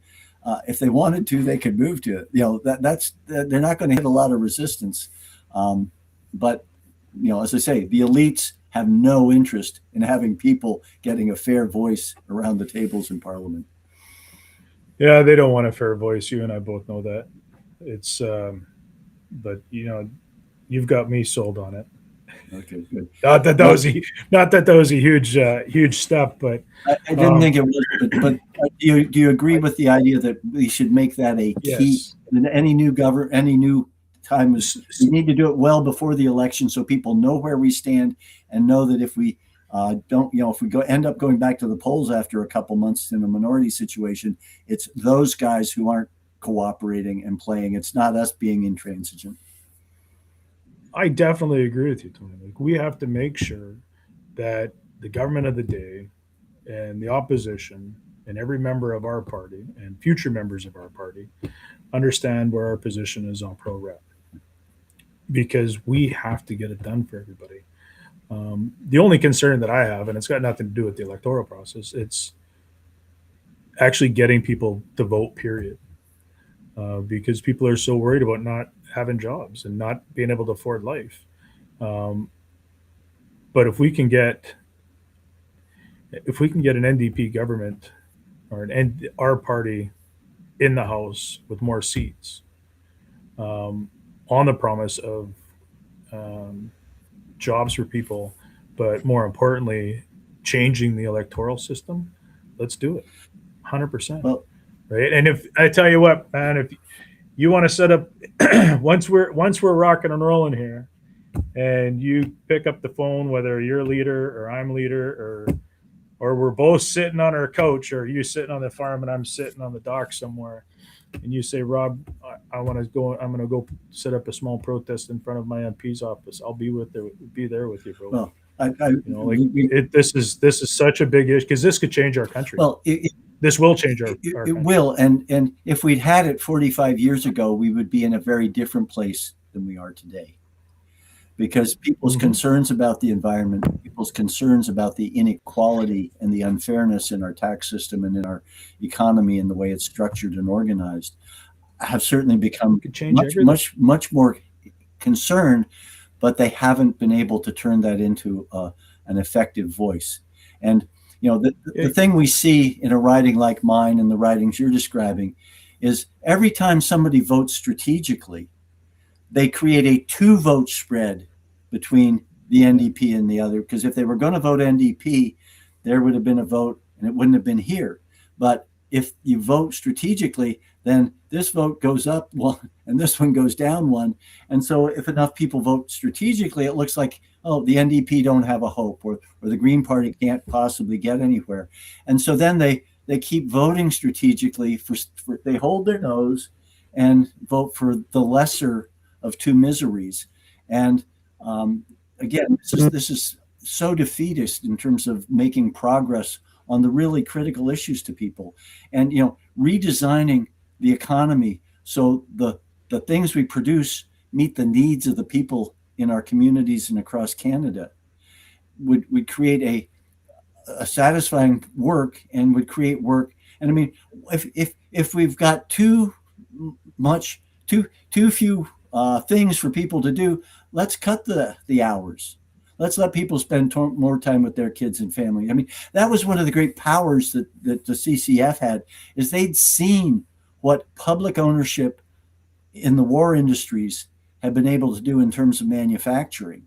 And they said, well, if we can do this to kill people overseas, what can we do with this capacity to make our lives better as a community here in Canada? And so, but we've had, now 60, 70, 80 years of the degradation of public ownership by having the people who appoint the administrators and run the system really much more interested in trying to figure out how to privatize Petro-Canada, or privatize the post office's services, or privatize healthcare, or privatize education. I mean, these people are not interested in creating a system that works and works well. They'll starve it, they'll undermine it, and so surprised, people are less confident that government can run things. Well, when you put people in charge of the hen house who only want to eat the hens, gosh, you don't get many eggs. And so, I think we've had the foxes in charge of the hen house for just too damn long. You mentioned income tax. If we had this pro rep system in a lifetime ago, we would actually have a fair taxation system. One that, because income tax doesn't work. Well, because the only people that have to get nailed on income tax is people like you and I and everybody watching this show. The rich who run our country and don't want to change to a fair electoral system, they're the ones that benefit off of all of this. Well, that's why in my early days of this campaign, I said the first thing I would do if I were, the prime minister would be, or won an election, would be the Citizens Assembly on Proportional Representation. And the second one would be a Citizens Assembly on the principles of a fair tax system. And I've been saying, I like that one. I like that one too. Yeah, because the principles, a dollar's a dollar. If you've got a capital gains exemption, well, how about a workers' effort exemption? The system has been structured, and that's what many of us don't understand, is the system has been structured because of the economic theory that if you get wealth concentrated, capitalism is going to do all this wonderful stuff for you. For over generations now, we've had economic theory and federal and provincial tax policy that was designed to concentrate wealth. And it's done a super job. When I first ran, Wikipedia tells me that maybe there were 5 billionaires in Canada. Now there are over 70. That's a 1,400% increase in the number of billionaires in 35 years. I don't think the life of the ordinary person in Canada has gotten 1,400% easier. In fact, I think you know it's probably higher than that, my friend. It's how many homeless there is out in the streets because we couldn't afford to live in it. That's probably even a greater number. Yeah, no, these two the income gap. They inversely relate. So, I think somebody's on to kick me off, but before you kick me off, okay, go ahead. I'll let you. Before you kick me off, okay. So I know we're here raising funds for this incredible human being, Tony McQuail. So, Tony, I want to donate $200 to you, and I want everybody to dig into your pockets as deep as you can go, and let's get Tony past the poster. Okay, well, Rob, thank you so much. So I'm gonna go to. There it is, right there. Man, it was like somebody was listening. Sorry, I gotta get on this. There is a Q code. So, my friend, I'm going to get onto this Q code, and I'm going to send you $200. All right. Well, thank you so much, Rob. And I mean, one of the things that's come through to me in the campaign is that we've got wonderful candidates. You can vote for all of them. It's a ranked ballot, which is appropriate for a one selection person situation in the leadership campaign. And you froze up, my friend. Of people, campaigns, your team, Tennille's, Heather's, Abby's, mine. These are incredible, talented people. And that's the energy we have to mobilize in all our riding associations so that we build a strong, connected base for the party as we go into the next elections. And also, of course, my idea that we got to figure out how to collaborate so that we don't end up having smaller parties running competing candidates that then lead to even more strategic voting. So I'll be happy to talk with whoever's the leader, including myself in the mirror, if I'm the leader, about how we go about doing that and how we rationalize that and understand how to do it well as a party. But we can't keep shooting ourselves in the foot because it's been over 100 years since women and working men got the vote, and we still don't get the kind of representation we need in Parliament to work for women and working men and women. So anyway, thanks so much for joining us. No worries. It's been lovely having you here. I wish you all the best, my friend. Kick some butt, and I'll see you after the finish line here. Okay. Take it easy, bro. Be well. All righty. Are you ready for your next guest, Tony? Sure. Okay. And I'll just say a reminder to folks who are joining us. Tony is oh my gosh, words are difficult. Matching donations up until 7 p.m.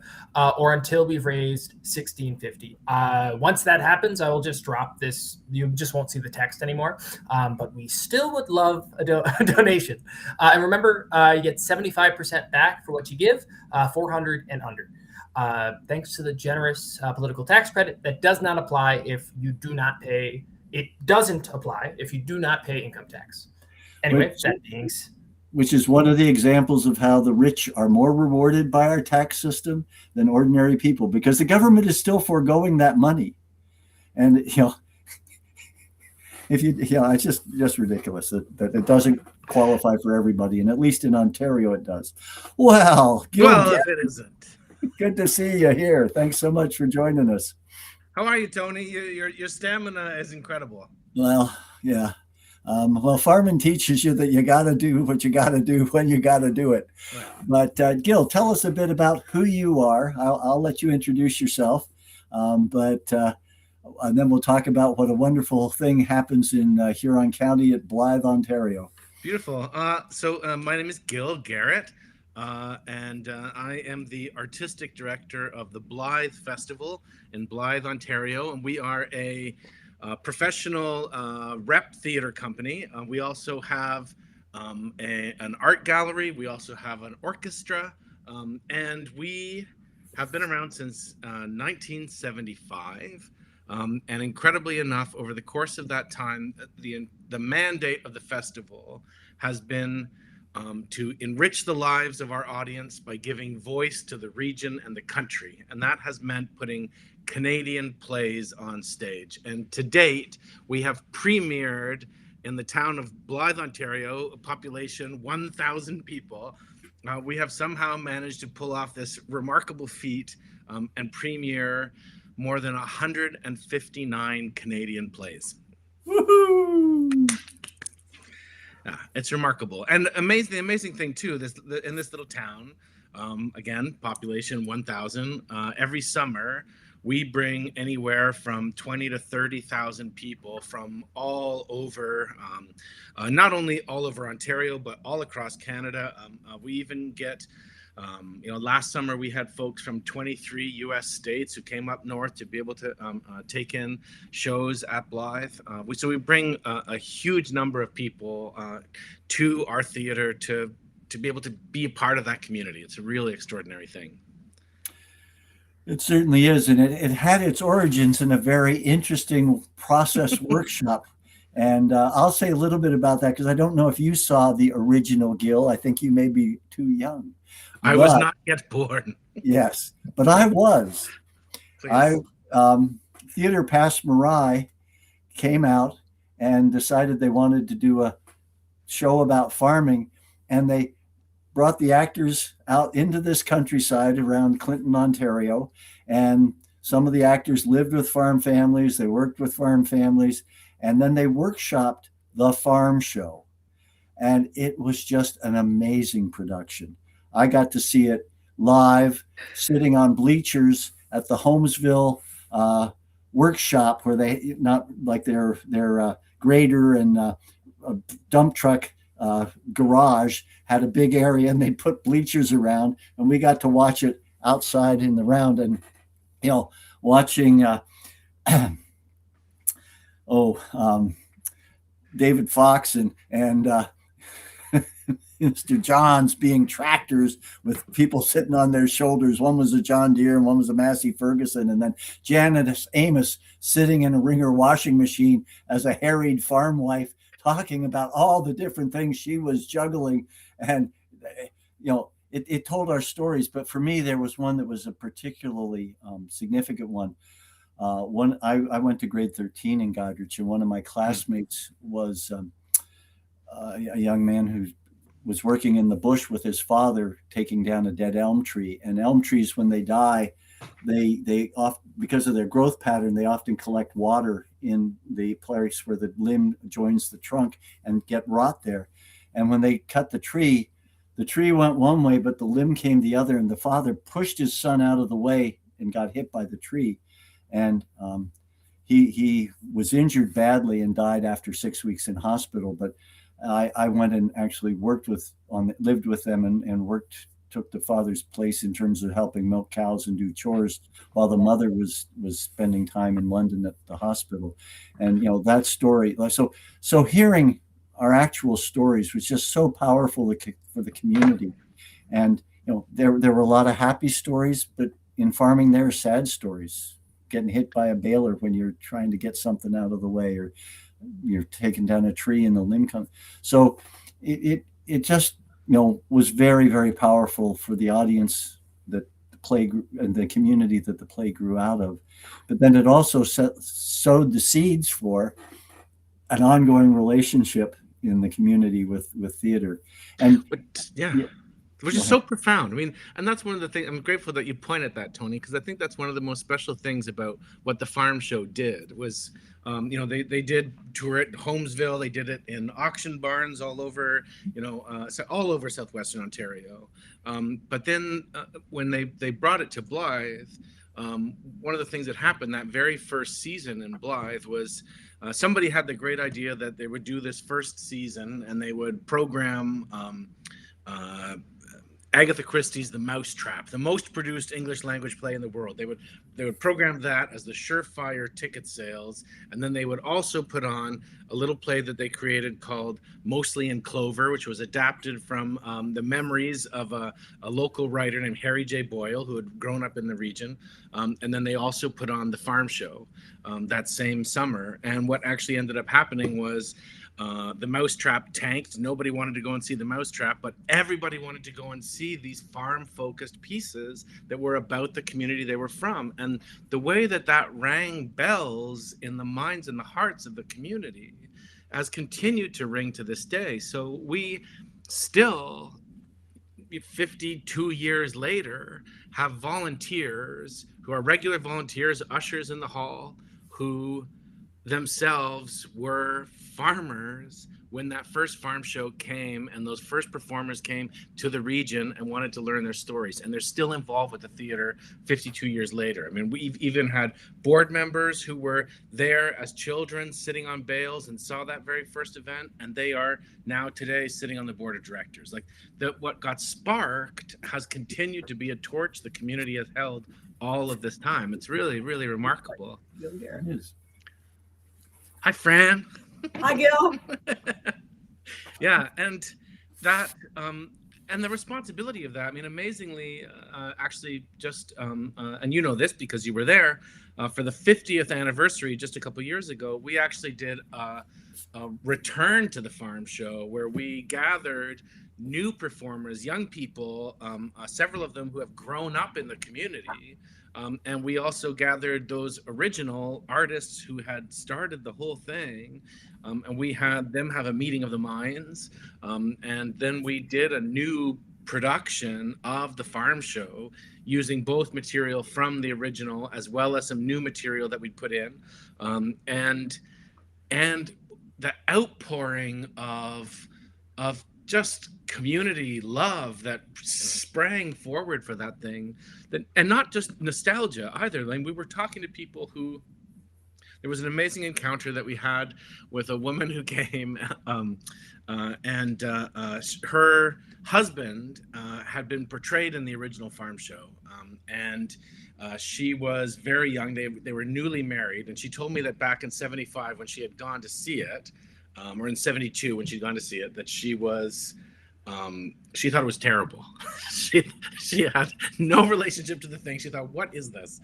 But her husband had loved it, and then here she was, all these years later, she came to see the show and saw a young man portray her husband, who now today is elderly and his health is failing. And she was so overcome with emotion at seeing this young man play her husband at that time that, she stood around afterwards and said, can I meet him? And he came out, and she, tears in her eyes, said, can I give you a hug? And she wrapped her arms around this young man, and just the sense of community responsibility and memory and what we carry as storytellers who have been welcomed into this community. And that's somewhere I would point at you too, Tony. For myself, so my very first season at Blythe was back in 1999. And at that time, we were creating a show called Death of the Hired Man, which was about the thrashing era of farming. A very collective approach to farming for anybody who knows about threshing machines. You need the whole neighborhood to work on the threshing machine. You can't drive the combine by yourself. And what I needed, because I had grown up in Scarborough, Ontario, and had no relationship to farming at all, I needed some hands-on time working with grain and thrashing. And you at that time still had a thrashing machine on your farm. And I came out there, and you very generously offered me the opportunity to spend some time working on your land, and getting to volunteer and be a part of that very thing. And it was transformative for me. And I would say, for me, part of what you afforded me in that moment was also that invitation, which also was met not only with the opportunity to work your land, But as I recall, one of your, legendary spreads on the back porch, eating, all this incredible food that you and Fran had made, right there, and being welcomed in that way, I think was so profound. But it also helped me to learn the thing that was most transformative about being part of that play. And I think what has kept me in Blythe all these years was you helped me to see that the work we were doing as artists was bigger than us, as individual creators. I think as a young artist, I had the naive belief that my responsibility as an artist was to create art, and the audience's responsibility was to applaud that art. And I think it was experiences like working on your farm that taught me that actually my responsibility was to the community, and that I was being offered a singular privilege to be welcomed into a conversation, a long conversation with that community, to be able to learn about a way of life, a perspective, a way of seeing the world, and to try to understand it and then reflect it back. And that was really, really profound. Well, I think it points to the real importance of Canadians telling their own story and having control of their own story and telling a diverse story, and one that in many ways at Blythe comes from the ground up rather than the top down. Up until Theatre Past Marais came out, Canadians were doing Shakespeare and Agatha Christie, and we're really a colonialized theatrical experience. And there may have been some things, before, but this effort to say who we are and what we do matters, it's important, and we need to share it with each other. And then, having that grow and you've survived COVID because your audience wants you there, wants you telling your stories. And, we had a person on today, Buzzy Brian Gregg, talking about the need for a Canadian internet like the CBC, right?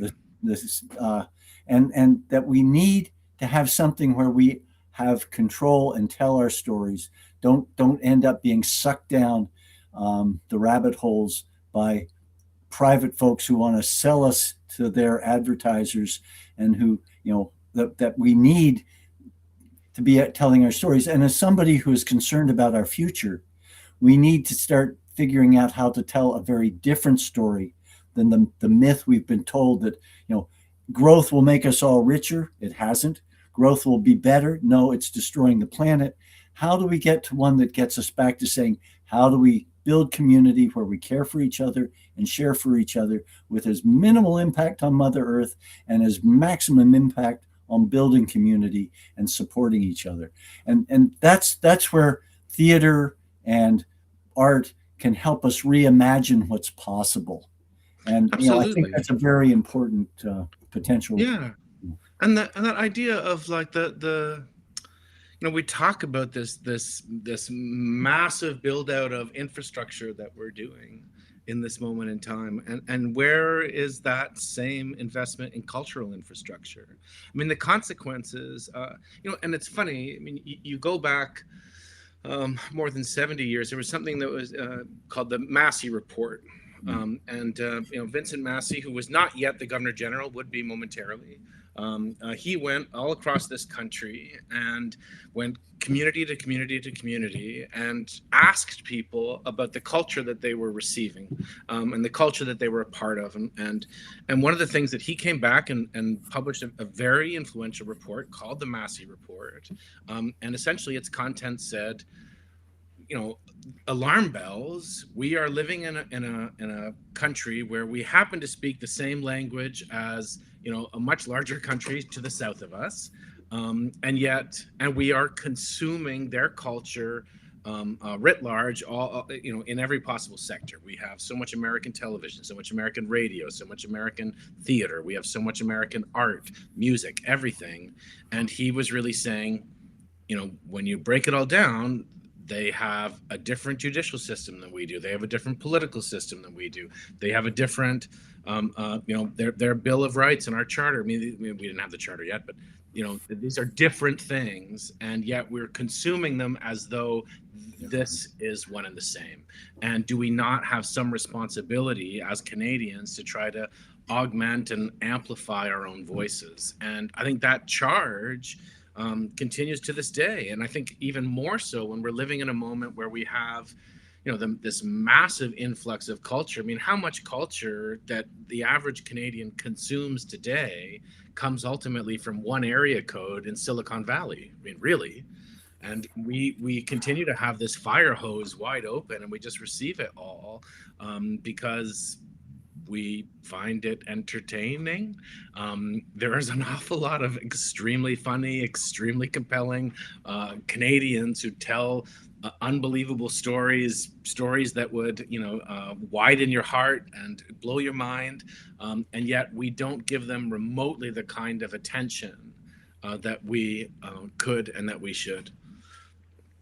Well, and I mean, it creates, in a sense, right now we've got Trump blathering about, taking over. He's done Venezuela, now Greenland, now Canada. But, if your mind has already been taken over by a cultural invasion, you've got a much weakened position. And I mean, that's why the importance of telling our own stories to each other, sharing, what can make us stronger in terms of our sense of connection and community are so important. But in that regard, do you want to tell us a bit about what your upcoming season looks like? Sure. Yeah. And the other thing that you should mention is Blythe has not only produced all of these premier, over 150, but it's also workshopped and supported artists creating these. And some of them are incredibly funny. Some of them are incredibly poignant. Some of them are incredibly challenging.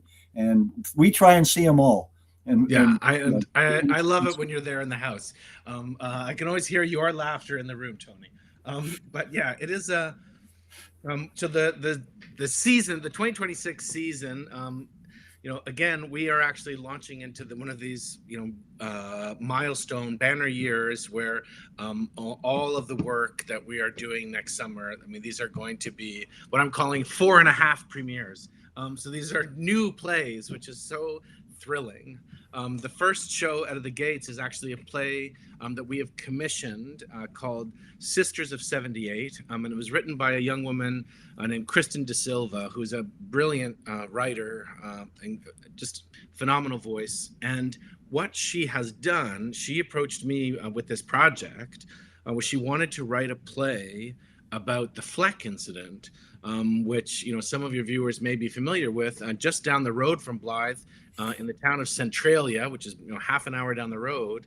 In 1978, there was one of the most impactful labor actions in Canadian history. So there was actually a group of young women who all worked the night shift at the Fleck manufacturing plant, who wanted to unionize, and they ended up going on strike. It was they were out for, I think, 163 days on the line.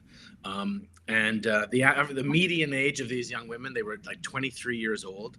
And they stood their ground, and they faced tremendous adversity, and incredibly, I don't think I'm spoiling the ending, but in the end, they won. They got the contract. They got the right to collectively bargain.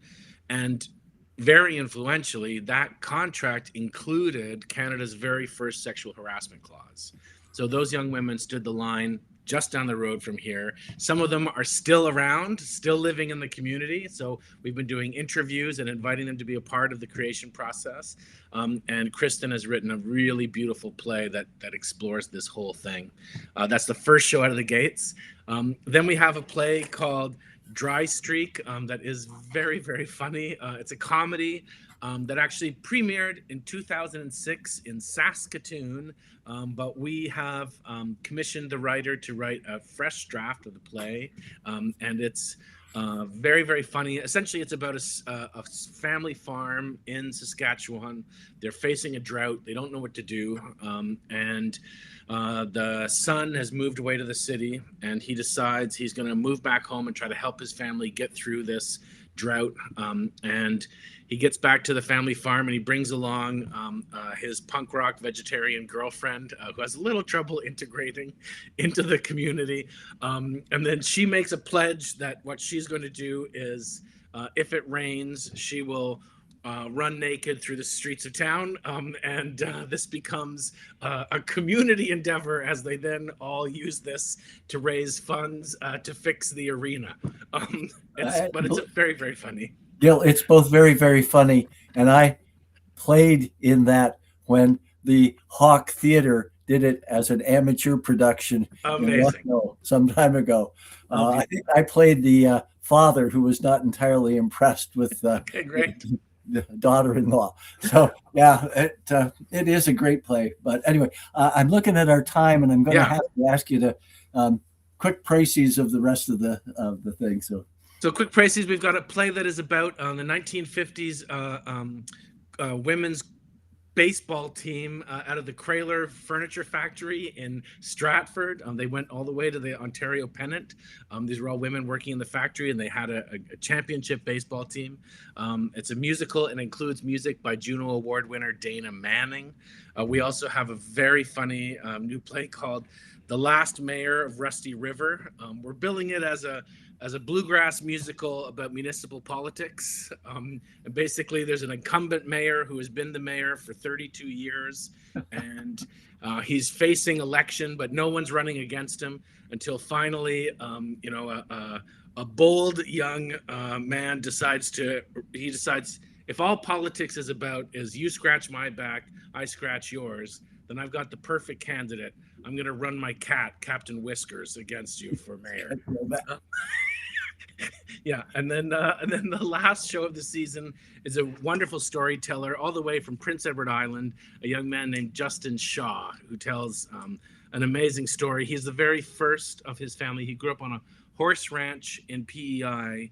He's the very first member of his family to ever live off the island. So he tells the story of his journey everywhere from theater school in Montreal to working in the oil sands, the tar sands up in Fort McMurray to now where he's resident in Hamilton. So it's just going to be an absolutely amazing season, and folks should come to Blythe. And I will say that anybody who sees this and comes to Blythe, you're welcome to visit Meeting Place Organic Farm. We're only 25 minutes away. Blythe starts their shows in the evening at 8 p.m.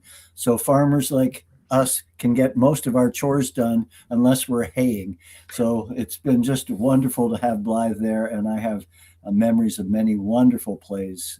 So yeah, come to Blythe, and if you come to Blythe, come visit Meeting Place Organic Farm. But some of the ones, do you remember The Perils of Persephone? Oh, absolutely. Dan Needles, the playwright. Yeah. Wonderful, hilarious play. In addition, the Blythe, by having the Blythe Festival Theater there, it's kept the Memorial Hall up and operational and upgraded. And the Memorial Hall, tell us, I think we've got a few moments. Tell us why there's a Memorial Hall in Blythe and what the community chose to do when it came to remembrance. It's a really amazing story. So at the end of the First World War, the local Women's Institute were actually the first to launch the campaign. The community came together as communities were building cenotaphs all over this country. Many of them were building marble monuments or bronze statues, which is not to deride that project. But what they chose to do in the village of Blythe, for whatever visionary reason, they decided they wanted to build a theater. They wanted to build a hall where they could hold concerts, where they could hold performances, where they could hold theater pieces and lectures and of all kinds, ceremonies. And so they raised the money in the community, and they actually built this beautiful space, which is today a living cenotaph.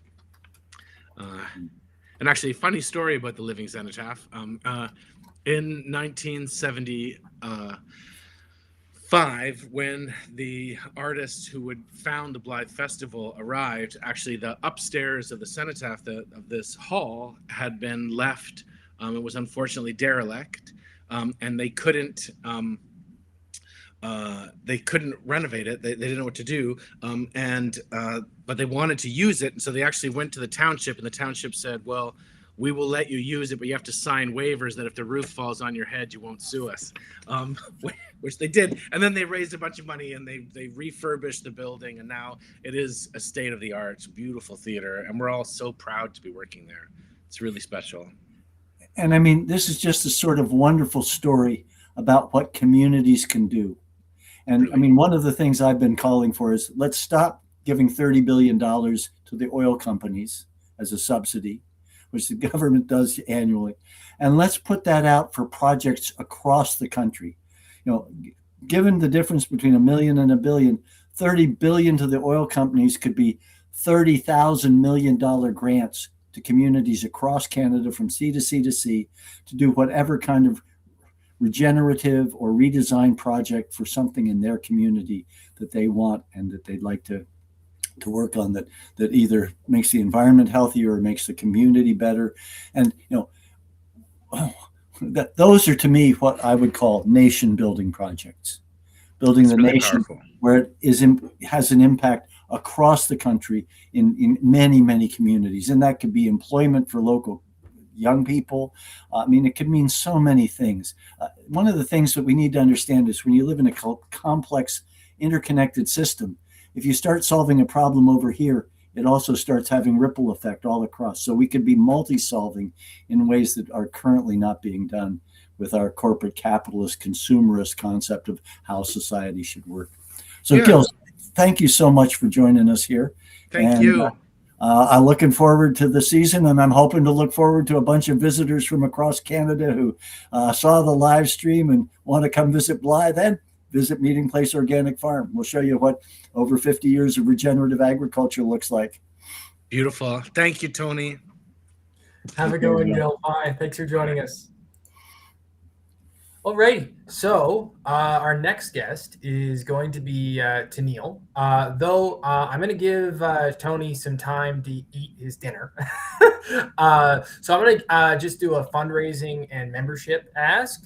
So Tony, I'm going to take you off so you can eat your dinner in peace. And also I'm going to change this. So right now, we've technically reached the 7 p.m. mark for the donations batch, but we haven't reached that full 1650. So I'm going to be extending it to 8 p.m. And I will keep you updated on that. So there. Okay, there you go. So why are we here today? Well, there's two reasons. There's many reasons why we're here today. First, actually, before I go into fundraising, I want to talk about membership because that's very, very important. So here, why am I talking about membership? So if you want to vote in the leadership race, you need to be signed up as a member of the NDP by January 28th. January 28th is the last day you can sign up to be a member and still be able to vote in the race. And how do you know if you are a member? Check your email. Yesterday, you should have received an email from the official party letting you know that you are, in fact, a member. If you have not received that email, that means you are not a member or are no longer a member and need to renew your membership. So let's just look at the costs of membership. It's very affordable, but it varies depending on where you live. So if we just look at this, you'll see there's some provinces have discounts if you're youth or under unemployed. When you're looking at the youth and under unemployed, there's all that discount also applies to seniors as well in many cases. But I would recommend specifically looking, if you're a senior and you're curious about it, before you sign up, check on the membership page and it'll tell you.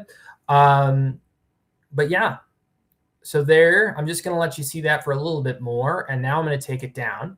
And now let's talk about fundraising. Why are we here? We're here to make sure Tony gets on the ballot. It costs $100,000 to be a candidate in the NDP leadership race. pretty tall price to pay. And in reality, it's higher than that because there is a 25% administration fee for every individual donation that goes to the central party. So in reality, each leader or each candidate has to raise 133K to get into the race. The good news with Tony is that we're almost there. We're only about 11K away, more like 12K, a bit shy under 12K right now. I think the exact number is about 11,850. I'm going to pop up another graphic for you. Right over here, you're going to see 75% for donations 400 and under. You get 75% back for donations 400 and under. I'm getting tired, so my words are going to be very mangled from now on. So just be okay with that. Be prepared. On this chart, $100 is the lowest number, but you can donate lower than that and still get 75% back for what you give. And then also, it's if it's over 400, you still get stuff back, but the percentage lowers. That's why I have this chart. So give it a good look. And while you're looking at the chart, I'm going to pop up the QR code you can scan to donate to Tony. And right now, your donation will be matched by Tony himself. So if you donate right now, it actually ends up being double the amount, and you're getting 75% of it back if the donation is 400 and under. What a deal. So anyway, that's everything that I have to share with you right now.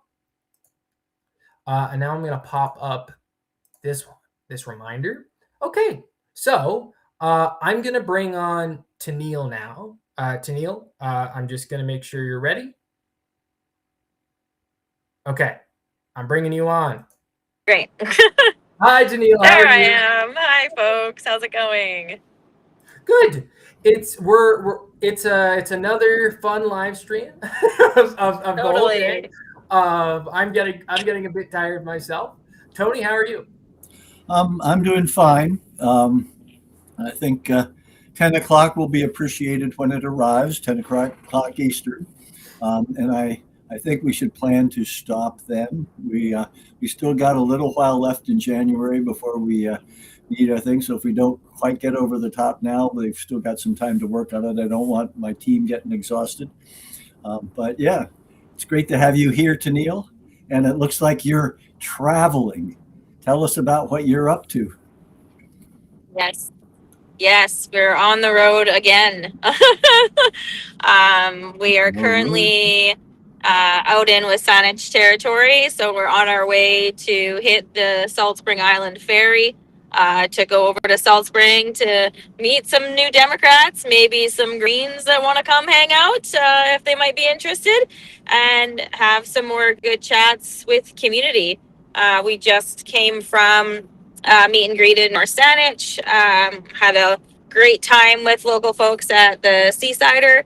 And then before that, we were at Spinnaker's over in like Vic West's Esquimalt area this morning to meet with some folks, which is, yeah, I love having these conversations. It's so amazing. And there's so many people that are ready, raring to go and organize and win big in the next election. And it's just so heartwarming to see them all. It's, yeah, really exciting. Well, that's great. That's wonderful.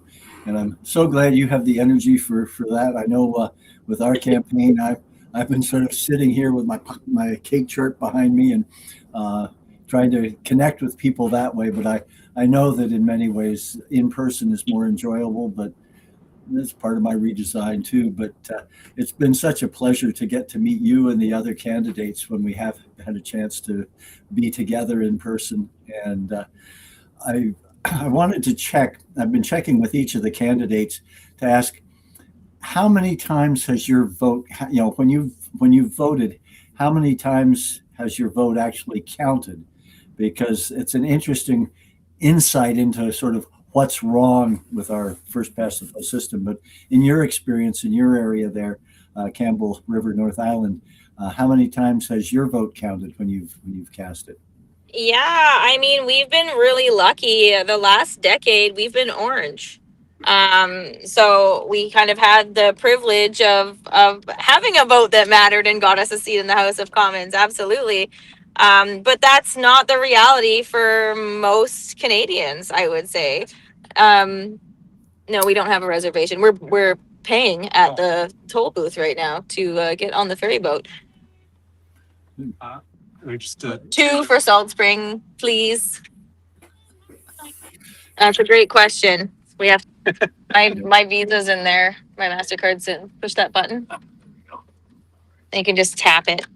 Yeah. Sorry, guys. That's what being on the road looks like. Yeah, that one. This one? The gray one, yeah. Yeah.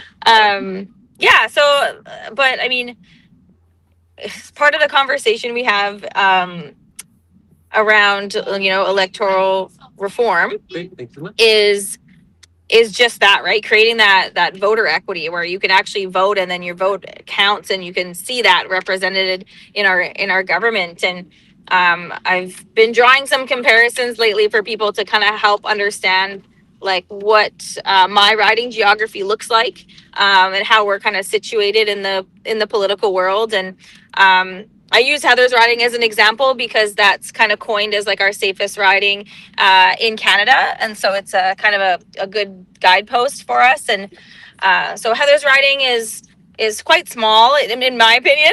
I think it's like 80 square kilometers, something around that. And mine's over 56,000. So very, very, very, very big. Lots of different methods of transportation to get around my riding. Boats are common, both private charter boats to get to tiny communities, as well as BC ferries to get to some pieces of my riding, because we're on Vancouver Island, but we also have Cathet, colonially known as Powell River, that is included in our riding as well, and they're on the mainland. So we have to be really conscious of what our team looks like to get out to all those areas. So in the last election, Heather got just over 27,000 votes in her riding, which secured her that seat in the House of Commons, which is amazing. In my riding, we are about 1,500 shy of the same amount of votes, but no seat in the House of Commons. So we did super, super well in the last election. We finished the highest non-incumbent candidate in the country for the party. Stop. Sorry, we were rolling. Literally on. Yeah, and so same amount of votes, right? Riding to riding pretty much. One got us a seat and one didn't get us a seat. So we really, really need that voter equity, that proportional representation, whatever that looks like, if it's mixed member, whatever the Citizens Assembly will tell us will be the best method of implementation. Like, we need it. It's the most respectful way to kind of conduct politics and build a government, and Canadians deserve that.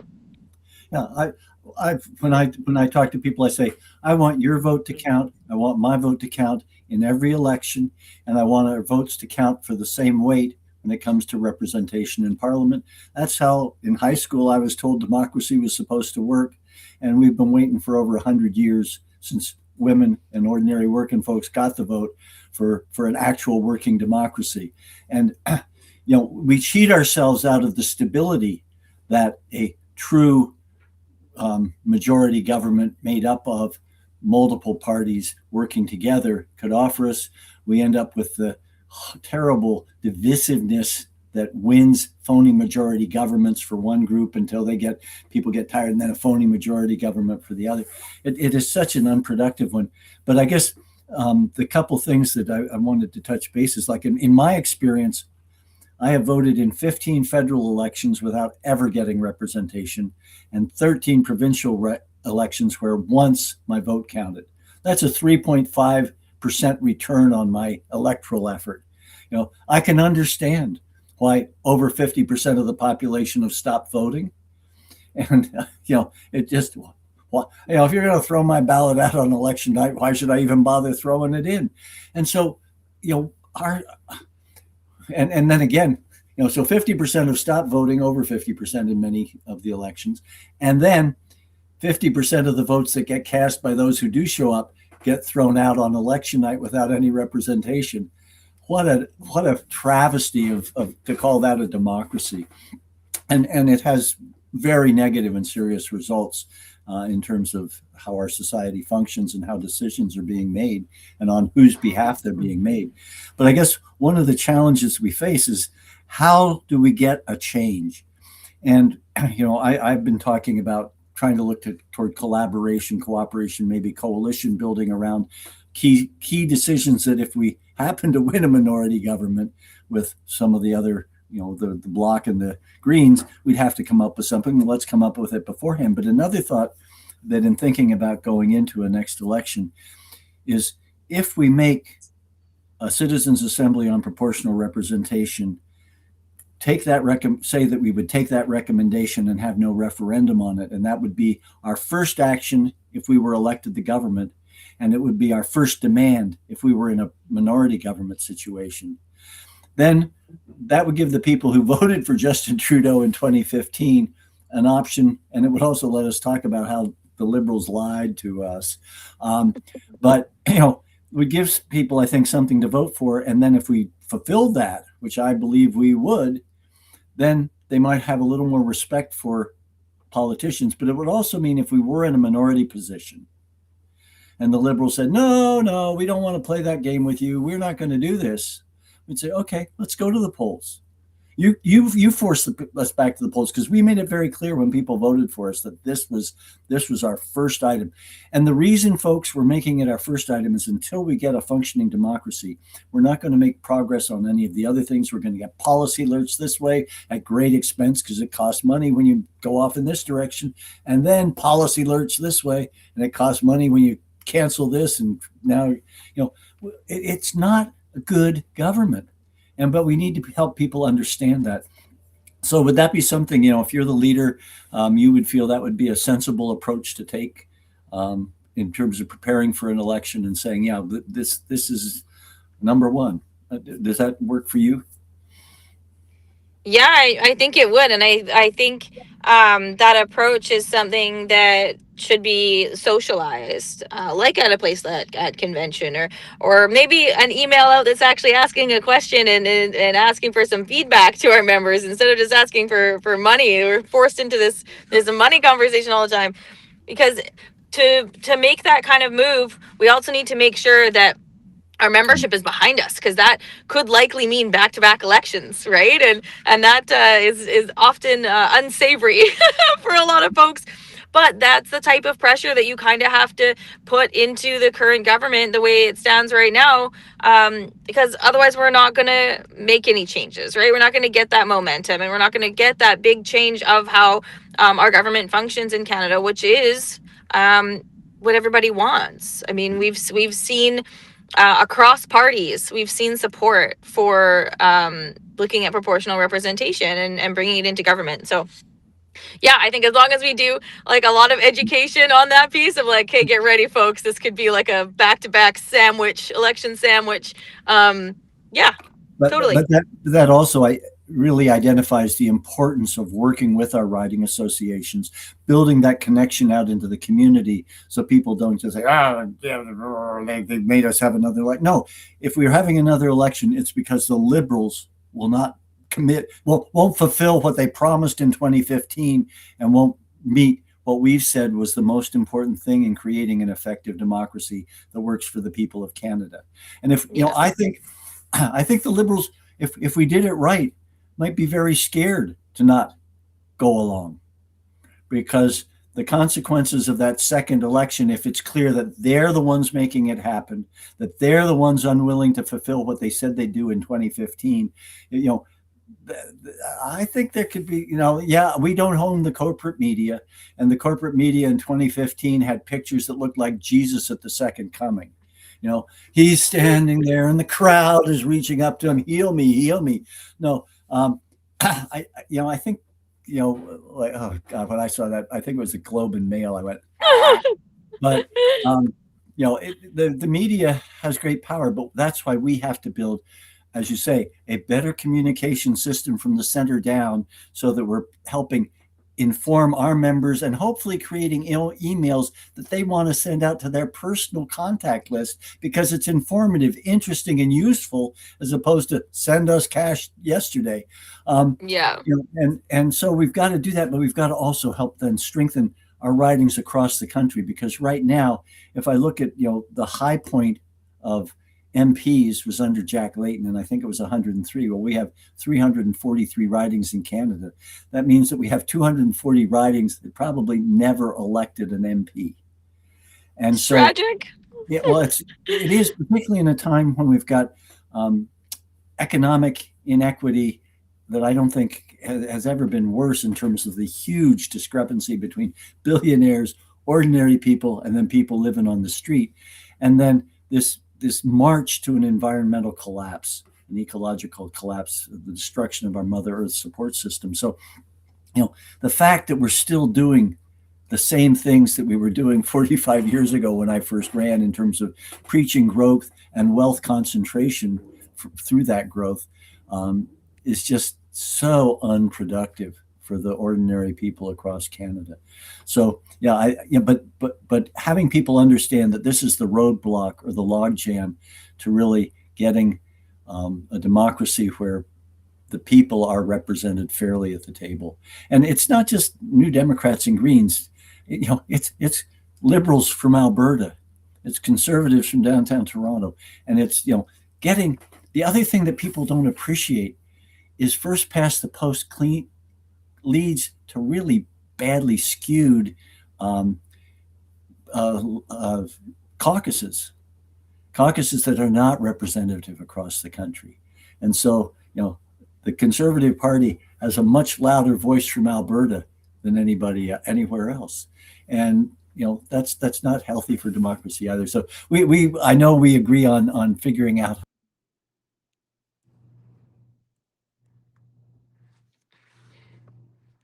Oh no, Tony's frozen.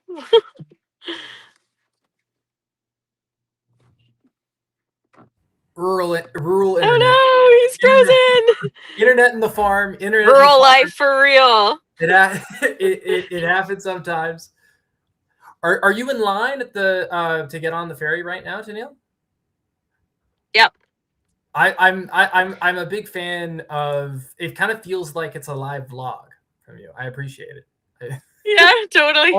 Yeah, I mean, as we look at, Tony is frozen. This leg of the tour is a bit easier than the East Coast. East Yeah, Coast was wild.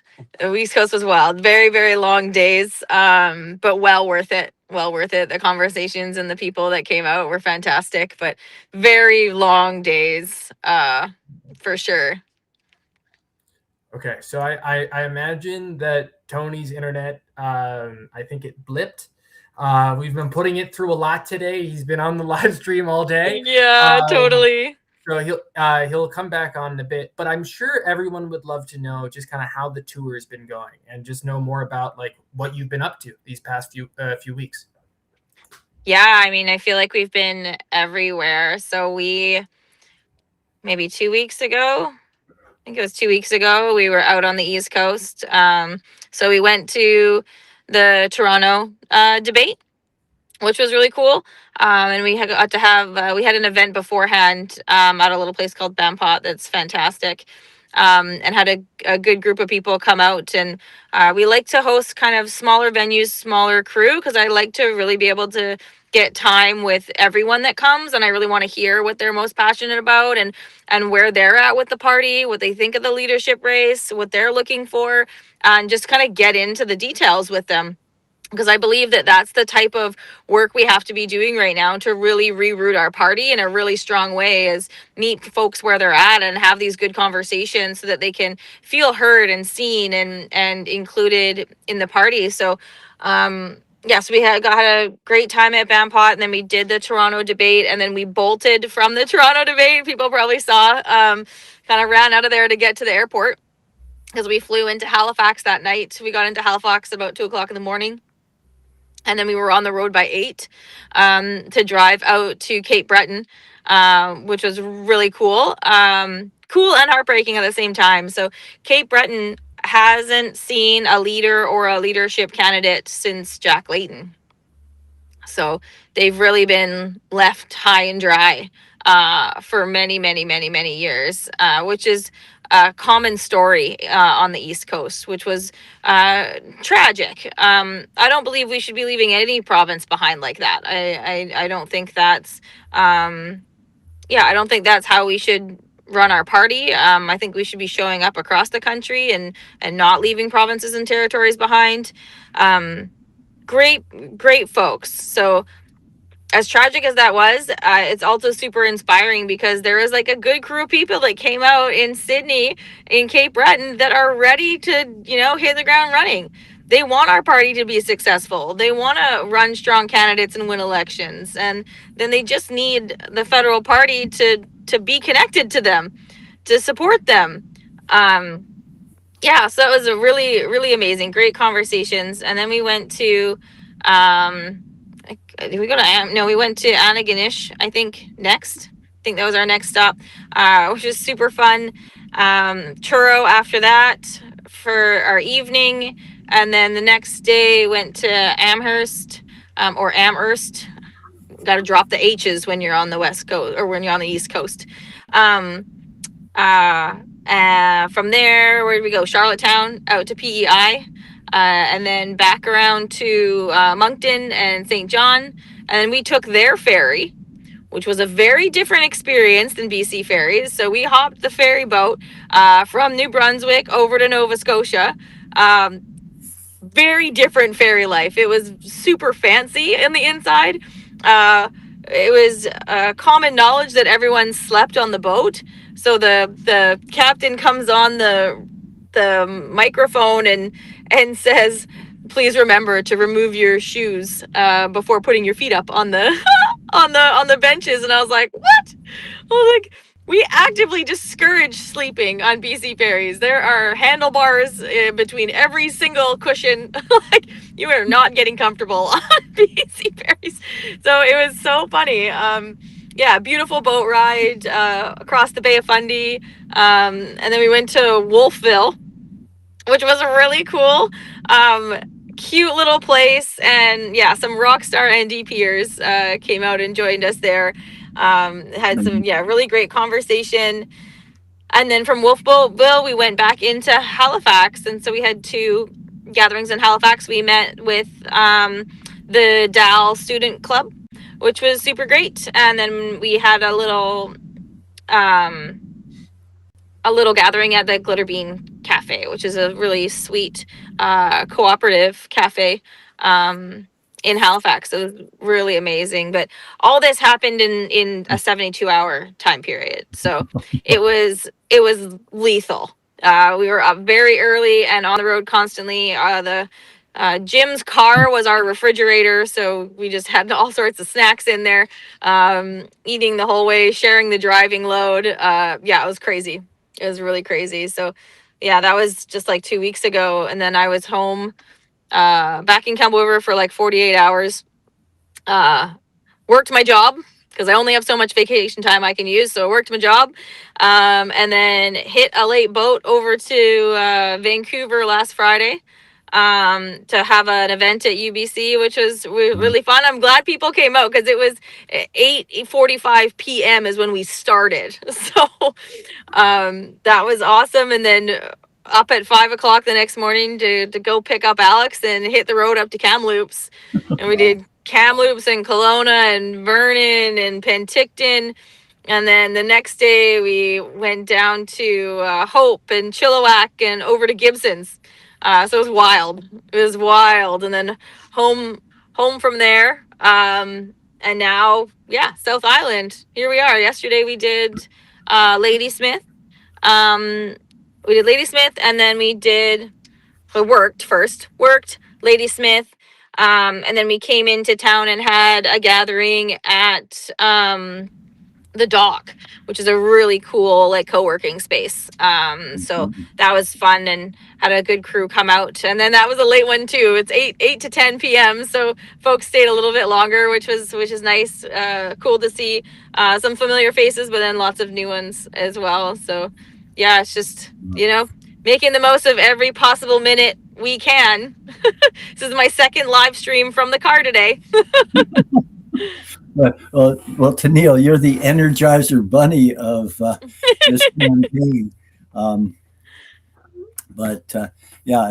It's quite an adventure in so many ways.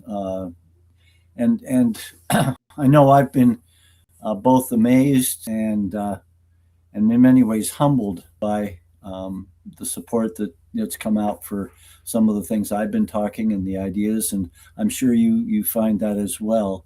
But are there any ideas that you found that particularly resonate with people as you're talking with them, or things that you feel particularly proud bringing to to this particular leadership race? Because I feel so privileged to have worked with and been with all the other candidates, because they all bring both enthusiasm, vision, to me, a hopeful future for us as a country and as a society. But we also each come from our own perspectives, our own background, our own experience. And you said at one of our events, I wish you all could be, the leader. I wish you could keep all of your time involved. To hear what are some of the things that you really value in terms, and some of the things that you've heard people or felt really resonated with them. Yeah, I mean, it's definitely a privilege to be doing this at all. So I don't take that lightly. It's such an amazing opportunity to be doing this work, and to be striving to kind of re-inspire people across the country to know that, like, we can fix this. Like, we can fix our government. It is doable. We just need you to believe in us and come help us, like, kind of pull this boulder. I think I've appreciated the support of the campaign crew to go to the rural ridings and go to the smaller communities and show up for those folks. Everywhere we've been, for the most part, people are just so happy that we came, which is kind of heartbreaking that that's how low the bar is. Like, just show up and people are ecstatic.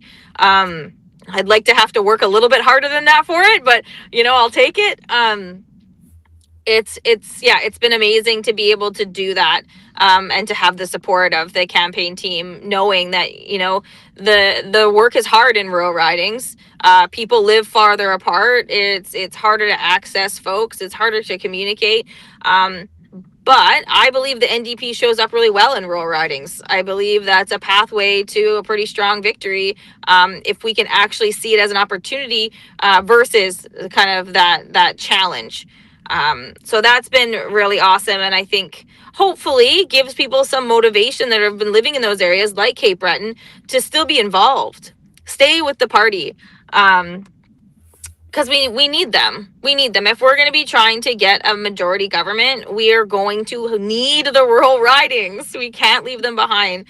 So that's been great. It's been awesome to have like these kind of collaborative discussions with folks and talk about kind of pulling policies apart and really looking at them and talking about implementation and what does that mean and what's realistic and what is, our big pie in the sky dream and what could we do right now versus waiting until we have a majority. For a lot of our big, beautiful policies, it is that majority position or that equity government with proportional representation that we're going to have to wait for in order to get some of that.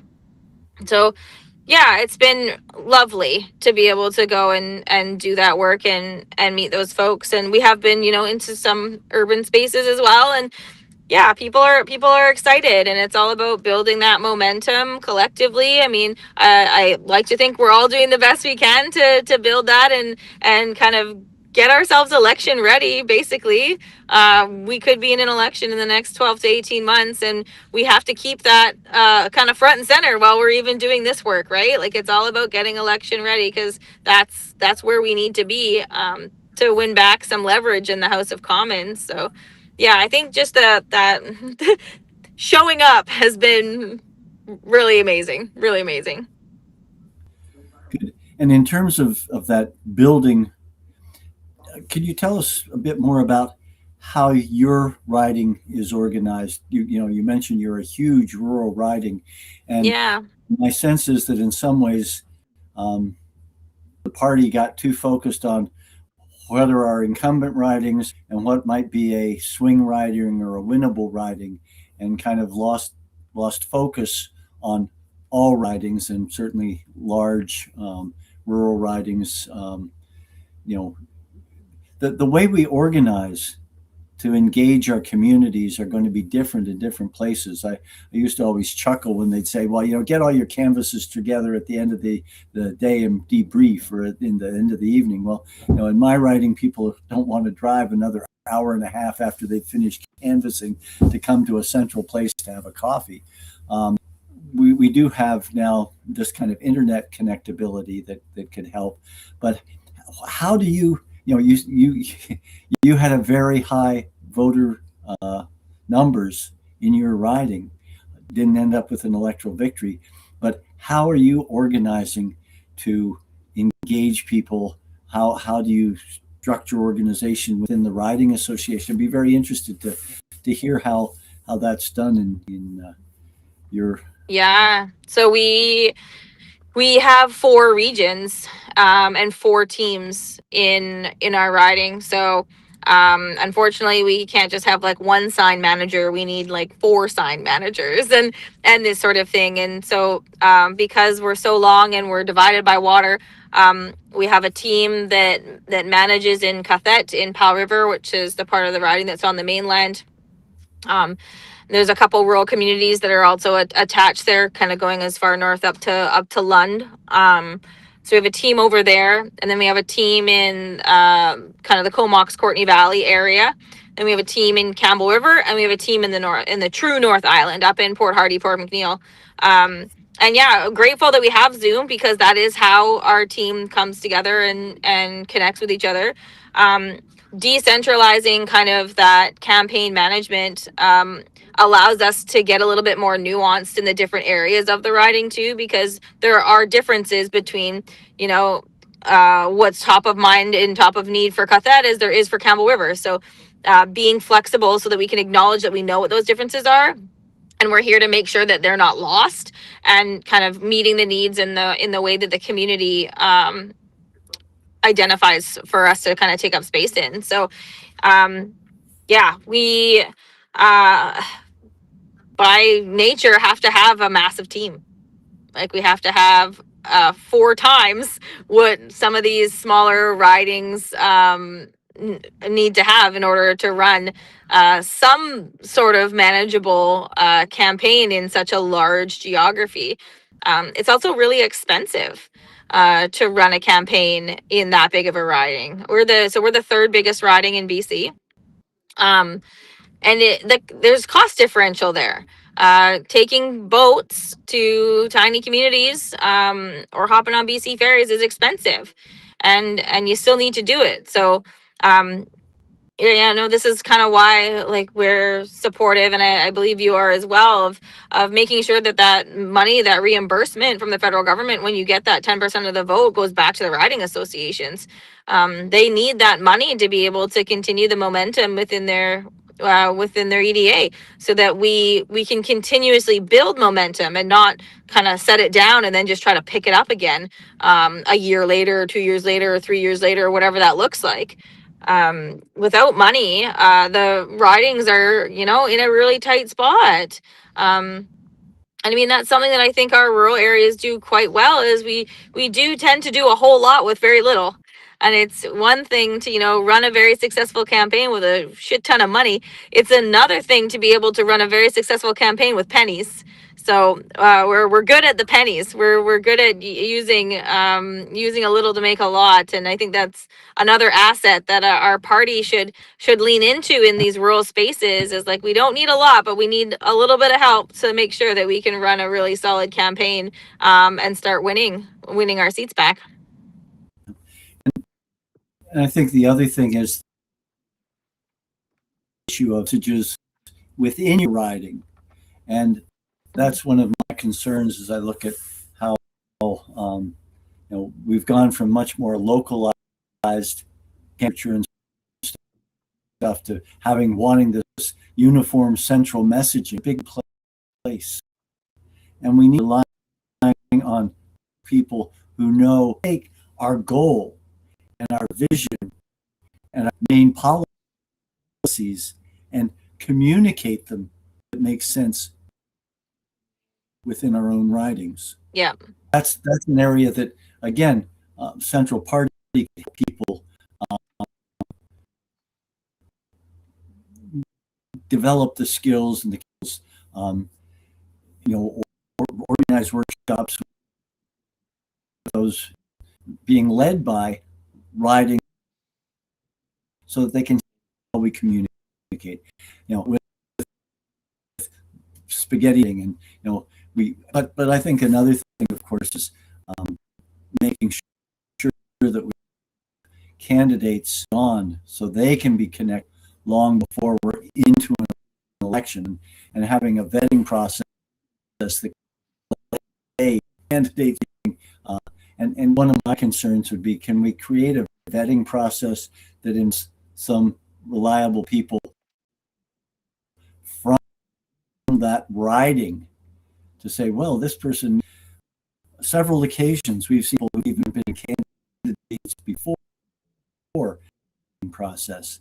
And in my 35 years of experience in politics, if the media is really looking the spokes of your wheel, they'll find something. You have to accept that nobody's perfect. Pretty good, because I have very little social media presence prior to this leadership campaign, so I can't have put my foot in my mouth too many times in social media. But if you're going to be a posted team, you're never anywhere. We need people with passion, people who believe that things are important and prepared to, say the emperor has no clothing, or something. All we're offering up is a pretty bland and meaningless already. They're two helpings. What would you like to hear? I'll tell you now, and then I'll do something quite different. Yeah. Come on. I've been watching the liberals and conservatives do that. So we need a clear vision, and we need to help local our riding associations and membership figure out how to share that vision with their, can translate it into something that makes sense in the community. Absolutely. I mean, one of my first reach outs was to previous candidates. Anyone that I could kind of find an email for. I sent out an email, and this was even before I got vetted. I was waiting, my application was in, and I was waiting for it to come back. I reached out to previous candidates to just have a conversation about, how did that election go for you? Like, I know how it went for me, and a lot of people felt like, they weren't valued. They weren't valued by the party and viewed as an asset in the election. They felt like they were just trying to be controlled at every given moment, and that kind of takes away from the abilities of candidates to really do well and show up for their community, because the community has an expectation of those people already, right? These are the places that we live, work, and play. Like, people know us, and so if we kind of strip away that humanity piece, we're doing a huge disservice to the party, because we're disabling ourselves from being able to show up in a really genuine way and win in elections. And so we have to be really conscious of that. Like, absolutely, like, we can all get behind a similar message, like our values are aligned, but how we deliver that message needs to respect the geography that we're trying to get that message to, and the language that they use and how they communicate, and so on and so forth. Because if we don't do that, our message isn't going to land anywhere, and then we're going to kind of see, like what happened in the last election, where we weren't resonating with people. People didn't really believe, that they should still vote for the NDP, which is really tragic and challenging. And now here we are, kind of rebuilding from the ashes. Yeah, that's why we have to build from the ground. If we were successful, that base associations to communicate message to the people in their communities, and to be well prepared, because we were doing government in the in or some election, very powerful force indicating a lot of negative information, whatever we were trying to do. Like Absolutely. when we won 1990 in Ontario, I was the assistant to the Minister of Agriculture. It wasn't as much in the crosshairs of elite in the media. Many other ministries were, but it felt at times like if you listen, consulting, and then kind of change, you were selling out what you promised to do in the election. And if you went ahead and did exactly what you said you were going to do in the election, you were being dogmatic and unresponsive. And so that's why it's so critical to have a good two-way communication. The riding associations, which are the people on the ground with the pulse of their communities, central party, or because the information flows both ways. And if we're going to really create a foundation moving forward, and being in a position where if we keep them and we hold on to them, and it's why I really figure out what our vision is and what our message is well before the next election. To me, it's about significantly more than just a bunch of policies. If people don't believe you're going to be the government anyway, they say, so what? Good. Promise me you'll make me king, but you can't. So why? What are you promising? Yeah. So we need to have a clear vision and say this, and help people understand that. But if you come and work with us, often, I'm not interested in that sort of, I'm going to be fighting for you. I want to be working with you, because when I work with you, we're working together for this we say we want. And so it's that community sense of teamwork so helpful to building that foundation, because we've got a foundation, or it'll be like we were in Ontario. We just do the communication we needed to do, and to keep and to have an alternative channel to the media, which was not for at the time, and will certainly be the case. I think they were Ontario in 1990. And then their governments also had gone NDP,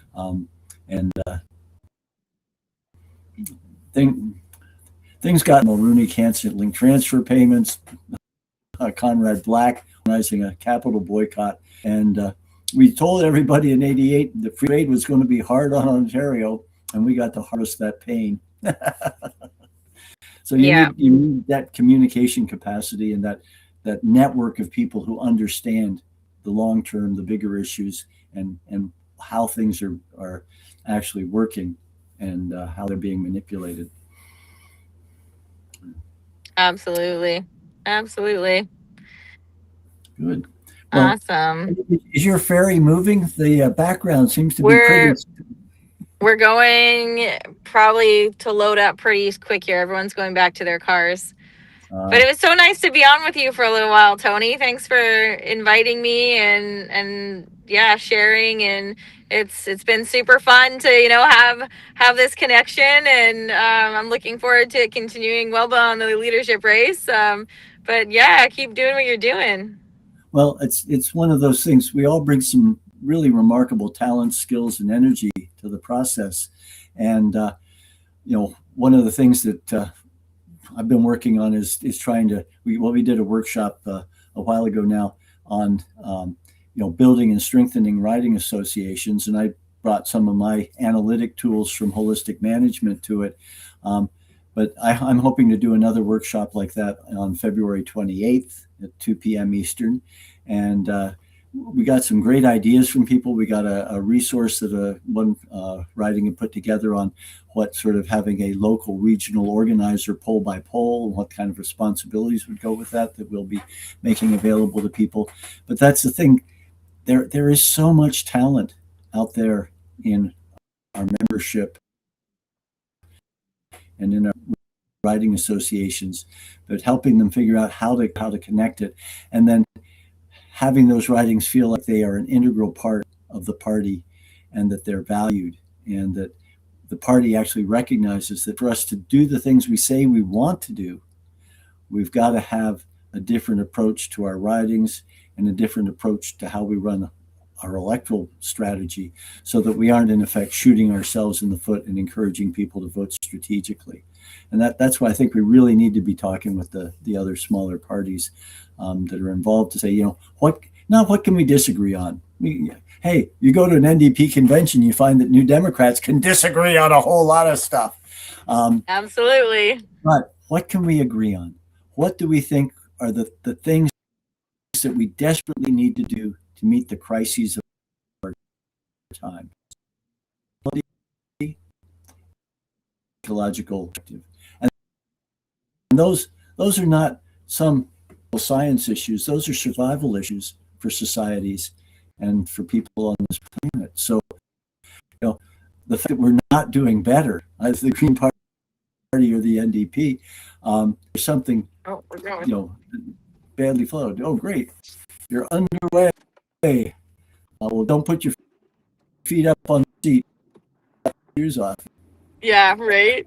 Awesome. Well, we're moving here, so I'm gonna say bye. But thank you so much for having me, and I look forward to seeing you again soon, Tony.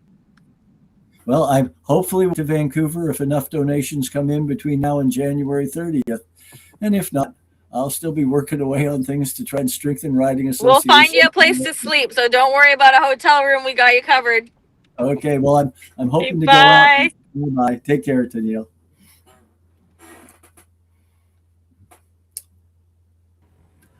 Okay. Hi, Tony. How are you? Well, I'm growing into weariness here, Keith. But I'm good. We do have your workshop next. Well, technically, we have 10 more minutes left to this segment. How are you feeling? Do you want to keep it with your workshop? I think I'd like to carry on. I could carry on with the workshop, but in many ways, we've already through various parts of the live stream touched on proportional representation. So I want to talk about both how we work for proportional representation within the party in terms of the resolution that's been put forward, and so I'd be happy to continue with that. But I could also use, I guess, the 10 minutes we've got left to touch on the 4 Ds that I've added to the campaign, because I think they're also important in terms of my sense of the political landscape after 45 years. So if that would be a useful filler, I'd be happy to do that. And then I could do the workshop, and I'm hoping that people will have questions, and that, and if not, I might explore some other things. But if we've built it as a workshop on PR, I'll be happy to spend some time. But if somebody's been watching this for the whole time, they may feel like it's a bit of deja vu. There was somebody who said earlier, let me see if I can find it. Oh yeah, here. Topher earlier said, I think I've heard Tony make this speech like 6 times today, and each time I'm like, hell yeah. So you know what? I have the same view as Topher there. Every time I've heard your speech, and I've heard multiple speeches multiple times from you, and each time it's refreshing, and also plus plenty of people are coming in and out all throughout the day. So there's always at least one person who hasn't heard it before.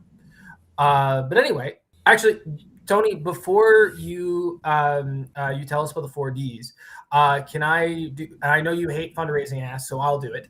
Can I? Do you mind if I do one quick? Well, I'm going to go refill my glass of water and maybe even get a muffin. Yeah, I'm gonna take you off the screen for a bit. Take a breather. Okay. Okay. Alrighty, everybody. So I haven't gotten a fundraising update yet. But last I heard, we're about 11.5K away. In terms of the stream going on, continuing after 10, it might and it might not. It will depend. I probably will bring it past like an hour or two. Probably not much past that. We'll see how much more we can raise. It'll also depend on segments as well. I will be honest. I am having difficulty finding additional segments after 10 p.m. So if you are interested in hosting a segment, email. I'm gonna just write a little thing. Want to host a segment after 10 p.m. Eastern time? Email Keith or email us at Tony McQuail, Green Progressive .ca at gmail. Okay, there. Oh, no, it's not .ca. .com. What am I doing? Okay. There's the email. So if you are interested in hosting a segment after 10 p.m., please send an email. In terms of what your segment can be, frankly, it can be anything. All I ask is that it's family friendly. Yeah, family friendly. I feel like that's all I need to say. But other than that, you can talk about something you're passionate about. You can perform some music. That's always my preference. I love having musicians on here. As someone who's kind of watching the stream all day, I have no choice. It's lovely to get a little break and have some music. It can be anything. We had a puppet maker earlier. If there's any puppeteers in the audience. But yeah, or if you want to play a game, honestly, that's okay too. As long as it can fill space, I'm good with that. So send an email if that's something you're interested in, and I'll give you a pretty fast response. But yeah, so let's talk about membership. So what I'm going to do is I'm going to show this graphic right off the bat. So just so you know, if you are not currently a member of the federal NDP and you plan on voting in the upcoming leadership race, you need to become a member by January 28th.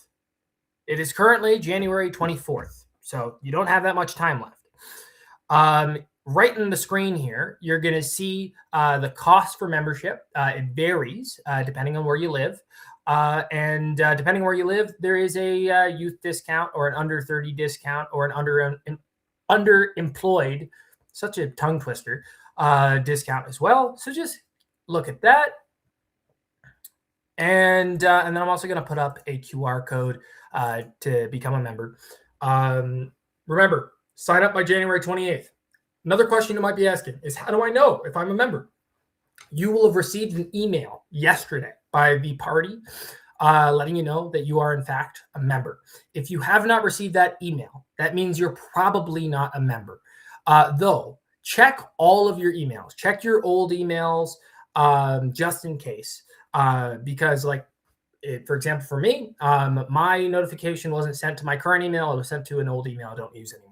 So just make sure you're keeping an eye on all your emails. But if you haven't received an email, that means you are not a member. So renew. And even if you think maybe there's an email you don't have access to anymore, renew just in case. And also update your email on that renewal. But yeah, okay. So that's membership. I also want to talk to you about fundraising. Why are we here today? We are here to make sure that Tony McQuail is on the ballot come March. And how do we do that? That is make sure that he has the leadership entry fee. So a little bit about the leadership entry fee. If you didn't know, it costs $100,000 to run to be the leader of the federal NDP in 2026. In reality, it's higher than that because every individual donation, a 25% administration fee is taken from the central party. So in reality, it's 133K to be a leadership candidate of the NDP. The good news is we are very close to reaching that amount. We're only about 11.5K away. And right now, we're still doing matching donations, actually. So right now, if you donate, your donation will be matched by Tony up until 1650. We're really close, I think, to the 1650 mark of like the current matching. I'll let you know when that happens. But another thing about donating is the generous political tax credit. So let's look at a fun little chart. This chart over here. Oh, hi, chart. So for donations 400 and under, you're getting 75% back for what you give come tax time. So if you're given $100, for example, it only ends up being $25 out of your pocket because you're getting $75 back come tax season, but tax season for 2026. So that would be in 2027. Does that make sense? Hopefully it does. And if it's over that $400, you still get a fair bit back. Just the percentage lowers the higher you give. So just look at the chart, and that will kind of give you an idea of what the tax credit situation is there. So I'll just give you a chance to kind of look at that, give it a nice healthy look. And yeah, we're going to continue the live stream and try to get a bigger dent on this. The installment is due on January 30th. So we have about a week to raise the amount. The more that we can raise tonight, the more comfortable Team Tony can feel after this live stream. So we don't need to raise the whole amount tonight, even though that would be great. As Tony's campaign manager, it would be wonderful if I had one less thing to worry about. But yeah, so that's that. I'm going to now pop up another QR code. I love my QR codes. So I'm just going to pop that up there, give you the opportunity. We're going to do a workshop. Well, first we're going to talk about the 4Ds, and then we're going to do a workshop on electoral reform. A little bit of it, it'll be a Q&A of sorts. So if you have questions, even if it isn't about proportional representation or electoral reform, and just questions in general, I would like you to start to think about them right now. And you can put them in the chat, but if you put them in the chat if you'd like, and I will scroll up, but you might have to put it in again later. But start to think about the questions. And then one last thing I'd like you to think about. If you can't give financially, that is okay. It's rough out there. We live in tough times. So this is what I'd like you to do if you can't donate. Or even if you did donate already or you plan on donating, here's something you can do, and it's free. And that is circulate this live stream on all your socials. If there's anyone in your life that you think would be interested in this, send it to them. Encourage them to come on. Tell them how much fun you've had watching it. Put it on your Instagram story. Put it on your Facebook feed. Put it on TikTok. Put it on Blue Sky. You put it on Twitter, I guess. Wherever you can circulate it, it does wonders. It really, really helps us out. Okay, that being said, I see that Tony is back, so I'm going to bring Tony back on. Hi, Tony. Hi, Keith. So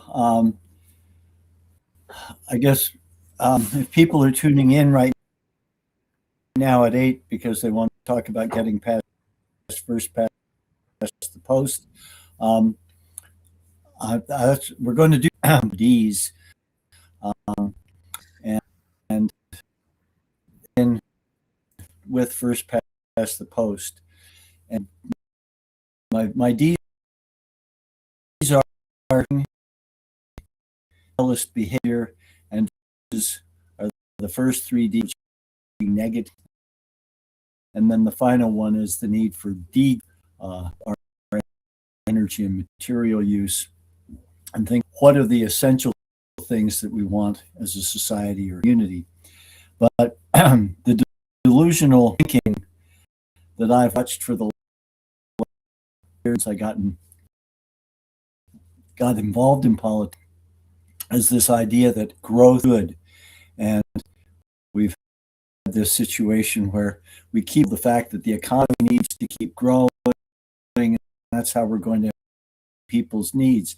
Well, yeah, I'm looking at where we are 45 years after I first ran, and we've got greater wealth inequality. We certainly aren't meeting the basic needs of much of our population in Canada, even though we're an incredibly fortunate society and concentrated wealth more and more in the hands of, and we've grown to the terms of our material consumption and resource use that we're shredding our life support system. But to my mind, you also had delusional behavior in the ND, acting like we're not in a first past the post system, acting like we're not a third party, and that we need to figure out how to do it so that it doesn't, as it has women and working men after the First World War. And that effort, it denies this isn't a problem, whether it's the corporate consumers, growth demon that we've been the last 45 years that hasn't taken us where it's going to take us, or we're in denial about it. We're a workers' party, or and I say working, when I say workers, it's every top three layers of the layer cake: the family and the community, the waged and the unwaged, and the non-unionized. We're trying to represent them. We shouldn't try and pretend that we're playing in the same conservatives and the liberals who are well funded and well supported by the elites in society, who are of the way our society's been structured. So they're in denial about the ecological and the damage that are doing to our social structure. And our party's been in denial about the fact that we can't play by those rules that have kept them in power. We've got to figure out other ways to get around the first past the post system. Addictive choices.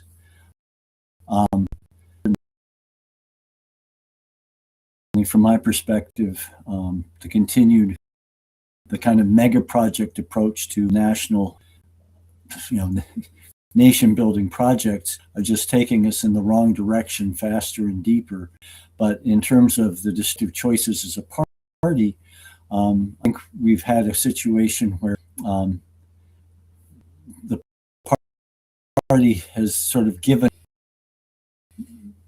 organ being effective as a two-way communication with too many of our ridings, and has focused either incumbent ridings or what they deemed as winnable ridings. And as we have taken a smaller and narrower focus and been run by focus groups looking at policies rather than being bold and visionary, and we should do better, and we will build has in the position we're in today, in addition to Donald and Pierre Poilievre scaring people to the liberals.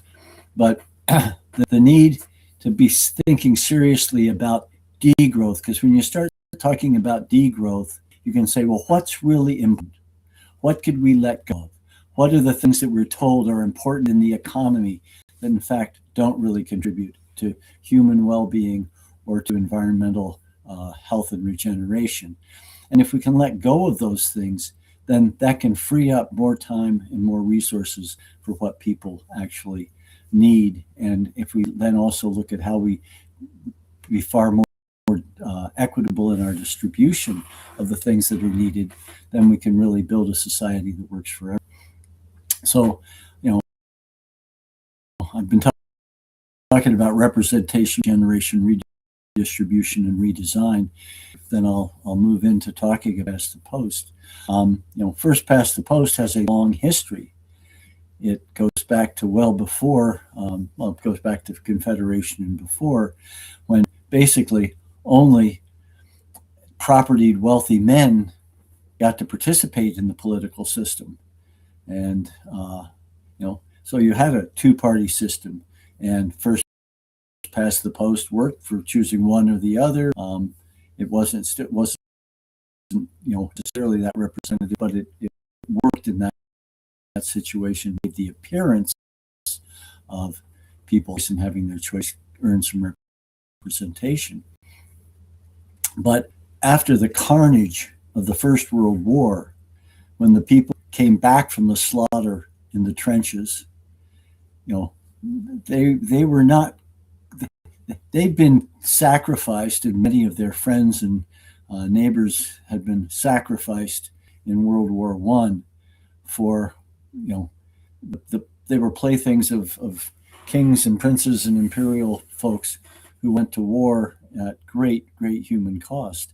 And so they came back and they were not prepared to just fall back in line. And you have, as we talked with Leah Gazin, the Winnipeg General Strike and quite a bit of unrest in that. And so women got the vote and ordinary working men got the vote. But by not changing the electoral system, their votes in many cases then didn't count for much. And there were some little surges of United Farmers and some other places where they formed temporary governments in provinces, but didn't get much farther than that.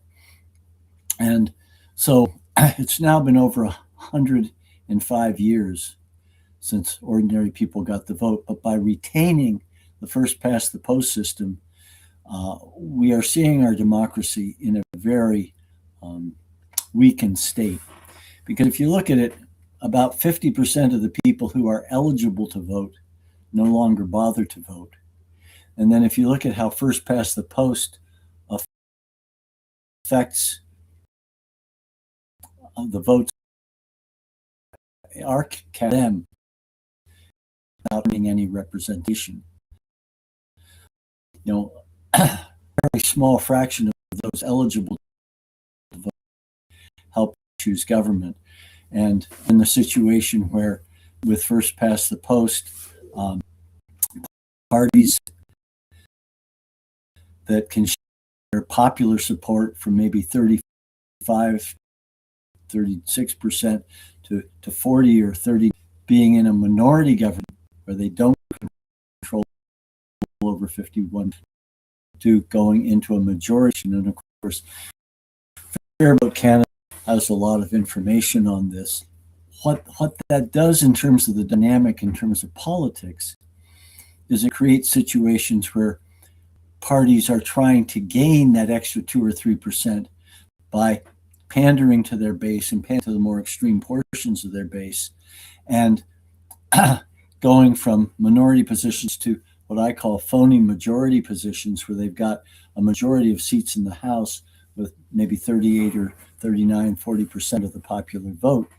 And that has a number of bad impacts in terms of democracy. One is that, you give somebody 100% of the power, they don't have to be concerned with what the other 60% of society wanted. They aren't a true majority, and so they govern and create policies and projects. Another party comes along and very critical to election. They now get 40% of the vote, create a phony majority, go off in another direction, and you get this policy lurch in society rather than kind of steady progress to what the majority of people in this society want. It's very wasteful economically, it's wasteful in terms of the resources in society, and it's very confusing to business, to planning in its actual ecological environment. In many ways, started and switching around, and again, we set emphasis on growth rather than sustainability and return. But it has some other very negative consequences, and that is that you get regional disproportionality. You'll get, in the 4 population that don't vote conservative end up getting practically no representation in Parliament. And so it means that the conservative caucus is overweighted in terms from Alberta. And we actually get a balkanism or a regional of what should be national parties. And it makes it very hard then to do a good job of having from across Canada being one. So that's why a move to a proportional system is so important. And why over percent of Canadians support in parties that have benefited from the first past the post system in terms of getting a disproportionate share. File members understand the importance of the system. The support is out there, and you got it in 2015 when Justin Trudeau at the end of the first past the post system. So we couldn't get nobody was recommended one that would be a ranked ballot with single member constituencies, which would have actually probably rewarded the Liberals even more than the current first past the post system.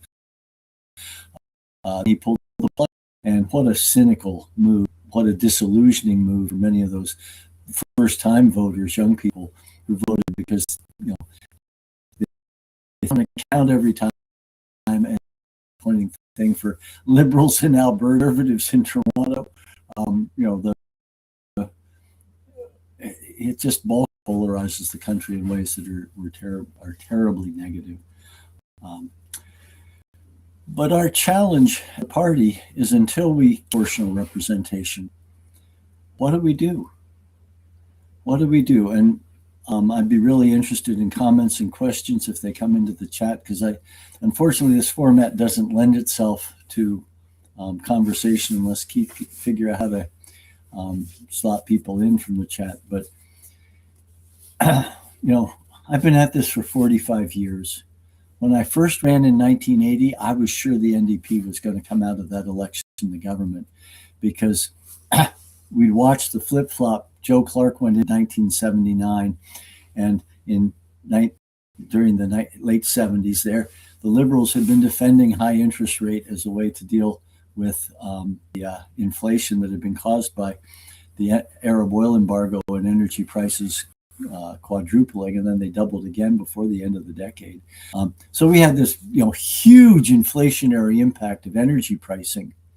And then we had the Liberals saying, yeah, we got to fight inflation with high interest rates. Well, there was a disconnect for me there, because the high inflation rate wasn't caused because everybody felt really wealthy and they were just spending money without any consideration. The inflation was being caused because they were already having to spend a lot more money on much higher priced fuel, which then ramified throughout the whole economy, because fuel is such a significant part of the cost. The energy is a big cost in an economy. So then on top of that inflation, you had the inflationary impact of high interest rates being applied, because farmer with a mortgage and an operating loan, small business with a farm and an operating loan, mortgage, and homeowners with their mortgages all were getting hit not only with energy price inflation but interest rate price inflation. So it was just absurd. But in 79 the Conservatives went in, and it was like they picked up the Liberal speeches and were now defending high interest rates, and the Liberals, what a terrible idea they were. And McQuail's, which was a national magazine, came out with a story on where did the parties get their money. And the Liberals were getting $50,000 from the Bank of Montreal, and then so were the Conservatives, and all the different banks were giving big chunks of money, and then NDP wouldn't take money from big corporations. So it was obvious to me that the NDP had the right answer, an interest rate policy that reflected this. And let's deal with energy price inflation by going to renewable energy, energy conservation, energy efficiency. And so I was sure we'd win the 1980 election. I ran as a candidate, got 12% of the vote, and our riding.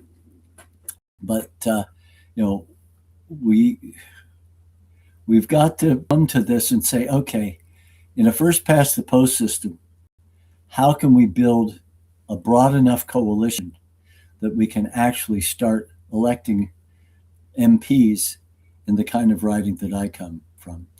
What is the vision that will unite people who have really been betrayed by the liberal and conservative leadership, who are not bringing in policies that work for ordinary people? How can we build that coalition? And how can we at least not keep working against ourselves by having small parties running competing candidates? When I was first involved, the NDP was the Green Party for Canada. Had Bob been talking about energy conservation, efficiency, and renewables. That was pretty green stuff. But because we have a party called the Green Party, in some ways the NDP has appeared at times to walk away from the environmental side. But as my cake chart says, your environment that supports everything else. So we've got to have a healthy environment, not a worse versus the environment situation. No, environment. We all need a healthy environment.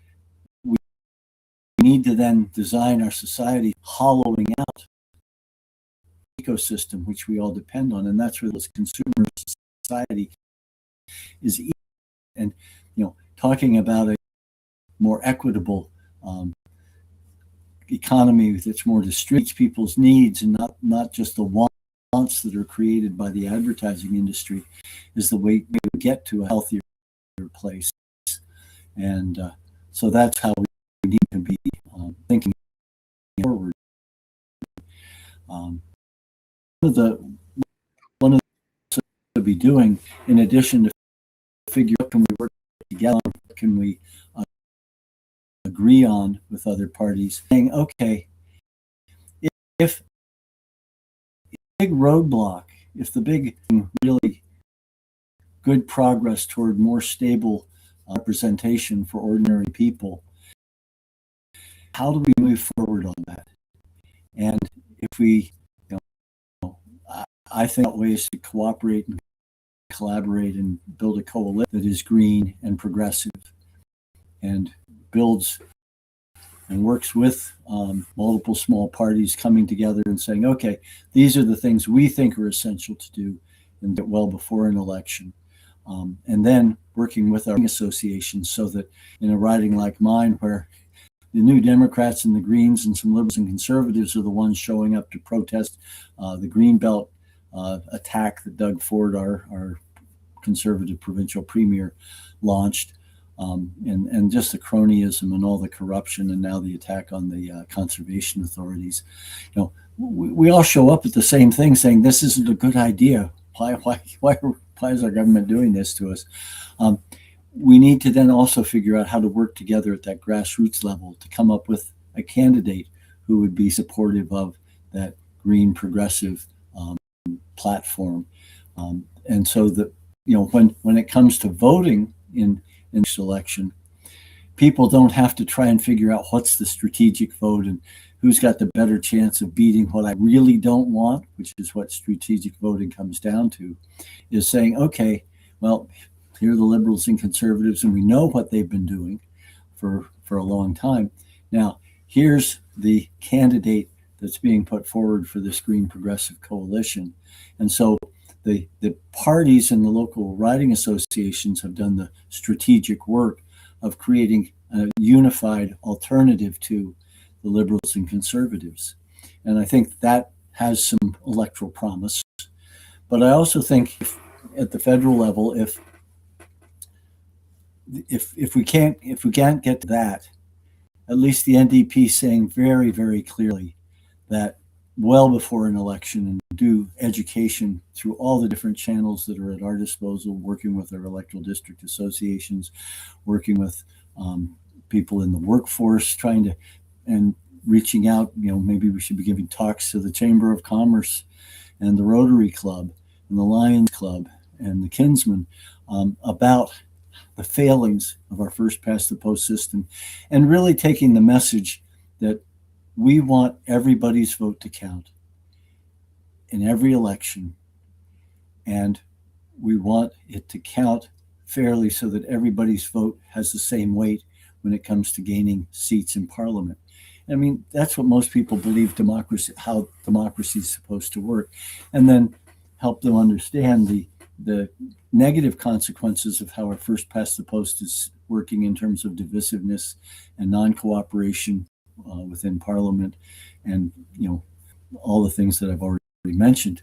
But also, we as a political party, if we can't build a coalition, if we can't build a green progressive coalition, should be going into the next election saying, if we come out of this, the government, there's one thing we're going to do absolutely first, and that's a citizens' assembly on proportional representation.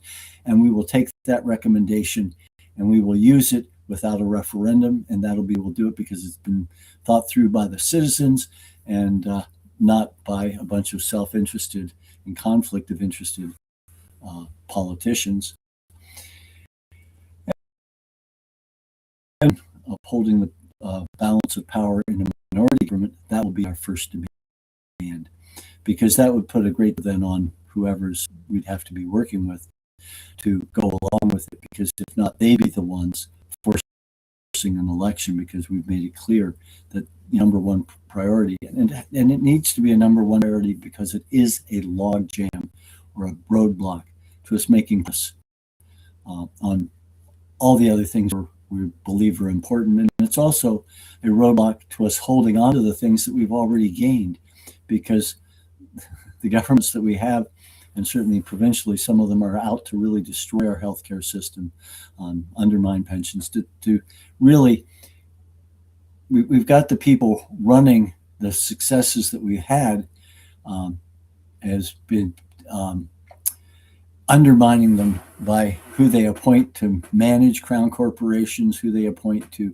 run the post office, and how they strangle things like healthcare by inadequate funding, and then say, oh, well, then the private option looks better. And so we've had people running the public who don't believe in it, and it's not a great situation. But do we have any questions coming in, Keith? Because I know people have heard some of this more than once. Yes, we do. We have many questions. Okay,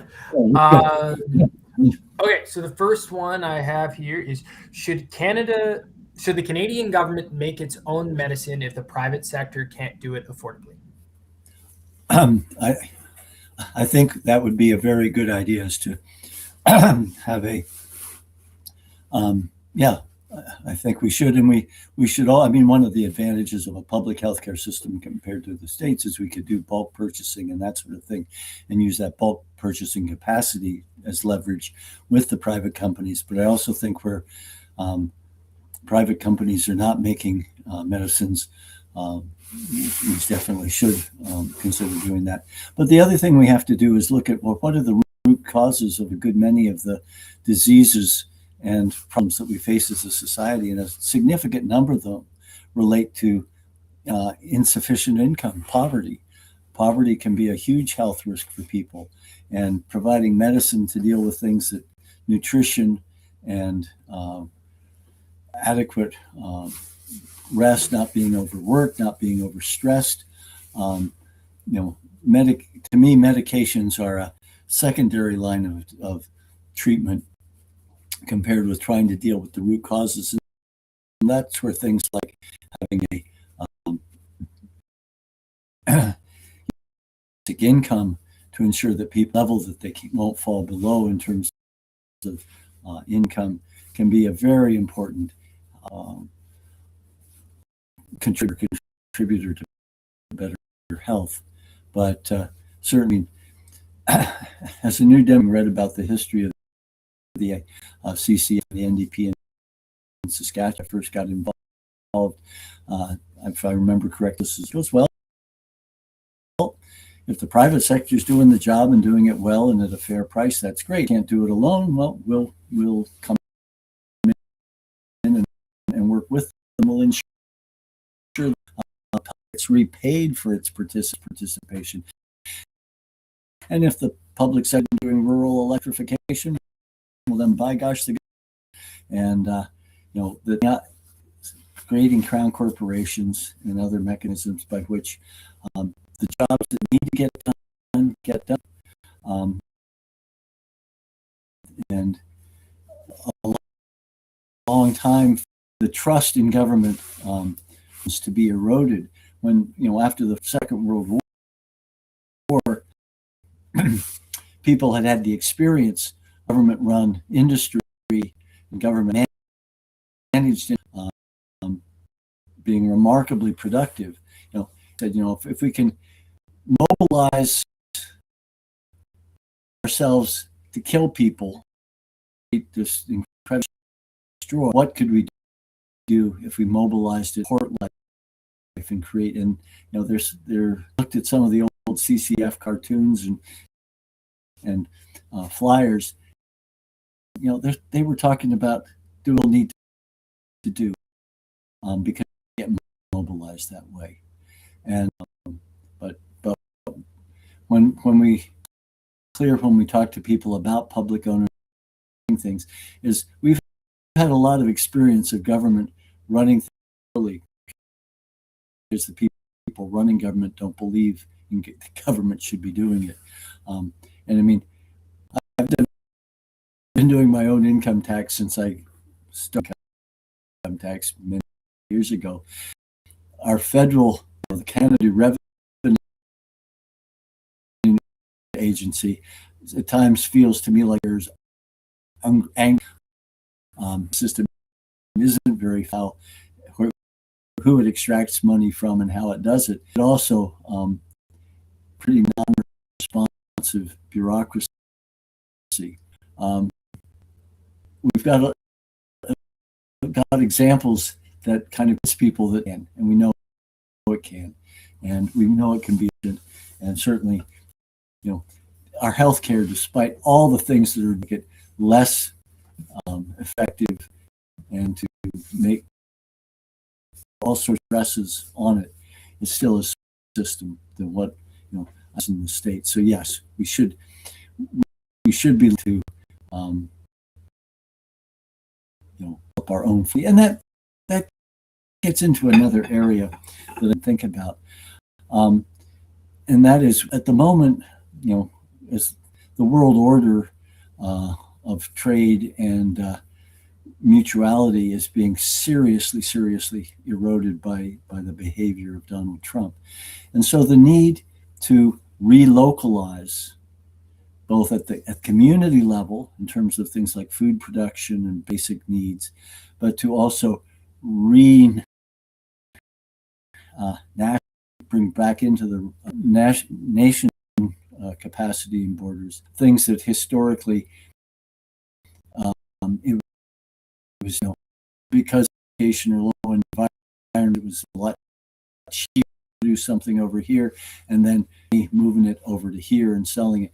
We need to start saying, what are the basic things that we need to be able to that we want to be able to utilize within Canada, and then how do we repatriate the capacity to meet those needs within our own country, using our own labor, doing it in a way that looks after our ecosystem and our environment. And those are the kind of things that we have to, it'll take time, but we can't be afraid to do that. In fact, we really need to be thinking about how to go about doing that, and getting our own ability and capacity to meet our basic needs for food, for transportation, certainly for housing, and then for things like medicines. And we need to become more self-reliant as a country and a society. And to me, that again would be strengthening our nation in ways that building a pipeline or a liquid natural gas, or a few big non-modular nuclear reactors.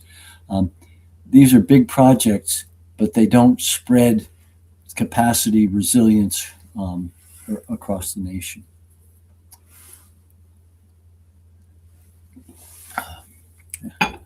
Another question, Keith? All righty, I got one for you. Let me just find one. Okay, what concrete steps can the NDP take to promote proportional democracy, both internally and federally? Okay, well,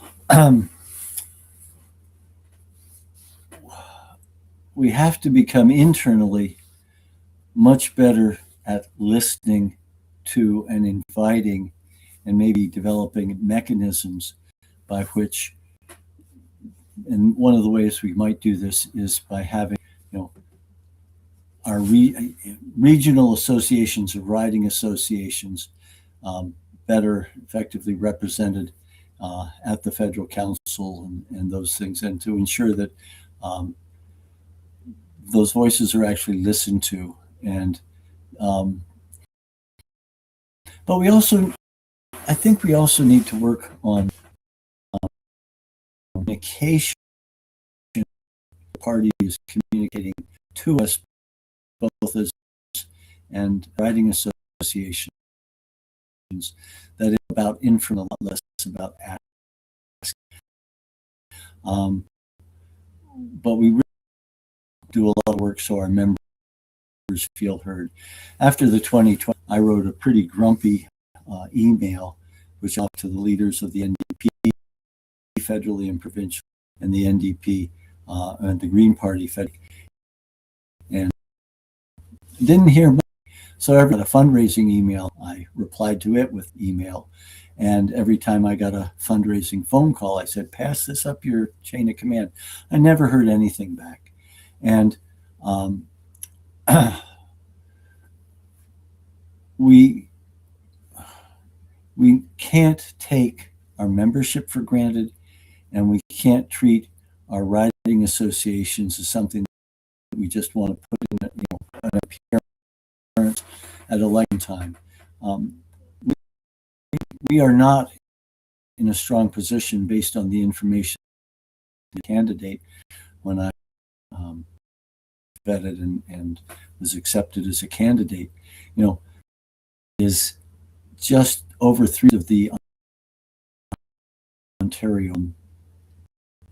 We not have a strong membership based in Eastern Ontario, Eastern Canada, and we've got to rebuild that, and we've got to rebuild by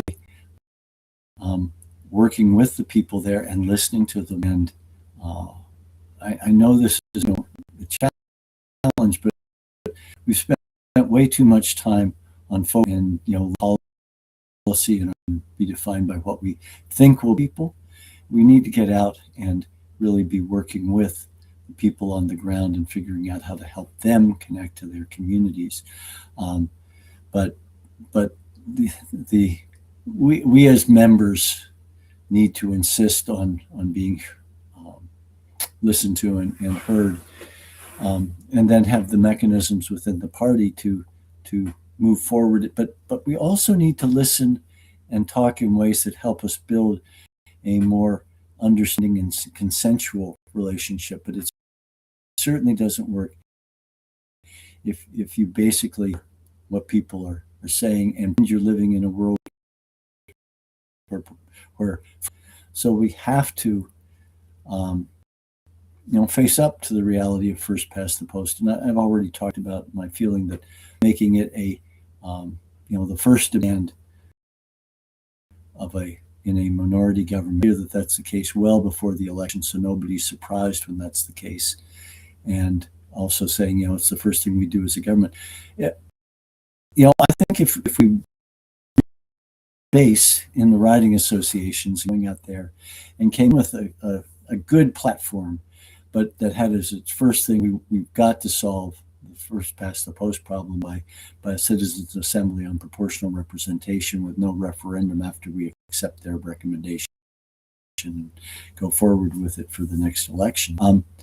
We might surprise ourselves with the response we would get. How much of the 50% of the people who've given up on voting because they're tired, they don't see any point because their vote's going to be thrown out on election night, and how much of the people who, voted for Justin Trudeau in 2015. It was that first are going to, would believed that we had a chance. And that's where not running competing candidates on basically the same kind of platform would also help give them a clearer sense that maybe we could deal with the first past the post and really get a proportional system in place for Canada. But our current strategy and tactics are not working. In my riding, you've got the Greens running on at times for a green just transition, running for a democratic transition. Yeah, how to confuse vote and how to just not make things go well for us electorally. And in my work with holistic management, we have saying, if things aren't working, you've got three choices. You can do the same, you can do the same harder, or you can make a change. And because many of us are, have traditions and, get into ruts, we often, when things aren't working, either just keep our heads down and do the same, or we put our heads down and push harder to do the same. But at some point, if things aren't working, you have to make a change. And that's my feeling, is we're at the point where we have to change our approach to working with other parties. I'm not interested in working with the Liberals or Conservatives. They've had lots of time. And if you visit, I think, Keith, I had a link to Fair Vote Canada's 100 years of, the sad history of the proportional representation, which was initially proposed back that they make a change. But every time a Liberal or Conservative government has gone in on a promise of doing something to the electoral system, it ain't come out the other end. And so I'm not interested in looking at how to work with them. They've been the parties of the elites, and they've Tweedledee and Tweedledum back and forth, ever since I've been watching politics. Now a little uglier, a little nastier, but in terms of results for ordinary people, it's not been much. So, but I think we have to work together. I think the point Tennille made in the previous session was we need to involve our members. But what I found is a fair bit of a resonance that we have to change what we're doing. That we have to recognize that first past the post is a real lot to us. And here's the link to Fair Vote Canada's 100 Years of Broken Promises. And if you don't know Fair Vote Canada, by all means, spend more time in their website. They have a wealth of information on citizens' assemblies, proportional representation in other countries, some really good little things on how to sort of get people to think about it. And that so it's a real resource. But to me, in holistic management, we talk about log jams, which are something that is blocking progress all across your organization or all across your efforts. And to me, first past the post is definitely a log jam. And if we don't deal with it, we don't creative ways to deal with it, we just are not going to make progress. And in fact, I think we're seeing erosion of the progress that we've made in the past with respect to the attack on healthcare in too many of our provinces. I think the other thing we need to do is get better at sharing our history of our not just the NDP, but of our political movement, which traces back labor, back before ordinary people had the vote. But then, of course, after people got the vote, you had the United Farmers Movement, you had the Independent Labor Movement, you had the Social Gospel folks. Folks came together to form the CCF, the Cooperative Commonwealth Federation. And then, then we formed the NDP, but we're no longer, we may be the Democrat, we may be a Democratic Socialist Party, maybe we're not, we changed some wording there, but we're certainly not a new party to most people. If we started in 61, well, friends, there are an awful lot of people who who are a lot younger, for which the New Democratic Party has been around forever. And so, we have to figure out how to get them to understand that we are part of a long historic movement and that there's a future ahead for us. And again, I think figuring out how to, at least until we get proportional representation, figure out how somehow to collaborate, cooperate, build a coalition with the Greens that is much more than our two parties together, that in fact reaches out and embraces a whole lot of people who are disenfranchised under our current electoral process and feel very, very disenfranchised and alienated and in many ways hostile to politics and government. And that's something that Pierre Poilievre has been able to capitalize on, is that frustration and anger with, from my perspective, approaches that will just make it that much worse. But maybe it just makes people angrier and gives them a stronger base. We've got to go after that base in ways that help them understand an alternative vision of how our society can be structured. Another question. Sure. Okay, I have. Sorry, I'm just kind of picking random ones. Apologies to the audience. I am not really going in the order that they were sent. Okay. Here's an interesting question. How do we communicate that people are already socialists? They just don't know it yet. Well, that ties into one of my earlier posts, not in this live stream.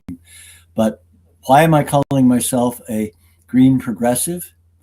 Because the elites in our society have had an opportunity to taint the term socialism for 100 years. It's been, they'll link it to Bolshevism, they'll link it to communism. There was a real campaign in Ontario to link the CCF as a socialist organization to National Socialism, which was what the Nazis called themselves. And after, in the later 40s, the premier's office, the conservative premier's office, had a guy that was going around and he printed up 50,000 pamphlets. And it's a lot of numbers and a lot of pamphlets, which were distributed across Ontario to rural ridings. So, if you want to try and explain what a democratic socialist means to a farmer or a homeowner or a small business person in my part of Ontario, you've got a pretty big project, because their understanding of socialism is pretty negative. And, so we need to help people understand what democratic socialists want to do, and maybe talk about what we want to do without spending too much time talking about socialism. Because these are still, in my area, these are the people who do fundraisers for the local hospital, walk to help raise money for the homeless in the coldest night of the year. They're the people who'll stop and help get you out of the ditch without even knowing who you are. And, we understand the ideas of cooperation and that we accomplish more working together. And that, and we want a health care system, and we want our emergency wards open, so that when we show up with a farm accident or a car accident or a sick child, that there's something there that will help us. So, it's the things that manifest that we've got in. But that's why, again, it's important that people know our history. We don't have health care because the elite society at one point said, gosh, we can afford doctors. Wouldn't it be nice if everybody had health care? No, it's because Tommy Douglas created a situation where if they didn't do it, they were afraid they were going to lose to left. Why do we have pensions? Well, gosh, J.S. Woodsworth held the balance of power with another couple of people in a minority government and was able to get that started.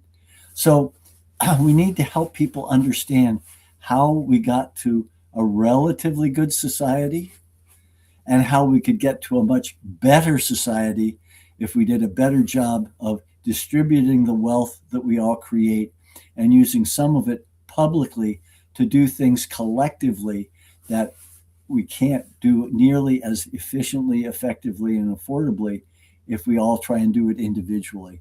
And it will also be much less fairly and equitably distributed or shared. So I think talking about what we do and not getting too excited about labels is a way to go about it. And because, as I say, the elites have been very good making words like socialist and socialism equate with communism and even equate with Nazi fascism. So I want to talk about a distributive economy that works fairly for people and where we do what needs to be done and that government do it if it can't be done effectively and fairly in any other way. But the other problem is that people who are actually wage slaves to the bank or interest rate and mortgage slaves to the bank think that they're mini capitalists. And of course they aren't. So farmers think that they're owners when in fact the bank owns the property and they're paying a mortgage and paying interest rates. It's and many small business people are in the same boat.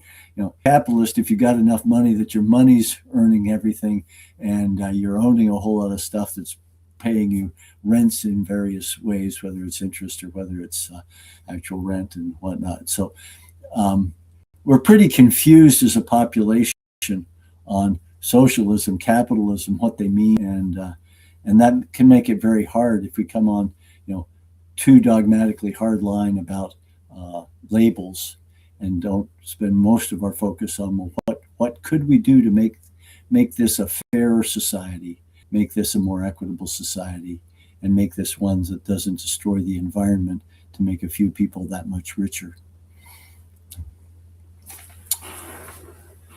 But another question. Yeah, go ahead. Okay, let me see what we got here. Okay. Here. This is two questions. I'm going to ask the first one. Actually, no, I'm going to ask the second one. At the CJPME debate, you mentioned nonviolent conscientiousness. Can you please speak on that? Thanks. Well, I'm not sure. Nonviolent. There's nonviolent resistance, and we spent one of the sessions today talking about that. And Keith, maybe you could send by the link to that downloadable book on social defense. But when I mentioned that I could have been a conscientious objector, the U.S. has a provision that if you're on religious grounds object to war, that you may be able to, instead of being drafted into the military, be sent to what's called alternative service. And it could be working in a hospital or a mental hospital or doing something else instead of being drafted into the military. And as a Quaker, I would have pretty easily qualified as a conscientious objector to the U.S. military in the draft. But I felt, having done draft counseling and realized what a corrupt and manipulative system it was, that I couldn't, in good conscience, cooperate with it. So I was a non-cooperator and refused to, carry a draft card and refused to register. But that's so nonviolent defense is something that certainly, as a conscientious objector, I would very much like to see us develop and promote as a way of minimizing the destructiveness. If we get into a conflict with the United States, trying to militarily resist a country that spends more than the next 7 highest military spending countries is going to be incredibly destructive. And when a country tries to gear up militarily, in many ways you take on the worst of the traits of the enemy that you're supposedly opposing. So nonviolent resistance or nonviolent defense or social defense involves trying to stay true to your values while refusing to cooperate and actively resisting any oppressor or any invader. The other thing that to me is very interesting about that kind of social defense is you can use it against your own government if it becomes oppressive, or you can use it against a business or an employer who's practicing unfair business practices. So you've got the strike, you've got the boycott. So civilian defense, nonviolent defense is also much more building of community and also creating the empowerment of people to face up to foreign invasion power, inappropriate government power, and inappropriate economic power. It's a really potentially very valuable and effective tool. What about a disability insurance program? Yeah, I believe I've said previously that we need the federal government to look at and work with the provinces to get a uniform definition of disability and then fund it adequately across the country.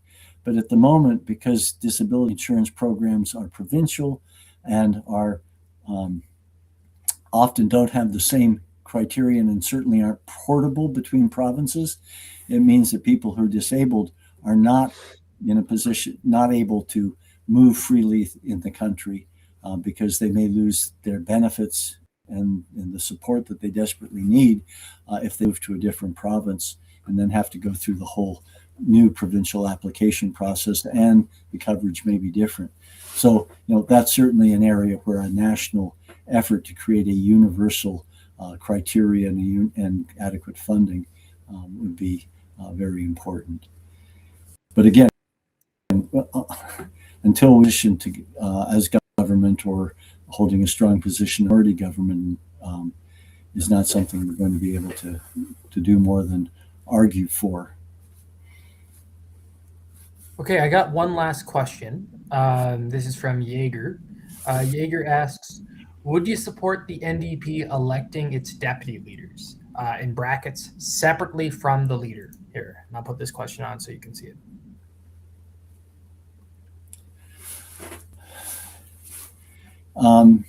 Yeah, I would. Again, I think that you centralize power too much in one person.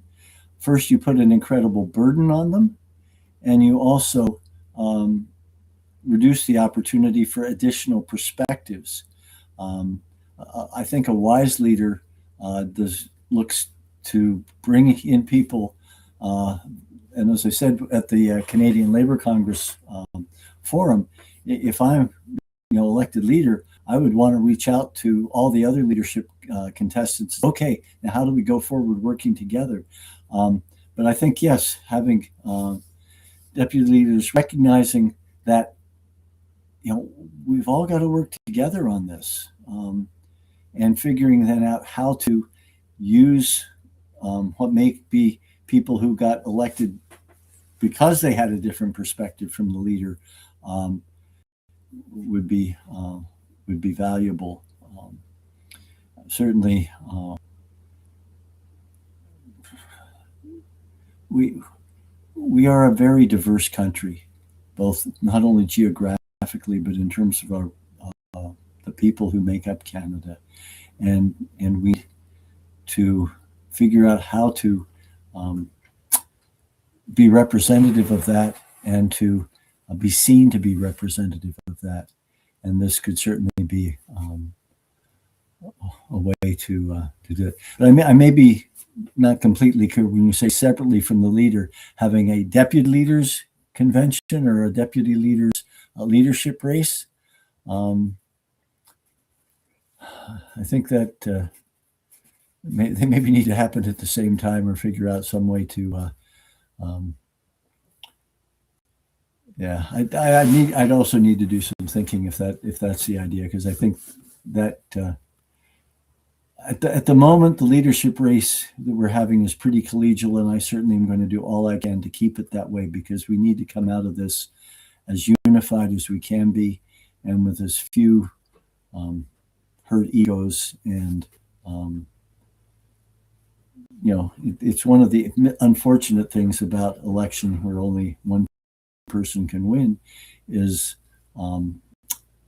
yeah, it may not build the cohesiveness that I think we can come out of this with. Okay, Keith. Okie dokie. All right, I'm just gonna pop on here. Okay, so we are almost at the end of this segment, and Tony, you're gonna head to bed, right? Or do you want me here for your 9:30 p.m. wrap up? That's up to you. I'm happy to fill that time. I know you're feeling quite well. Also, I'm in Alberta right now, so it's a bit earlier for me. I know it's later for you.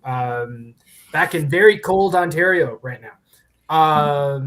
But I have some news to share. So in terms of that 1650 that we've been aiming to raise, so Tony can match, we've done it. So. Tony, if possible, before you head to bed, if you want to do that 1650, and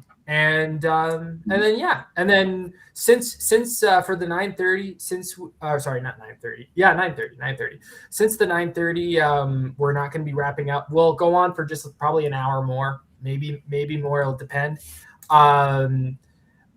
I think there's no reason to have because that was going to be the conclusion, but it won't be. So feel free to end off here. Okay. Well, if you're going to carry on and the 9:30 wrap up isn't going to be quite a wrap up, as I said, it was cold enough the tractor wouldn't start this morning, so I had to put the battery charger on it, and I spent a lot more time out yet than I had planned to because the tractor got stuck in the deep snow that we had. So, yeah, I could say thank you all for being here. And, as I said earlier, but I have been both awed and very pleasantly surprised by the people who've come to work on our campaign and by the incredible generosity of the people who supported it. And I've really been humbled and feel like a real responsibility to keep, working on these concerns and these ideas during the leadership race. I'm delighted in many ways to see other candidates who've now embraced some of the things that I brought forward that maybe were considered a little strange or a little, off the wall in terms of how we would deal with first past the post. So I feel humbled by the responsibility that people have entrusted to me and to our campaign, because you say Tony, but it's really a campaign team, and it's all of those people who've supported in the many ways that they have in donations and nominations, and other candidates also been supportive in their own way. And again, this is part of my effort to try and say, guys, we're all in this together. But it's been a very humbling experience, and I'm hoping to make it to Vancouver for the next debate, and that we'll get across the finish line in terms of the final payment. But if we've still accomplished a great deal, but I'm hoping to use my rideshare approach to get to Vancouver. Got the note there about hitching a ride to the debate, and similarly to Vancouver, and I'll also be looking for along the way. And this will be one of the times when I could be in places in person. Regeneration and redesign have made me most of my time in front of my hopefully paradigm shifting chart, and staying maintaining my commitment to my responsibilities to my daughter and the farm, and to helping look after grandkids, because I really firmly believe we need to redesign things so that ordinary people can participate. Maybe not always at the leadership campaign level, but certainly effectively, and be a voice for and a presence for a party, out at the grassroots riding level and at higher levels in the party. But anyway, I want to thank everybody who's been involved, and particularly just say I've been very humbled by the response over these last 4 months. And thank you to the team that's come together Thank you to our members. Thank you to people who've signed up as new members and things like our writing, strengthening and associations workshops, because that's the work that we have to keep doing. So thank you all, and I will send my donation, my matching donation, and I will go to bed because I got a couple of projects I have to do tomorrow out in the cold. Anyway, take care. Have a good night, Tony, and stay warm tomorrow. Sounds good. I hope to. Okay. We have one last formal segment, and then it's going to be the Tony live stream after hours. We're just going to kind of go with it as we go. Our next guest is Neil Gaudreau from NDP Renewal. And I will let Neil explain what NDP Renewal is because I think he'll say it best. Neil, I'm bringing you on right now. Hi, Neil. How are you? Hey, I'm doing great, Keith. I appreciate you and Tony giving us this opportunity to tell a little bit about what NDP Renewal Initiative is. Of course. And then I'm gonna hop off the screen here, but I'll be watching. So if you need me, just holler. Yeah. And feel free to jump in and ask questions. I'll share my screen, do a PowerPoint presentation if that's okay, just to give some. Sounds good. I'll just need to. Yeah, if you want to go ahead and share your screen, I'll give you permission. Yeah, feel free to jump in with questions from the feed or anything. Don't feel like I don't want to be in a situation where I'm talking for 30 minutes straight or anything like that. So I'll share my screen and then launch the PowerPoint presentation. Okay, fantastic.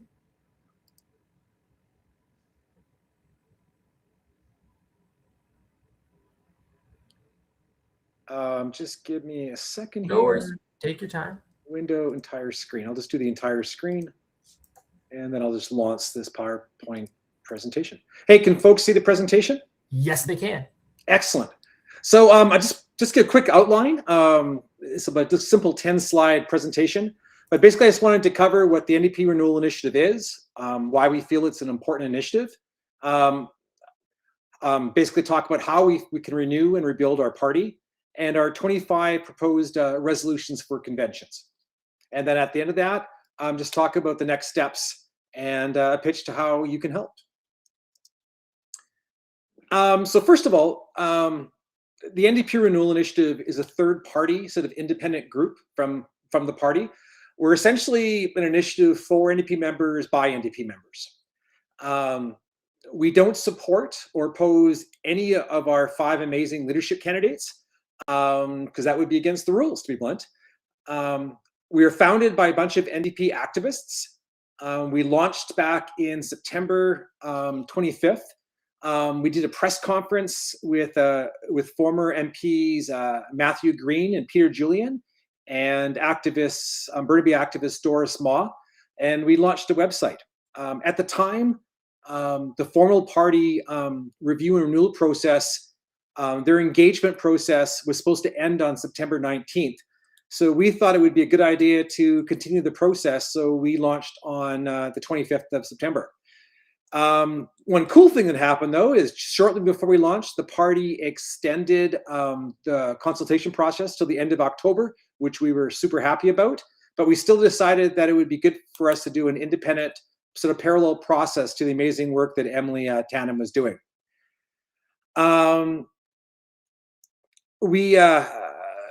We were inspired. I'm not sure if many folks know this, but way back in 1995, we had a convention, which Audrey McLaughlin became our leader. But at the same time, we also did almost a year and a half renewal process, not just looking at our loss in the 1993 election, but also it was everything. We renewed the entire sort of party. It was the biggest review we'd actually done in the party since the NDP was founded in the early 60s. So why did we do this if the party was already doing its own process? So again, taking a note from history, we've had 2 major huge setbacks where we lost official party status. The CCF lost official party status back in 1958, and that led to a whole 2 or 3 year renew process and the joining of the CCF and the CLC to form the NDP. The next time we got our butt badly kicked was back in 1993 with the emergence of the Reform Party, where we lost a lot of working class voters to the Reform Party, and we were reduced to 9 seats. And at that point, we went through about a year and a half renewal process, looking at everything in our constitution, our policies, what we stood for as a party.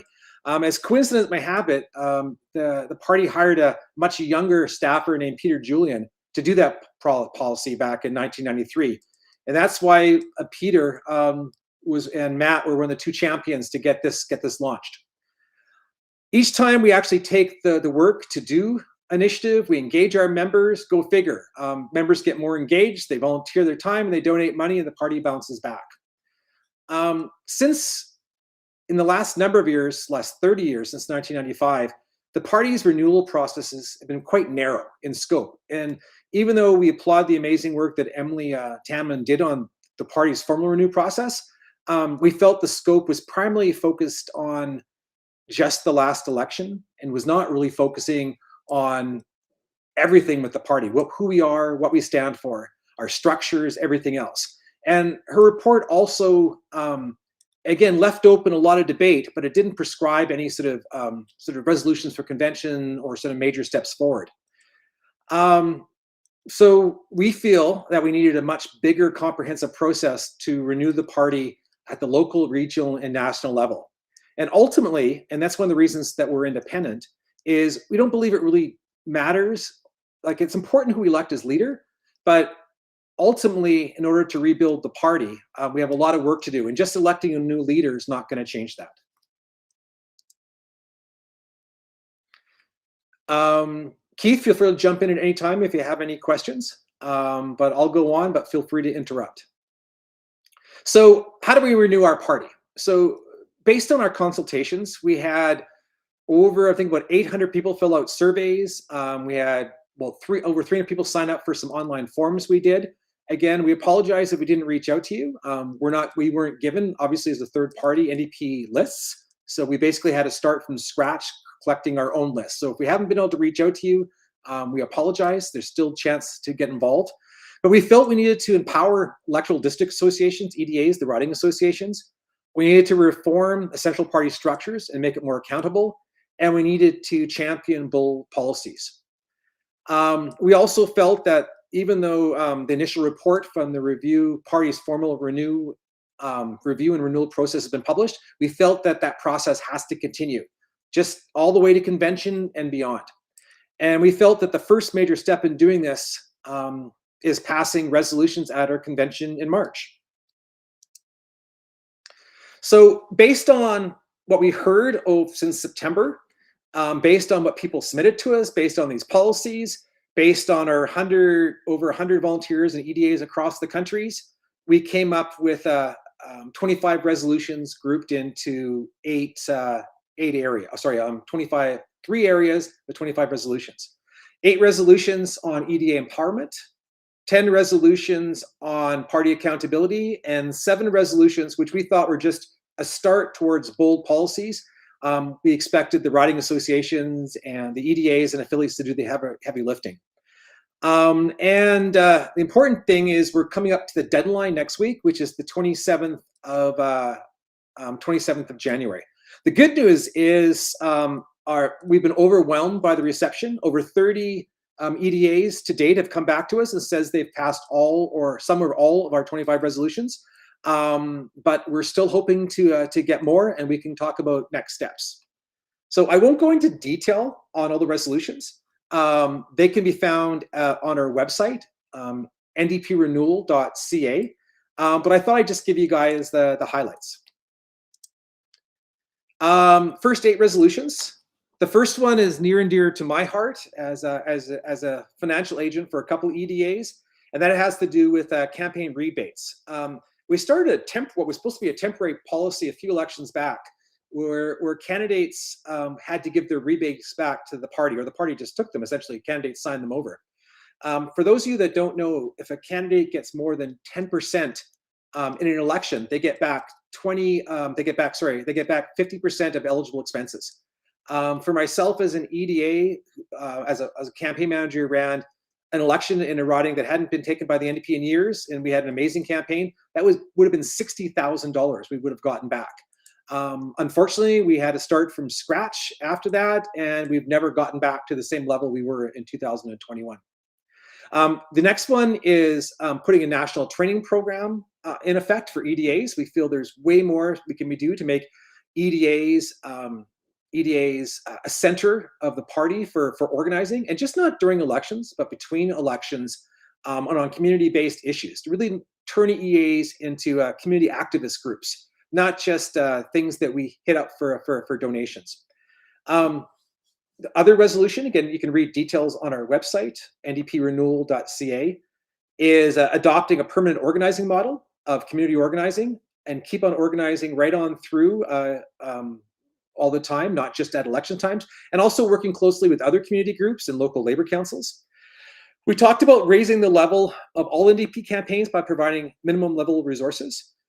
The resolution basically deals that if you take the effort to sign up to be an NDP candidate, that we shouldn't hang you out to dry and leave you on your own. That we felt that that it also supports other regional candidates in your area if we don't have just a minimum level of resources. So what this talks about is basically providing a few $100s to every campaign, so they have a minimum level of signs and flyers, website, just basic stuff.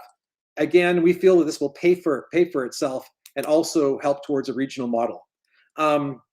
Other resolution on EDAs is making sure EDAs have candidates in place faster. Last election, almost the majority of candidates were put in place in only a month or so before the last election. We feel it should be much sooner, ideally even 6 months before election. We talked about sort of resurrecting councils of electoral district associations. These are regional organizational groups within the NDP constitution.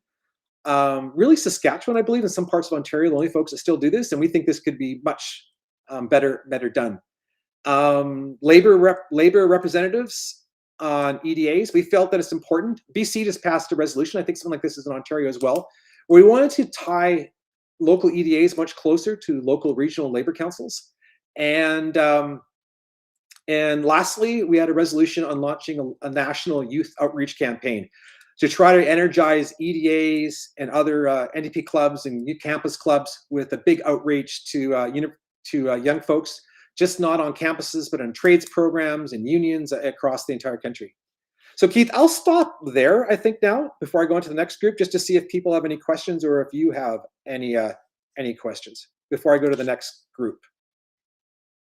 Just figuring out how there is a question. I stop sharing here? Oh, okay. I can just press N. Okay, you got it. You figured it out. Excellent. So those were the first eight resolutions. I just wanted to. I don't want to just drone on for 25 resolutions. I thought it'd be better to sort of open it up to you and other folks to see what they think of our initial 8 resolutions on empowering EDAs. Is there things we're missing?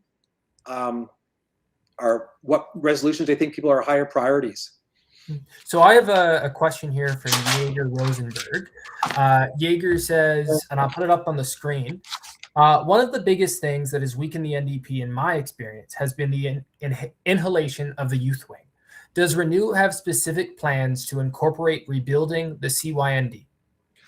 Yes, I can try. Let me just bring up that last resolution, just see if I can bring it up for you. Just give me a second and I'll bring that one up in detail and go through it.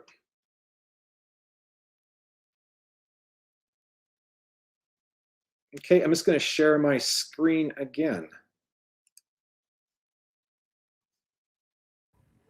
Let me know if you have issues with it. Window. Just give me a second here. I think it's this one. Good. Can you see resolutions 7 and 8 on your screen? Yep. Yes, they can. Perfect. So just going into it, so resolution 8 was launching a national youth campaign, and the idea was here, be it resolved that the NDP, in collaboration with Canada's Young New Democrats and Labour Movement, initiate a national outreach campaign on university and college and trade school campuses, workplaces for youth workers, unionized workers in the Labour Movement, to build the party for the next generation of activists.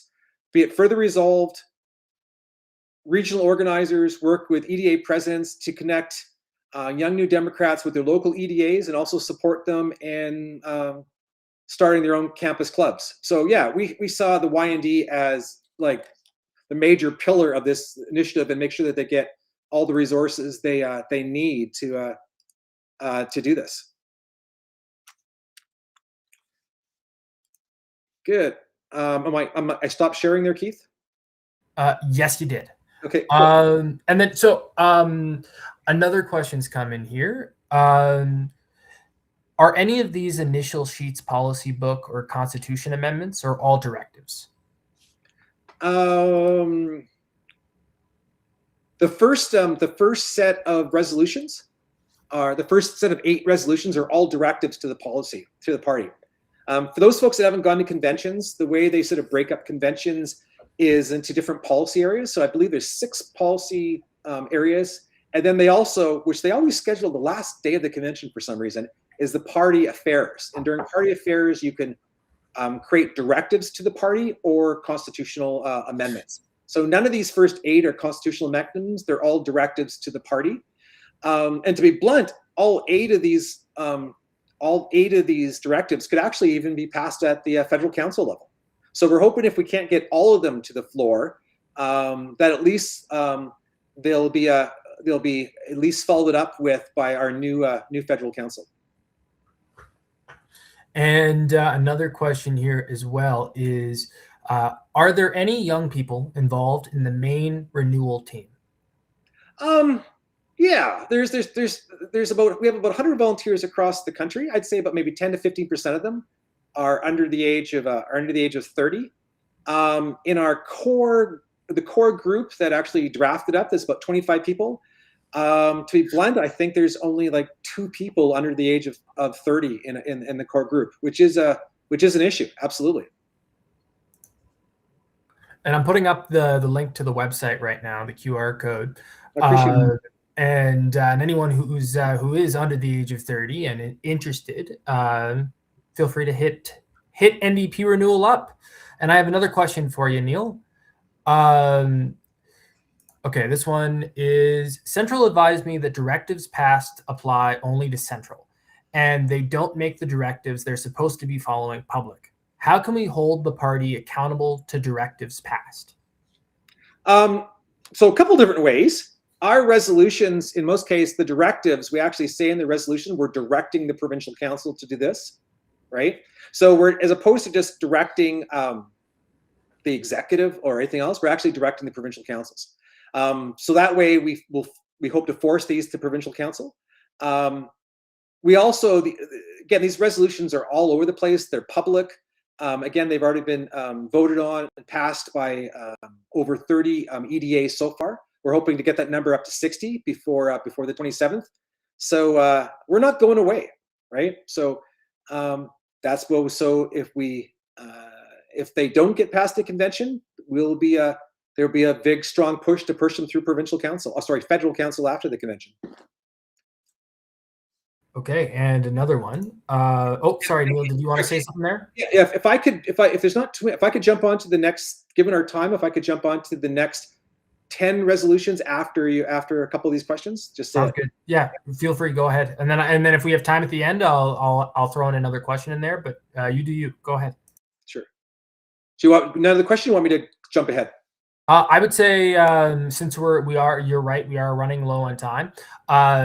Finish the presentation, and if there's spare time, we'll ask the spare questions. It's mainly just the two the same people asking questions, so I think it's fair to let you keep going. So go ahead. Okay, sounds good. I'm just gonna. I thought I was sharing my screen. I just needed to allow it. Okay. Oh, and if you want to send that request again. Okay, sure. I'll do that, and then I will. I just hit H, I guess, right? Yeah, should work. Well, let's try that again.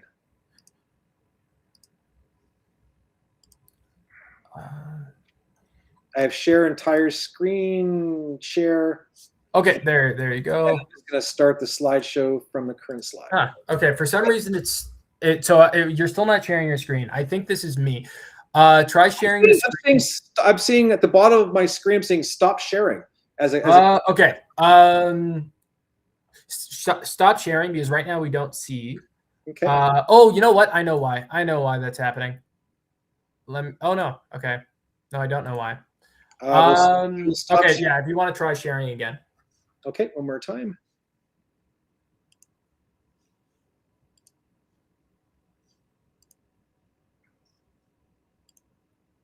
How's that? There we go. Okay. Now we're good. Can you just see are you just seeing now the 8 resolutions or 10 resolutions? Yeah. Seeing the 10 resolutions on the screen. So I'm just going to go through them again very quickly. And again, all this is available on our website in detail on the resolutions. The first one is establish an ongoing renewal committee. Essentially, we need a continuous improvement to our party. We can't just launch these one-of reviews, publish a 10 to 20-page report every few years when we lose elections. We need to have it going.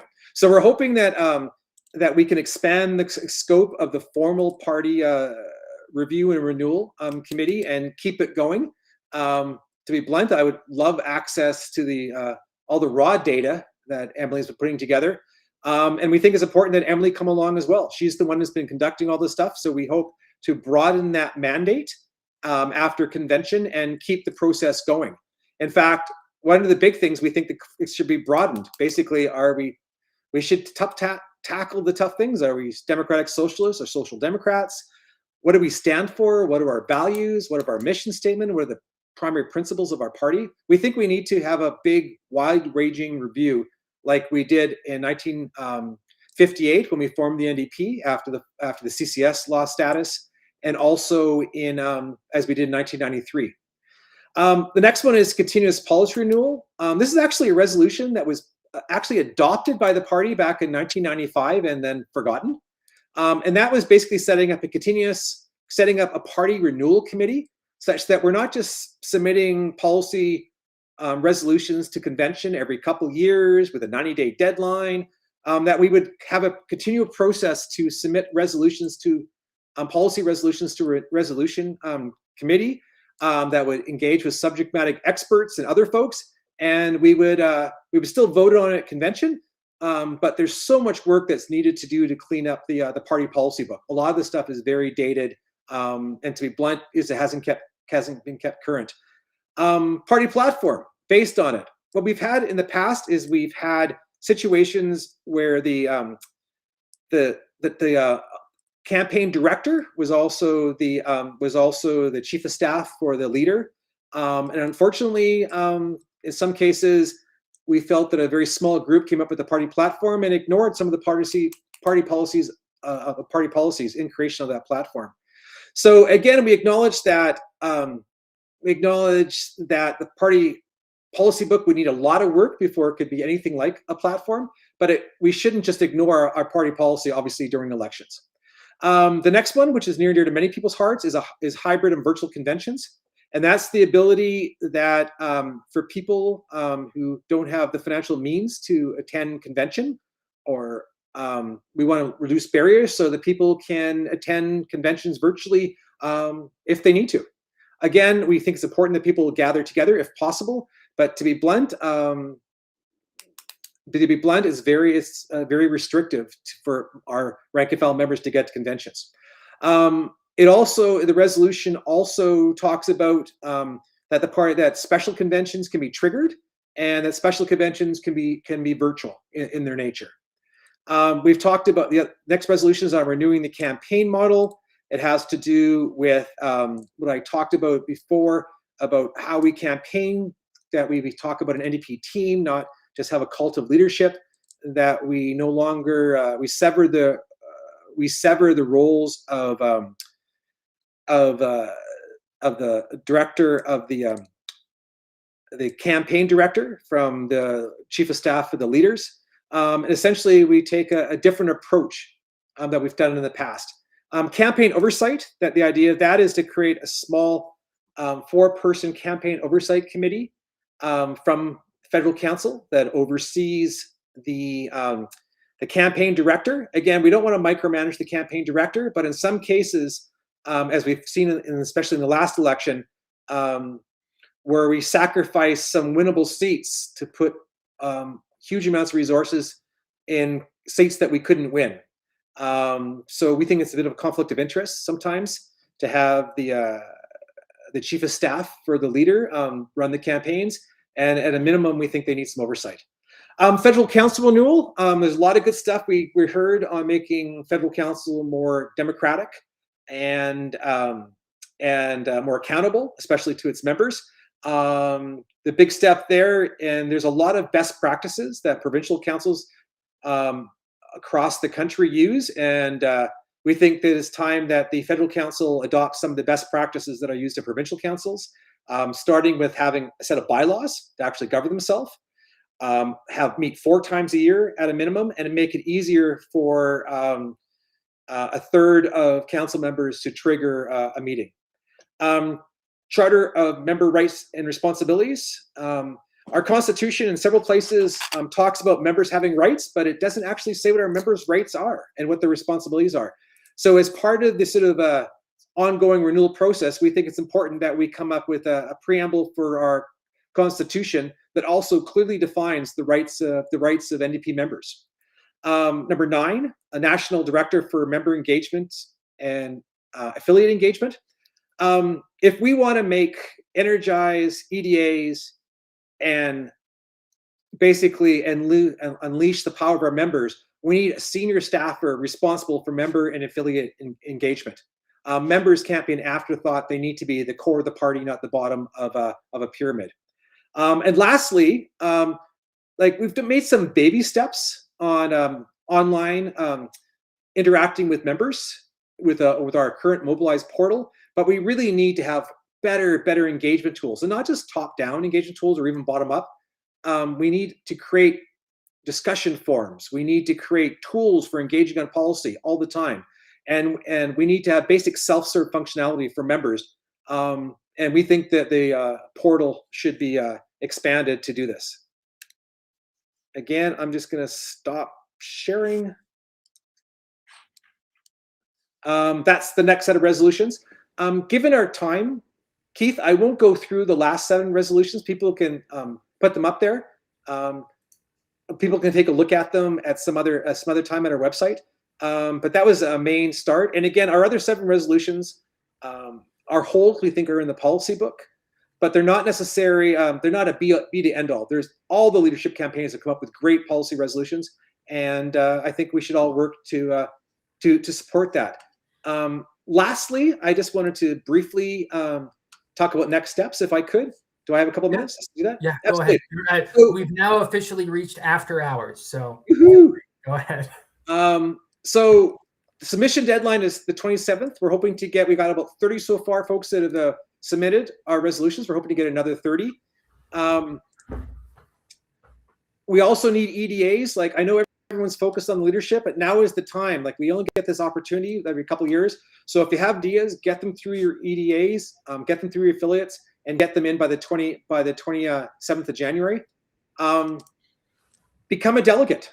If you're not an active member of an EDA or you've missed your EDA meeting, if you go to the NDP national website, you can put yourself on a wait list for delegates, and there's always delegates open. If you can find a way to get to convention, couch surf when you get there, it's an amazing opportunity if you can get there.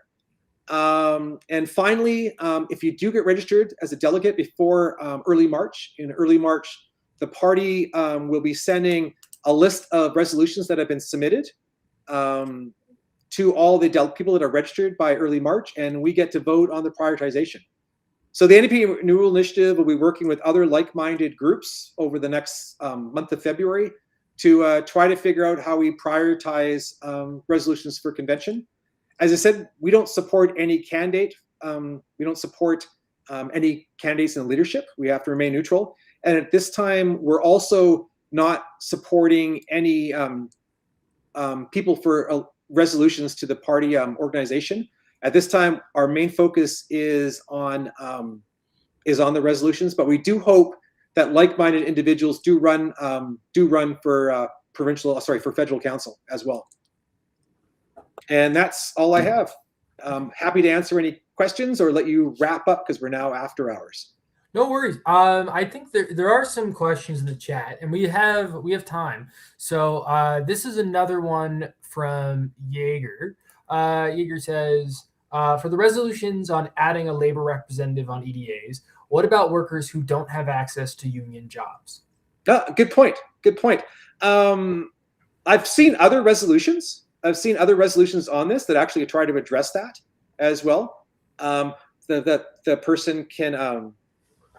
That's labor rep doesn't necessarily have to be a member of a union. So there will be maybe other resolutions that get prioritized over ours on this. But the general hope is that we could tie labor councils closer to EDAs, if at all possible. Again, maybe I'm coming from a BC perspective, where the EDAs that I work with, both provincially and federally, are very integrated with labor councils. But I can't speak for the experience in other parts of Canada. And another question. Actually, no, we have no other questions, I don't think. Woohoo! Yeah, okay. Oh yeah, go ahead, Neil. No, I just wanted to thank you again for this opportunity. And just before we kick out, as I said before, we can't support any of the 5 leadership candidates officially, but on a personal level, I will also kick in $100 for Tony's campaign too, to help get you guys to Vancouver. Thanks very much for that, Neil. And thank you very much for all of the work that you and the team do, NDP Renewal. It's very much appreciated. And again, we're just one group. There's other amazing groups out there doing stuff. And we feel like they're comrades in arms, and more power to all of us. It's important, really important work. Yeah, and then one thing through this live stream today, we were joined by all of the leadership candidates, and I think it's an important reminder that we're all on the same team. At the end of the day, we all have the same goal, and that's to build our party up, and that's what we will do at the end of the day. So Neil, I'm going to wish you a very good night, and thank you again for making the time to join us today and tell us more about NDP Renewal. Good, anytime, Keith. Appreciate it. Have a good night, Neil. Bye. Yeah. Alrighty, folks. So we're going to keep this going. You'll see that the rolling schedule is gone, because I don't really know what's going to happen from here. We're just going to kind of go with the flow. And it will end when it ends. It will end when I get too tired. Is what will happen. But I am not in Eastern time right now. I'm actually in Mountain time. I am over in Calgary, Alberta, visiting my girlfriend and her family. And I spent the day doing this, which Laura, my girlfriend, was helping me earlier today. She's out right now. She'll be back. We'll probably do a puzzle on stream. So get ready for that. This is going to be very improvised, and so bear with me. This isn't going to be as organized as most of the day has been. From now on, it's going to be just kind of going with the flow. So hopefully you're okay with that. But I'd like to talk about 2 things. First thing I'd like to talk about is membership. I don't think we've actually mentioned it for a bit, but the membership cutoff is coming up very soon. January 28th. You have until January 28th to renew your membership or start your membership if you've never been a member, in order to vote in the upcoming leadership race. So in order to vote in the upcoming leadership race, you need to be a member by January 28th. And it's January 24th today. So there is not that much time. So before you forget, do it right now. And now you might be asking, how do I know if I'm a member? Check your email. If you received an email from the official party yesterday, then you're a member. That email will read something like, this is to confirm that you are a member. If you have not received that email, that means you are most likely not a member, or it means they've sent it to another email. So check all of your emails. But if you don't see anything, then that means you're most likely not a member. So renew your membership. You can do it like that. You can also do it through any provincial NDP except the Alberta NDP. The Alberta NDP are technically no longer fully connected to the federal NDP. In terms of how much your membership fee costs, it's pretty reasonable, but the price varies throughout the country. So I have this graphic here to help you out. I'm going to move this QR code out of the way so it's easier. So just take a look at that. And then you'll notice there's youth discounts and there's underemployed discounts as well. And then even it's free in the Yukon. But yeah, okay. So you see that? I think that's enough of looking at this graphic. Yeah, it's important to be a member. We talked about it a fair bit with Neil's presentation right there. You can go to convention if you're a member. And also just beyond convention, it's just getting involved with your riding association. How do we build up the party? We build it up by building the riding associations. The riding associations are the grassroots. They're the blood of the party. That's who runs the local campaigns, and you need local campaigns to actually be successful as a party. So get involved. Be a part of the movement. Sign up to be a member. I'm going to pop up the QR code one more time. It's important. And another thing too, if anyone you know is even mildly interested in the NDP leadership race, you've talked about it, they've been following it, but you know they're not a member or you're not sure, have a conversation about it with them. Make sure they're signed up as a member, and let them know all the resources that I just showed you. Because the more people we get voting in the leadership race, no matter who they're voting for, the better. It's at the end of the day, we got to build up a party, and we have to have a membership-driven party. Anyway, I'm getting a little excited about that. I love signing up as a member. Anyway, now let's talk about fundraising. So why are we here today? We're here to make sure that Tony McQuail makes it on the ballot. It costs a lot to run, to be leader of the NDP. $100,000, in fact.